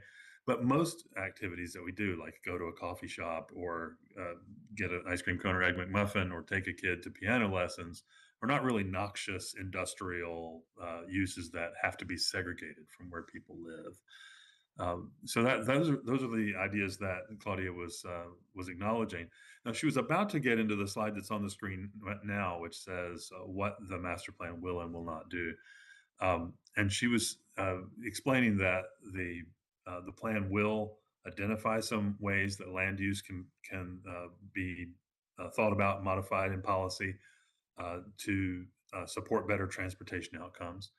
I think this is leavened with a degree of realism in that we have a county now that largely depends on car trips and single occupant car trips in particular. So those are going to be there. She also acknowledged the limitation in the small number of east-west corridors, which means, try to put it bluntly, but some of those roads are going to be congested at peak hour from now until the end of time in one direction. And no amount of road widening would ever solve that, maybe just induce more of that travel. So we have to start looking for, as growth occurs, a larger percentage of the users to uh, make short trips or walking, biking, and transit trips a larger percentage of the time. That's where land use comes in and can be very powerful. There is a tool envisioned in the master plan that will be created in the upcoming phases to assess how development aligns or doesn't align with the transportation recommendations in the plan. Claudia is also very quick to point out what the plan will not do. She's not going to zero in on a close-up area and recommend site-specific land use or zoning changes in the unincorporated area or in individual municipalities. And she's made it quite clear the intention of the master plan is not for it to be used to deny projects. The Florida statutes permit you from doing that. Looks like Claudia might be joining us back on. So let's let her get her mic and camera working, and I'll have her jump back in. I saw you Can log you in, all hear Claudia. me? We can hear you loud and Yeah. Okay. Can y'all welcome back. see me? I can't. I'm sorry. I do not know what happened. I narrated the slide. Just so you know. Um, Oh, sorry, I didn't catch that. Were you able to address this slide, or I don't know where y'all lost me? I just narrated this slide, and so if you take it forward from Okay. here to the end of your presentation, then I'll be around with you, Claudia, to answer questions in any way I can be helpful. Okay, wonderful. I think this is our last slide, actually. So we can move to questions if folks are ready for that. Well, thank you, both of you. I think the takeaway that you're trying to tell us is that while you can lay out from the information you're gathering right now, it's really just a guide. It's not, we can't tell anybody how they can zone, how they can rezone. But you're trying to let us know that there are going to be certain areas that no matter how much capacity we build, it's still not going to be enough, because the more we build, the more there'll be, like on our east-west corridor. So we're going to have to try to figure out better ways to move people east-west. But I have several lights on, so I'll let the commissioners have a crack at it. Commissioner Woodward, I think you were first. Thank you, Mayor, and thank you, WSP, for being here today with the update. I just wanted to know, could you go into a little more detail on the online tool that was in, I think it was the last slide? As I understood it, and in early discussions, we were hoping for something similar to like a digital twin, so that not only us, but all of our municipalities in the school district or anyone could use it to even run simulations before, zoning or comp plan changes, or when projects are coming to us. Can you go into a little more detail on that, please? Sure. So the tool that we envisioned would be available publicly for folks to look at the data and recommendations associated with the land use that's existing, right? Existing or planned, so consistent with policy, and then it would overlay the transportation recommendations that are put forth in the plan. So right now, it isn't, what is scoped would not be elaborate enough to run a simulation per se. That is something that's possible with additional resources. There are lots of tools out there that do enable that type of thing, but this would be a little more static, so that you could pull up recommendations specific to an area. It just wouldn't be an analysis, a new analysis per se. Is this something that can be, If that makes sense. as we or any of our cities make changes to their comprehensive plans? You could upload changes into it, absolutely. Okay. Yes. Thank you. So just to add, that is part of the deliverables, that there's going to be a portal that the various cities could update their, how we get the simulation, how we get the end data, that can be discussed as well. But yes, the portal, it will enable various cities to upload their updates. That will continue past the adoption of the plan. And if you go on the website, there is a unique tab that's set and ready for that. They'll have to find the programs that is going to be available for that, and really that could, further and implement the plan. So that has been envisioned in there as part of the scope of work. But we'll work. We've had initial meeting with our ISS and GIS team as well as to what software and what program to be utilizing. So, Thank you. Commissioner Weiss, and then Commissioner Sachs. Thank you. Thank you for the presentation and the updates. My question's similar to Commissioner Woodward. If we're not going to have if digital twin is not going to come out of this, then my question is, are you going to be accessing real-time aggregated data as to what our existing conditions are? And how's that going to be utilized? So the information in the portal, will be uploaded. So we will upload existing conditions. It will need to be updated manually. It won't, there isn't sort of a real-time connection in the background that would update the existing conditions, but, a staff person can go in if there is a change, as things are updated, and upload that change, if that makes sense. So the latest information can always be added. It's just not something that would dynamically happen without that data input. So I'm still a little confused, or not, maybe I'm not asking the right question, because I don't think what you addressed was what I was asking about. Are you going to be pulling actual data from some source that aggregates what is happening on our roadways as, now? Yes, that's what we are doing currently, is aggregating data and then leveraging You're a travel aggregating. demand model where we will use that information to analyze the current conditions on the roadway, project those into the future. So we're looking at the year 2050, what the conditions will be then, and that's what the plan recommendations will address. So yes, we're producing all of that as part of the study. It's just that the portal that exists at the end of the study will reflect that analysis. For maintaining that with changes afterwards, it would have to be updated. Does that answer your question better? So what period of time are you getting this traffic data over? So our base year data sources are, the base year of the model is 2024. There are different inputs. It depends. There are multiple data sources, right? So most are within the last couple of years, 2023, 2024, and then we forecast to 2050. So, okay.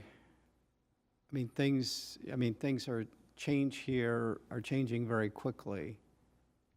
So 2023 looking like 2025 is very different, even in 2 years. Sure. So what we use is kind of standard to the transportation and traffic analysis practice. We don't always have counts from every moment in time. So we take the latest available, then there's often factors applied to account for if it was 2023 versus 2024 and things are different now, there are always factors applied to that. So that's how that's typically handled. Right. We use the latest and greatest available, and we do understand that there are frequent changes. So we've taken the latest available and then leverage the tools that we have, the regional travel demand model, with the latest and greatest base year. So, and a lot of the FDOT data, that's 2024. So that's the starting point, and then we can use factors to update it and then forecast into the future. Okay. All right. Very good. I'll save those questions for another time and not hold up the rest of this board on that. And then I guess my last question, as it relates to future technologies, to what end are you going to be able to sort of try to prognosticate into the future, and what, based on what we're seeing, in development today, I think I just read an article, GM is going to be releasing a self-driving vehicle in 2028. Obviously, what are the impacts of those kinds of things? Are you contemplating, those? Are we talking about drones and looking at things that might be happening, in the next 10, 15 years? Yeah, absolutely. As things develop, of course, it is a little bit of a crystal ball, but there is a lot of great work and research that's already being done. And there are even interests, of course, at the federal level when we talk about things like drones, FAA, advanced air mobility. There's a lot of analysis being looked at, so we're able to leverage that. And then to analyze how it might impact the system, there are some emerging ways to do that in modeling, and then we have to think through really larger impacts. If you have drone deliveries, for example, that might redistribute something that would otherwise be in a vehicle or on a truck. and those short trips are impacted. So we can account for that. And we also need to plan for that because it changes the needs for sort of curb delivery, for example, or even curbside use, which a lot of people have dealt with in recent years as it relates to e-bikes and other, Lyft and Uber drop-offs, things like that. So it is quickly emerging, and it sometimes evolves even in the short period of time that we'll be conducting the study, but we're able to look at the work that's been done to date and best practices, and make sure to address that in the plan because we know that it is critically important to everybody in the county, and we will continue to incorporate that moving forward. And then my last question is are you going to be making any recommendations in regards to planning on how it might help support alternatives? The alternative technologies? Is that Alternative, what you mean? alternative mobility, alternative ways of, I mean, for example, I'll give you, well, you mentioned one, for example, deliveries, right? People didn't plan for how much deliveries we're gonna be having today, right? And so right. Buildings are not, designed or they don't accommodate those vehicles at the level that they're being utilized today. And so that creates additional issues on our roadways because they stop on the roadway as opposed to Yes. having any place to get off the road. But in addition, though, in terms of if you want to consider having some kind of enhanced transit or something else, it's going to take this level of density in order to support it within this, range of distance if you're going to be able to support these other modes. Yes, that is one of the core things that we will be talking about in our policy and recommendations is density's relationship to transit and other modes, and how you can accommodate all of that together. And that's part of the curbside challenge that I was talking about. It's part of designing for all users on any of our road sort of context classifications. Thank that you. will be addressed. Claudia, I'll just add that Yeah. we like to think that walking is not really an alternate mode of transportation. It's the original mode. And when you think about it that way, human beings have been building communities for 3,500 or 4,000 years in the way that we think of them. And during that time, technology has been changing constantly. The new things are always coming and always coming on the horizon. So one of the best things we can do is set our communities up so that they are flexible to adapt over time, like our historic cities have been, not so much the late 20th century suburban sprawl. So looking back at those historic cities, they have a few things that are common despite the fact that technology has changed again and again, like interconnectedness, mixed use, walkable streets, some of the other details that we spoke about earlier. Thank you. Commissioner Weiss, you're done? Okay. Commissioner Sacks, then Commissioner Flores. I'm so impressed by my colleagues because this is such an important issue, and each one of us has cogent issues right now. East Boca, with the whole SaveBoca.org that they're moving on, and as well as West Palm Beach and what's going on with development. Victor, we could pull you up again. And Twee, you have been working on this for many years, I know, because Victor Dove and your company and his company has been a part of our transportation planning for, is that true? Is that? It's really the, Victor and his company was involved with the Ag Reserve Master Plan, but not the transportation. Okay. Yeah. Well, I We've done know some that. street design in the city of West Palm Beach. If you've seen the Clematis Street makeover, that's a back east thing we've been working on transportation related. So they have other clients in the county that they've been working on. That's what, not specifically with the county, That's right. but other cities. But that company seems to know us pretty well, Yes, know yes, the the county area pretty and- well. I don't know where that company is based, but I've been very impressed with his analysis of things.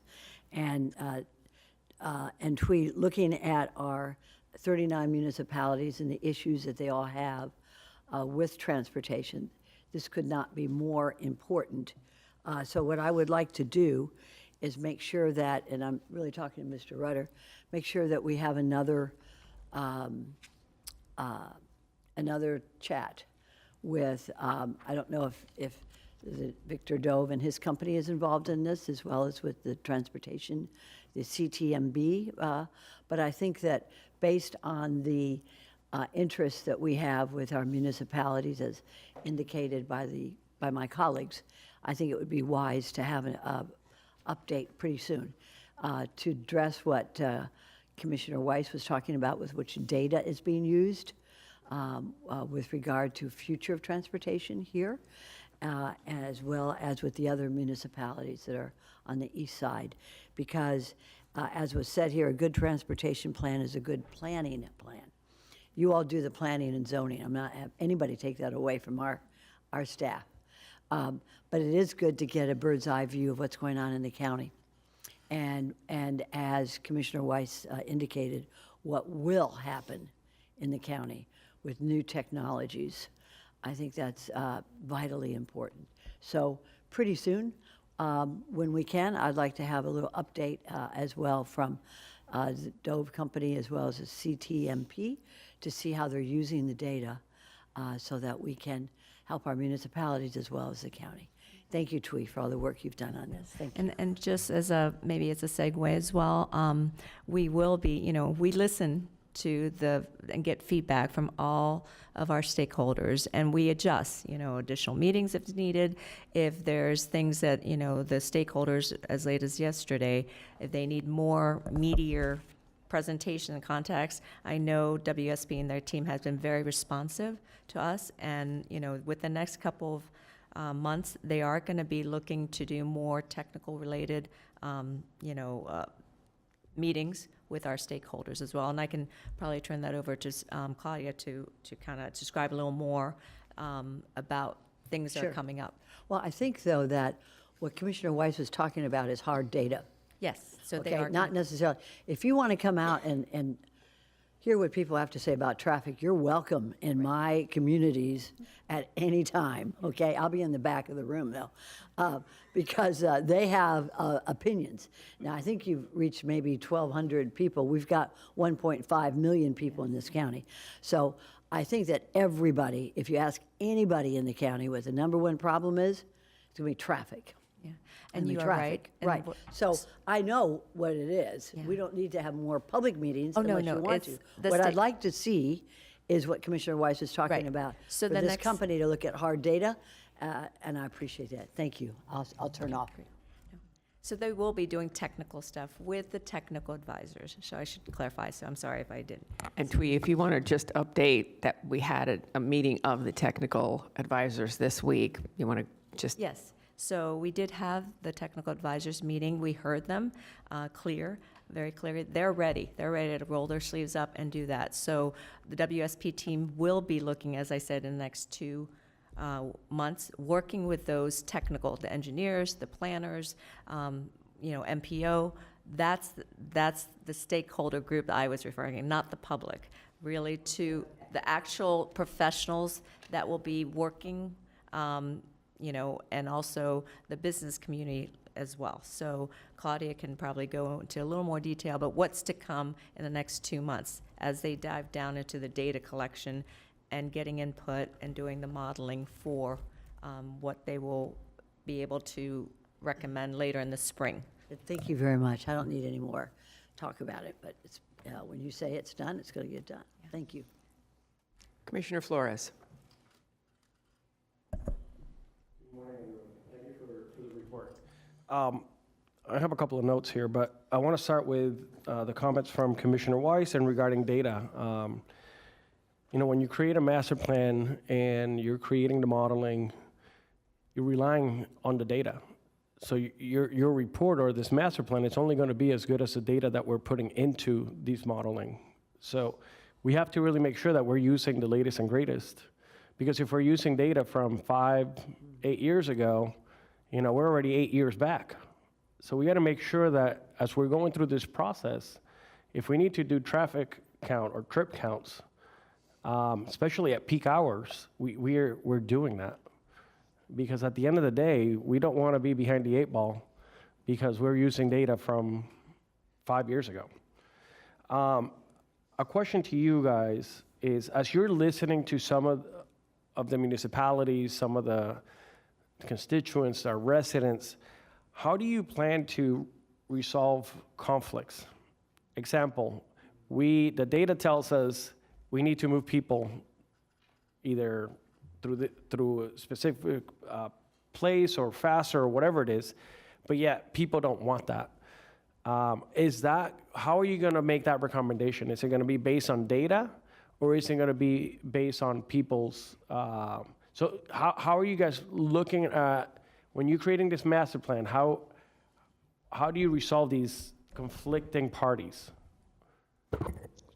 So to your point, we do use the latest data that we can possibly get our hands on, and I understand that you can get your hands on, but are we going out there and are we getting the latest and greatest? Because if we can get our hands on something that's 5 or 8 years old, we're already behind the 8 ball. So are we? 5 or 8 years old. So if I did imply that, I did not mean to do that. And we do have a detailed data methodology that I think can be, I'm sure can be provided once we get that finalized with you all.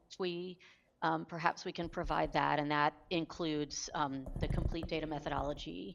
But to your point, the data really is, these next 2 months with the data findings, that's the most important conversation that we have with stakeholders, because what people want and the reality of what is needed to address the current situation can be different, right? So we provide those facts, and our recommendations are based on solutions that can address those challenges. Now, are we going to be able to get everyone to agree 100%? I mean, I know y'all work on issues like this every day, so that can be challenging, but we provide the data analysis, we show the impact that the proposed solution can have, and then I think the fact is some people might love the recommendation and some may not, but you try to get to a place that everybody can buy in on a consensus plan.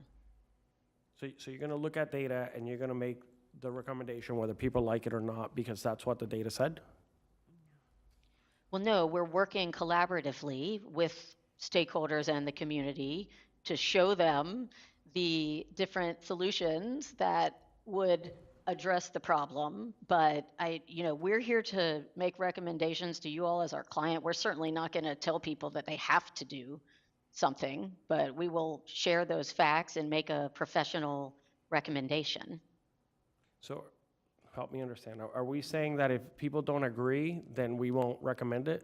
I'm trying to figure out if you're going to give us the hard truth. Even if people don't like it, are you going to tell us this is what needs to be done? We will give you all the hard truth, yes, but ultimately, I know you all have to adopt the plan, so we will give you all the hard truth, yes. Patrick, do you want to say something? I just want to jump in on that point, if I could. Yes, you will get the tough choices, the tough information. It's there. There are areas where you could create solutions that could create capacity. There are many, many areas in this county that opportunity doesn't exist. If you waved a magic wand and you built roads where there's not ability to do it, it would solve it. But that's not realistic. You're going to get the right blend of tough prompts to you that are realistic as well. Having worked with stakeholders and presenting it to this board for you to help direct us along the way. Okay, thank you. Regarding future technology, I think that's something that needs to be embedded throughout this entire process. I think future technology makes things more efficient. However, it's not going to change congested roads. So that's still going to be vehicles on the road. I think what will help relieve some of that is alternative modes of transportation and adding more connectivity and redundancy in our roadways. I'm a big fan of overpasses. Reason being is because you don't have to sit at a traffic light. Every single morning, I get on Southern and I go over 3 overpasses. I make it to Kirk Road, and you've heard me talk about this, and it becomes a bottleneck. I have to sit there almost out to Military waiting for that light to turn on Kirk. If you catch it between 6:30 and almost 9 o'clock, the traffic gets backed up all the way there. So I think we got to look at things like this, like Kirk, how do we create that more efficient? Because that's all of the traffic from out west, from Westlake coming into the city. We got to look at those bottlenecks like that. And the people out in Westlake, if there's an accident out there, they're stuck. So how do we create more redundancy, more connectivity to our network? I know it's hard, but sometimes these things have to be identified so that we can start working on a plan. Thank you for doing this. I look forward to working and rolling up our sleeves, and I think we're on our way. Thank you. Thank you. Yes, 100% agree with your statement. Commissioner Woodward. Thank you, Mayor. And thank you, Commissioner Weiss, for what you brought up. As soon as he brought it up, I was curious because I use Apple Maps on my iPhone all the time. And even though I know my exact route, I do that so I know what time I need to leave my house. Sometimes I need 45 minutes, sometimes I need an hour. And, it's very accurate. And I've been looking at it right now. There's yellow roads right now. There's a couple of red roads. Are you using any type of that?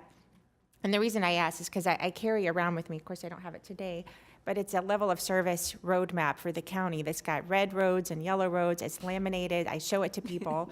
And, of course, there's always someone that's like, well, this road is not on your list, and I'm telling you it's that bad every single day. For the past 4 months, it's a nightmare.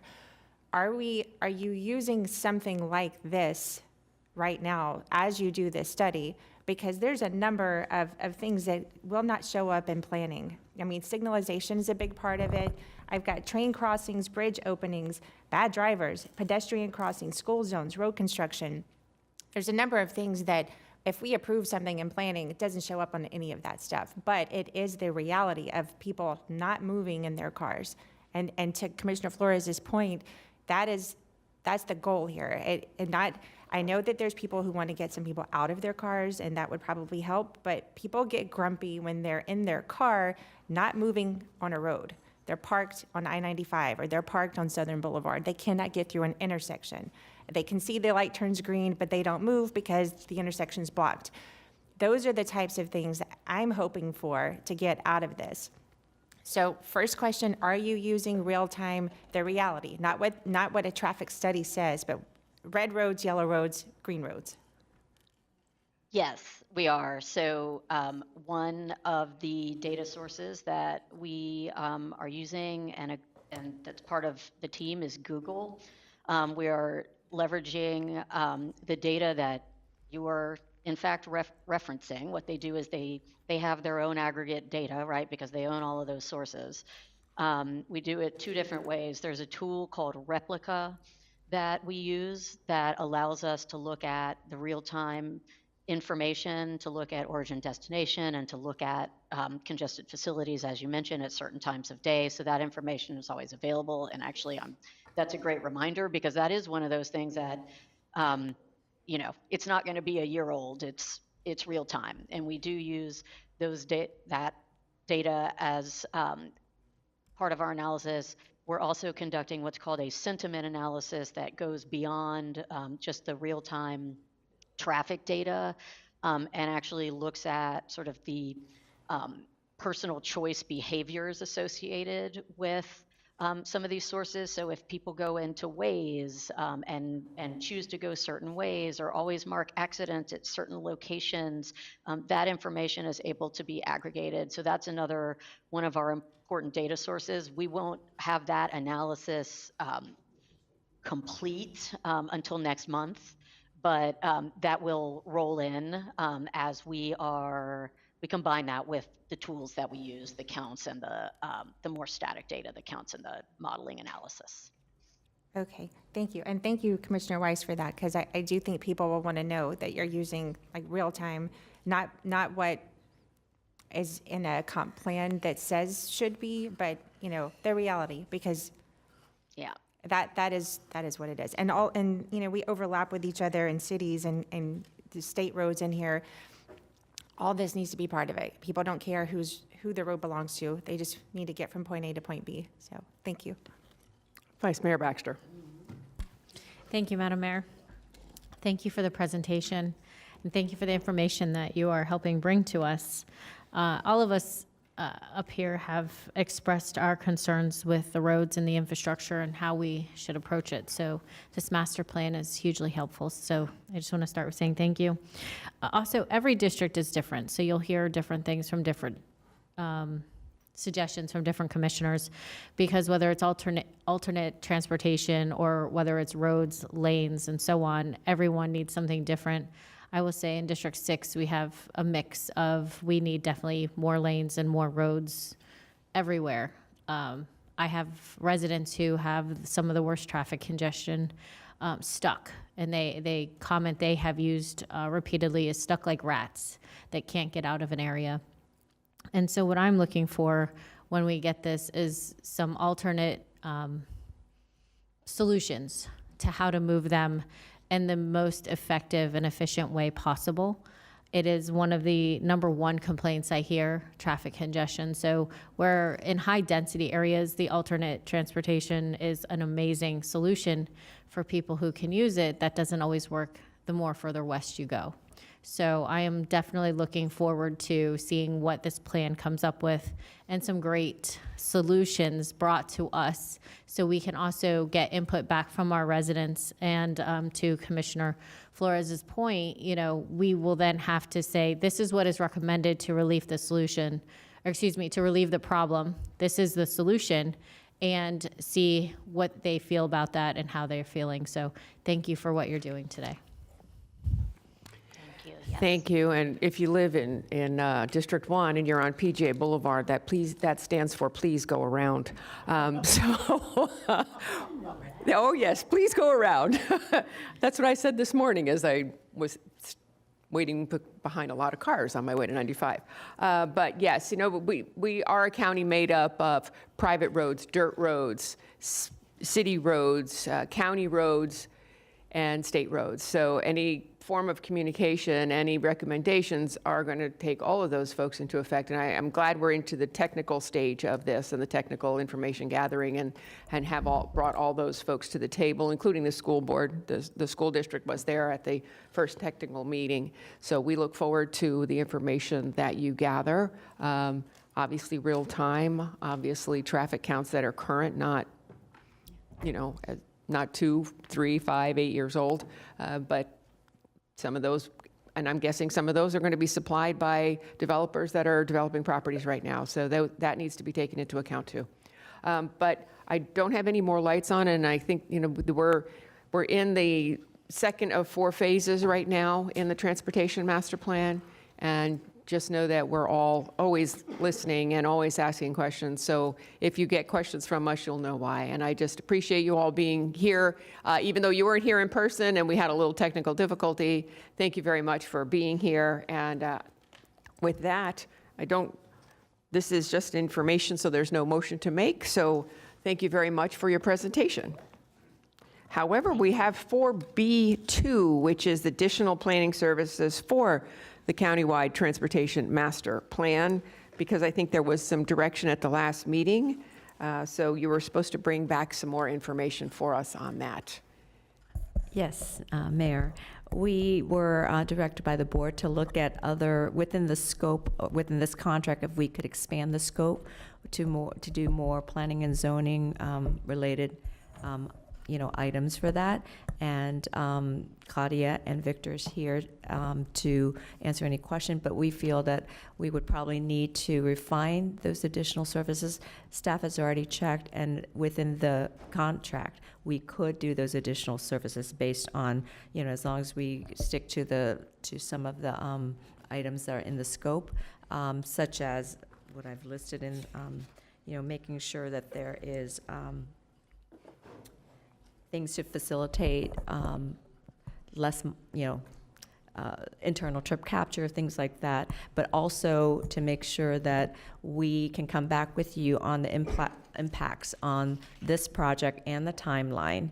And then, and those additional scope, we will have to consult with WSP as to what the cost is and how it's going to affect the timeline. So, And again, too, as was earlier stated, these are recommendations. We can't make, we can't tell a city how to change their zoning for this. These are just recommendations. So I know that one of the concerns, really, I think the biggest concern was we really want to just know where cities are going to add density. And I think that's the most important takeaway from this, because if we don't know where they're adding density, we don't know where the pinch points are going to be. So if that is included in the scope right now, I think we're good. But if it's not included in the scope right now, then we're not. yeah. So Claudia, please confirm, again, I'm looking at the scope, and the scope has been provided as a backup as well. There are going to be recommendations where you look at land use pattern and what is going to be resulting from the WSP's recommendation, how that's going to work as well. But there's also something in the scope that allows WSP to get to the hard recommendations for the board outside of the scope. When we envisioned this with the group of city representative, when we drafted this, we knew we were not the expert. And we built in the scope that the consultant team can also look at recommendations that are not in furtherance of the master plan, that are not specifically described in the scope of work as well. So they can bring in their hard recommendations for the board to consider, and of course alternatives to implement those. Why don't we look and see what the alternatives are? Yeah. And then we don't really want to drag this out much longer. Right. And this has been long enough, and it's been a long time coming, so I don't necessarily want to see it extended in a time frame. So let's see what we can do with that. Sure. Okay. So the understanding is, let's move with this first. We'll do the report, and if we need to, we'll revisit that at a later time. I think I have consensus from the board on that. Okay, I do. All righty. Thank you very much. Thank you. With that, we're actually to the end of our agenda. And Yeah. So I think it's more, I don't really think we need a motion for this. This is more just information and a direction. Thank you. Is that okay with our attorney? We don't know. Okay, perfect. Thank you very much. So we're now into the comment section of our meeting. Anything from the Assistant County Attorney? No comments. Okay, planning. Yes, quick FYI, we are working on another master plan, which is the Central County Economic Development Master Plan. Staff is working with the 7 cities that are involved, as well as the district commissioner for that will primarily affect District 3 and then District 2 and 7. I've forwarded some information, so we're in the early stages of that, and we're working with a lot of the economics folks, such as BDB, the HED staff, Jonathan Brown staff, as well as CareerSource. So I've provided some of the information that was given to us by CareerSource, and we're also looking to meet with the school district superintendent to see what curriculum adjustment, if it's not already been worked on, because that all affects workforce and how that will. So please stay tuned. And if Palm there's Beach any State questions- College also? I'm sorry? Palm Beach State College also, correct? Yes, Okay. because we've identified, certain contributors. So, as well as JFK Medical, that's in that area as well. So the results from the master plan also will help, guide that. Yeah, guide some of the development there. Commissioner Sachs? I'm not sure if that was in a complete list, but would you also include the unions? Because they're always looking for, assistance to become part of electrical, HVAC, plumbing, things Sure, like that. yes. They're eager to become part of As that. we develop this scope of work, we will also go out to the various different stakeholders and industries, and to make sure that they're involved. Yes. Excellent. Thank you. Thank you. Anything else, Dwayne? Anything else? Sorry. Zoning? No, no. Says zoning director here. I'm just going by what it says here. Yes, yes. Executive director. Deputy county administrator. No comment. Okay, anyone from the board have any comments? Commissioner Sacks? Yeah, thank you. I had a wonderful opportunity to meet with and they're going to be working with the president of the Alliance, Dr. Lori Vinegar, and using her expertise and our native plants and making sure that this is like a public-private partnership. It's really at no cost to the county, but she's going to be advising them on some of the best uses of our native plants. And we have a lot, and a lot of them encourage honeybee propagation and things like that. So I'm very pleased with that, and that's all I got to say. Thank you. Anyone else? With that, we're adjourned. Oh, I'm sorry. Commissioner Flores. So I just want to say, recognize Whitney and the team. They did a fundraiser last night for United Way. We did the pickleball tournament. I thought that was really nice. A lot of staff, Team PBC, people present there. I am proud to say I went 0 for 4. I lost all 4 matches. But you didn't hurt yourself. You're still here. I did and you got not no hurt myself, bandages but on. everything from my waist down is sore. So thank you, Whitney, for doing that. I know that has an impact in our community. Thank you. And just an FYI, we had Edison in here yesterday. He was adopted and went home with his forever family last night. We're adjourned.